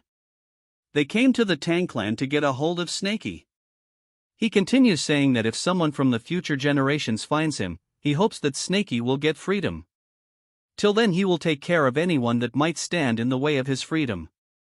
He thanks him for everything, calling him a friend. As our Chad and this turd fight it out, our Chad continuously. The turd gets cut, but because of his regeneration he is not dying, so he mocks our Chad, saying that his hands have gotten slower than yesterday. As crazy as it might sound, this trash tells our Chad to cut him even more. According to Yeon-myeong, he has been cutting one-sidedly for a whole day. Moreover, he cannot see the end of his regeneration. What's even more horrifying is that as he gets cut more and recovers, he becomes stronger, and even his regeneration, his speed is getting faster. As he lands a blow on our Chad, he gets surprised as the power is enough to shake the grounds. Yeon-myeong thinks he is getting stronger. As for the turd, he finally managed to land a hit. Then proceeds to ask him if he is getting tired. As for the turd, he is not getting tired at all. As he tries to a punch on our Chad, he hits the ground. Looking around, he cannot find our boy anywhere. That's when he activates the Myriad Heaven's sword draw. As the trash sense danger, our Chad lands the attack on him. But even this is not enough, as this lizard regenerates, telling him that it wouldn't be fun if he got tired. As this half lump of meat regenerates, calling out our Chad. Our Chad thinks this rogue is only relying on his regeneration, as this turd cuts his hand and throws it towards our Chad. Yeon-myeong is confused since he threw his cut-off arm, which has no internal energy. Then he proceeds to burst his body and then regenerate from his arm, being able to catch our Chad. Then he grabs onto our boy and explodes himself. All he can do is explode and regenerate. What a retarded way of fighting. Because of this attack, our Chad falls to the ground flat, being very exhausted. Snakey asks him if he doing fine, as he affirms it. Snakey thinks to himself our Chad is struggling with just this much. He thinks that it might be because he has been fighting non-stop for days, and even his poison energy is almost gone. The undying turd falls from the sky, and he is adapting to this new body fast. He smiles at our Chad, saying that his standards have finally returned to when they were young. He then proceeds to say that he understands how he must be feeling, and it must be frustrating to be held back by someone like him.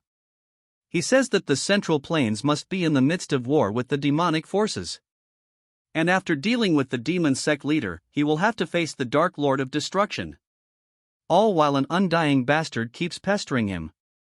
Snakey warns our Chad, saying that both him and our boy is exhausted in body and mind from repeated battles, so retreating is the best option for now. Yeon-myeong tells Snakey that it will be difficult, but if he can replenish his poison energy one last time, since he has figured out a way to nullify his regeneration. As Snakey provides him with poison, he says that this is the maximum he can give him right now. As for the turd, he charges recklessly. According to our boy, not only spiritual energy but also the energy of flesh decomposition in his blood. So he must be constantly containing the poison energy with his regenerative power. As he prepares a new move, he thinks that if he can disrupt this flow, that's when waves of internal energy releases from our Chad, shocking the turd. The fragmented demonic energy is being finally shattered until it turns to powder and scatters everywhere. As he releases this mist, it is called the poison eliminating mist. The dumb turd is baffled by what this. As he looks for our Chad attacking blindly, he thinks that our Chad is trying to buy time to recover his internal energy in the mist. As he continues to swing like a retard, he tells our Chad that he doesn't understand yet. No matter how much he cuts, it's pointless. But he realizes that his regeneration is slowing down, although his spiritual energy has not weakened. He figures out the mist has something to do with it. Our Chad from the mist says that he has scattered demonic energy containing debilitating poison and various toxic effects that weaken the body. Even with his superior regeneration, it'll be difficult to overcome the combination of numerous poisons simultaneously. And before his body adapts to this poison, he will shred him to pieces so he completely perishes. In a blink, our Chad cut him into shreds before he could even react, as our Chad continues to overpower him. He cannot accept the fact that even after receiving spiritual energy, he is losing here. He has gained tremendous power, yet he is still unable to defeat our boy. He tries to use his head, saying that since he cannot regenerate because of the poison, he will just explode the body parts with poison in them. Again, this exploding addict causes a huge eruption, pushing back our Chad. The explosion was massive, which pushed back the mist, and now is the only chance for him to settle this with our Chad. He curses our boy and says that he will kill him in the most miserable way possible. With laser focus, Yeon-myeong charges towards this baldy, as for him he is probably gonna explode again. As they were about to face each other, Figure intervenes, getting their attention, it the demonic leader and he was still alive. He tells them that before his last breath he will send them all to hell. Yeon-myeong cannot dodge the attack as it hit all of them. It is the Heart Demon Jade Sealing Grand Technique. It is a powerful sealing technique that risks the caster's life, imprisoning the opponent in a form of a bead, causing them to fall into eternal heart demon. Those who can't overcome their inner demons within the heart jade demon can never escape even after death. Both of them are stuck in large red pills, inside both of them are stuck unable to move. However, Snakey manages to get out of the red ball, telling himself that the demon sect leader to struggle desperately like this until his last breath. He cannot figure out what this is, since it has no effect on him. It is probably a technique that only works on humans. Even so, it's peculiar that someone as strong as our Chad was unable to get up. Snakey shouts telling him to wake up, asking him what will happen if the leader of the righteous gets held up. As he continues to rant, he stops thinking what will happen if he never gets up. This new Snakey realizes that he can be free, then he daydreams that if he runs far away, and he might be able to spend the rest of his life in peace. This is peak fiction. Then he gets out of his dilemma and wonders what might happen to our Chad. He then proceeds to say that it's not like he likes our Chad or anything. Then he makes a lame excuse, saying that in case someone might use a spell to extract his spirit connection from him.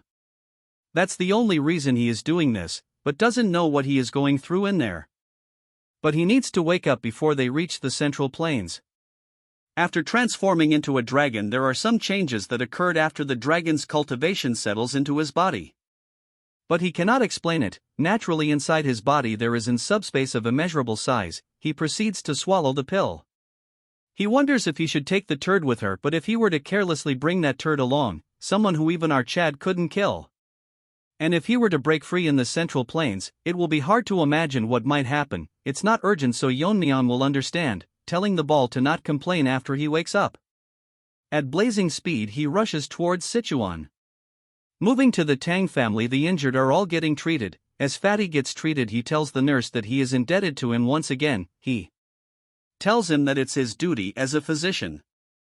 Before heading to the Alliance, he stopped by the Tang family to treat my injuries.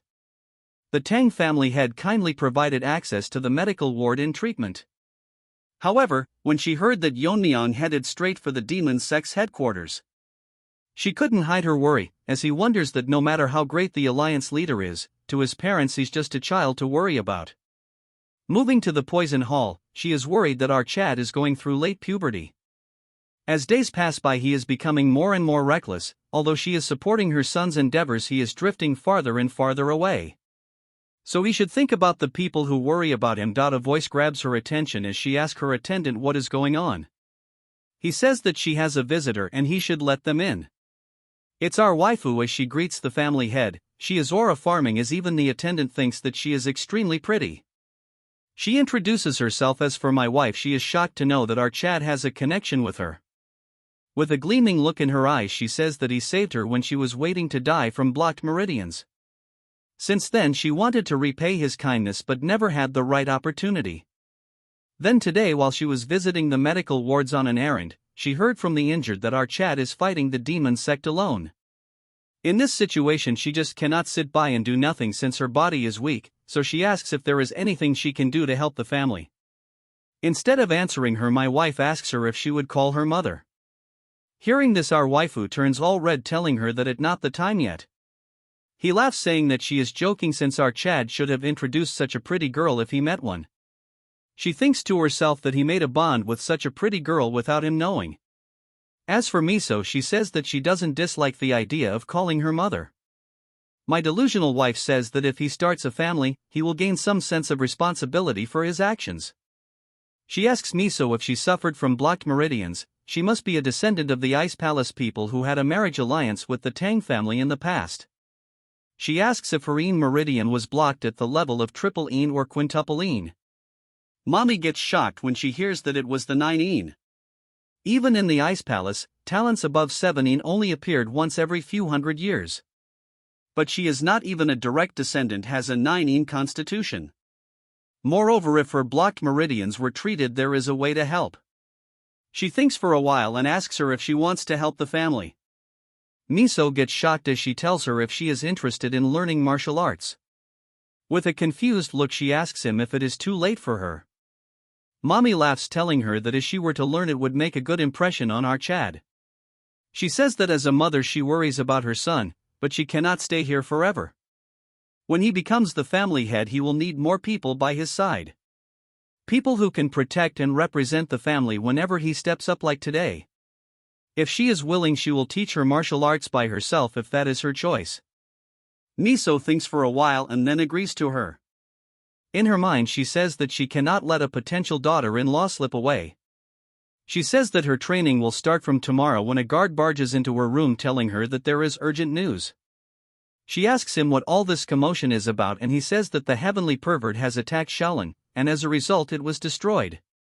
Moving to the medical hall, everyone is shocked because they cannot believe old man Baldy is drinking tea with a non-existent hand using void grasp technique. He laughs, saying that he might have drawn unnecessary attention. He asks Ljian how Taeho and that angry gorilla are doing.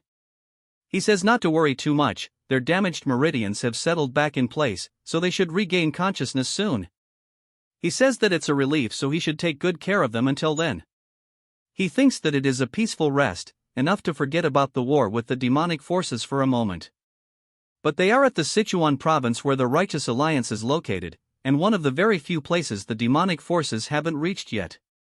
He hopes that the other master regain consciousness as soon as possible, since it is unsettling to be in such a comfortable place while in a raging war.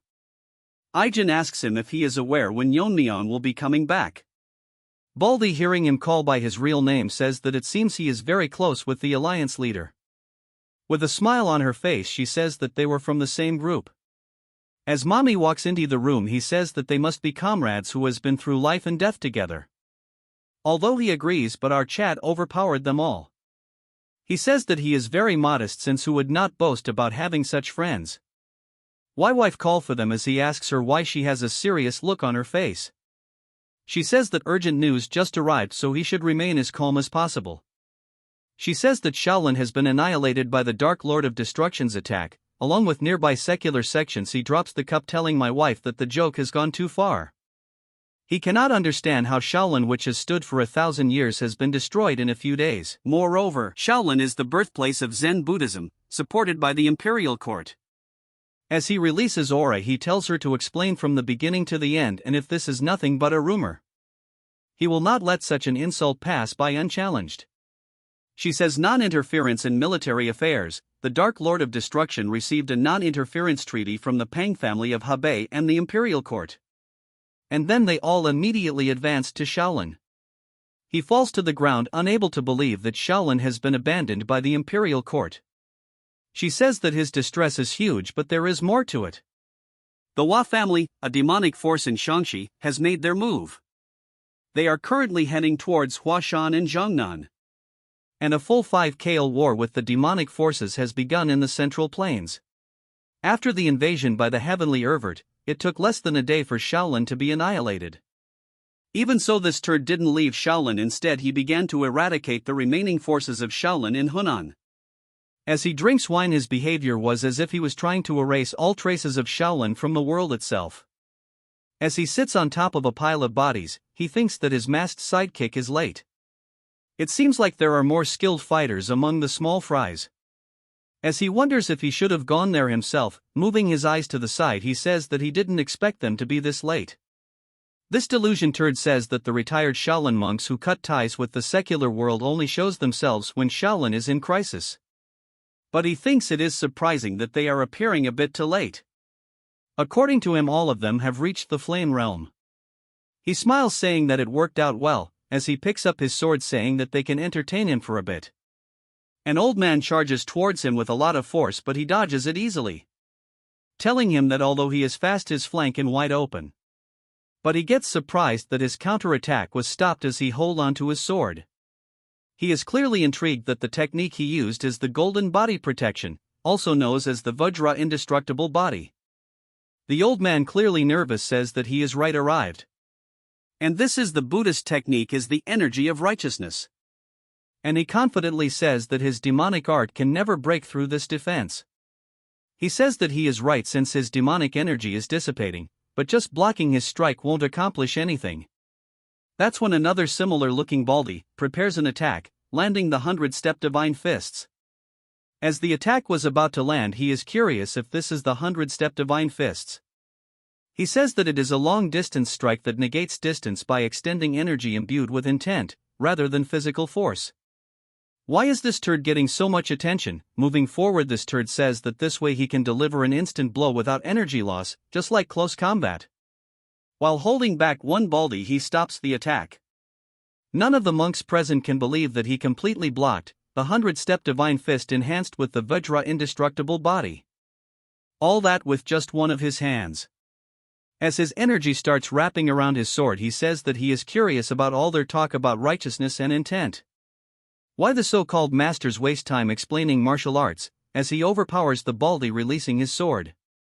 He says that it is enough to just overpower with overwhelming force. As more monks join, he says that they are negating distance by imbuing intent, which is similar to infusing a lot of energy and slashing. As he uses annihilation, instantly killing two of them. In response to that, he thinks that the sword demon's martial arts are simple, asking if stabbing and killing is the essence of martial arts. But its brute strength is not as strong as the 100-step divine fist. If he swung his sword 5 times harder, it would be close to it. The monks are shocked because he is spouting nonsense, increasing power through sheer force without understanding the principles of martial arts. But his words are not wrong, as energy radiates from his body, as they wonder if he really is human. Or he has transcended the human limits, marking himself as the demon lord. The slash was so strong that it split the main building into half. In the process, all of the monks get killed. He wonders if he should have used less strength, since he wanted to leave the main hall, which suits his taste. Well, he has got a feel of slicing buildings, so he will do better next time. The masked turd arrives, telling the pervert that he apologizes for interrupting his entertainment. He then says that he is a bit too late, as the man says that he just finished his extermination. Look at his hand, he has a fake dummy telling that he got a gift in his hand. It's belonged to the one who was about to become the next abbot of Shaolin. And he was gathering nearby monks to counterattack, but he eliminated all of them. He appreciates him, saying that they have nothing left to do in Hunan. He asks him the situation in Shaanxi, and this turd says that after the troop deployment ceremony, so turd moved out with First Demon and Demon Blade. He asks him if he is getting impatient because the other party will learn merits before he knows. This turd says cheesy words, saying that they move solely as his limbs. But he gets shocked by saying that he is a little greedy, since he might have a chance too. He tells him that's enough talk for today, saying that they must head back now. Shaolin, which had been at the center of the Murem for a millennia, had its lineage completely wiped out. And that news quickly reached the ears of the Tang family in Sichuan. The Righteous Alliance, which had set up camp in Juxian before news of Shaolin's invasion arrived, was in a situation where they couldn't even attempt to send support to Shaolin due to the Shaanxi family troop deployment ceremony. In this situation, Skinny Barbie had to find the best course of action in the current situation. After receiving news of the Hua family's troop deployment, he sent Yang and Hakwun to Manhwa in Zhongnan. So they must persuade these two major sects to block the Hua family's advance. Although Manhwa and Zhongnan are both righteous sects in Shaanxi, they don't get along. But both of the leaders have reached the peak of the Flame Realm. If both of them were to join forces together, they should be able to stop the Shaanxi Hua family's advance. Recently, a young disciple of the Manhwa sect have reached the Flame Realm, as he was born with extraordinary talent. That means including him there are 5 master at the Fire Realm in Shaanxi. They currently have 2 Fire Realm master. No matter how strong they are, they can't be monsters like the heavenly pervert. If they can confront just those 2, there is no reason for the righteous side to lose in Shaanxi. Meanwhile, the remaining Righteous Alliance forces can move to Hunan. That is, if both of the sects put aside their grudges, and he prays that the people he sent can persuade them all. Moving to the Manhwa sect, the sect leader will not cooperate and won't even listen to what he has to say. She says that she heard it all, and the Shaanxi forces have yet to invade anywhere yet. Yet he wants to move like dogs, attacking them with a stick.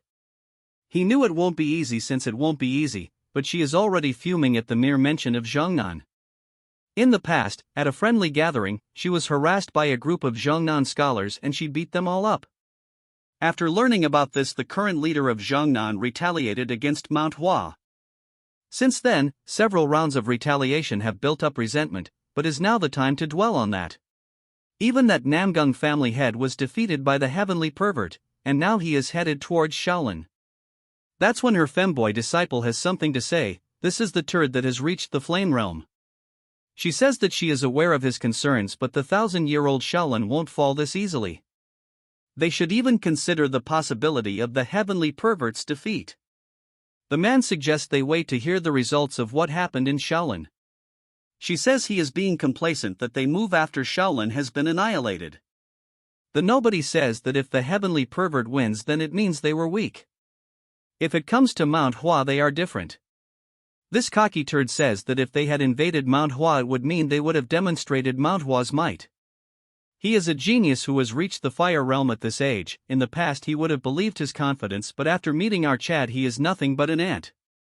It's hard to believe they are off the same age, since he has a long way to go before he matures. But the leader says that there was a time when she thought that her disciple would rival the Black Death Alliance leader. No offense, but he would insta-kill this joker. She says that if those Zhongnan people are so desperate, they should come to Manhwa and kneel at their feet.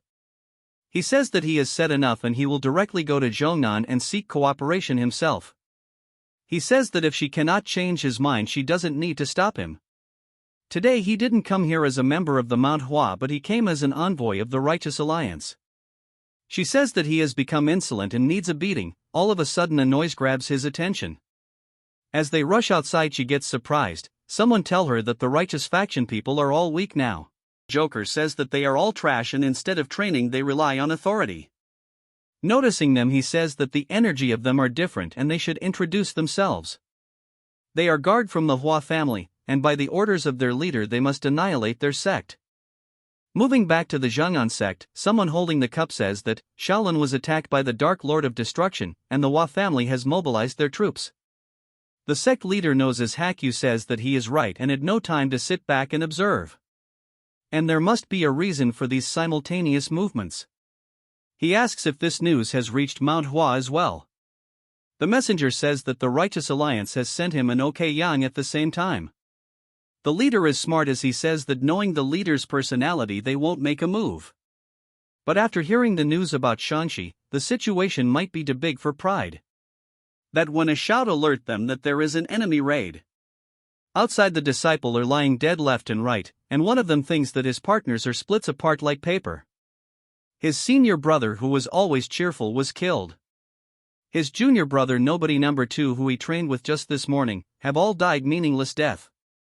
This similar looking turd wears a golden mask, so Golden Turd Barbie says the injured kid that he is trembling. He doesn't want to finish off cowards who have no will to fight, but today is different. He uses aura trying to finish an ant of quickly. A sword manages to block the strike from landing, and it is none other than the Zhongnan sect master. Seeing him, the ugly Barbie gets excited because he was waiting for him all this time. Another strong strike lands, causing an energy wave, it none other than Hakyun.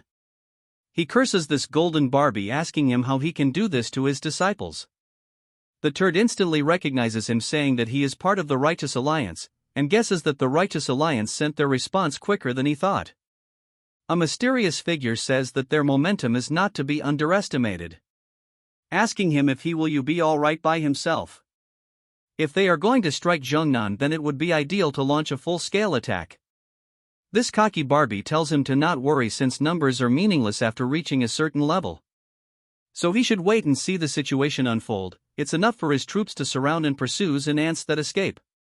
All credits of them eliminating the sect will be given to this guy, who is the young master of the Shangxi Hua demonic family. He says that if the elder Golden Barbie wants this, he will follow him gladly. The righteous goatee says a righteous slogan, but let's skip that. As a dark aura starts releasing from him, he says what he is saying they will find it out soon. It will be obvious to see what they are capable of. The release of energy is sinister that it shocks both of them as fear strikes them. As this turd goes legendary Super Saiyan Barbie, he shouts saying killing 2 Fire Realm Master will earn him greater merit. He tells them to attack together since he hates wasting time. The leader orders Hakwun to take the disciples to Mount Hua before an encirclement. Hearing this, he says that it is best if they break through this together. He tells him he had thought he has a grasp of the Fire Realm master of the three demonic families, but he cannot gauge the identity of this Barbie nor his level. Since he is moving alone, the other master are attacking Manhwa. The leader says his guess is correct and they are attacking two places simultaneously at once. It is in order to prevent one sect from fleeing if the other one falls. Since they know that their forces are divided, they must reinforce Manhwa and take them down one by one. As the Barbie launches an attack, the master blocks it easily, but the second attack causes a huge explosion of energy. With a serious tone, he tells him to follow his order. The confident trash says that even two wouldn't be enough to handle him, yet he thinks he can go alone against him. And he should already be aware of his level after the first strike. The leader is in a tough situation since his demonic energy far surpasses his internal energy. As he grips onto his sword, he realizes it's been a while since he has felt the possibility of losing his life.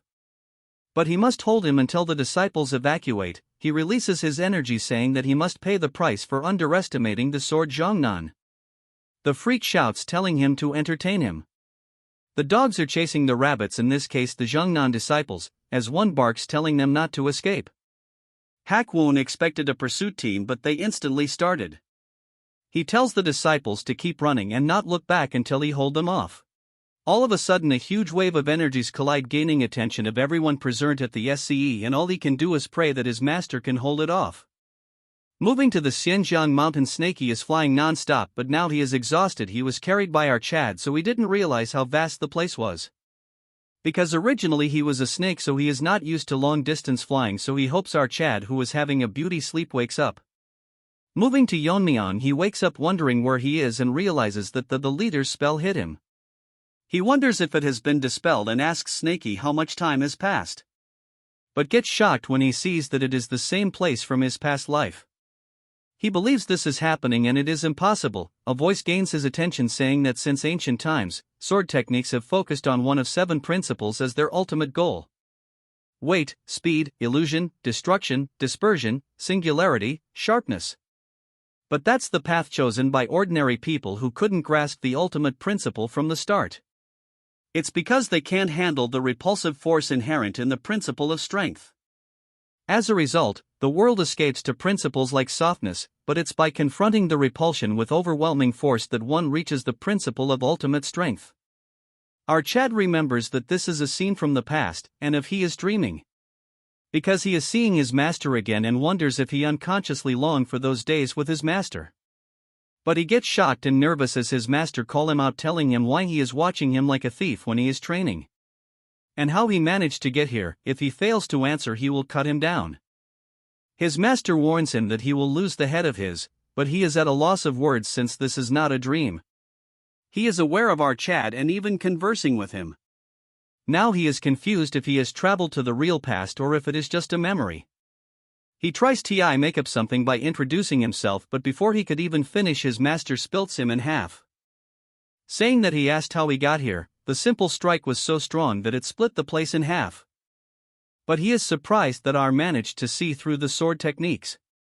For a moment our Chad forgot that his master has an eccentric personality, and doing that strike probably stimulated his competitive spirit.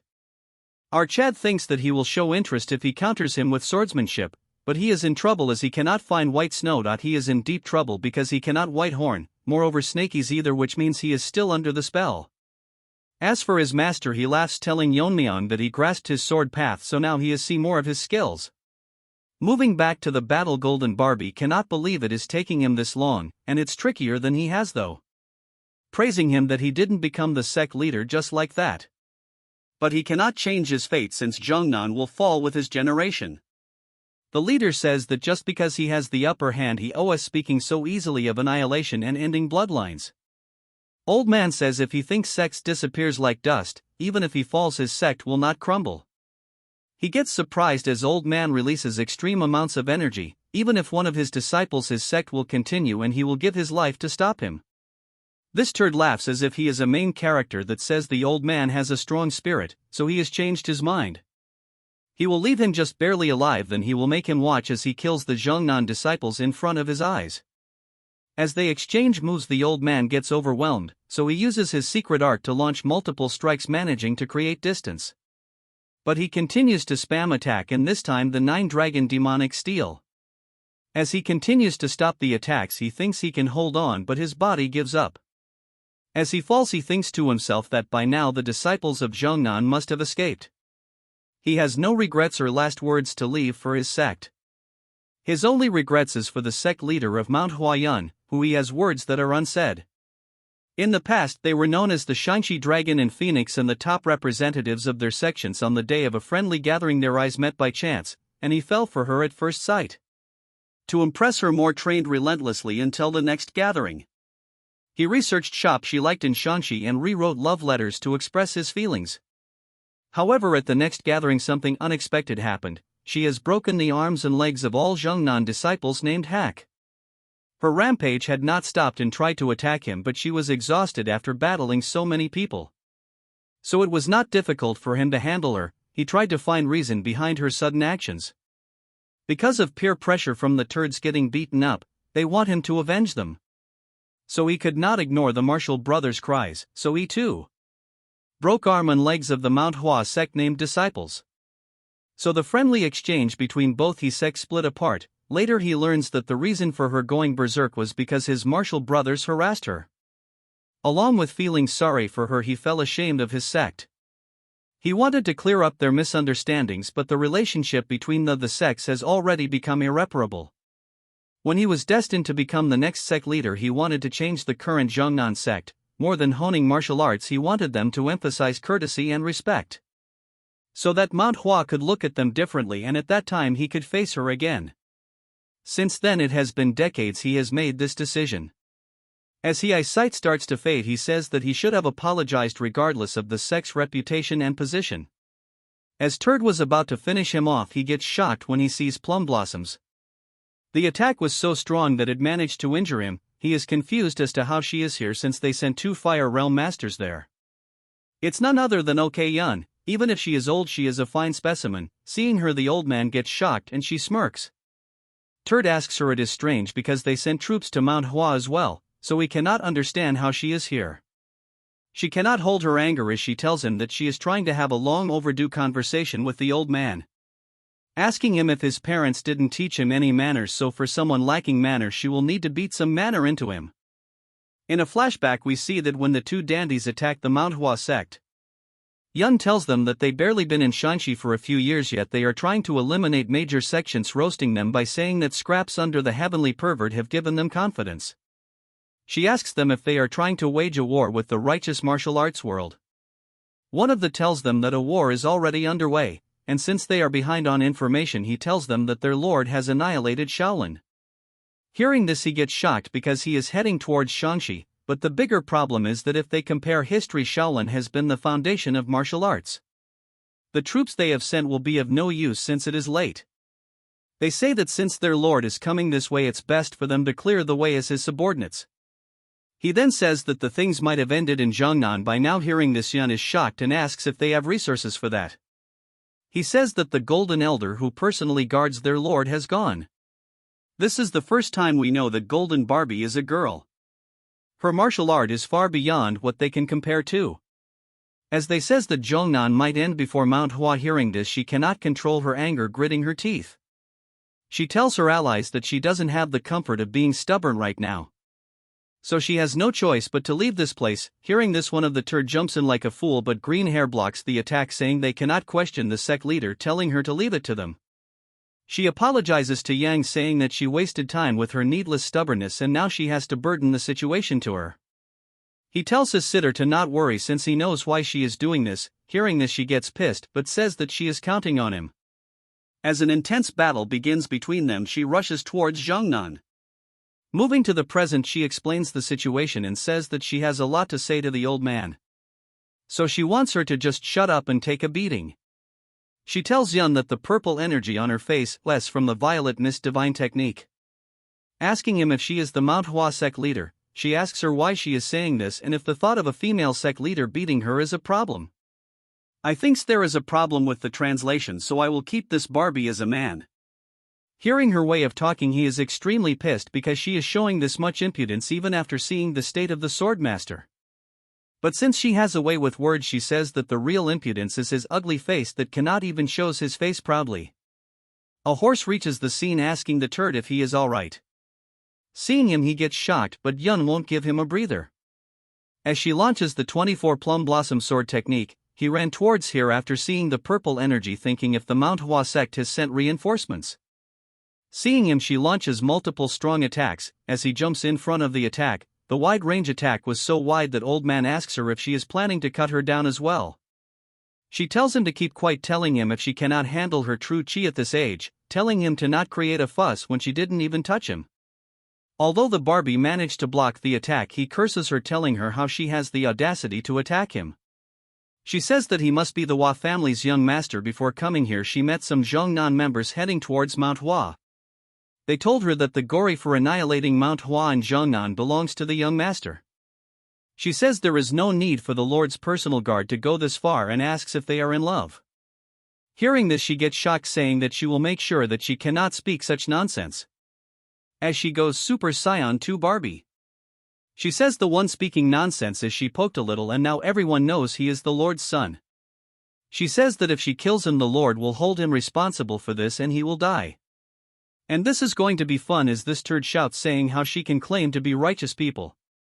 She says he has no right to call her cowards when they split their forces in half, and now everything they said has revealed their weakness.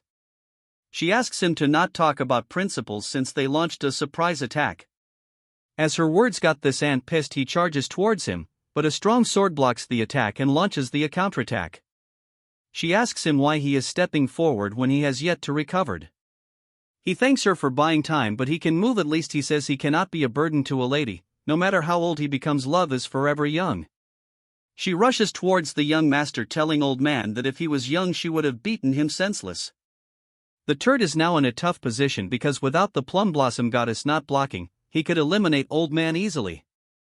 But the young master alone will never be able to block Yun's attack, but she launches a strike which the turd blocks, but in the process gets injured. To create distance, he goes berserk, and she says that targeting the young master was the right answer. He says if this is drag out, it will be extremely disadvantageous to him. He tells the young master that they should retreat for now. Hearing this, he gets shocked since with his skills it's within his reach. He tells her that his priority is the main thing and then admits his defeat, but warns them that once his lord reaches this place they will regret not dying by his hands. Hearing this, she wants to behead the kid, but old man stops her. She asks him why he is blocking her as they run away. He says that boy is their weakness, and if she actually killed him, he would have fought till death. With their combined attack they could take him on, but he has injured his leg which is holding him back. He tells her to not worry and he will recover with his greater circulation. Seeing this, she sighs, saying that it's all bravado.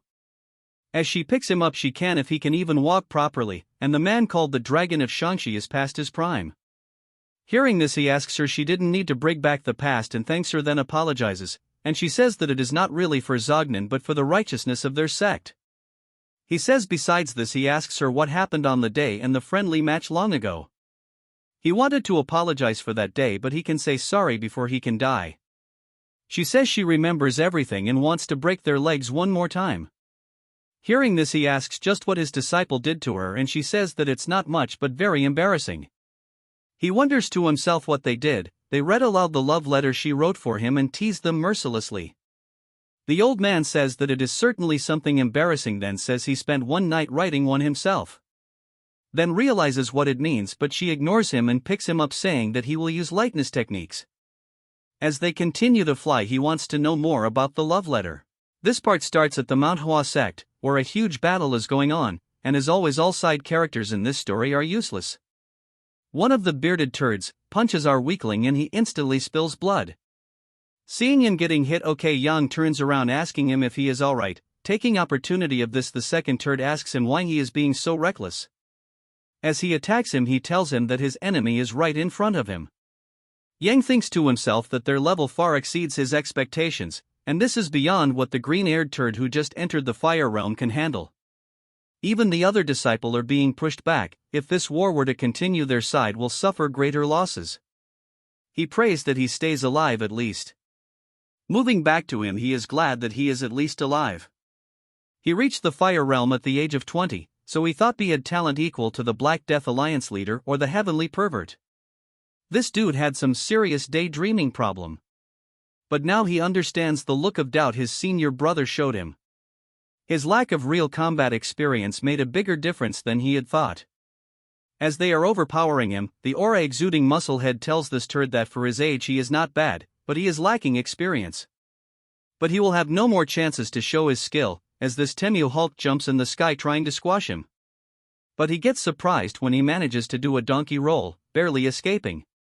He mocks him saying he is a loser and has no shame that is pitiful to live, then proceeds to call him an insect. Hearing this, the tone make him even angrier. He says that this time he will make sure to finish him off.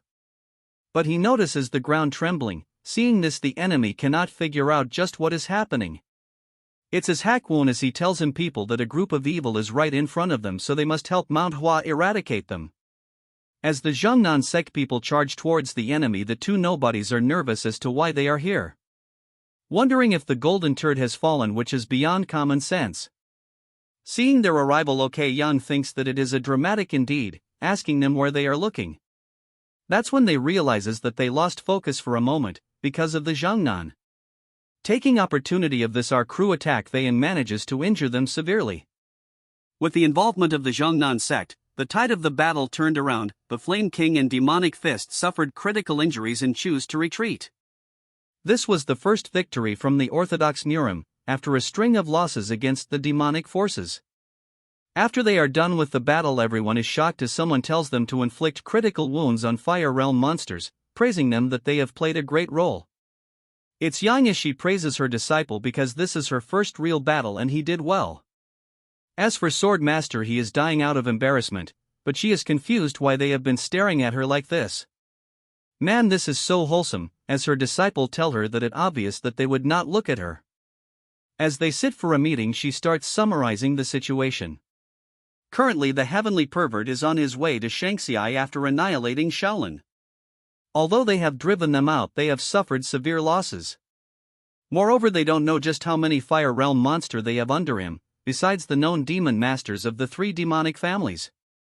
Especially that golden turd, as he managed to force them to retreat by taking the turd's son hostage.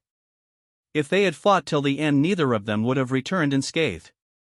Hearing that, they are shocked as Greena thinks to himself that it's unbelievable to hear such things from her master's skills. It's a shocking matter because he fought on par with two peak Fire Realm masters at the same time. They only bought time for some time and the situation is not looking good, so they will quickly regroup and invade again as quickly as possible. If the possibility that the heavenly pervert were to join them, it would be impossible for them to stop with them with their power alone. Old Man says that after much deliberation with his waifu, they have reached a conclusion that Manhwa and Zhongnan must abandon Shaanxi. Hearing this, everyone present is shocked as he continues telling that Shaanxi is the very symbol of Manhwa and Zhongnan. However, the Demoink forces have grown strong to the point that they alone cannot handle them. So right now their priority is to restore balance. So both Manhwa and Zhongnan must lend their strength to the Righteous Alliance. Beardo thinks that it is the best option, but he is worried about the commoners in Xi'an who have supported both sects in Shaanxi. Yang says that they will take them all with them. It is no exaggeration to say that they exist because of them. They should still have time before they come back towards Xi'an. So they need to persuade them to evacuate before the enemy arrives. She orders Yang and Hakwon to go relay this information to the Righteous Alliance, while she and her disciple will go persuade the citizens. But Yang mocks her, saying if with her personality if she can persuade anyone. She asks this turd that he is upset because he ignored his words the other day. He tells her that him and Hakyun will go persuade the people, and for the alliance they will send a messenger pigeon. Hearing this, she is confused what she will do then. He tells her that for now she should tend to the sect leader's injuries and avoid beating him up. Hearing this, she gets mad. The next day we move to the Righteous Alliance camp in Jushan. The letter states that after the battle with the Hua family, Manhwa and Zhongnan, so they has announced their intention to leave Shaanxi and join the Righteous Alliance. Barbie is stoked because two major sects are joining them, and it's possible that their messenger managed to persuade them well. Moreover, they managed to repel the golden turd and even dealt a blow to the Hua family. Because of this, it should greatly reduce the demonic force's strength in Shaanxi. However, they don't have time to check on Shaanxi, so they will need to do something about Shaolin's situation. If the Shaolin monks who have joined the alliance learn the truth, their morale will plummet since they cannot keep this hidden forever either. The burden on his shoulder is deeply heavy as he wonders where the alliance leader is. Moving to our forgotten main character, he tells our half-dead Yeon-myeong that he has some expectations, since he turned out to be nothing special. He thinks it's a waste of time, but seriously they are stretching this too much. He turns around as Yeon-myeong says that it doesn't seem like reality. As our Chad uses the sky-covering sword, all without actually using a sword. As he tells his fake master that his real attack are more painful than this. He is shocked because his body and inner chi have been constantly recovering completely since earlier. Which cannot be normal, so the strain must be affecting his real body. As his fake master gets up, he thinks that he has never won a duel with his master when he was alive. By the time he was confident he has surpassed him, he had already passed away. He thinks it is nice to see his face again, but his smile still scares him. As his master laughs, he says that if this is the wall he has to overcome to get out of here, he should show his disciple who has already surpassed him. Finally managed to get rid of the copyright claims, this part starts in the practice area all silent. When all of a sudden huge wave of energy raises through the area. Our Chad is getting overwhelmed, since he has no weapon. He is using his internal energy to manifest swords. Using them he offsets his attacks, but a follow-up attack causes his to move places as he thinks to himself that a simple dragon scale fragment is not enough to inflict damage on his master. As he rushes from one place to another, right now he is fighting using pure internal energy since he has no access to white snow and feather needles. To inflict damage, the best option is to use the myriad heaven flower rain, as such he aggressively charges towards him. Then uses shadow step to create a facade. He is thinking of using the dragon scale principle to solidify energy to create a foothold and change direction. Although it consumes a bit of internal energy, but if he tries condensing and solidifying the energy fragments before they scatter. With the sword he charged towards old man. Although he blocks it, he seems excited. Although the sword is good, it is not as good as white snow imbued with spiritual energy. Still it is enough. As they exchange sword, the surrounding turn into dust. Yeon-myeong manages to catch him off guard, and using extreme annihilation he lands a heavy blow. This makes a gap in his shoulder as our Chad says he paid him back for cutting his shoulder. As they create distance, our Chad is confused, then goes serious because his master is laughing since he is not an ordinary human. As he makes a poker face, old man says that it was a magnificent strike. And they are few in this world who could display such swordsmanship. But from the wound, a little girl asks him why even with this much power he couldn't save her.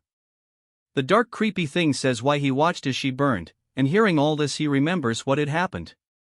He grips onto his sword tightly, saying himself that he must not waver since all of this is not reality. The creep doll asks him if he is going to kill her with the sword, like all the people he did behind him. Behind our Chad, all the people he has killed is surfacing.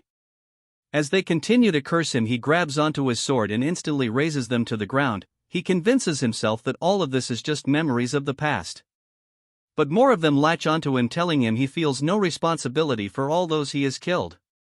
He killed them without hesitation and didn't understand the reason behind the battle, sometime even when he knew he turned an eye for his own sake while wielding his sword. He should not look away, as it is the weight of the resentment from those he has killed. What is dragging his feet is the swap of doubt, guilt, and arrogance he has created himself. And all of this is within his heart demon. This is so detailed, unlike most manhwas. As they drag him under the swap, our Chad also realizes that all his action was wrong. Recalling his life memories, he has solved everything with force. In both his live he has never learned or though of any other way. This is peak character development. He planned to live his second life ordinarily, yet he is still floundering in the river of blood. Despite getting another shot in life, he is still not aware of his past life. He remembers that Snaky told him that him thinking of living ordinarily is not possible, because someone with talent like him must have a reason behind it. That's when he realizes something and his hand comes out of the swap, shocking the creep doll as a huge fluctuation of energy blasts through the swap. As he has released himself from it, he tells them that there is too many he wanted in ordinary life. So he tried to remove obstacles, but at some point connection took root around him. He was alone in his last life, but this life he has friendships, got to teach others and lead them, make friends and feel affection towards a woman. As the creep doll turns into Chucky, he says that he is aware of his past life, but he must protect his connection. As the sword remanifests itself, he says that he has decided that these connections are a reason for his life. It won't matter even if he thinks it's a deception towards those who have fallen, since he is going to leave this place no matter what.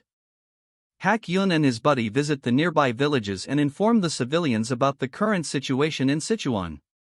They warn that after destroying Shaolin, demonic force were coming to eliminate Manhwa and Zhongnan sect as well.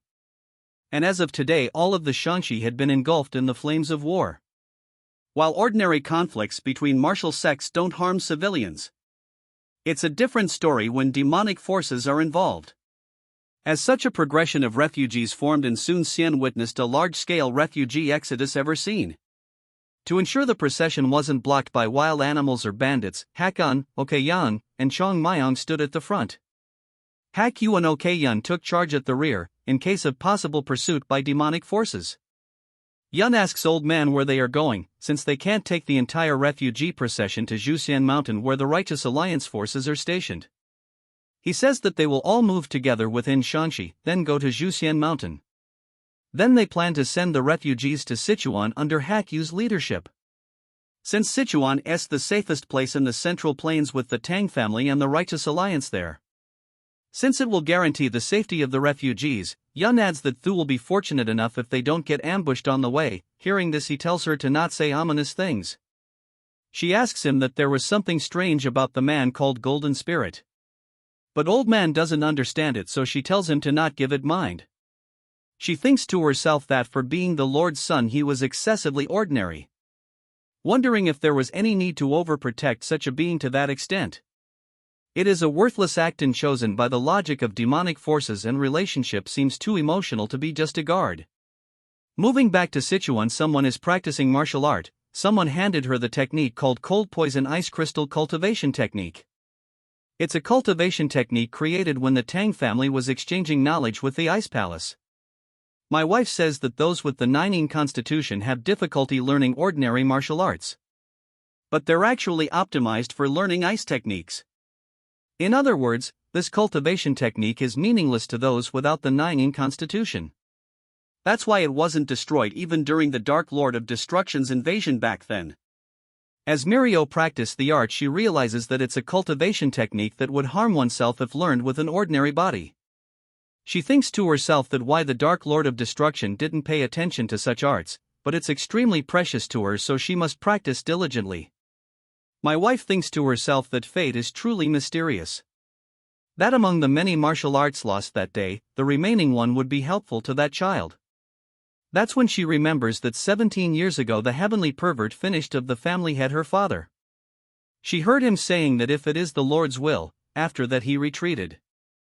Now that she thinks about it, she wonders if it was really the Dark Lord of Destruction, but it is actually Goldie. Moving to Goldie, who had treated, all of them failed and are in front of the Lord. The young master hides behind the tree, telling himself that the Dark Lord of Destruction is his father. He is too ashamed to meet him since they lost to both Manhwa and Zhongnan. Goldie apologizes, telling the Lord that due to his carelessness, they failed to achieve victory in Shanxi. In that case, he gladly accepts any punishment. The pervert uses his eyes to look through the forest straight towards the couple, and they also sense it instantly. He can easily see them as his pupil reflects it. Then he orders Sliver Mask to go to Guizhou and prepare for the expedition. He follows the order and he tells them that he will handle the situation in Shanxi, and the opportunity will belong to the Higua family. Goldie asks the Lord to give him another chance, and he will surely take down both sections. He gets shocked when the Lord says that it is the second time he has failed. 17 years ago, he invaded the Tang family. He also trusted only in his own abilities, and took only a small force and failed to bring down the Tang family. He forgave generously at that time. Also, the Black Death Alliance leader ruling Sichuan was wary of them and make a move.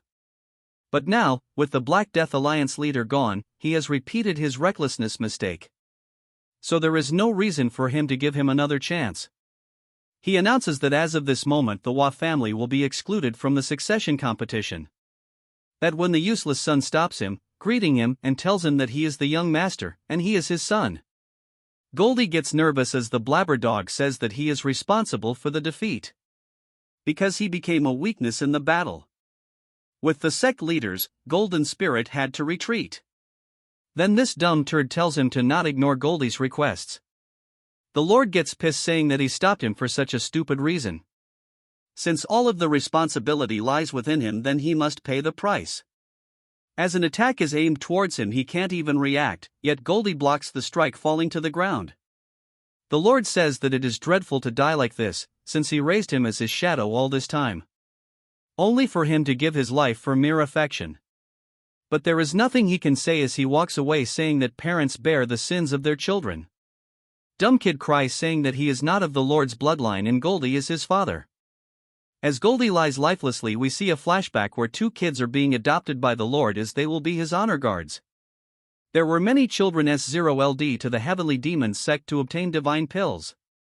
Among them, the twins were chosen by the young sect leader of the heavenly demon sect. And under his support, they received demonic manuals and spirit medicines, reaching the realm of extreme demon. And wearing gold and silver masks respectively, they became the young sect leader's honor guard. As shadows they took down those who blocked his path, and acted on his stead, and one day he ordered them to create an heir. He tells them to make the daughters of the families that have surrendered to them bear the seed that will succeed him. It was an incomparable order, to suddenly seek an heir through his honor guards. But it was the order of the one who would become the sky of the demonic path was absolute. So they couldn't question it. He also excluded personal feeling, which is simply an order. That's what he HD though. Until 10 months passed and he held a small lump of flesh in his hand, he developed feeling that a shadow should not have. Knowing he couldn't do anything made High want to call him out more desperately, his son. These were words he could never say in his entire life, but he kept this one promise that even if he becomes the Lord one day he will protect him until the end of his life. As he lies dead on the ground as rain showered the area. And this dumb turd cries with no words coming out. This part starts at the Gua family state. As he gets dressed, Sliver Mask says he must follow his lord. His wife says just how long are they keep going to wait. She heard that the Hua family held their departure ceremony if they were to achieve victory. Then their son would be out of succession without even a chance to compete. He says that he cannot do anything since it is the Lord's decision, but understands her impatience. Instead, this Riz Lord kisses her and says that he cherishes their son as much as she does, so she should wait a little longer and he will find a way. As Silver Mask rushes towards the Gua family, he is happy that Goldie has failed, and thanks to that an opportunity has arisen. This dumb turd is going to deploy all forces and attack Sichuan, which is the Righteous Alliance main base. Since most of the Righteous Alliance forces are at Mount Jusian, so reinforcements will be slow. If they take down the Tang family, the position of the next lord will belong to his son. Moving back to the squad, they are splitting and one of them will escort the civilians to Sichuan, then later they will meet again at Mount Jusian. As they depart with extreme speed, Yan asks Old Man if Hakwun would be alright alone. And he might get ambushed leading that many people. He says that Goldie and the Hua family has suffered serious internal injuries. So they need time to regroup, and in the meantime they will get away in the meantime. But they freeze instantly the moment the pervert is gazing at them through the sky. Just sensing the energy, all four of them stop, unable to move, realizing that what they felt earlier was not imagination and someone has been tailing them, and whoever it is, they are extremely powerful. A voice tells them that they have been too late to move separately after all this time. Old Man understands that the person standing before them is the Lord just by his demonic energy. He says he was getting bored waiting and almost dozed off. Yun is shocked that he reached Shanxi much faster than them and even predicted their route and got ahead to wait. As for the twerp, he cannot even fathom just how strong he is, then he proceeds to laugh because he was delusional to think that they were on the same level. Old Man knows instinctively that even if all of them attack together they will die. Old Man thinks that he must focus on getting at least one person alive, so he must buy time for them to flee even if he has to sacrifice himself. The pervert says that the civilians are headed towards Sichuan, but he has no interest in them. What he cares about is them who will join the righteous forces at Mount Jusian. He completely figured out their plan. Old Man thinks that he know about the groups heading towards Sichuan. It is as if he can see them with his eyes. That means his energy sense has developed enough to encompass all of Shaanxi. He thought of killing them, but he has changed his mind. For now he will spare their lives. Hearing this, old man asks what Air's scheme is. He says that there is nothing like this. Killing them here and then going to slaughter the civilians would take as long as drinking a tea. He gets behind old man, saying there is no need to go that way since he doesn't kill people for no reason. All of them couldn't even process when he got there. Pervert says that no matter how much they struggle, if he puts his mind into it, establishing demonic order in the Central Plains wouldn't take more than 2 weeks. But that wouldn't be fun since one has to fight with a feel of satisfaction. For that very reason he postponed the fight with the Black Death Alliance leader, since both of them wanted to fight each other once they reached their absolute peak. But he got to know that he was killed by some brat who is the leader of the Righteous Alliance, so he will have to create entertainment using our Chad, unknown to him that he uses the techniques of our Chad. For that reason he will keep only the elites from both sides alive, whether they're righteous sect members or demonic path followers. He doesn't need those who drag down their alliances. From that perspective they have proven their worth. He will spare them, but they must not take a singe step out of Shaanxi. If he sees in movement he will kill them. Yun cannot believe he is just letting them leave, and old man says it doesn't seem like an empty threat. Yun asks OK Yang as he is not going to do anything. He is someone who has met both Yeon-myeong and the Dark Lord Destruction. Asking him if our Chad has any chances of winning against him, he instantly says that our Chad has skills that is too difficult to even gauge. But he cannot assure his victory if they were to have a fight. All of a sudden the turd stops, saying that ending them all 4 of them away be a bit excessive. Anyway, that golden spirit stepping forward recklessly only to die by his hands. Hearing this, the two cannot believe that he killed such a strong subordinate with his own hands. He then says he must balance the numbers, so he should cut 1 person at least. He launches an attack towards Yun, which old man blocked, as his sword shatters and he falls to the ground, telling her to not follow soon. As he dies, the turd says that it's touching since both sides took a blade for each other. This leaves some weariness and they shouldn't leave Shaanxi and wait quietly.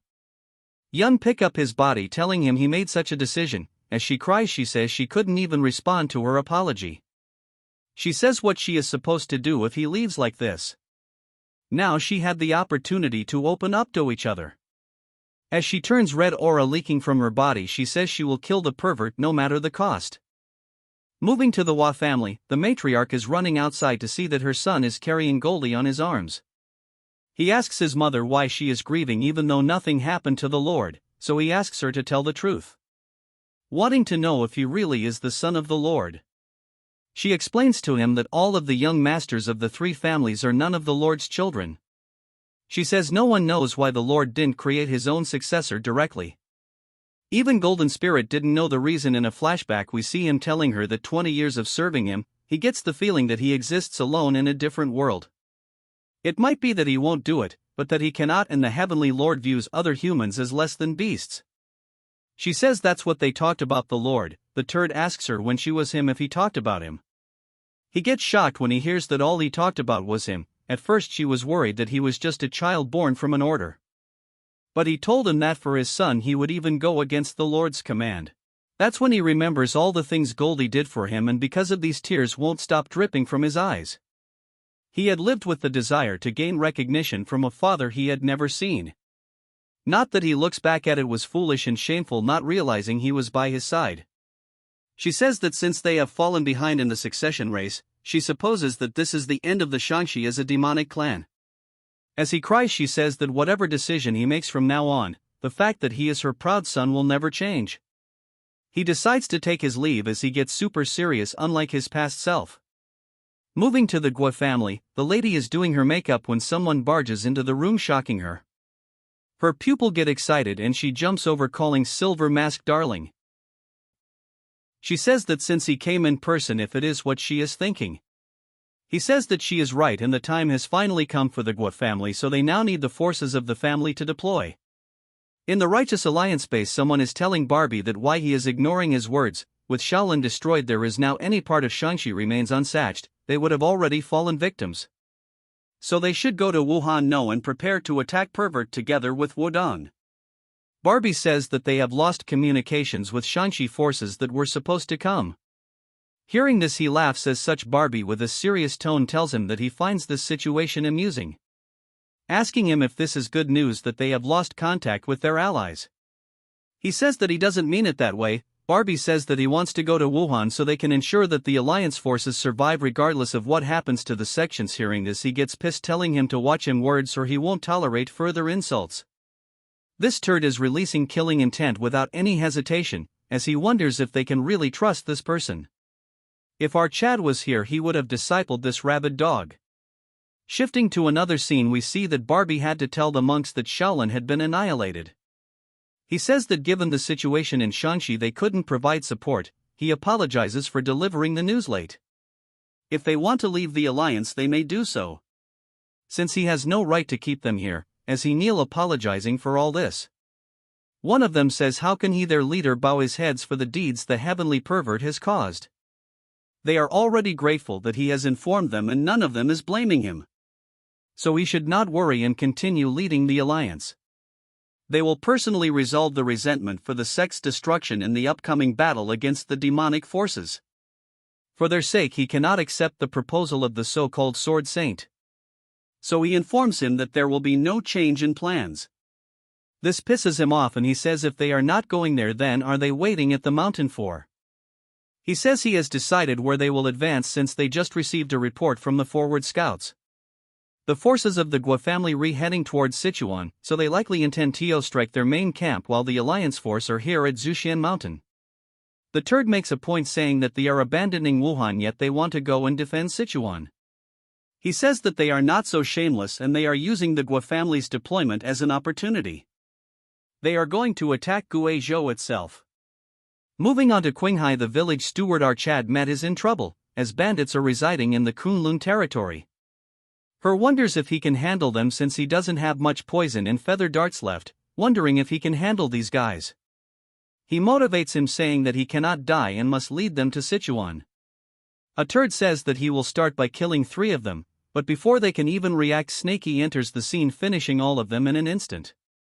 The steward couldn't even react. He cannot believe that a dragon is heading towards the Central Plains. Snakey is flying at extreme speeds and he has reached the Central Plains. In about 2 days he should reach Sichuan. He remembers that the people he saw were familiar faces. That's when he notices something on his subspace as the pill is reacting. He wonders just what is happening to Archad. Moving on to him, he is on equal grounds with his master. The voice says that he wants to leave this place, as if he could make up his mind and leave. His master says that he might have settled his resolve, but he didn't succumb his heart demon. As they collide swords they are equally matched, and their clashes are so strong that mountains are being raised instantly. The heart demon says how he even dreams of leaving this place, when his swordsmanship is useless here.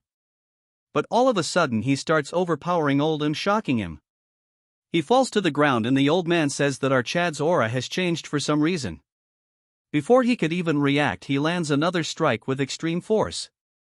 He laughs saying if he wants to see this through, but Yeon-myeong is focused. The sword strike he had bought down has no form, no technique and no path.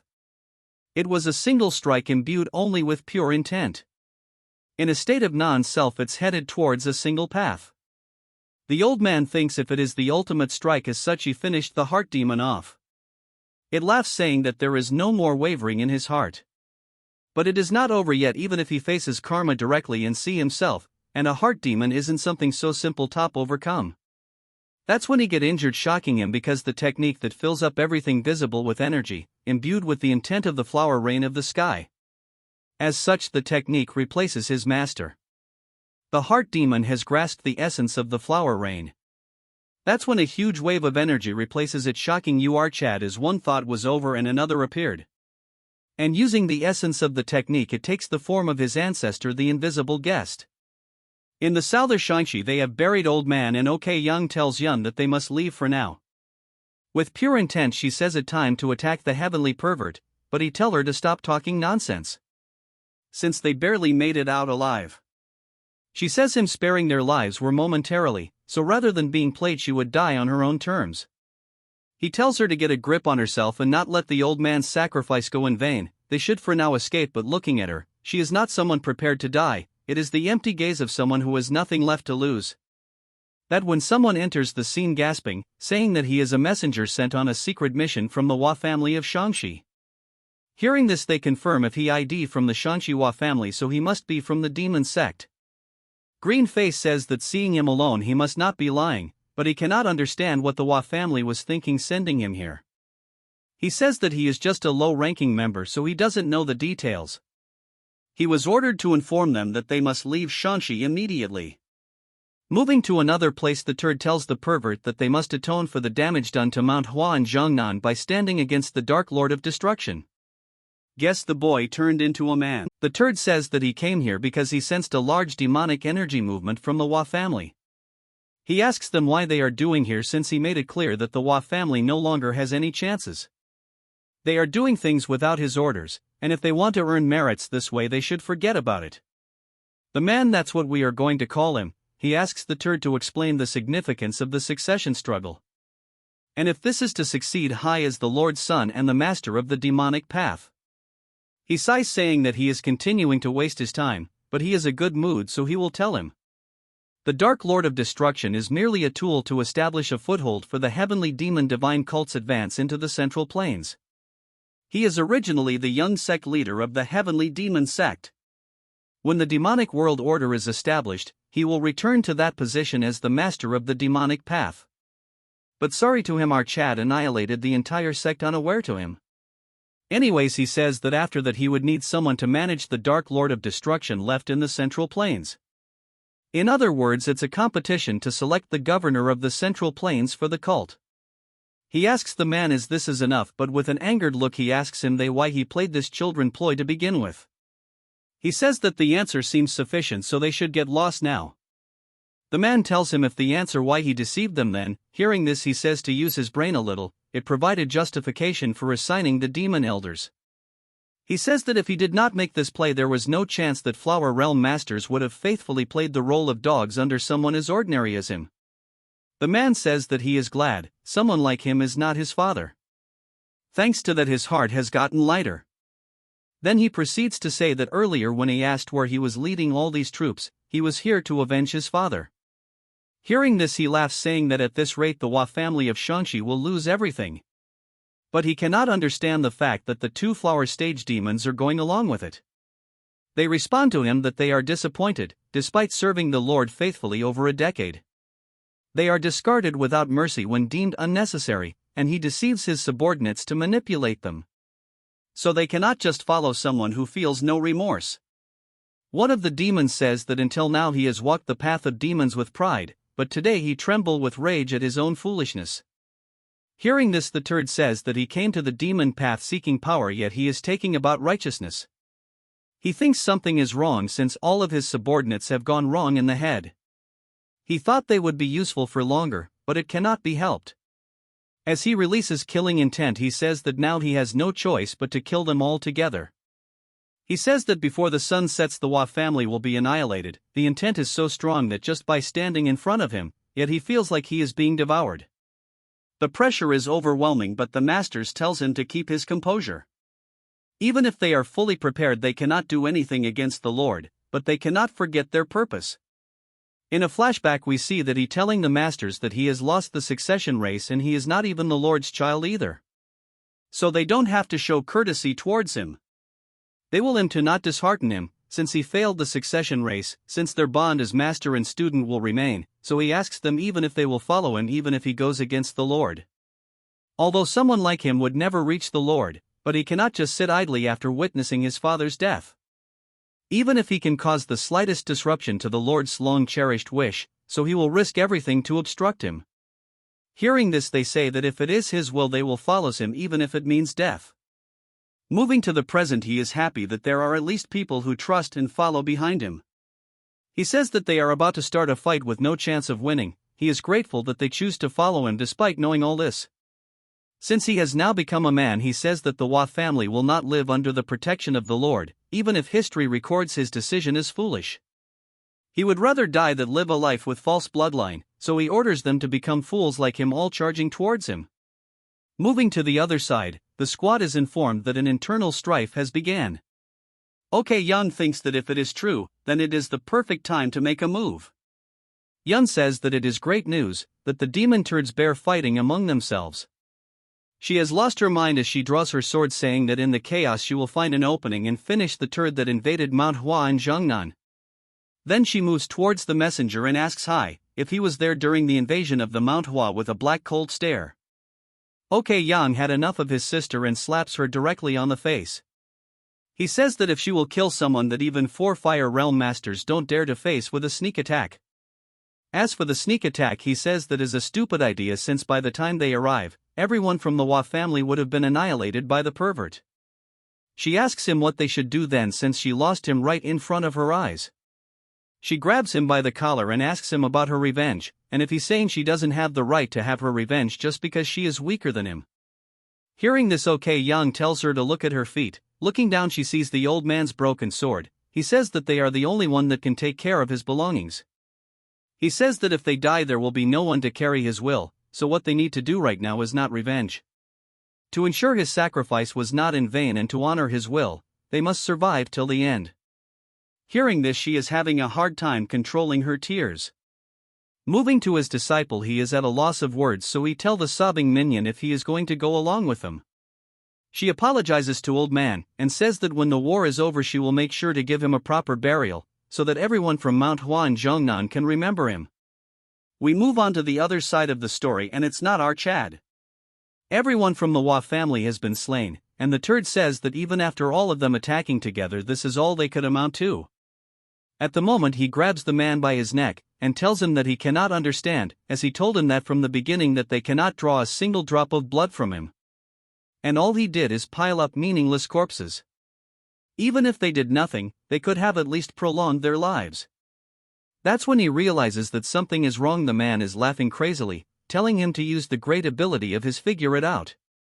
Hearing this, he uses his ability to figure out that the Mount Hua turds have disappeared from his energy detection range.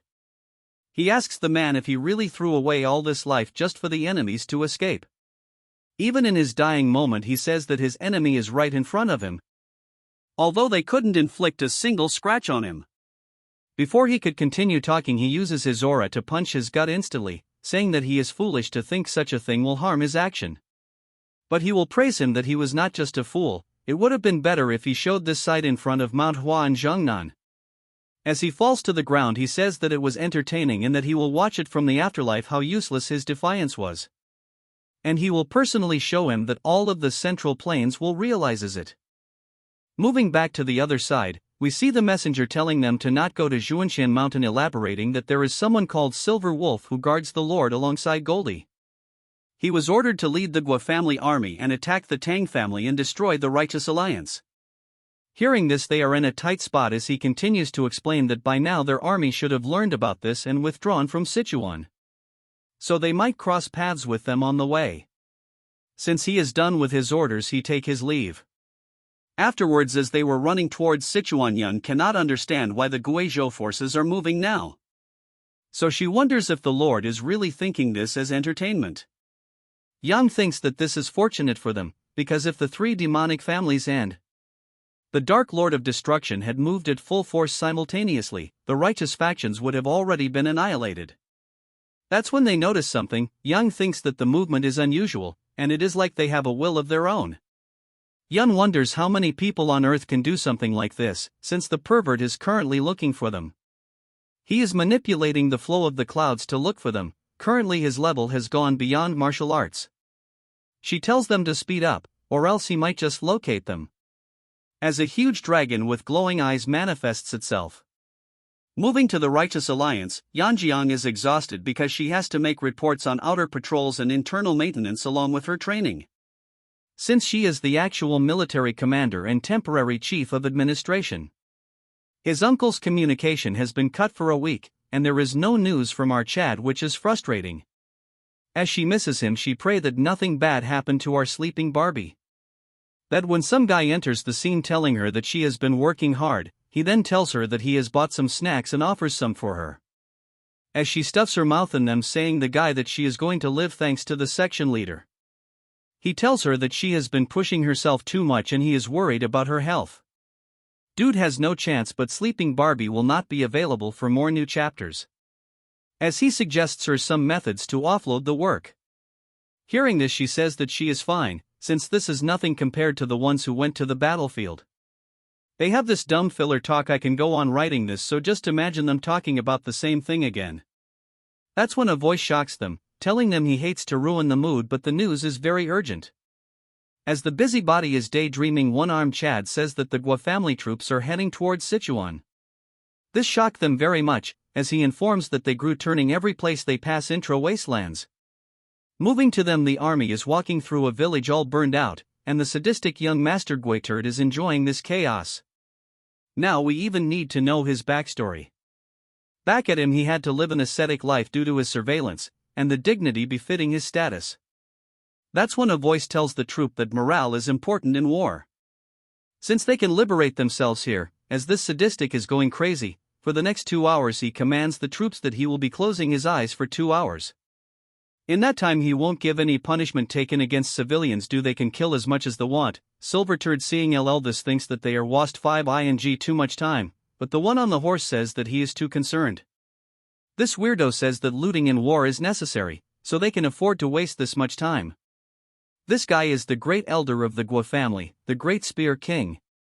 He then says that a virtuous general knows how to loosen discipline appropriately rather than tightening it too much. This turd had entered the demonic path but was originally a military general. This guy is close to a soldier than a martial artist, after the pervert saved him when he fell into demonic darkness. He then joined him, and since then he has been helping the Gua family. But his word and action has a different kind of darkness that make him feel uneasy. As he wickedly laughs, he says that despite all this his skill are excellent, so for now all he can do is watch. A messenger bird arrives and the man reads the letter, and his smile instantly fades away. Silverturd asks him if this is serious. He tells Silverturd that it is too late to defend, so they are attacking their main base to make them retreat. He thinks that this is a good strategy, and all of this is going according to the predictions. In the letter she said that as per the elder's advice, they have withdrawn all forces from the path to lure them into a false sense of security. As per the elder's advice, we've withdrawn all forces from the path to lure them into a false sense of security. They have requested support from the Fu Zhenlu family, securing a promise of several hundred troops. In particular, they say that Baek Sarayan of the Ice Snow faction, the Lu family's strongest force, is coming, as she's the strongest among the Lord's subordinates. Considering his actions towards the Hua family, the pervert will not intervene, and now it is just a matter of who beheads him first. She told Slivery Turd to not worry about her safety. He is impressed that even though it is planned it is a matter of life and death, yet she is composed. The turd says that since the madam has ordered, they will march forward and his son will achieve more merits. Silverturd also thinks that he is right. If they make a mistake here, they will end up like Hua family. He thinks they should hurry up and destroy the Tang family and the alliance base. He tells all of them to march forward, and on the other end our righteous minions are going to fight elephants. The purple turd sighs disappointed, telling him that just when things were about heat up. Since T6 Hay have eradicated the entire place, then one of the turds says that they captured several beautiful women. Among them he has hand-picked them himself, so he won't be disappointed, offering him to relieve the fatigue of the battle before they go. Purple turd turns his crazy mode, saying that it would be impolite to disregard the sincerity of his subordinates. Then he laughs. That's when someone's saying that the Grand Elder has sent a letter, telling him that the Righteous Alliance army is heading towards the Gua family's main family. This shocks him as he continues, saying that he has ordered him to attack on the Righteous Alliance's company. He confirms and says that it cannot be helped, so he won't let his desires cloud his judgment. Tells his minions to kill Therm since they are just baggage now. And her does so. As travel for longer times, we see Purple Turd sighing. He says that he should have indulged a little before. He is not dumb, as he thinks to himself that them hurrying will not change the outcome of the war. He then rethinks, since his mother is risking herself, so he must at least pretend to be diligent. So those around him end up acknowledging him. He says himself that it's not like he only has a day to live. That's when he sees a rope, and afterwards the horse is shocked, as from the ground whipping ropes with poisons. As the Tang family guards charge towards them, the purple tuns one of them into half. The warriors instantly became aware that even though they are first-rate warriors, to cut one of them so easily. So he must have at least reached the realms of supreme masters. As for the purple turd, he is pissed that they are using such a cowardly methods, asking them where they are from. That's when a voice tells him that it is truly shameless for him to talk about cowardice even though he is from the demonic clan. He is dazed and the voice says that considering the atrocities they have committed in Sichuan, it's regrettable that they didn't have time to prepare something worse for you. It's Yeon-myeong as she gives this longest speech and tells them that she will stop all of them. Instead of worrying about the outcome, he is tense that the moment he saw her his breath was taken away. Because his mother is a famous beauty in Guizhou, he has never lost composure to just any woman. Then his mouth starts foaming as he says that he wants her, elaborating then that since they are from the Righteous Alliance there is no need for them to hurry up. Yeon-myeong is a little concerned since the Flower Realm Masters are not here. So they must have gone towards the Tang family, although they have already sent them letter. This dumb Rox tells Yeon-myeong that she is truly beautiful and would like her to be his concubine. She thinks that he is truly disgusting to have thoughts like this in this critical time. Even if times were right, she would not want to tell him anything. Holding his spear, he says that he will take it slow, since the situation is not ideal. As he kills more of them, she tells everyone to prepare for battle. The demon turds also get ready for battle, although they are all still poisoned. Guess what his first command is? He orders them to capture the woman with the fan at all costs. The rest they can kill. After some time, even the sun has set and the Tang family members are almost out. Yeon-myeong is also injured as there is difference in their skills. They even used advanced troops, yet there is such a large difference. Especially the orange turd, as he is using his aura so well that he has even straightened his horse. He gets down saying that her assessment to challenge him in an open field backfire. He then goes back to his perverted behavior, saying that he will skip names and all that, since seeing her up close he is losing her mind, offering her to become his concubine. That's when the weak commander tries to charge towards him, but he gets stopped by two of the guards. As he is stopped by them, he tells our waifu that his patience is running out, but she is so savage. She tells him that someone as violent and brutal temperament has the confidence to court her like this, telling him to get lost since he is not even worth a dime in front of the person she likes. Hearing this, he rips a part of her clothes, telling her that he will use force now. He says that his companions are busy so they can take their time. He thinks it will be more entertaining. As for her, she wants our sleeping Barbie to help her. All of a sudden the entire area gets cold, snow falling from the sky. Purple turd cannot understand since it is the wrong season. He notices some movement, but it is too fast for him to react, pushing him away. He cannot understand that it is a simple technique, yet the internal energy is tremendous.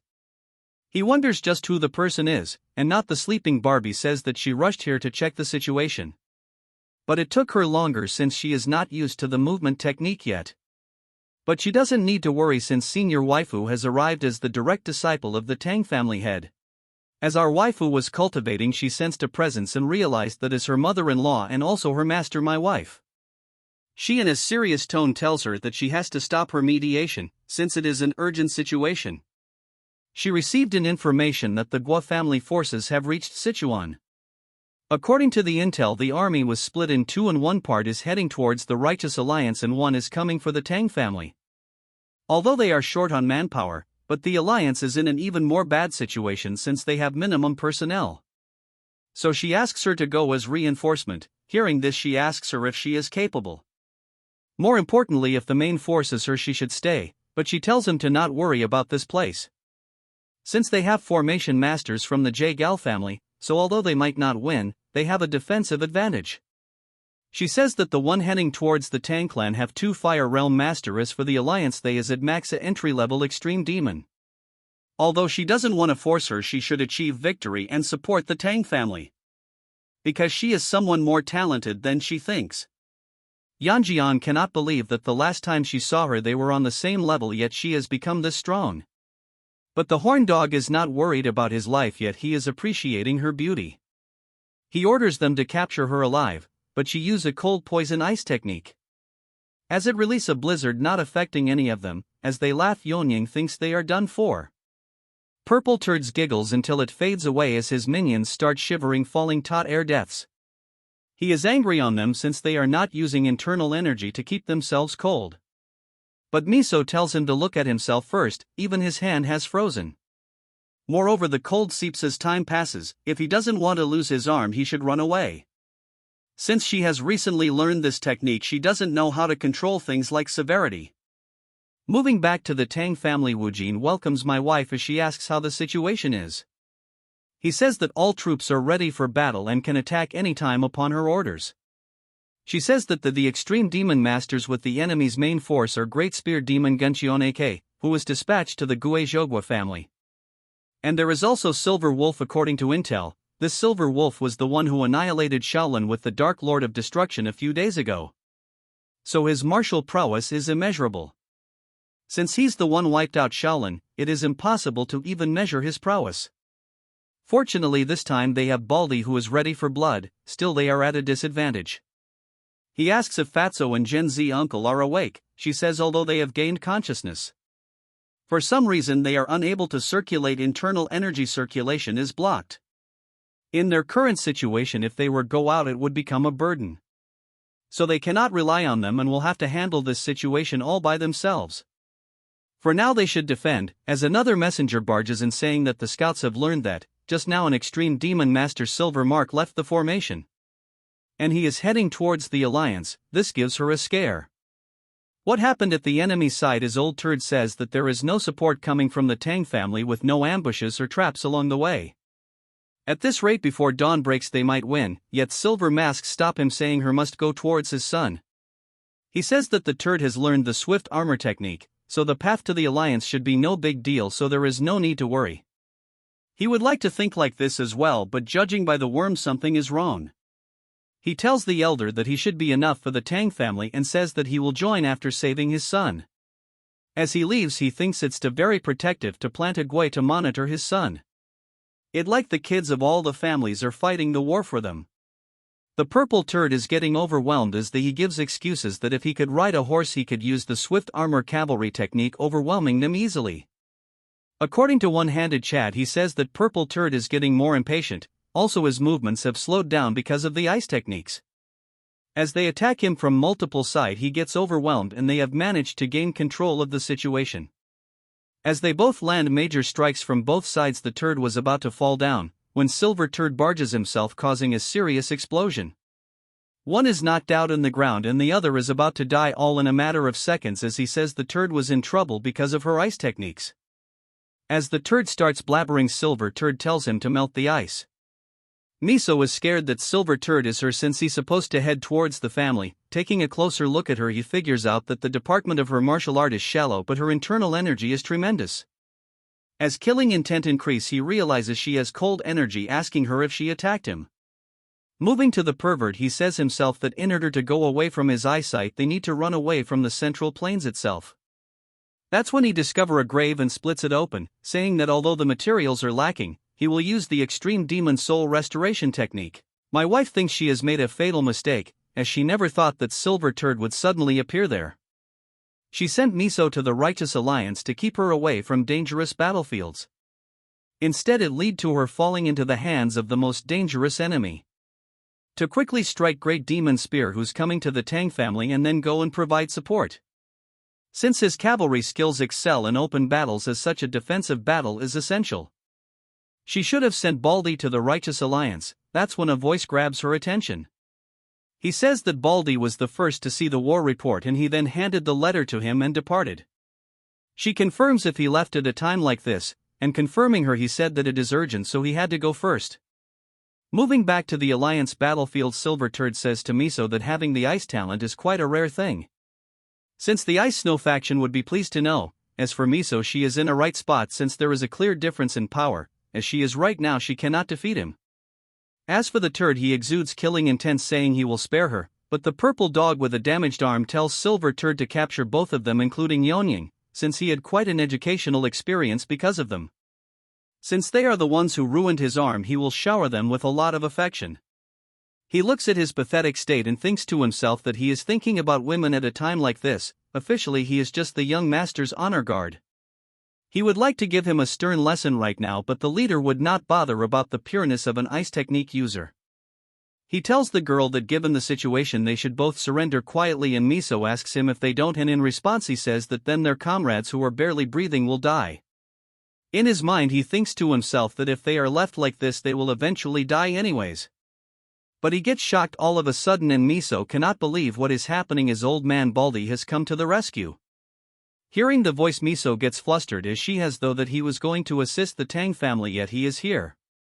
Old man super pissed tells her that he will handle this. He asks Silver Turd that he is one of the demon masters that led to the annihilation of Shaolin, the Sliver Turd.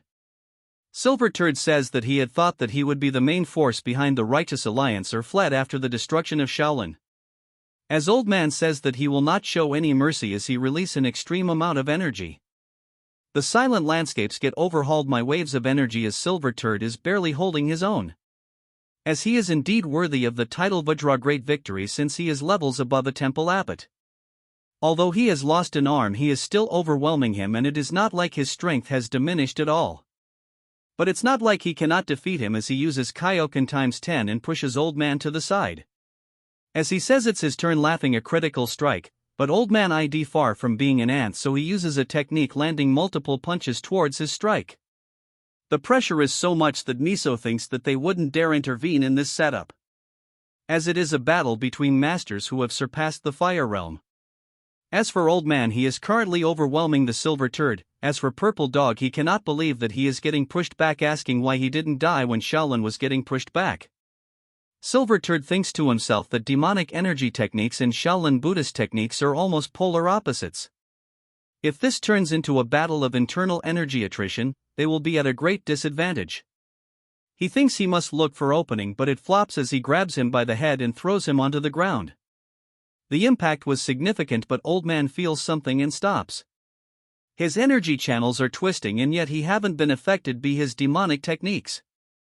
That's when he realizes that Buddhist techniques originally control the flow of energy through internal circulation.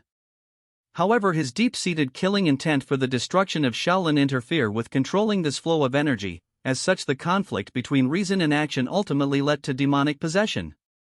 As the Silver Turd releases demonic energy as he get overwhelmed, Silver Turd thinks it pitiful that he got blinded by revenge. As he falls to the ground he says that it was close but in a matter of seconds the tables have turned. Miso tries to land a sneak attack, but he notices it and grabs her by the neck.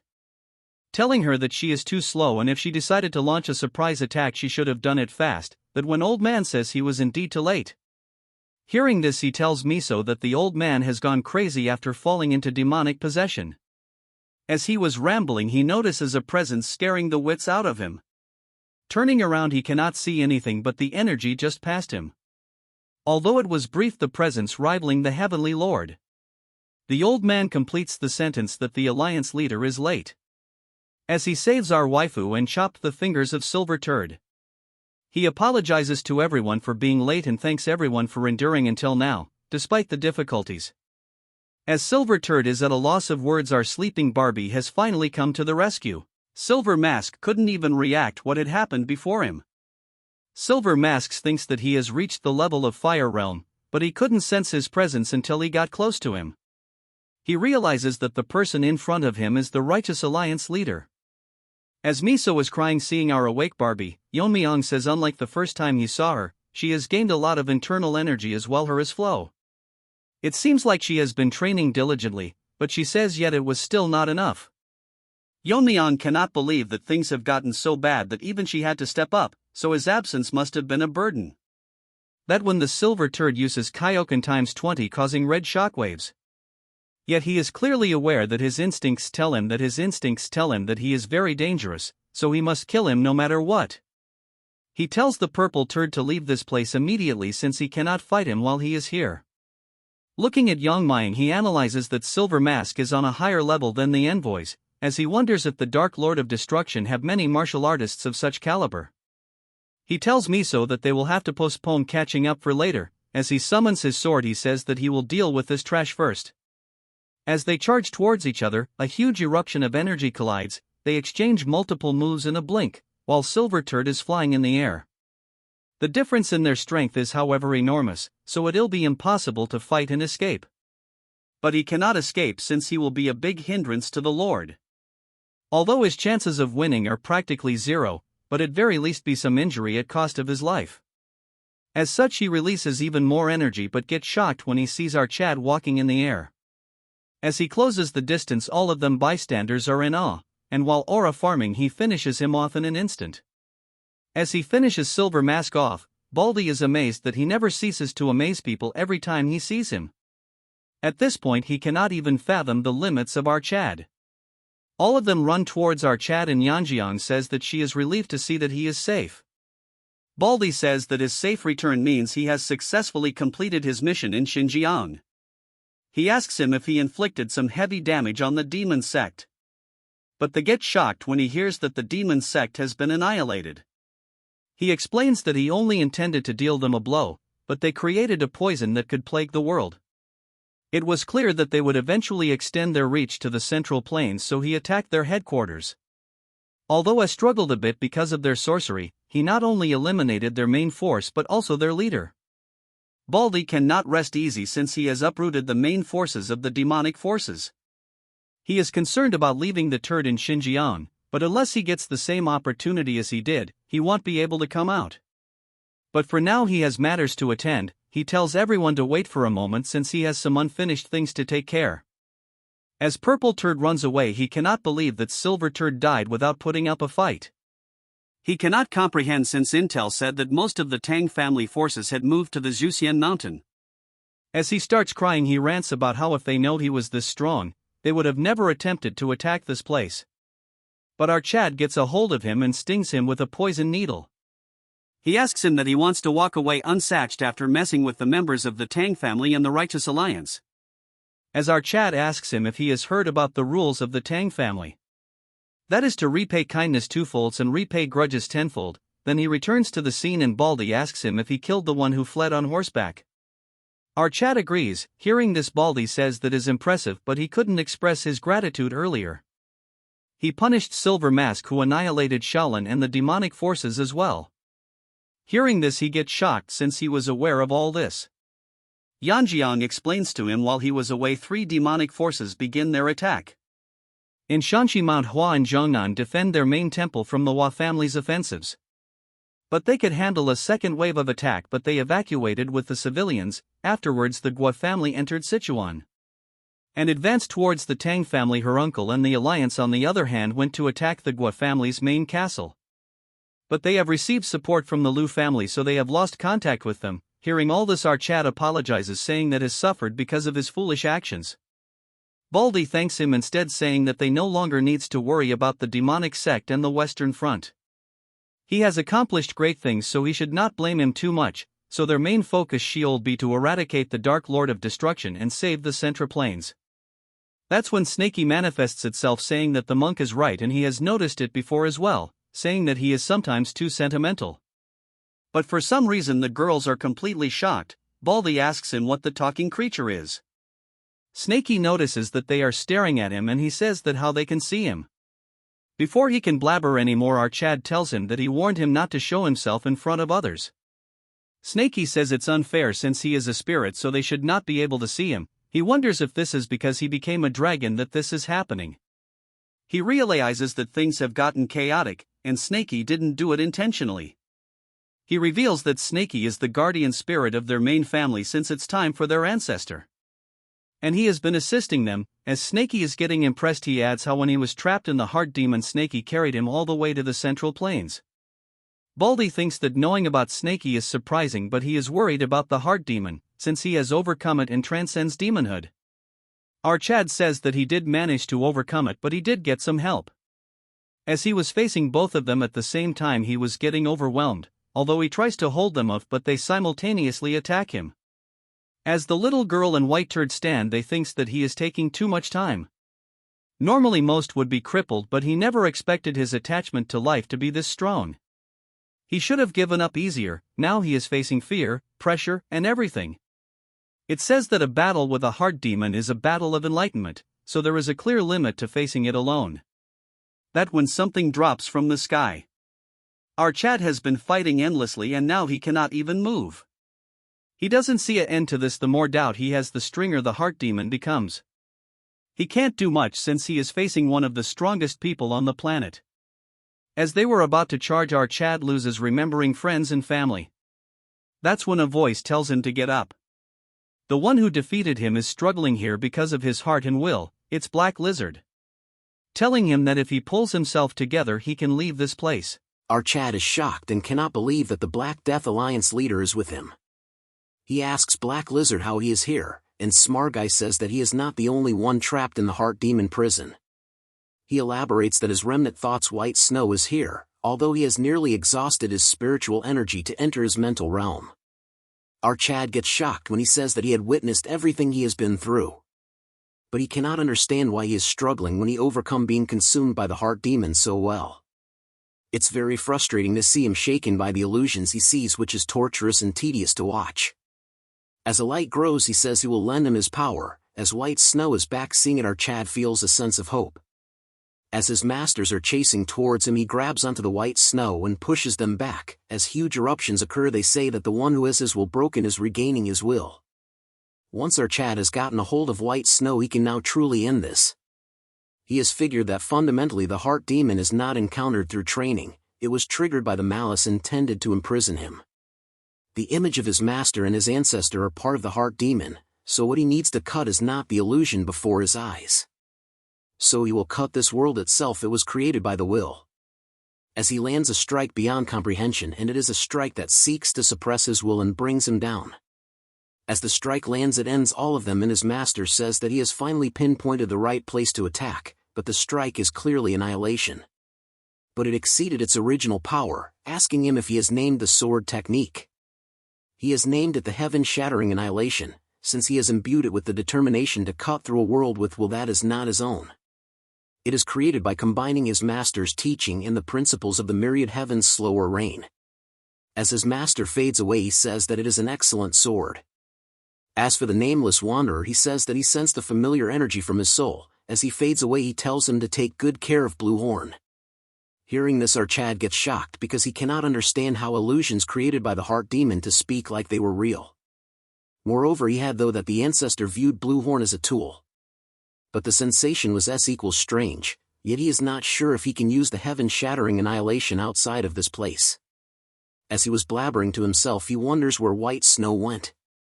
But he realizes he has turned into Black Lizard again. He asks him what he is helping our Chad, as it goes berserk, saying that he didn't appear when she needed him. Before our Chad could say anything, he tells him to stay put. Although it's from his Heart Demon, he wants to resolve this.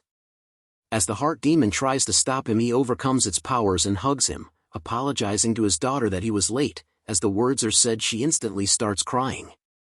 Seeing this, our Chad cannot fathom what is happening, since even now she acted like the real Yanhui, not just an illusion in the Heart Demon. Blackie says that by now he has probably realized that these illusions aren't simply illusions in his Heart Demon, but lingering thoughts summoned by the soul-gathering technique. In other words, they are souls. That's why he wanted to resolve this, as he couldn't stand by and watch her suffer again. Our Chad was also relieved that he didn't have to deal with her, since he didn't want to relive that day's events. He asks if the Alliance Lord doesn't resent him, since he has lingering thoughts left in the White Snows. They must have the same memories and emotions. He would lie to say there is none, but he is not foolish enough to ignore the suffering of the child before him, blinded by the past.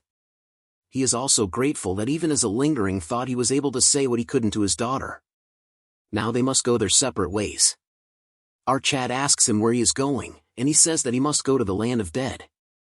That's when he grabs an ugly creature, which is the culprit behind the illusion. It was created by filling soul-gathering techniques and demonic arts with the sorcerer's own soul.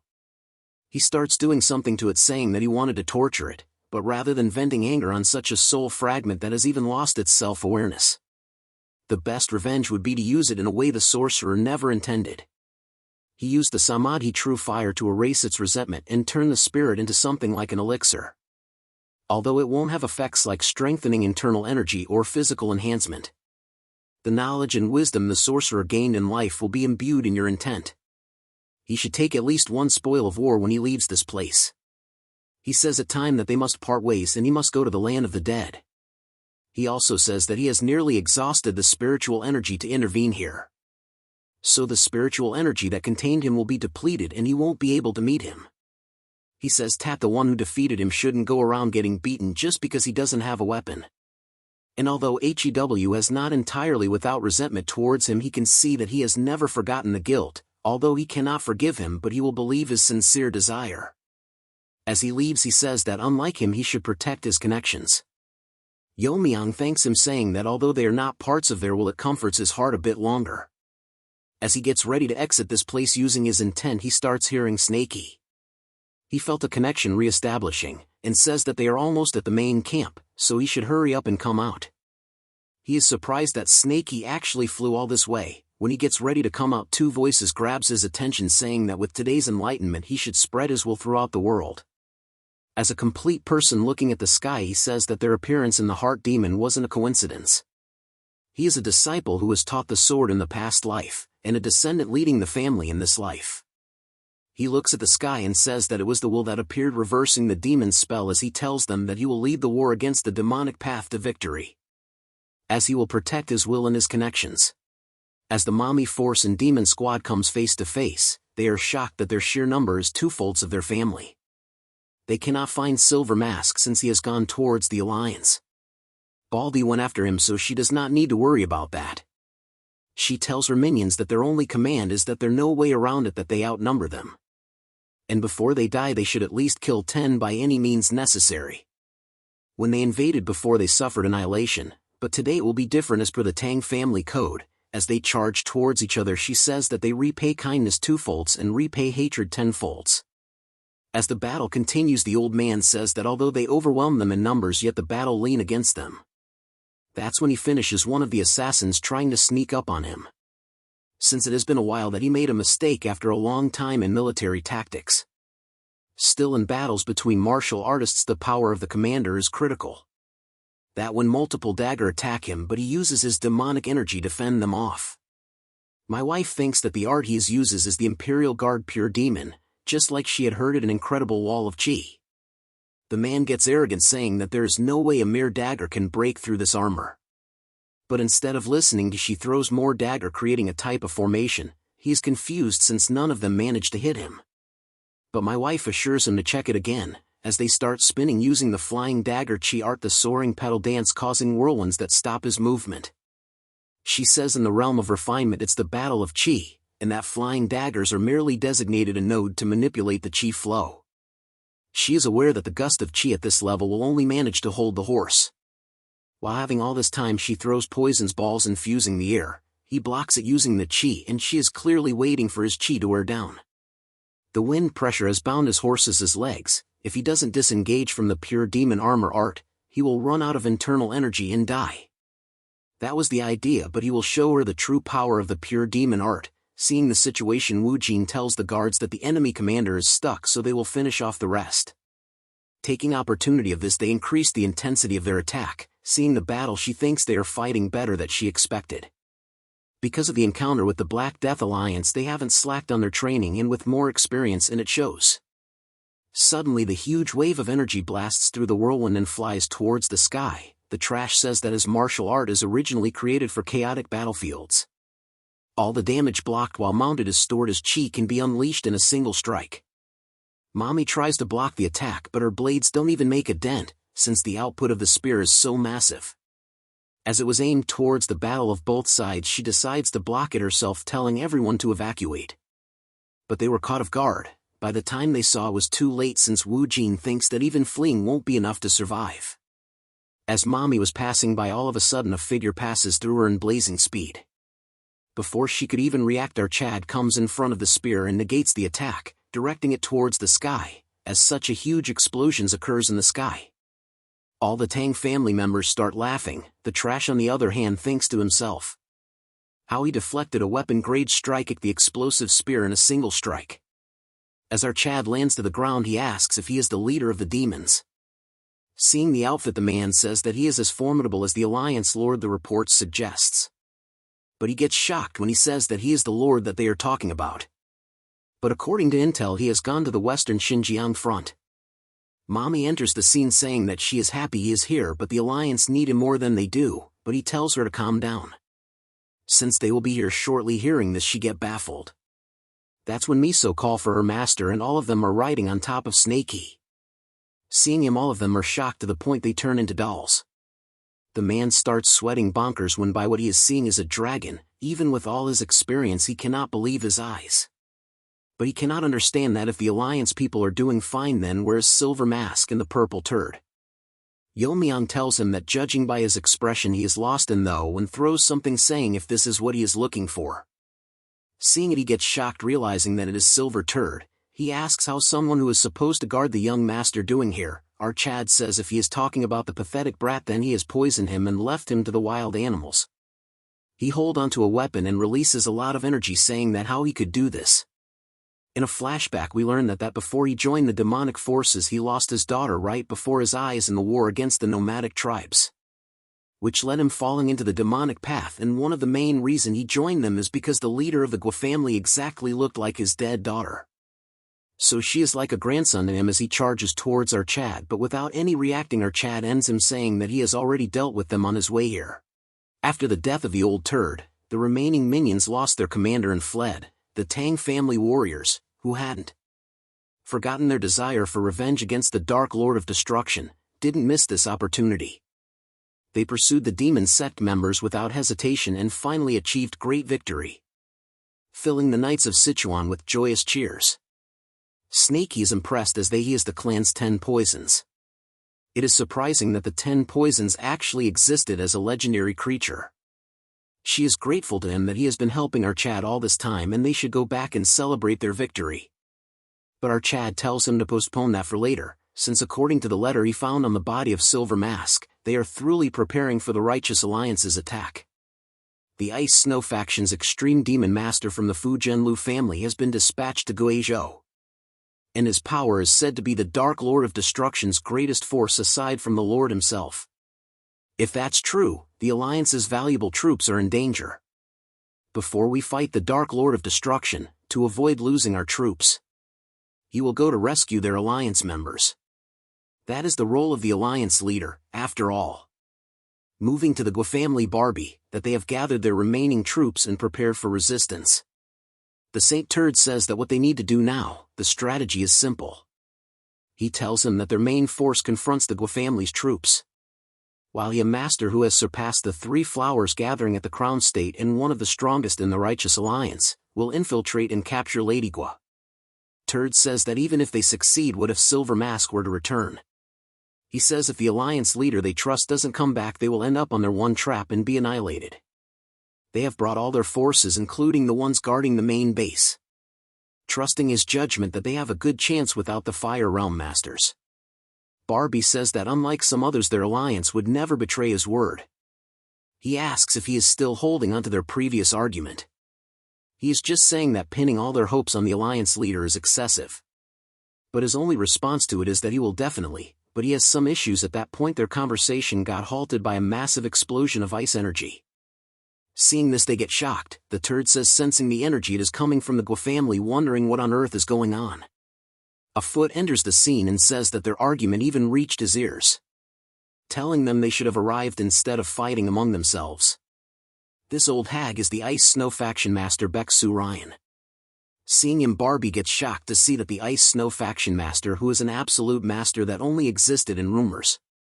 As the Turd continues to stare, the hag throws a body. Seeing it, all of them shocked, since it is the head of the Gwa family. She had originally planned to kill her when you and the Guizhou Gwa family forces started fighting, but they were taking too long, so she couldn't wait any longer. Barbie asks why she would kill her own allies, since the war is to determine the successor of the 3 demonic families. Their family is already in a remote place, unlike the other families, since the lady couldn't bear a son, so it was half neglected. Previously, when the madam heard the deal they proposed, the hag said that indirectly it would benefit the Gwa family. But she was surprised when she said to go and help them. She says that they should create some achievements even though their ranking is low, as the Lord would not like it. Then she plants the seed that unexpected things happen in war. For example, the demonic path's noble lady were to die by accident. She laughs, realizing that it might be killing 2 or 3 birds with one stone. Barbie realizes that woman is cunning, so they plan to kill us all and disguise it as mutual destruction between the Gwa family and the Righteous Alliance. This is an even worse situation, but he tells everyone to get ready for battle, encouraging they have a Fire Realm Master at their side as well. Hearing this, she laughs about the Fire Realm Master telling Barbie whose side he is, as he points his blade towards Barbie. He tells him to not resent him since it is all his fault. on the day when the Jagal family was completely destroyed and by the Lord. The backup Wudang sent was halted as he said that he doesn't to annihilate them all just now. The aura was so strong that he realizes that the existence of a wall that human can overcome. But he cannot just let those who have come this far go. He asks the Sword Sovereign that he is the strongest in Wudang. If you were to face him he will spare the rest except him. Hearing this he surrenders, telling him to show mercy. He thinks it's disappointing and then orders Silver Mask, and the next second he throws something. It is a demon worm and he is ordered to not interfere with the war between the righteous and the demonic forces. He wants to stop him for reasonable suspicion, and Silver Turd suggests him to not to tame her with the demonic worm. If it reacts with the demonic energy of a fire realm demonic master it will tear apart his body. Barbie realizes why he was neglecting advancing and he says if you were to come in contact with a fire realm demonic master you would die in, given how thinks when he had to save his own life. The turd shuts him up saying that to him this war is just a plaything. If he puts his mind to it the righteous martial world would be completely annihilated. No matter how strong out Chad is he can never defeat him.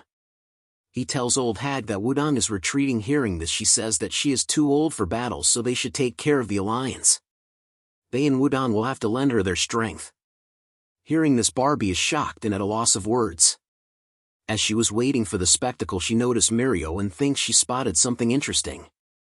As the Wudang turds were blabbering she kills multiple of them. Seeing this everyone is shocked and the turd asks she agreed on not touching Wudang. Ignoring that he asks if she is a descendant of the Ice Palace. Baek Su Ryan was the master of the Ice Snow faction, and the absolute master of ice techniques currently alive. The reason she joined the demonic path, also known as an extreme demonic master, was not widely known. She was born with the 17 constitution as a child. She achieved great accomplishments, enough to be selected as the next youngest family head. One day, feeling the limits of ice technique cultivation through energy, she made a dangerous attempt. She tried combining demonic arts with the human body, which has a yang nature like the ice techniques, but this experimentation led to the destruction of the Ice Palace. The fusion of the two energies went out of control to an extent that even she couldn't handle. By the time she barely managed to control the energy she was the only one who survived in the family. Tormented by guilt she confined herself in a cave, and decades later someone came to pay a visit. It was none other than the white turd tells her that she has already experimented demonic energies with ice techniques and even the demonic sect is trying to change the innate physical qualities. He then offers her that if she joins their sect he promises to rebuild the ice palaces. That was the reason old woman devoted herself to the demonic sect. Later, by the sect leader's orders, she went to the Central Plains with Yun Young Hyuk and became the main force of the Dark Lord of Destruction. She had joined hands with the demon sect to realize the ice technique constitution. But she never expected to find a child with natural tripling severed meridians. She thinks with the help of Mirio, she can advance in rebuilding the ice palace much faster. She makes an offer to him that it is a fact that the blood of the ice palace flows through her, offering her to become her disciple and rebuild the ice palace together. If she agrees to this she will spare the alliance troops and eliminate Wudang. Hearing this the turd starts shouting telling her that it is different from their agreement. She says that it was Wudang who broke it first, since the Lord told him not to get too deeply involved. She tells Mirio to go along with her, but Mirio refuses telling her that even if the blood of the ice palace flows through her, she is a person of the Tang family and a warrior of the righteous alliance. And there is no negotiation with the demonic paths. Hearing this she gets disappointed and asks if this is what she has decided, freezing her legs telling her that she has no intention of harming her. But as a result of pissing her off she will eliminate the alliance troops and the Wudang members. She has put Mirio in a tough spot saying the lives of the people present here depends on the decision she makes. That's when she notices a presence behind and turns around with fear in her eyes. Even the alliance members are shocked as it is our Chad the alliance leader. The old hag asks him if he is the alliance leader, and seeing him Barbie asks him how he got here. The hag cannot believe that she who has combined the 17 ice techniques with demonic arts, cannot read our Chad's energy. As he walks past her Mirio crying asks if this really is him and how he got here. He tells her that he came here right after receiving intelligence that a battle was expected here. He is glad that the alliance losses are not too much, but he cannot understand why the Wudang sect leader is holding a sword to the general's neck. He says he has many questions but he will first deal with the old hag first. Hearing this, she gets pissed, saying that she won't go down so easily. The pure yang energy made her ice techniques useless. Panicking, she orders the Wudang turd to defeat our Chad and cut down Barbie. If Ed doesn't move now, she will activate the bug and kill him instantly. Yeon-myeong comes to the conclusion, and he has many questions, but he will stop her from doing rash things first. He uses a demonic pearl to block her energy, as such she cannot move her body. She cannot understand how he can bind his demonic energy when he is not the sect leader. As he passes by her, he says that the knowledge of the dead sect leader proved to be helpful. Hearing this, she gets scared.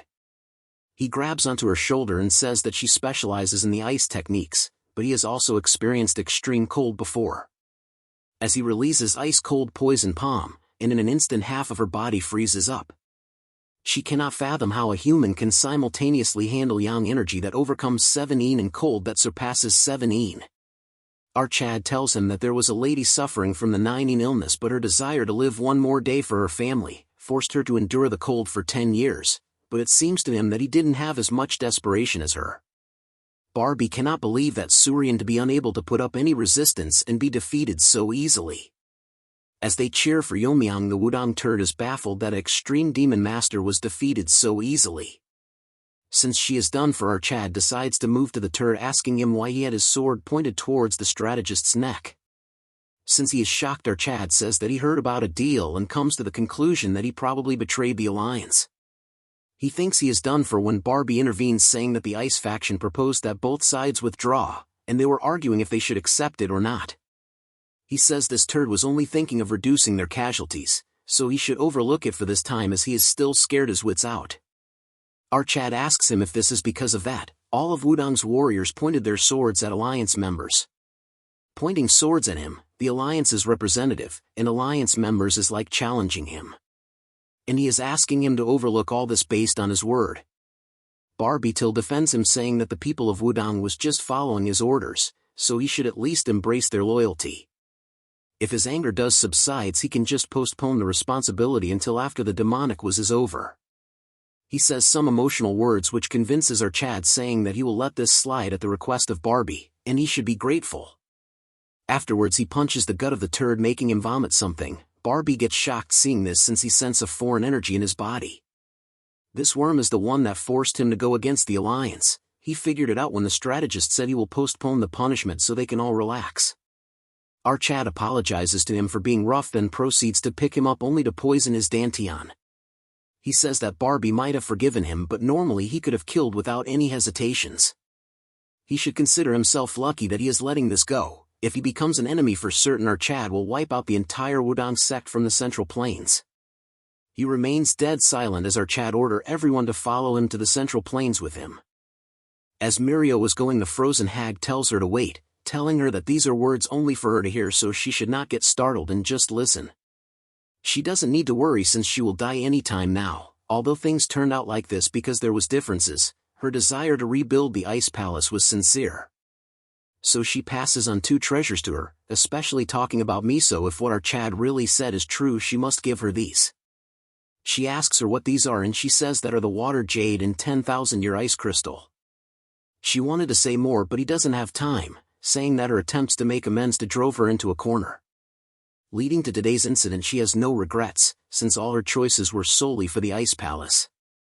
She hopes that Mirio, her final choice, will become the hope of the Ice Palace. It might be hard to trust, but it feels too strange to be a trap set by a dying person. She says she respects her legacy, but she is not doing it for the Ice Palace, as she has always been a member of the Tang clan. 2 days later, at the Sichuan headquarters, after the war with the 3 demonic families, the remaining key members of the righteous factions all gathered in one place. One of the voices says that although they faced severe crises, he is glad to see them alive. The reason they have all gathered in one place is to share the current situation and who responds to what comes next. The Fatty and Tae-san are still recovering, and he doesn't see anyone representing Jongnan. Hak-won has been deeply hurt by the passing of his master, so he will convey the situation of Jongnan on their behalf. Our Chad stops him midway and tells Barbie that he said that the Manhwa sect leader would inform the. So he tells him to share the current status with those present here.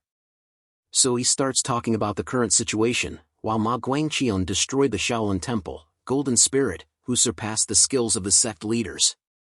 The Dark Lord of Destruction gained the upper hand in the war between righteousness and evil by annihilating Shaolin. After that, the entire three demonic families mobilized, and battles broke out across the Central Plains. In Shaanxi, Manhwa and Zhongnan clashed with the Shangxihua family. There were some casualties, but they repelled the extreme demon masters of the Hua family. Golden Spirit, who surpassed the skills of the sect leaders, was purged by the Lord, possibly as the reason for defeat. The forces of the Guizhou family that invaded Sichuan, along with Great Spear Demon Gun Chionek, and Silver Wolf, who had skills similar to Golden Spirit, simultaneously invaded the Alliance and the Tang family. But along with him and the main forces of the Guifamo were annihilated by Archad. The remnants of the Guizhou family were wiped out due to the betrayal of Baek Surian, the Ice Snow faction master from the Fujian Lu family. Subsequently, the Alliance leader went to Guizhou and eliminated the Ice Snow faction master. According to intelligence, after this incident, the Fujian Lu family has gone into hiding. In other words, at this point, the three demonic families have been virtually wiped out. The only real threat remaining is the Dark Lord of Destruction. As he was talking about the Yun intrudes, saying that if they gathered all the forces they would amount to 10 fire real masters. She asks Archad how powerful he is, apologizing to for being rude. But she faced the Dark Lord of Destruction directly along with Hakyu, Okeyang, and Chongmyong. Despite having 3 fire realm masters among them, they clearly felt their defeat without even crossing swords once. That's why they couldn't do anything. Even when Hakyu was killed by him. To him, multiple fire realm masters are nothing to him. She cannot understand why he is staling, because everyone present here including them are powerless in front of him. Since she thinks that he has reached a realm that is only a myth, the realm of transcending demonhood, same as the sect leader if I must add. Barbie is panicking thinking what they should do. Yeon-myeong tells her that he cannot live up to her expectations as he himself doesn't know how strong he is himself. He says that he didn't kill Fire Ream Master thinking he was stronger but because he had to win. She checks his energy to realizes he is not bluffing, since even in such a situation he is concealing his energy. Baldy says that before the 3 demonic families moved, the Alliance leader and he went to Qinghai to help Kongtong and Kunlun. But he went towards the demonic lands alone, and everyone gets shocked when he hears that he single-handedly eliminated the entire Heavenly Demon sect and its leader. They cannot fathom that the Heavenly Demon sect had been opposing the 9 sects alone for ages alone. If all this is true, he is someone like the Heavenly Pervert to whom the number of masters are meaningless. Baldy asks if he is encouraged after hearing this. She says she didn't mean to discourage them. On the contrary, if they hold only vague hope, everyone will be put in danger. Barbie continues saying that facing their final enemy, they must unite and move as one. According to their spies, the Lord has disappeared from Shaanxi and vanished without a trace. However, with all the 3 demonic families collapsed, there's only one place he could go. It should be his initial place, the former Muram Alliance headquarters. As soon as all their forces regroup, they will commence the final battle. The Turd gets informed that every one of his people have been slain by Archad. He asks the minion about what the Lu family is doing, asking him that there was rumor that the madam was having an affair with the 10,000 gold ghost Kong Haesang. When he went there, he figured out that within a day the Fujian Lu family emptied out. He apologizes for the delay, but due to defeats everyone fled and now only he is left. Hearing this, the Turd laughs, saying that those who enjoyed power under his name have not only been defeated but have also fled. The only person remaining is a useless third-rate like him. He says that doesn't matter, although his minions have all been defeated, he uses the Soul Restoration Grand Technique to replenish his forces. As he was speaking, all of a sudden something comes out of the ground. The third-rate gets shocked when the pervert explains that these corpses are his new swords. This part starts 20 years ago in a vast snowy mountain range. The Heavenly Turd stands imposing, on a cliff overlooking the sect. Pervert approaches his father and without turning he tells his son he has finally found him. He replies with a yes, calling him the young sect leader, then corrects himself calling him his son. The Heavenly Pervert looks downcast, telling him that it's been a while since they had time alone like this. He continues, if it's about the rumors circulating in the sect, he should not worry. He has no desire to push him out and take the position of sect leader. Although he reassures him he knows He says that as a father, how can he not understand his heart and push him away? He has always been a child without greed. The leader's expression softens as he remembers the past.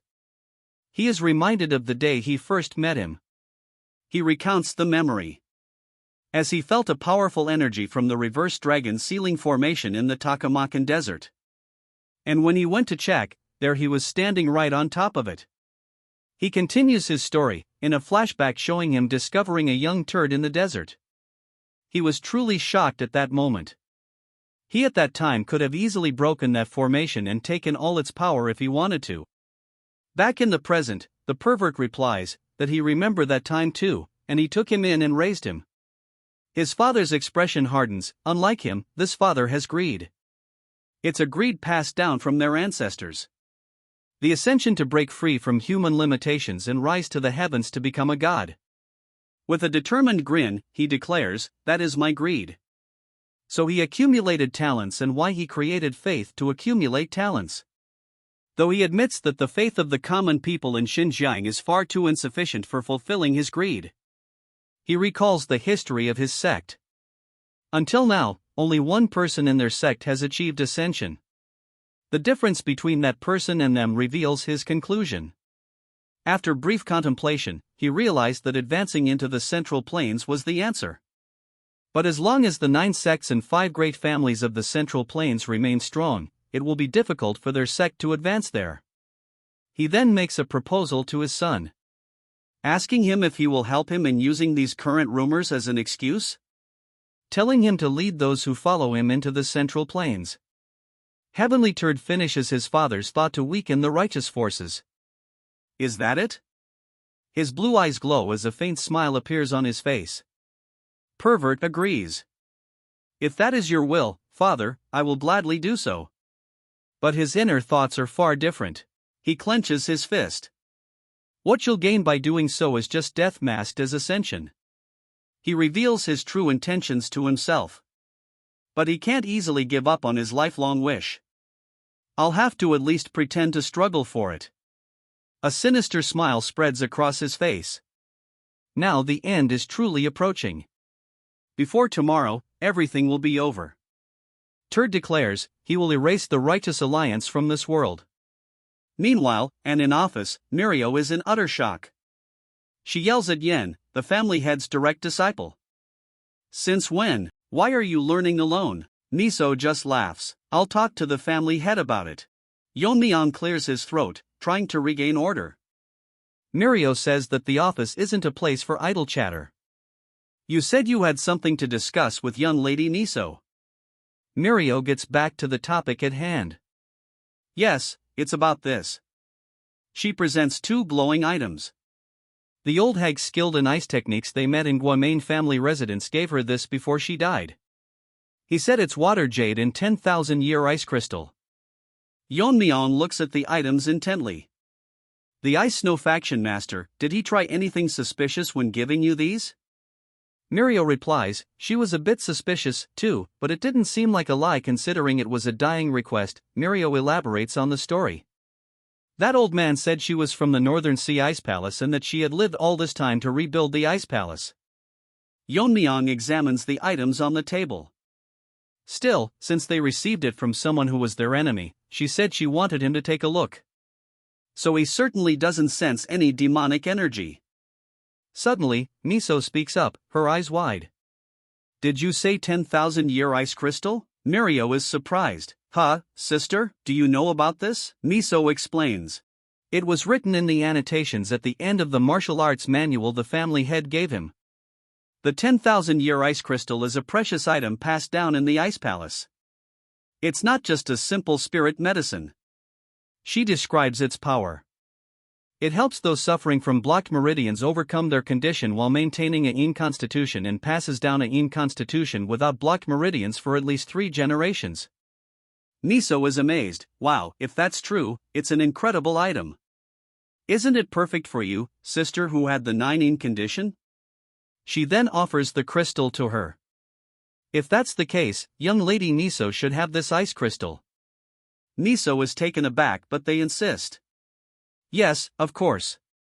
Young Lady Niso might not be interested in rebuilding the Ice Palace, but not passing down blocked meridians to descendants is certainly a good feature, isn't it? He adds with a smirk. Of course, if someone like me appears in each generation, it would be fine. Niso hesitates for a moment before agreeing. With a warm smile, she looks at our Chad. She tells our boy that back then, and even now, she is thankful for his consideration. Yeon-myeong gets flustered and turns away. No, it's nothing. Watching them, Mirio thinks to herself. She tells herself she wishes they'd do this somewhere else, still she supports it. Their moment is interrupted as a subordinate enters the room. Leader, a visitor has arrived. Our Chad asks who the visitor is? The man reports, a group from the Jeonchang sect request an audience. Yeon-myeong is surprised. The Yeonchang sect, he heard they were wiped out by the Black Death Alliance, but it seems their lineage survived. So, what do they say their purpose is?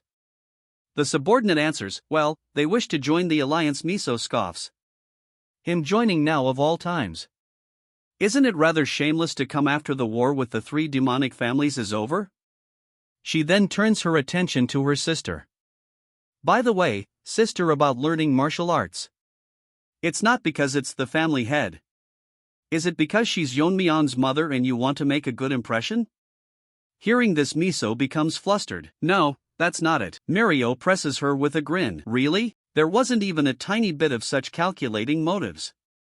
After a moment of silence, Miso quietly admits, I can't say there was none at all, but a bigger reason was that she wanted to prove myself. She looks off into the distance. And wouldn't be able to stand proudly by his side. She then asks her sister that she is still a bit calculating? Miso smiles reassuringly, no, not at all. Moving to his office, Yeon-myeong addresses Ileo from the Yeonchang sect.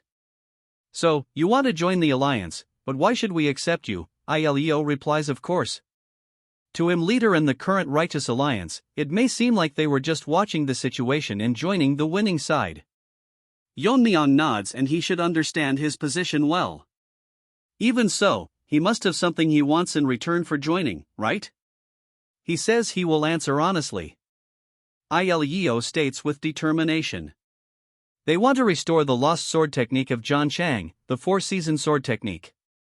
Ileo explains the history behind his request, the four-season sword technique. Dozens of years ago, the John Chang sect also had a master in the flowering state, Divine Sword Jaryong. He continues, he was one of the top 10 strongest in the world at that time. Though not the creator of the four-season sword technique, he improved it and elevated its depth even further. A shadow of pain crosses Leo's face as he recalls the tragedy. But one day, he suddenly left the sect and disappeared. After that, we got involved in the Chongsung sect incident and were invaded by the Black Death Alliance Lord, leading to the destruction of John Chang.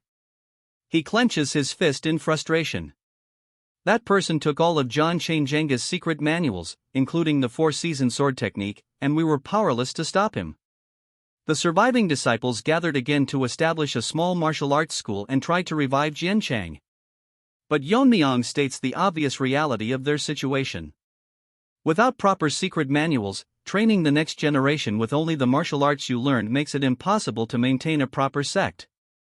Ileo kneels before him. I've heard that although you're from the Tang family, you have a deep understanding of swordsmanship. Please help us restore the four-season sword technique and rebuild our sect. I vow, though we didn't contribute much in this recent war, we will take the lead in the Righteous Alliance's future endeavors. Yen considers the offer, thinking to himself, they've done their best to rebuild their sect in difficult circumstances. Their determination seems genuine. However, if the Black Death Alliance Lord destroyed the secret manuals, it means he completely broke down the Surek technique. He gives his answer to Ileo. I understand your sincerity well. I'll cooperate in rebuilding your sect. I'll help as much as possible with restoring the four-season sword technique, too. However, we have an upcoming final battle with the Dark Lord of Destruction. Before he can finish, a subordinate bursts into the room in a panic. Leader, I apologize for interrupting, but there's urgent news. We're under attack. Yeon-myeong is shocked. An attack? Where? Right here. They're coming to the Righteous Alliance headquarters, the man yells. Outside, chaos erupts as bandaged figures cut down Alliance members with ease. From different directions, unknown masters are indiscriminately slaughtering our forces as they approach. Yeon-myeong is perplexed. Weren't the demonic forces essentially wiped out? Unknown masters. Suddenly, the spirit on his shoulder shouts, Yeon-myeong, do you sense this energy? This energy now? It's the same spell we encountered before. Yeon-myeong's eyes widen with dawning horror. What could it be? His spirit confirms his fear. Yes, it's the same energy as that spell the demon sect leader used. It's not the energy of living humans, they're jiangshis. Baldy says that heavenly pervert and the demonic families all must be annihilated. But he is tensed that now new monsters have shown themselves up. He can feel their pressure from all direction and wonders where he found such subordinates. That when a voice grabs their attention. Yun tells them that as Manhwa and Jiangnan representatives, though they never expected the heavenly turd to make the first move. Baldy says nothing has changed unless it is the pervert himself, since they can handle his subordinates if they all join forces. He asks if Hakyun has recovered from the shock. Hearing this, he agrees, apologizing for the concern. That's when a voice transmission thanks them all for gathering. Now he will brief them on the situation. Baldy cannot how someone is even capable of doing a 6-way sound transmission, as for the rest they are completely out of words. Yeon-myeong says that they must have noticed unidentified masters approaching the Righteous Alliance from different directions. The ones approaching are not living humans, but are likely being summoned using the same soul-gathering technique.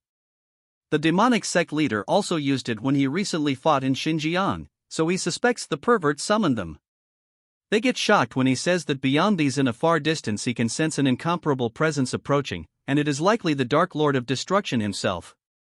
Hearing the mention of him, Yun gets tensed as he continues that if this is the same technique he has suspected, they will preserve all of their martial arts and strength from when they were alive. So he will move towards the Dark Lord of Destruction along with the newly joined Righteous Alliance. He tells them that the Alliance members are fighting in all direction. To stop Jiangshi in the battle will end the war with the demonic path, and he must show them their true strength. After his instructions, divided into groups and went to find Jiangshi. The Greenie cannot believe since they are dealing with the demonic path faction. It's hard for him to believe too, but they are more than capable of such things. But he thinks that he has no respect for the dead, which is truly vicious.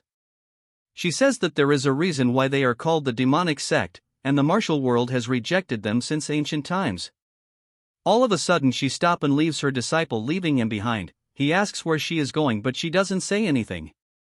In some other place a bunch of Alliance people are defeated. A defeated man says that the Gensher they're facing is using a familiar sword technique, as he was about to end him.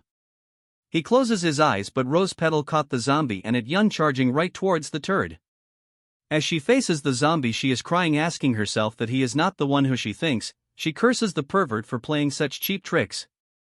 As the disciple watched, Yun says that she had an ominous premonition when our Chad warned them about the Jiangshi.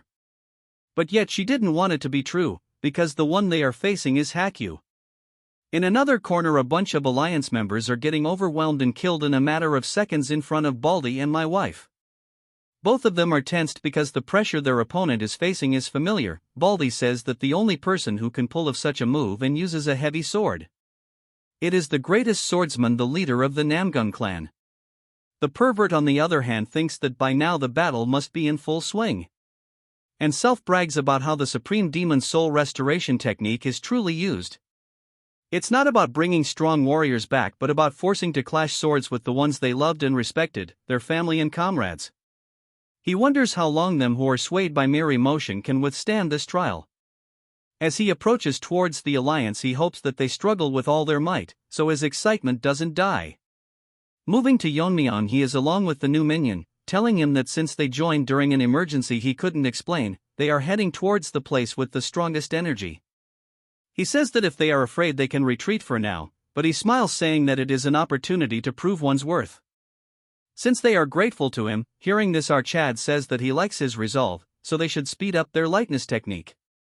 That's when he notices something and an overpowered sword attack. Our Chad takes out his dagger and deflects the attack. Just after he does so he is shocked by the strike, that if it were not for his current flow eyes, he wouldn't have been perceived the attack. Although it is a juncture, he still couldn't read the intent of the attack, and there is no doubt he is a very powerful master. He observes the weird sword, and reading the words engraved he reads the word swift sword. His new minion says there is no doubt, but the sword strike was clearly the righteous martial art, the four-season sword technique. In a flashback we see him telling a younger him that the movements of the evil forces has been unusual. So he must step in personally before something happens. He must devote himself in training with his senior disciples until he returns. He is the future of the sect. As he cries, he says those were his last words before he disappeared. Yeon-myeong realizes that the disappearance of the righteous sect's divine sword was related to the heavenly pervert. As our Chad deflects another one of his attack, once again only the current flow eyes could read the attack. He couldn't read the intent at the moment of the thrusts at all, wondering if this is the essence of the four-season sword technique. He finds this very interesting and thinks that he shall learn a move or two. The chapter begins with the Diensang sect members recoiling in horror. Before them stands a figure wrapped head to toe in jiangshi bandages, wielding a sword. The men are terrified, with Yeon recognizing the figure as their lost master Yeon. Yeon-myeong wonders if the pervert is responsible for this grotesque transformation. The undead Yeon immediately lunges at Yeon-myeong, attacking with blinding speed. The Diensang members panic, and Yeon desperately cries out, trying to make his master recognize him. But the bandaged warrior continues his relentless, silent assault. Yeon-myeong, however, is not panicked. He is intensely focused, blocking every attack. His internal thoughts reveal he is amazed by the juncture's swordsmanship. Even though he was watching from the very beginning, he has failed 3 times in a row to read the intent behind the sword's movements. He realizes he is witnessing the core principle of the legendary, lost four-season sword technique. He turns to the distraught Diensang members and shatters their hopes, informing them that their master Yeon is already dead. The creature before them is merely a corpse reanimated by a demonic soul-gathering technique. Instead of seeing this as a tragedy, Yeon-myeong views it as a fortunate opportunity. He is witnessing this lost sword technique demonstrated firsthand. He then commands the Diensang members to stop panicking and, as their alliance leader, to observe the battle carefully. Obeying their leader, the members watch the superhuman duel. They notice that Yeon-myeong is strangely only blocking the attacks, never countering. After several more seconds, they understand his true intention. He is giving them a live demonstration, forcing them to memorize every form of their own lost sword style. While they learn, Yeon-myeong is also analyzing. He finds the technique fascinating, a style based purely on speed and piercing, similar to his own heaven-piercing single strike. Frustrated that he cannot visually read the intent, he decides to verify it by clashing with it directly. The onlookers are shocked as Yeon-myeong suddenly shifts from defense to offense, countering the four-season sword technique with a powerful thrust of his own. The battle escalates into a deafening blur of light and clashing steel, the sound so sharp it hurts the ears of the martial artists watching. As he continues to fight, Yeon-myeong has a sudden breakthrough. He realizes the reason he couldn't read the intent is that there was no conscious intention to attack in the first place. He finally understands the true essence of the technique. It is not about attacking an opponent, but about advancing toward a world beyond one's own perception. He redefines its core principle as piercing the void to transcend. With this new understanding, Yeon-myeong unleashes his own perfected version of the technique, overwhelming the juncture. The Diensang members are awestruck. They recognize that the technique Yeon-myeong just used was the ultimate form of their own swordplay, at a level their master Yeon had never achieved. The bandaged Yeon is heavily damaged and crumbling, struggling to remain standing. Yeon-myeong knows he could easily destroy the corpse now and release the soul trapped within. However, he hesitates, wondering if that is truly enough. He recalls knowledge he gained from a demon sect leader, which warned that simply destroying a juncture leaves the soul's resentment and regrets intact. Yeon-myeong decides to go further. He touches the juncture's head and uses his power to see its lingering regrets. This triggers a flashback to over a decade ago, revealing Yeon's final days. The flashback shows Yeon receiving 2 letters. The first, from the Amei sect, reported the annihilation of the Qingqing sect and called for a joint military response against the Black Death Alliance. The second was a threat from the Black Death Alliance Lord himself, claiming the attack was justified and warning Dianzong not to interfere. Jiaoyong believed that Qingcheng had been in the wrong, and to spare his own sect from a pointless war, he set out to negotiate with the Black Death Alliance Lord. On his journey, he was stopped by a man with long black hair who requested sword guidance. Jiaoyong was amazed. Though the man's grip was sloppy, his talent was immense, and he learned with threatening speed. Jiaoyong thought he had discovered a great new talent. His perception shattered when the man smiled and mentioned taking revenge on the Namgung family head. Jiaoyong instantly identified him as Yun Young-hyuk, the Dark Lord of Destruction. Realizing he was training a monstrous villain, Jiaoyong attacked, but he was ambushed by Yun Young-hyuk's hidden followers and fatally wounded. As Jiaoyong lay dying, Yun Young-hyuk coldly thanked him for the sword lesson before leaving him for dead. The flashback ends. The Jiansher's crumbling face reveals Jiaoyong's original features, his red eyes fading. His mind is now clear. He speaks, not as a monster, but as himself. He praises Yeon-myeong's excellent skills and thanks him for grasping the principles of his sword technique. Most importantly, he thanks Yeon-myeong for dispelling the demonic spell, which allowed him one last chance to see his martial brothers. He asks for his benefactor's name. Yeon-myeong introduces himself as Tang Yeon-myeong, the new alliance leader. Il Yip and the others rush forward, crying. Jiaoyong recognizes Il Yip, amazed that the young boy he knew now leads the sect. As his body turns to dust, he smiles, saying he is proud and trusts them with Dianzong's future. His one lingering regret, being unable to protect his sect, has been resolved. He wishes Yeon-myeong good fortune and fades away completely. Yeon-myeong quietly bids him to rest in peace. With the fight over, Yeon-myeong closes his eyes and expands his senses in a vast, teal-colored aura to check on his other allies.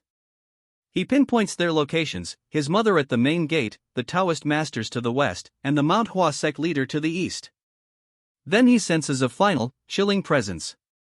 His eyes snap open, his expression suddenly tense.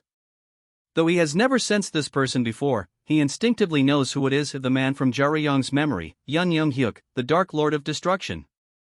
Yeon-myeong realizes this man has been silently watching the entire battle and would have killed him if he had shown any weakness. As Yeon-myeong prepares for the real fight, the hidden Yun Young-hyuk, his eyes glowing with power, thinks to himself that he is looking forward to this. A brief flashback shows the Sword King's final living moment. He was defeated by Yun Young-hyuk, the strange blue-eyed man he considered a novice, and in his dying thoughts he regretted not finishing the job. It was a classic moment of bitter, frustrated defeat. In the present, the Manhwa sect disciples panic at the sight of the resurrected master. The great sage, clearly tired of the noise, tells everyone to stand back. He activates the Vajra indestructible body, unleashing a powerful shockwave that shatters the ground. The disciples fall silent, realizing this is a battle between true masters, far beyond their sparring matches. My wife leaps into the fight, hurling her flying dagger severing void while the great sage uses his flying tiger claw grip. Seeing an opening, the great sage strikes the Jiansher with the 100-step divine fist. The attack explodes on impact, but when the smoke clears, the Sword King stands completely unharmed, as if nothing touched him. The great sage assesses the situation. The Jiansher's energy barrier is too thick, his attacks cannot scratch it. The only time the barrier weakens is the instant the Sword King swings his sword, but countering that moment is almost impossible and extremely dangerous. My wife steps forward and declares that she has a plan. She asks the great sage to create one more opening for her. He hesitates, but she assures him that although she has never used this move in real combat, she believes it can damage the barrier. The great sage agrees, warning that the opening will last only for an instant. With full confidence, she promises she will not miss. Turning to the Sword King, the great sage's expression softens. He laments that the man once called the greatest sword in the world has been reduced to a puppet of the demon sect. Clenching his fist, he states that his next attack is not meant to defeat him, but to preserve his honor, asking him to accept this final mercy.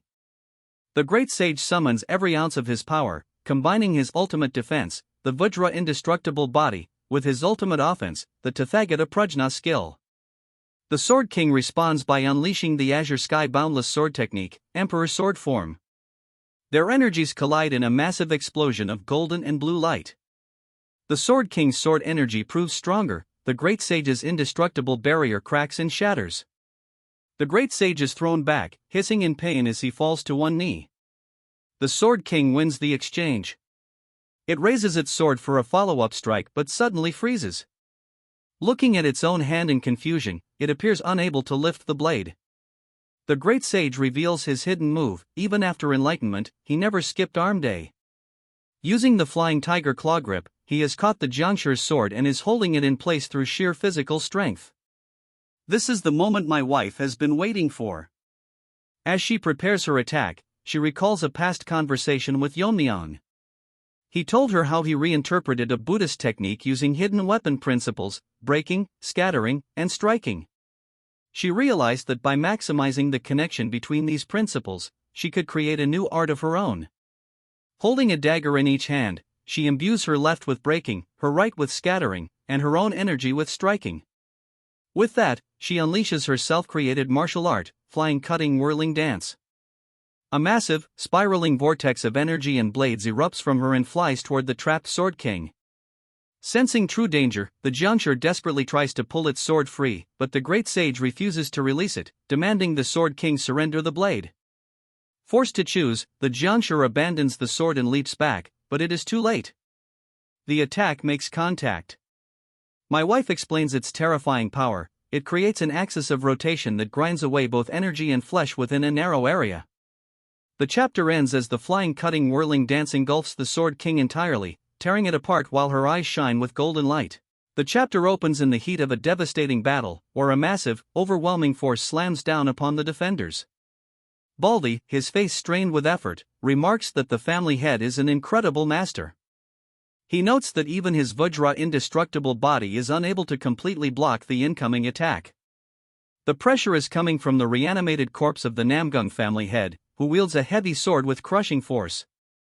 My wife finds herself trapped and unable to move, having expended all her inner power in a previous exchange. Despite the dire circumstances, the defenders, Captain Jai Jung, Captain Won Jin, and Section Leader Mo Yong, struggle to hold their ground. Their bodies begin to break under the strain since none of them have yet reached the flowering state, but they push themselves to protect my wife. Baldy realizes that they managed to block the Sword King only because the corpse's body was already half shattered.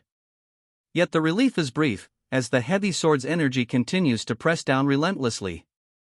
It becomes clear that unless this energy is dispersed, my wife and the defenders will be cut in half. Just as the situation reaches a breaking point, Il Yip arrives, landing on a nearby roof. He intervenes at the critical moment, providing the opening needed for a counterattack. Seizing that chance, Baldy delivers the finishing blow. He strikes the Namgung family head in the chest with his technique, Buddhist true energy infusion. Because the body is already severely damaged, Baldy's purifying energy pierces through its defenses.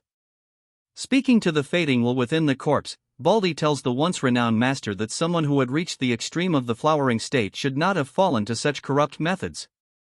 Inside his collapsing consciousness, the Namgung family head battles the overwhelming urge to kill, convinced that only he can stop the threats facing the world. Baldy tells him plainly that he has lost, and refusing to face reality will not change it. He explains that the righteous martial arts world had grown complacent during years of peace, losing true combat experience, which is why it crumbled so easily before just two enemies. Baldy consoles him, saying that a new generation has surpassed him. He urges the old master to let go of his attachments, as neither of them are the protagonists of this era anymore.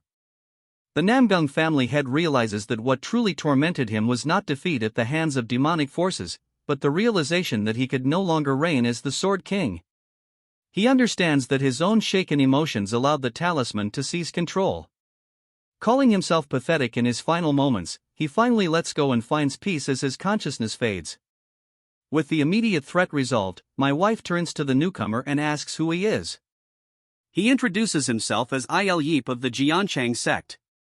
He explains that after the alliance leader defeated a Jiangshi, he was sent to teach them the correct method to subdue one, though he sees they have already managed without him. Il Yip then outlines the technical method. One must inject forward-flowing energy into the Baihui acupoint to reverse the corrupted principle controlling the undead. He adds that since Baldi used Buddhist true energy, they avoided the alternative method, destroying the head, heart, and dantian, which would have harmed the deceased's soul. The scene shifts to another part of the battlefield, where two Manhwa swordsmen, one pink-haired and one green-haired, encounter a new, terrifying threat. A massive jiangshi wielding a sword stands before them. They recognize him as sect leader Hakyu of Jiangnan. They are stunned, recalling that while Hakyu was known for his teaching ability and fostering harmony, rumors often placed him below his peers in martial prowess. The truth is revealed: Hakyu's true strength lies in the 36 swords of the Heavenly River. This technique covers all 12 directions, high, middle, and low, centering on the user to create flawless offense and defense without any gaps. The disciples realize with dread that their transformation swords cannot break through a perfected defense, especially when used by an undead who feels no fatigue. The pink-haired swordsman remembers a past exchange meeting that ended in humiliation, where she became a laughingstock after losing to Hakyu's technique. She recalls how Hakyu mastered basic forms, horizontal cuts, vertical cuts, and thrusts, raising them into the 3 talents, a foundation so complete that no standard method can break it. Realizing this, she concludes that breaking the technique itself is impossible, only breaking the person executing it will work.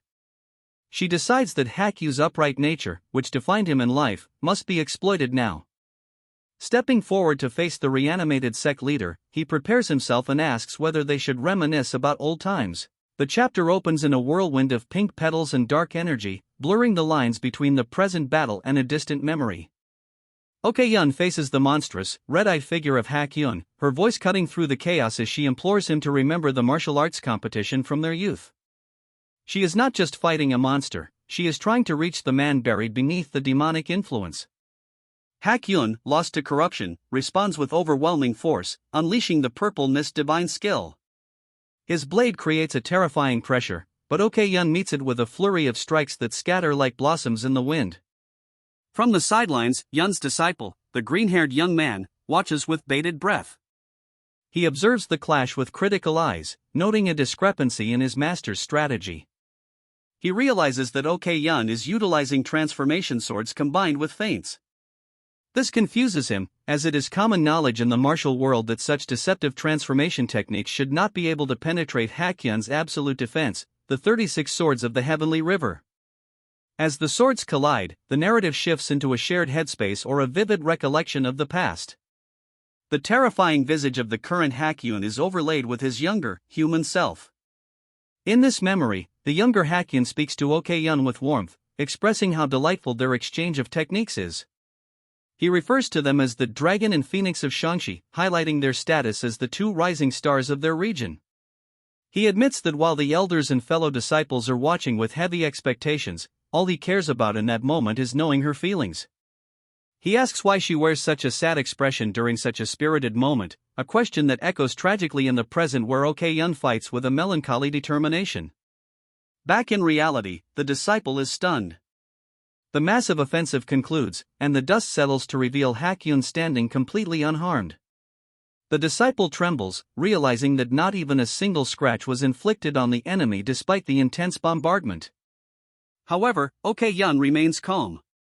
She explains to her panic-stricken disciple that the transformation swords of Manhwa are not designed merely to penetrate a physical blade, they are meant to penetrate the human heart and strike at vulnerabilities. Ok-yun reveals the true nature of her assault. Every strike she launched previously was not a failed attempt to kill, but a calculated move to seed the battlefield with energy. The disciple finally sees it: the purple haze energy left in the wake of her sword path has not dissipated.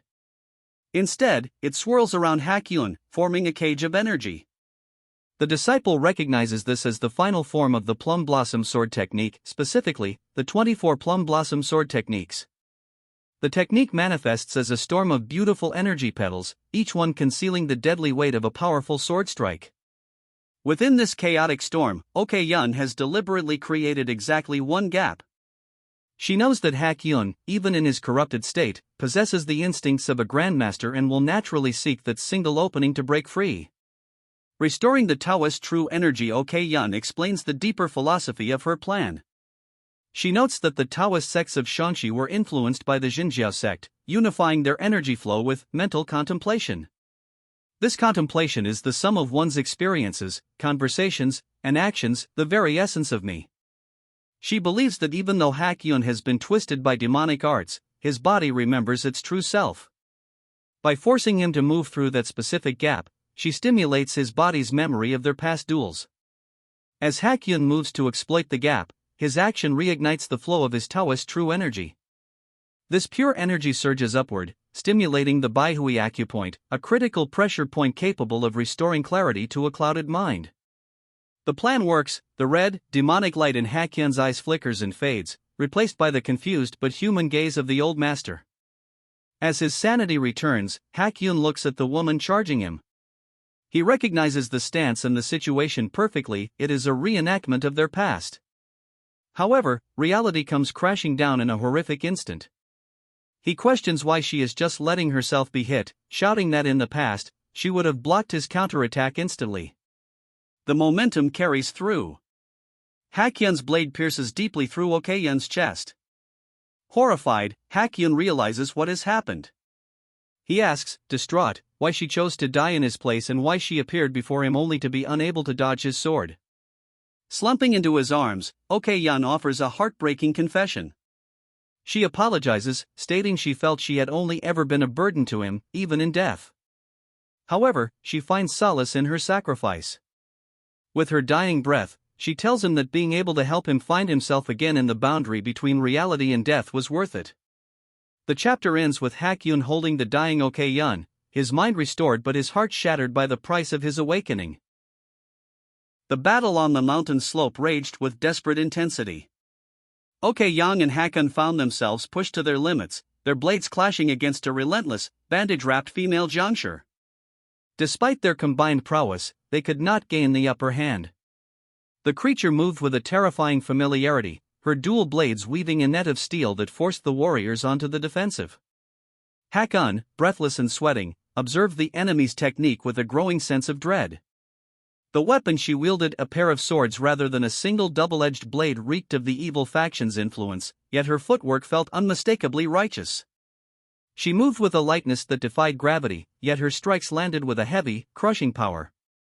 As the Jiangshi shifted her stance, unleashing the 36 swords under heaven, Okayun's suspicion deepened into certainty. The creature did not stop there. She flowed seamlessly into the left dragon right phoenix maneuver, followed immediately by the elegant but deadly cloud dance immortal sword.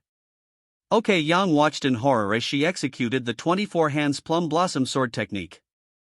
As the growing plum blossoms bloomed in deadly energy arcs across the battlefield, the realization struck him like a physical blow. Okayun realized the identity of their tormentor. He recognized her as the wind-splitting sword wolf Murayan. She was a martial arts prodigy who had once belonged to the Kunlun sect, a contemporary of the current sect leader, demon immortal Gokun. When Gokun was chosen as leader, she had left the sect to wander the world freely. It was a tragedy that her freedom had ended in the clutches of the Dark Lord of Destruction, resurrected now as a puppet to slaughter her former peers. The convergence before Okayun, Hakyun, and the family head, my wife, could mount a counteroffensive. The earth beneath them shuddered violently. A shockwave of cataclysmic proportions tore through the atmosphere, freezing combatants on both sides. The sheer density of the colliding energies suggested a battle that transcended human limits. To their surprise, the female Jiangshi and her undead kin did not press the attack. Instead, they turned and leaped away with supernatural speed, moving toward the source of the shockwave. Hakyun realized they were not fleeing, they were being summoned by the Dark Lord of Destruction's will. Refusing to let the enemy escape, the trio gave chase. They sprinted through the forest, their movement techniques pushed to the brink, yet the Jiangshi remained elusive. As they rushed toward the epicenter, they intersected with another group of allies arriving from the opposite direction, Master John, Taoist Yip, and others. The groups quickly exchanged grim intelligence while maintaining their pursuit. Master John revealed that they, too, had faced a specific Jiangshi, the resurrected Namgung Jiangshan, known for the Hangqi case. Taoist Yip added that he had fought the divine sword Jarion. It became sickeningly clear to everyone present that the Dark Lord was waging psychological warfare, forcing the righteous faction to destroy their own fallen heroes. As they crested the ridge, the group finally laid eyes on the source of the disturbance. Below them stood two formidable figures blocking the path, the female Jiangshi Mu Ryan and a massive, bandage-wrapped giant wielding a colossal blade. OK Yang admitted his exhaustion, having spent most of his internal energy battling the resurrected Hakyu. The conversation turned to Song Chong, who had previously engaged the massive Jiangshi. It was revealed that Song Chong had fought brilliantly, utilizing the Taiji sword and its principle of posterior initiative, reacting to the opponent's force to subdue them. He had unleashed the Taiji wisdom sword to counter the brute's unrestrained power. However, the battle had been perilous. Yeon-myeong had secretly planted a poison within Song Chong as a safeguard against betrayal, designed to activate if he used internal energy against pure energy. Fortunately, Song Chong had focused entirely on defense using the controlling movement with stillness sword technique, preventing the poison from spreading fatally. The massive energy surge from beyond the mountain had distracted the Jiangshi just in time, likely saving Song Chong's life.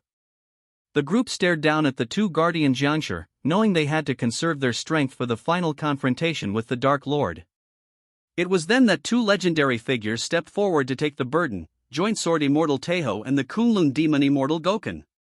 Gokun walked calmly toward the female Jiangshi, his eyes filled with a mixture of sorrow and resolve. He addressed the undead warrior by her true name, Wind-Breaking Sword Nuhan Mu Ryan. He confessed his regret, wishing he had stopped her from leaving Kunlun all those years ago, preventing this tragic fate. Meanwhile, Taeho faced the massive giant, identifying him as a nomadic tribesman who had learned Qingcheng martial arts, a warrior who had once caused chaos in the Gansu province. The two masters drew their weapons, their auras flaring. They commanded OK Yang, Hakun, and the rest of the group to move on. They vowed to settle the unfinished business of the past, freeing the souls of their old acquaintances, so the main force could march forward to face the Dark Lord of Destruction. Two hulking figures, their bodies completely wrapped in thick gray bandages like corpses prepared for burial, charged through the bamboo forest with hunched, predatory posture and eyes glowing with a baleful crimson light. As one of the creatures, distinguished by long white hair flowing from its wrappings, leaned forward in its run, the narrative noted that the group intended to deal with them immediately. Gorilla shouted with intense urgency for the others to go assist the alliance leader, while Tae-san, sweating. However, a calm voice interrupted, suggesting that his thoughts differed. Tae-san looked aside with a stoic, analytical expression. When Gorilla glared at him in frustration, Tae-san calmly explained that while he had followed the plan thus far, the group was not in perfect condition and Gorilla's emotions were running high due to the sect connection. A massive explosion of blue energy suddenly erupted in the distance, flattening trees and visualizing the overwhelming scale of the battle, prompting Tae-san to reason that it would be easier to combine their strength rather than face something that clearly required more than one or two of them. Yun, standing with her disciple and an old man, agreed with the Joint Sword Immortal, asserting that everyone must mobilize together. Gorilla grimaced but accepted the logic, and the entire group sprinted across the grass with weapons drawn. Two swordsmen led the vanguard against the crouching, twisted Jiangshi, and with the objective set to eliminate them immediately, the scene shifted to a serene view of distant mountains under a blue sky, which was suddenly shattered by a blinding pillar of white light. The group skidded to a halt at a cliff edge, staring in horror at a massive void where a mountain had stood just moments before, stammering in disbelief as the energy of both combatants vanished simultaneously. High above the debris-filled sky of Wuhan City, the Dark Lord, a man with long dark hair and an open chest revealing his abs, floated opposite the white-robed, red-haired Yeon-myeong, remarking that he had been blown to the ruins of the Murim Alliance headquarters, which he now claimed as his residence. With eyes swirling in a crazed blue spiral, the Dark Lord smiled about his unintentional guest, but Yeon-myeong dove headfirst with his sword extended, declaring that the building below would not be a home but a grave. Yeon-myeong swung his massive sword, unleashing a colossal wave of white energy that warped and shattered the multi-storied pagoda below in a blinding explosion. As Yeon-myeong searched the dust, a pitch-black pillar of energy erupted like a needle, forcing him to twist desperately in midair to avoid the slash. Identifying it as decaying true energy, Yeon-myeong realized the rumors of the robbed sword demon's tomb were true as the Dark Lord emerged unscathed, wielding annihilation by mixing demonic and decaying energies. Landing on opposite rooftops, the Dark Lord mused that the sword demon's legacy was attractive because it required only talent without complicated principles, but Yeon-myeong, gripping his sword until his veins bulged, retorted that the technique's depth came from its simplicity. When the Dark Lord mocked him for merely studying it, Yeon-myeong dropped into a combat stance with a glowing green blade, declaring he had received direct instruction, which confused the Dark Lord. Yeon-myeong launched himself with the blinding speed of the Seumgwang technique, and while the Dark Lord questioned how he could learn from the long dead, Yeon-myeong executed the heaven-piercing sun, sending a massive beam of white light screaming through the air. The Dark Lord effortlessly caught the blade with one hand encased in a black aura, taunting Yeon-myeong about whether he had blocked it and declaring the situation exciting just before a cross-shaped explosion and a massive sphere of energy engulfed them. As debris rained down from the sky, Yeon-myeong stumbled back, battered and bleeding, confused by a level of internal energy he hadn't sensed before. The Dark Lord loomed over him, criticizing his rash energy clash, and swung his sword down. Yeon-myeong barely blocked, but the force smashed him into the rooftop, sending shards of tile flying.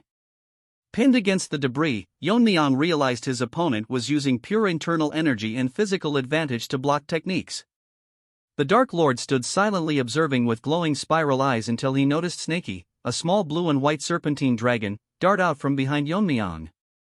Yeon-myeong stood up, acknowledging that a surprise attack wouldn't work on such an opponent, and remarked that it felt like fate while Snakey looked on alertly. The Dark Lord, noting the human dragon's similarity to the Black Death Alliance Lord, was unsurprised, reasoning that strange sights were normal for someone with a familiar spirit. He asked if Yeon-myeong was a sorcerer like his father and mused that the dragon would make a perfect gift for him. When Yeon-myeong revealed that he had wiped out the heavenly demon sect in Xinjiang, including father, Yeon-myeong, and declared that the Dark Lord of Destruction would also disappear today.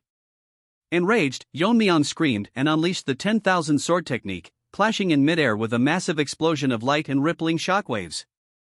Yeon-myeong's voice cut through the chaos, mocking the Dark Lord for not knowing that decaying true energy could shake an opponent's intent based on wave principles, knowledge he claimed the Dark Lord lacked due to only learning through physical practice. Facing the Dark Lord, Yeon-myeong sneered that he would teach him thoroughly, disparaging the Dark Lord as someone relying only on a dragon's body. Yeon-myeong looked down at him with contempt and screamed that the Dark Lord, who looked down on the history and knowledge accumulated by martial artists, was nothing but third-rate. Yeon-myeong hovered high above the ravaged earth, his robes fluttering in the turbulent winds of the battlefield, looking down at the Dark Lord with eyes that held the weight of a storm. The antagonist, grounded and sneering, scoffed at Yeon-myeong's reputation, listing the horrors of the heavenly demon divine sect. Yeon-myeong says if he is talking about the Jiangshis, the Ghost King, the Forbidden Arrays, as if to prove the impossibility of Yeon-myeong's claimed victories. As he continues to name more techniques since the sect leader used too many techniques. Yeon-myeong says that he can verify his claims if he wins, but if he loses he can go to the afterlife with the entire sect. The atmosphere shifted. The Dark Lord did not retort with anger, instead, tears began to stream down his face, confusing Yeon-myeong, who paused in his mockery. The Dark Lord looked not at his enemy but at the sky, his voice breaking as he cried out to his late father, lamenting that he had passed away just one day before their dream of entering the Central Plains could be realized. Yeon-myeong, seeing this raw display of grief as a fatal opening, abandoned all honor and launched a surprise assault, a beam of dark malice tearing through the air toward the distracted mourner. The explosion swallowed the Dark Lord, but as the smoke cleared, the Dark Lord remained unscathed, merely annoyed that his moment of remembrance had allowed a strike to reach him. With his sorrow hardening into cold resolve, the air around him screaming as he unleashed a counterattack that defied natural law. He rained down a barrage of sword chi that pulverized the ground, battered, and incredulous at the sheer brute force that twisted the world's order. The Dark Lord did not let up, gathering the chaotic energies of poison and demon arts into a singular, spinning calamity he named the inherited heavenly demon technique in honor of his father. As the demonic annihilation strong moon will descended, crushing the Yeon-myeong's dragon scale barriers and threatening to turn him to dust, the scene briefly shifted to the observers, Tae-san, Gokun, and Yun, who had finished their own battles. They watched in awe as the distant mountain was consumed by a pillar of energy, realizing that the cataclysmic clash between Yeon-myeong and the Dark Lord had reached a level of power that transcended the martial arts world, leaving Yeon-myeong struggling to survive within the heart of the annihilation. Snakey, pushed beyond its breaking point by the relentless grinding of the moon wheel, finally shattered into nothingness, leaving Yeon-myeong defenseless against the encroaching doom. His concentration snapped, and the chaotic storm of demonic and poison energy he had desperately held at bay rushed in to claim him, swallowing his figure in an instant. A cataclysmic pillar of raw, crackling energy descended from the heavens, carving a vertical tunnel of destruction through the atmosphere. The sheer force distorted the air itself, leaving behind a towering column of black smoke rising from the heart of the mountainous landscape. As the energy dissipated with a piercing whistle, a vast, barren crater was revealed below, its surface etched with a scorching spiderweb pattern. From its center, a violent shockwave erupted, blasting debris outward in every direction. When the rubble finally settled, a massive, stone-like head lay exposed beneath the broken earth. It was snaky, his gray, dust-coated scales blending seamlessly with the shattered rocks around him. From beneath the heavy shelter of the dragon's immense jaw, Yeon-myeong crawled out, battered and caked in grime. He collapsed onto his hands and knees, trembling as sweat and dirt dripped from his body. The realization struck him with brutal clarity: without Snaky's intervention, that attack would have ended his life. His thoughts spiraled as he internally screamed, unable to comprehend why the dragon had chosen to sacrifice himself. As Yeon-myeong's clenched fist quivered against the ground, Snaky's massive teal eye suddenly snapped open, glowing faintly. Soft white light enveloped Yeon-myeong, and from the dragon's mouth, a spectral blue flame began to leak, its flickering form signaling the loss of physical cohesion. Yeon-myeong called out desperately, panic tightening his chest. Snaky's voice echoed directly within his mind, calm and steady. He told him not to worry, he was not dying. The loss of spiritual essence had simply been too great to maintain his original form, and rest was necessary for recovery. Yeon-myeong instinctively cupped his hands, catching the shrinking energy as it condensed. Within his palms lay a tiny, lizard-sized version of Snaky, curled weakly but alive. Yeon-myeong whispered his name, sadness tightening his throat, before clenching his teeth, his grief giving way to gratitude and a renewed determination to endure just a little longer. Across the fractured floor of the crater, the Dark Lord approached, shrouded in a cold blue aura. Yeon-myeong watched the long-haired enemy advance with unhurried steps. Casually swinging his sword, the Dark Lord remarked that he had invested considerable effort into crafting that divine technique, yet Yeon-myeong had survived it. His expression darkened as he admitted that his pride had been wounded, the sheer pressure of his aura causing dust and debris to lift from the ground around him. The clash erupted without warning. The Dark Lord lunged forward, his blade crashing into Yeon-myeong's raised sword with a thunderous impact. Metal screamed against metal as sparks exploded outward. A relentless flurry of slashes followed, forcing Yeon-myeong to parry frantically, his movements barely keeping pace. One strike sliced through the air, leaving a visible white trail, but even as Yeon-myeong deflected it, a devastating downward blow drove him low. Their eyes met in an instant of extreme proximity, one glowing an icy blue, the other wide with raw adrenaline. The exchange blurred into violent motion until a sharp impact sent Yeon-myeong flying, his body skidding helplessly across the dirt. As he lay vulnerable on the ground, the Dark Lord loomed over him, each step landing with a heavy thud. He observed calmly that even after unleashing such a high-level technique, his sword energy remained remarkably dense. With thinly veiled mockery, he noted that he was not tired in the slightest and still had the leisure to think. The Dark Lord swung his massive sword down once more, forcing Yeon-myeong to roll aside just in time. He wondered aloud why he had only now encountered someone like Yeon-myeong, remarking that until this moment, humans had been no more than insignificant ants in his eyes. The image of giant black ants seemed to loom in the air as he continued, explaining that he had been generous enough to restrain himself, following the rules of martial arts even when dealing with such insects. But Yeon-myeong, he declared, was different. Unworthy of such consideration. Acknowledging the faint vision of the green spectral dragon behind him, the Dark Lord named him a sword dragon, an equal. A manic laugh escaped his lips, filled with genuine delight. At last, he had found an opponent he did not need to spare. Thrusting his hand downward, he drove his massive sword into the ground and declared that he would no longer fight by the rules reserved for insects. Yeon-myeong watched in stunned disbelief as blue electricity erupted around the Dark Lord, crackling violently as it spiraled upward. The air screamed under the pressure. Massive bolts of lightning shot skyward as the Dark Lord began to levitate, his body suspended within the storm of power he named the dragon's true strength. Black and blue lightning infused with demonic energy rained down like guided missiles, slamming into the ground with explosive force. Yeon-myeong weaved desperately through the chaos, narrowly avoiding each impact. Realizing the bolts were being fired wildly like arrows, he swung his sword at one out of instinct.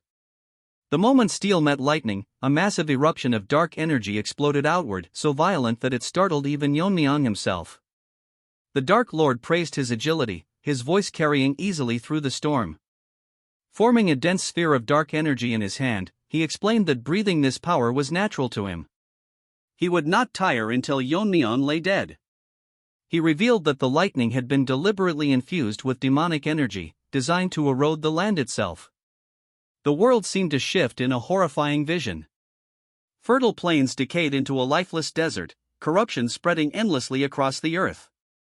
The Dark Lord mocked humanity, calling them fragile bugs destined for famine and madness. With fanatical conviction, he shouted that the demonic order would be realized regardless of his father's methods. Yeon-myeong cursed him as a madman, fully grasping the danger this power posed to the Central Plains. He considered using the heaven-shattering annihilation technique, but hesitation crept in. Snaky's energy was gone, and his own reserves were nearing their limit. Worse still, unleashing such a technique risked contaminating the land beyond recovery. Then visions flooded his mind: a man in white robes, a young girl smiling gently, their voices urging him to protect those he loved and to watch over them from heaven. Resolve hardened within him. He declared inwardly that he would end this war in victory. His eyes ignited with brilliant blue-green light. Seeing this, the Dark Lord scoffed, dismissing him as nothing more than another insect, albeit one that had transcended human limits. Power swirled around him in hypnotic spirals as he prepared his final blow. Breaking his silence at last, Yeon-myeong raised his sword and pointed it directly at the levitating enemy. He returned the Dark Lord's words, asking if he had judged his limits too lightly. Massive energy gathered around his blade, twisting and roaring as it condensed. With unwavering defiance, Yeon-myeong shouted that he would show the Dark Lord the true limits of the humans he so casually called insects. The atmosphere vibrates with a heavy tension that pushes past the boundaries of mortality. The long-haired Dark Lord stares down his opponent with a face twisted in incredulity and scorn, spitting out that the situation is beyond ridiculous and makes his blood boil. He gestures dismissively at his own body to indicate minor, self-healing wounds, arrogantly claiming that Tang Yeon-myeong has only managed to inflict a few scratches. A silent beat of confrontation follows as the wind howls and the distance between them fills with oppressive killing intent. Narrowing his reptilian eyes, the Dark Lord asks if Yeon-myeong truly believes he can narrow the gap between them, scoffing and relaxing his posture into one of absolute superiority because he claims to see through the warrior's external strength. He ruthlessly analyzes the situation, stepping forward to loom over his foe and questioning if Yeon-myeong hasn't already exhausted all the compressed inner power within his meridians. Realization dawns on the Dark Lord and he smirks, noting that Yeon-myeong knew about the dragon scale from the beginning before delivering a final verdict that the human's limitations have been clearly exposed. Suddenly, a blinding flash of energy erupts from Yeon-myeong that is not normal martial chi but something more primal and dangerous, bathing the battlefield in a stark radiance that forces the shadows back. The Dark Lord steps back in genuine shock, his eyes widening as he wonders how this is happening when no inner power should remain. He senses the nature of the power and realizes with disbelief that it is innate true energy, calling Yeon-myeong a madman for burning his very life source. He asks rhetorically if Yeon-myeong is putting his life on the line for a final move, but Yeon-myeong remains calm and serene amidst the roaring energy, stating this is not a desperate measure. Within his internal world, Yeon-myeong looks at the Dark Lord, a being representing the heavens who fights the weak for entertainment, and asserts that he is different. Taking a stance that cracks the ground, Yeon-myeong recalls his history of fighting those with high status, massive influence, calamities beyond control, those with deep cultivation, non-human beings, and dark arts. He raises his humming sword, declaring that through countless battles against even those stronger than himself, he has always been prepared to die. As the scene widens to show them as tiny figures in a cataclysmic swirl, the Dark Lord recovers his hard-faced composure. The Dark Lord sneers at the grandiose words of being prepared to die and spreads his arms, his demonic aura flaring to meet the gambit while questioning if the sacrifice of one human life can overcome their innate difference.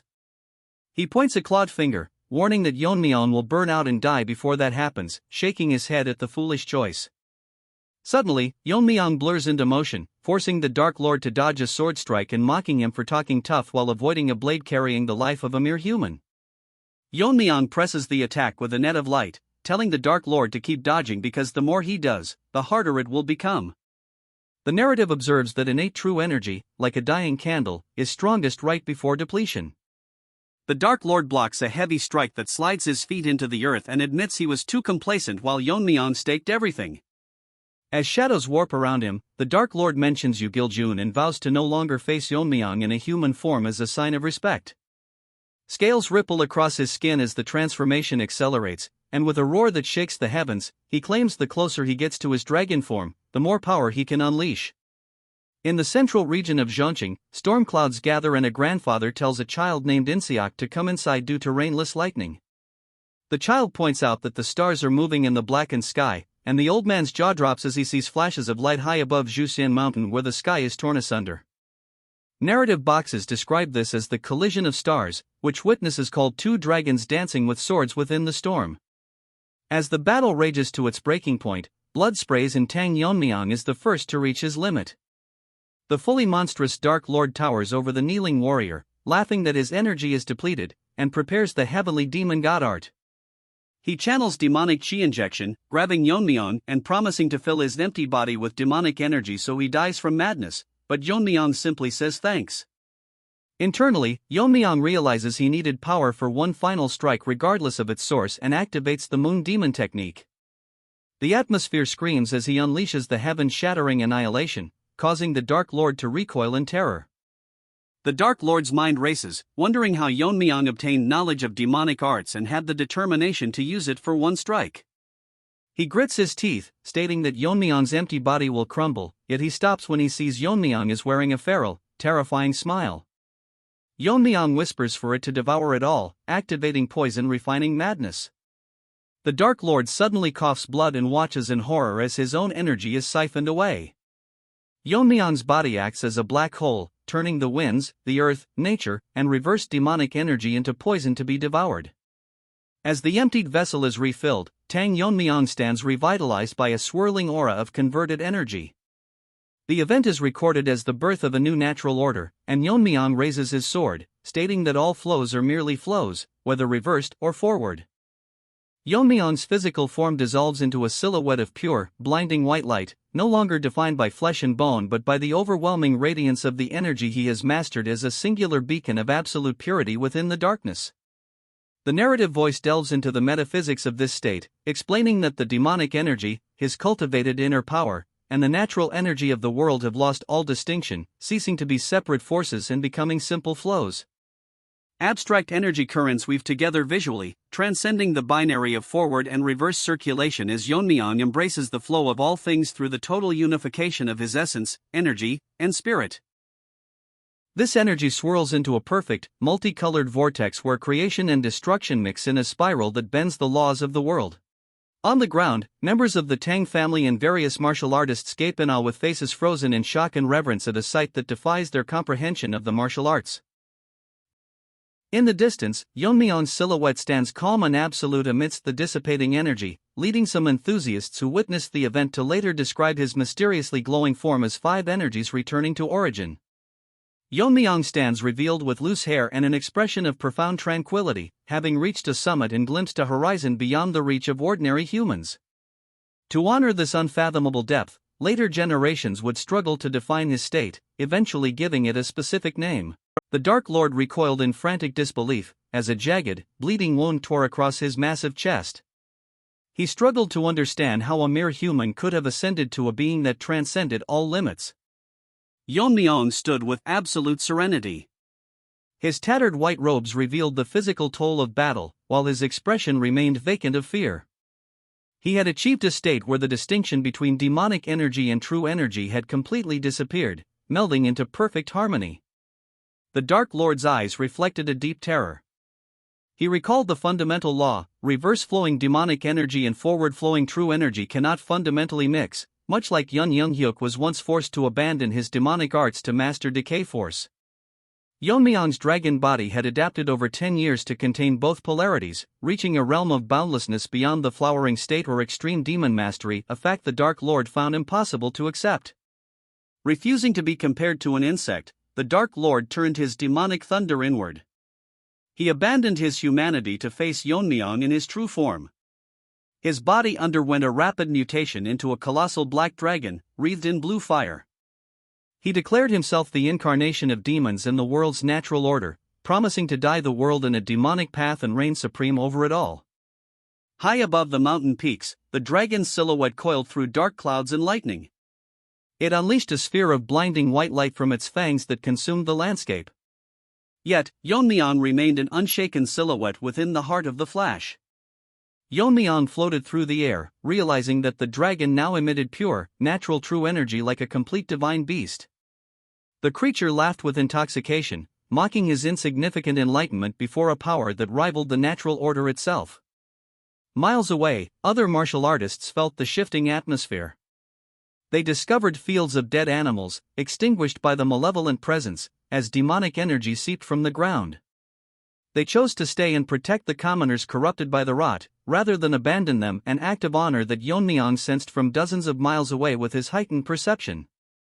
He focused his lethal intent to finish his task, challenging the dragon's arrogance as he leapt into the air, wreathed in the essence of the world's natural order. Explaining that he was cutting the world itself, rather than just the beast, he executed the heaven-shattering annihilation, a gargantuan pillar of light that bisected the dragon's massive head. The creature cackled in agony as its body began to crack and dissolve into light particles. Yeon-myeong offered a final thanks to the spirit of white snow, as his own hand began to glow. Even with his physical sword broken, Yeon-myeong asserted that heart and soul were the true edge, manifesting a translucent warrior built on the foundation of a sword god's lifetime. The heart sword finally split the dragon's skull in two, leaving the creature in defeated disbelief as its heavenly fortune ran out. Yeon-myeong delivered one final, cold verdict to the fading spirit, labeling the Dark Lord merely third-rate. The Dark Lord reflects in silence upon the nature of the blade, concluding that it stands as the most optimized weapon ever forged for the singular purpose of killing humans. Continuing his dark rumination, he observes the aftermath of his violence, his thoughts steeped in morbid curiosity as he questions the nature of those weak beings who constantly fall and die to such straightforward, martial instruments. His monstrous features twist with profound confusion and disdain as he ponders the fragile existence of mortals, wondering why these lesser entities live their lives as if their existence carries any intrinsic value at all, entirely unable to understand their persistence. The Dark Lord's internal monologue shifts to the specific groups he has encountered, viewing them as mere insects, and he thinks specifically of the devout, misguided believers of the divine cult who scurry about without true purpose. His thoughts expand to encompass all mortals, reducing even the greatest martial masters who have surpassed the extreme demon realm to nothing more than livestock, while he thinks back to the ones he was once attached to, treating them like mere dolls, including his own father and the cult leader. A sense of overwhelming superiority washes over the Dark Lord as he recalls how all those insignificant beings behaved around him, noting that at their absolute best, their greatest, most desperate desire was merely ascension to the immortal realm. The scene lingers in a silent, tense pause as the weight of the Dark Lord's accumulated memories and his sheer disdain for mortal ambition settle into the atmosphere, while the shattered environment around him reflects the bleakness of his internal world. The black creature dismisses their highest aspirations as a ridiculous, empty dream, completely unsuitable for beings who only live for a fleeting moment. Yet, despite this, a flicker of conflicting emotion arises as he remembers that these were the very people who took him in, specifically recalling the one who raised him, a mortal who lacked the strength to even ascend to the immortal realm. The Dark Lord admits to himself that he truly loved the man who raised him, despite the mortal's inherent weakness and inability to ascend, but he immediately follows this rare admission of affection with a cold realization that he could not understand the man in the slightest. Finalizing his reflection on his past, he concludes that, in the end, his guardian was simply a being entirely different from himself, and he forcefully rejects those old emotional ties, labeling the mortal's aspirations as a disgusting, hazy illusion.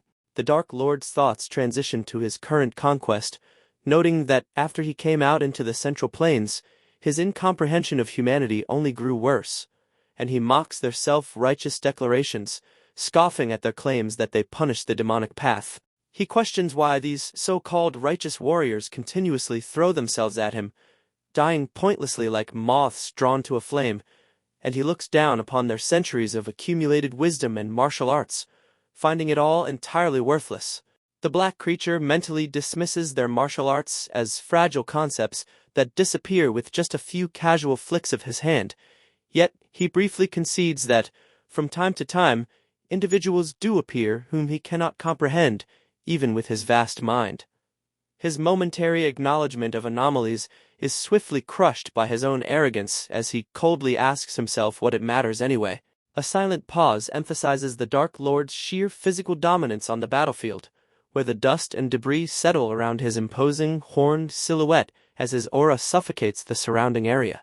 The Dark Lord reinforces his absolute superiority, noting that even those rare, incomprehensible individuals collapse in an instant once he learns a little about them, and he looks upon the defeated landscape, summarizing the entirety of human effort with a single, contemptuous word as pathetic. The horned creature wonders aloud to himself if these fragile things were perhaps born just to die, struggling to find any other explanation for why they consistently charge at him with nothing but conviction and pride.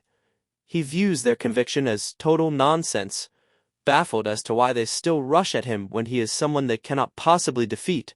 A deep sense of frustration mixed with bloodlust fills the Dark Lord as he asks himself when he will ever truly understand them, wondering just how many lives he must extinguish. The black creature questions how many more mortals he has to kill before the answer finally reveals itself to him, and resolving his internal conflict, he decides to simply accept the slaughter and enjoy it, convincing himself that this one-sided massacre must be the absolute way of nature. A sudden shift in the atmosphere occurs, represented by a silent, lingering focus on the battlefield, as the Dark Lord's absolute certainty is interrupted by a disturbing realization. The tension rises in a quiet frame where the ambient dust swirls around the debris, highlighting a subtle shift in the Dark Lord's posture as his attention is drawn to a specific figure in the wreckage. The Dark Lord's internal monologue fractures as he demands to know why this one particular human is different, completely bewildered as to why the brown-haired protagonist keeps getting back up, no matter how many times the beast violently steps on him. Growing increasingly agitated, the horned beast wonders why the human keeps standing against him, furious and confused as to how Yeon-myeong can look at him with such intense, unyielding eyes, and he reminds himself that this human is nothing but a lowly creature. The Dark Lord's confusion boils over into sheer, arrogant rage as he snarls, questioning how this mortal dares to stand against him, his ego flaring as he is infuriated that the human dares to look down on him, the Great One.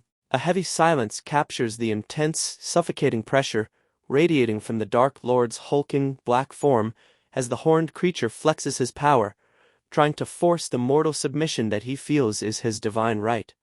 The Dark Lord screams internally, deeply offended that a mortal would look at the Great One with eyes like that. Trembling with a mix of fury and an unacknowledged hint of fear, the Dark Lord verbally lashes out, demanding that the human stop looking at him with those defiant eyes, and he repeats his warning, telling Yeon-myeong not to look down on him. Standing amidst the ruin, Yeon-myeong, the brown-haired protagonist, finally speaks up, his voice cutting through the Dark Lord's arrogant tirade as he casually notes that the beast is still alive. Yeon-myeong narrows his eyes at the towering black creature, questioning if the beast's stubbornly long life is simply due to the fact that he is a dragon. Maintaining his composure, Yeon-myeong actually thanks the Dark Lord for staying alive, explaining that if the beast had scattered into pieces, cleaning up the mess would have been a bit annoying. While on the ground, the battered Dark Lord lets out a pained, guttural grunt. The Dark Lord, struggling against his injuries, seethes with indignity and snarls at Yeon-myeong, asking how the human dares to say something like that to him. A sudden, sharp impact lands, and the Dark Lord's eyes widen in sheer shock as a brutal strike interrupts his arrogant complaining. The black creature lets out a violently choked gasp of pain as Yeon-myeong's attack sinks in, physically overwhelming the once proud beast. Standing dominantly over his defeated foe, Yeon-myeong issues a cold, preemptive warning, strictly commanding the Dark Lord not to lose consciousness. Yeon-myeong explains his reasoning, stating that there is still plenty of pain left that he must inflict upon the beast in order to properly match the creature's accumulated karma, leaving the Dark Lord lying in stunned, agonizing silence. Spitting blood, the Dark Lord glares up at Yeon-myeong and calls him arrogant, snarling that instead of torturing him with pain, The human should have just cut off his head. A grim standoff ensues in silence as Yeon-myeong stands tall, his brown hair shifting in the wind, entirely unbothered by the Dark Lord's demands for a quick death. Another quiet moment highlights the Dark Lord's desperate, mangled state as the black creature with the horn breathes heavily, his demonic energy beginning to violently spiral out of control in a final, desperate gambit. Silence reigns as the ambient energy in the environment shifts dramatically, the air growing thick and heavy as the Dark Lord initiates a forbidden technique, shadows pooling around his battered form. The silent tension snaps as the pooling demonic energy begins to violently coalesce, tearing up the surrounding earth and creating a massive, terrifying vortex of dark power. Yeon-myeong observes the swirling vortex of darkness and correctly identifies the technique, questioning if the beast is attempting a large-scale, demonic summoning heart demon. Analyzing the flow of energy, Yeon-myeong asks the Dark Lord if his plan is to absorb the remaining demonic energy that was previously planted throughout the whole area, using the demonic thunder. The Dark Lord confirms Yeon-myeong's suspicion with a manic energy, boasting that this is no ordinary extreme demon soul return, great art. The horned beast reveals his sinister ultimate plan, declaring that he will pull in the true Kai that is tangled up with the demonic energy, promising to violently take away the lives of every single being that has been exposed to that demonic energy. The Dark Lord screams in unhinged triumph, declaring that those lives would be taken away along with the energy he is absorbing. The black creature laughs darkly, a wicked, guttural sound echoing from his throat, and asks Yeon-myeong if the human thinks he is joking. The Dark Lord commands Yeon-myeong to watch closely, promising that soon the demonic energy and true ki will gather together into a devastating force. However, his arrogant boast trails off into a confused noise as he realizes the expected surge of power is not arriving. Yeon-myeong looks down at the confused beast and mocks him, asking if the Dark Lord is shocked because too little demonic energy came to his call, causing the Dark Lord to react with sudden, wide-eyed panic. A silent moment captures the Dark Lord's sheer disbelief as he stares at his own hands, entirely unable to comprehend why his ultimate, life-draining technique has completely failed to gather the massive energy he anticipated. Yeon-myeong shatters the beast's confusion, revealing that from the very beginning, this was never a battle, he was fighting alone. The protagonist explains that, even at this very moment, the people of the Justice Heaven Alliance are actively purifying those who have been eroded by the demonic energy. With a stern, judgmental gaze, Yeon-myeong asks the Dark Lord how it feels to be completely held back and thwarted by the very beings the beast had so arrogantly called insects. A silent reaction shows the Dark Lord's absolute humiliation and fury, his imposing horn and black features contorting as the reality of his defeat at the hands of collective humanity sinks in. Yeon-myeong continues his relentless verbal takedown, stating that even if the Justice Heaven Alliance were not out there purifying the energy, the outcome would not change. The brown-haired protagonist asserts his own dominance, stating that there is no way he would just sit back with his arms folded and watch the beast's technique succeed. The Dark Lord stammers in a panic, asking Yeon-myeong what he is trying to do as the human begins to manipulate the surrounding energy himself.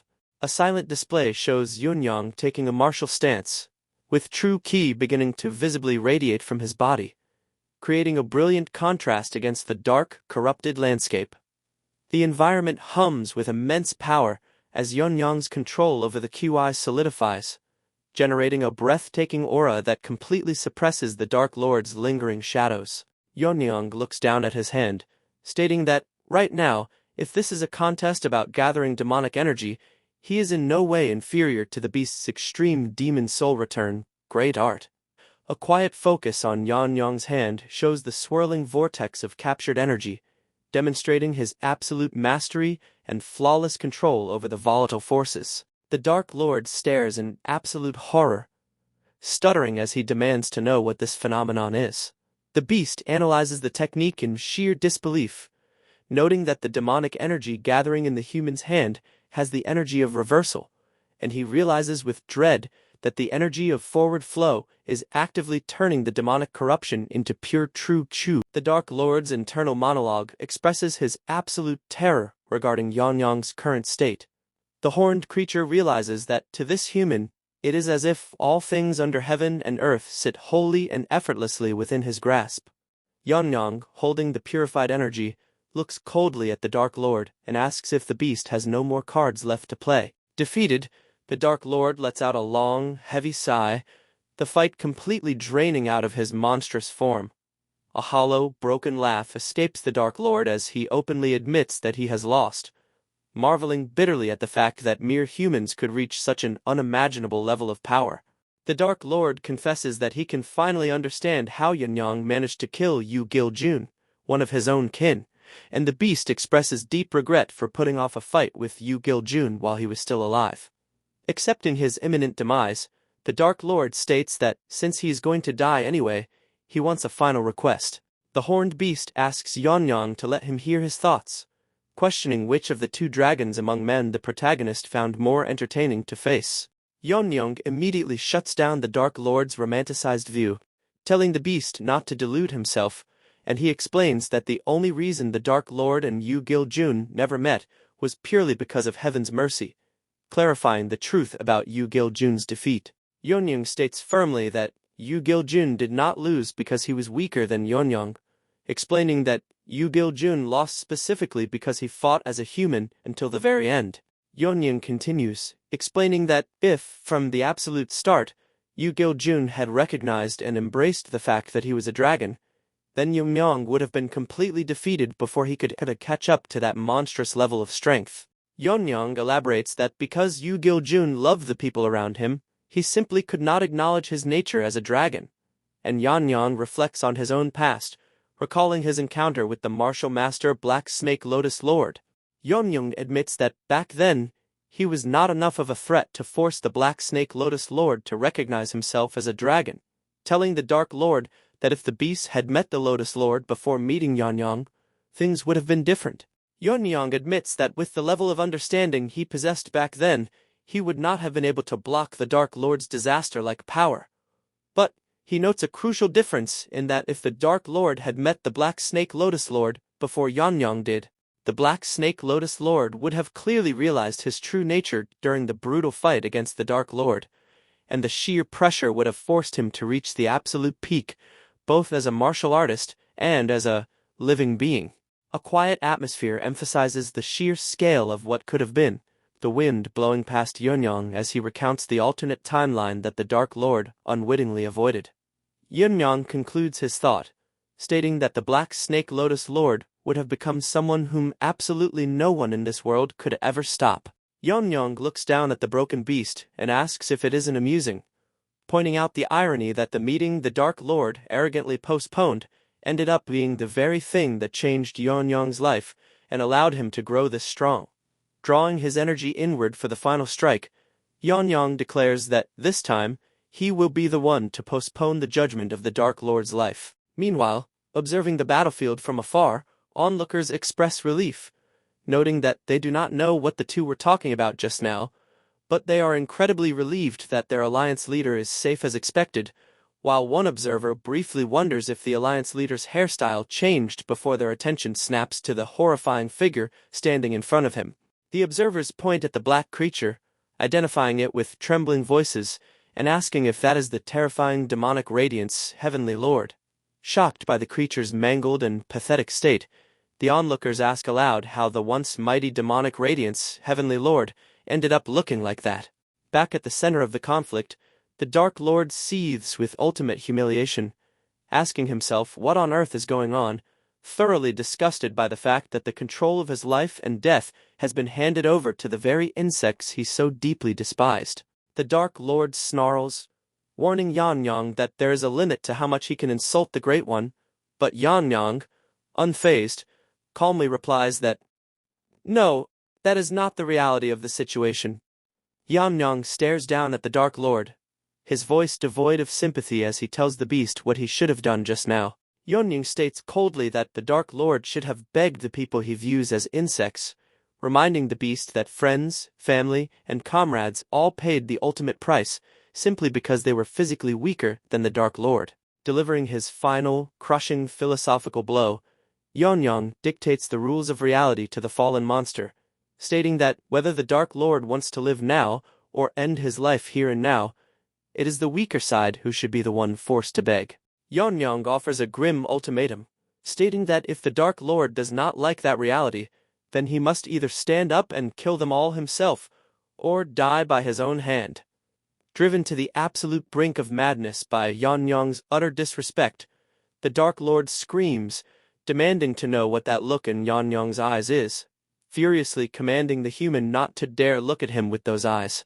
Yeon-myeong easily counters the beast's hollow rage, reminding the Dark Lord that when the so-called Great One was fine and healthy, he could not even lift his head to face true power. Standing victorious, Yeon-myeong reflects on his original intent, admitting that at first, he was intensely wondering how he should kill the Heavenly Lord in order to feel truly satisfied. However, Yeon-myeong concludes with absolute finality, stating that now, that worry feels entirely stupid, realizing and declaring that all he ever truly wanted was to take simple, brutal revenge on the one who killed Hak-yu. But she never intended to waste time killing a pathetic beast like him. Our Chad asks him if this is alright, and she says that no matter how much they have lost or defeats they have suffered, they are martial artists of Murim. There is no need to cut down a waste like him. Hearing her words, the rest are ready to take their leave as well, and no one among they want to lower their standards just to strike. Baldy says that even he has no grudges left, since their revenge against the demonic Pieth is over. Leaves it to our Chad. My wife says that she is proud that our Chad is the one leading all of these. She tells him that they must leave, such Yeon-myeong decides to show him some mercy. As he opens him arms, he says there is no one to help him in this tie, and he will not damage his rank. As he begs for forgiveness, our Chad crushes him, saying that no one is going to mourn for him. As he gets crushed, memories of his past and allies surface in front of him. As he gets crushed, he says that even if they were here, they were simple insects. Something gains consciousness. Snakey is back asking if he won, and our Chad says that he has obviously won, and he has restored him to his original level. Now it is time for them to move back to Sichuan. The sun sets in warm hues over the grand, multi-tiered architecture of the main hall of the Justice Heaven Alliance, where blue tiled roofs and gold accents reflect a quiet resilience following a period of intense conflict. Outside on the stone-paved grounds, weary Alliance members in tattered, blood-stained uniforms support one another, their faces bruised, but their spirits lifted by the knowledge that few among the many injured are in critical condition. The physical toll of the battle is written in the earth, where a jagged trench remains carved into the stone alongside shattered debris, a testament to the skill of the Magwangchun Jiangshi, who brought heavy damage to both the interior and exterior of the hall. Beyond the palace, broken beams and stone piles lie near a line of trees in the hazy air, yet the civilian homes remain standing, thanks to the rapid intervention of Alliance experts at the fire boundary level. Within the quiet halls, Barbie, the strategist with a prominent mustache and headpiece, presses a weathered hand tightly against a dark wooden table, his brow furrowed with the weight of the unresolved duel between the Alliance leader and the demonic radiance, Heavenly Lord. He reflects on the limitations of the Zhuge clan's sensing formations, which cannot detect battles beyond the borders of Sichuan, and he feels a bitter sense of weakness as a strategist who can only wait while others risk their lives. This somber meditation is shattered by the sound of rapid footsteps, causing Barbie to look up with wide, shocked eyes as a young Alliance member rushes in, pointing toward the entrance. Barbie stands surprised as the newcomer observes that the strategist must have been deeply worried to abandon his usual decorum. At the head of a battered but victorious group of warriors, Yeon-myeong, the long-haired leader, arrives with a teasing smile, asking Barbie if he is actually crying. Barbie looks up with watery eyes, breathing out the leader's title in relief before quickly turning away to wipe his face and insistently denying his emotional display. As the group walks across the wide courtyard, their shadows stretching over the tiles, Barbie watches them with the private confirmation that he always believed in their return. A month passes and the hall is bathed in the bright light of a full sun, signaling a shift from the chaos of war to the heavy bureaucracy of peace. Yeon-myeong is found slumped over his desk, his head resting on paper, and his mouth slightly open in an expression of pure exhaustion as he wonders why his workload has grown, even though the Black Snake Lotus, Magwangchun, and the demonic cult are gone. Flanked by massive towers of documents, he remains face down in defeat until Barbie slams a new stack of papers onto the desk, startling him with the realization that he has not yet processed even half of his duties. Barbie stands over him with an authoritative gaze, holding a box of scrolls, and reminding the Alliance leader that every member is working just as hard to regain their daily lives. Yeon-myeong laments his own past, inspiring words with a single tear of regret, yet Barbie unyieldingly details restoration budgets, refugee accommodation plans, and proposals for handling the assets of the defeated demonic families. Despairing at the endless stream of paper, Yeon-myeong groans that he would rather hunt another dragon, but Barbie remains firm, noting that the leader's idle sword is the true proof of peace. Moved by this, Yeon-myeong concedes and asks after the other sects, learning that Ok-yeon and Chong-myeong are rebuilding Manhwa in Shanxi, while Ok-yeon has joined the survivors of the Zhongnan sect to support them. At Mount Song, the monks of Shaolin silently clear ruins and gather their fallen as a form of spiritual training, while the Wudong, Gongtong, and Kunlun sects have also returned to their respective paths. Barbie then highlights the urgent need to purify the demonic energy in Chongqing, a task Yeon-myeong reveals is being handled by the massive Snakey. He was restored by the rank bead of Yan Jong-hyok, vacuums dark energy from the sky, while grumbling about his cleanup duty and his lingering soul contract, even as Miso smiles and pats his scales in gratitude. Back in the office, Barbie chuckles at Yeon-myeong's observations before urging him back to the paperwork, only to be interrupted as a messenger flings the door open with a cry of urgent news. Yeon-myeong's gaze sharpens instantly as he is told that Gansu province has come under a massive attack. The Gongtong sect was outnumbered in a surprise assault, and the messenger identifies the invaders as a horse-riding nomadic people who now loom over the fallen defenders of the region. This concludes the video. Make sure to like and subscribe for another part.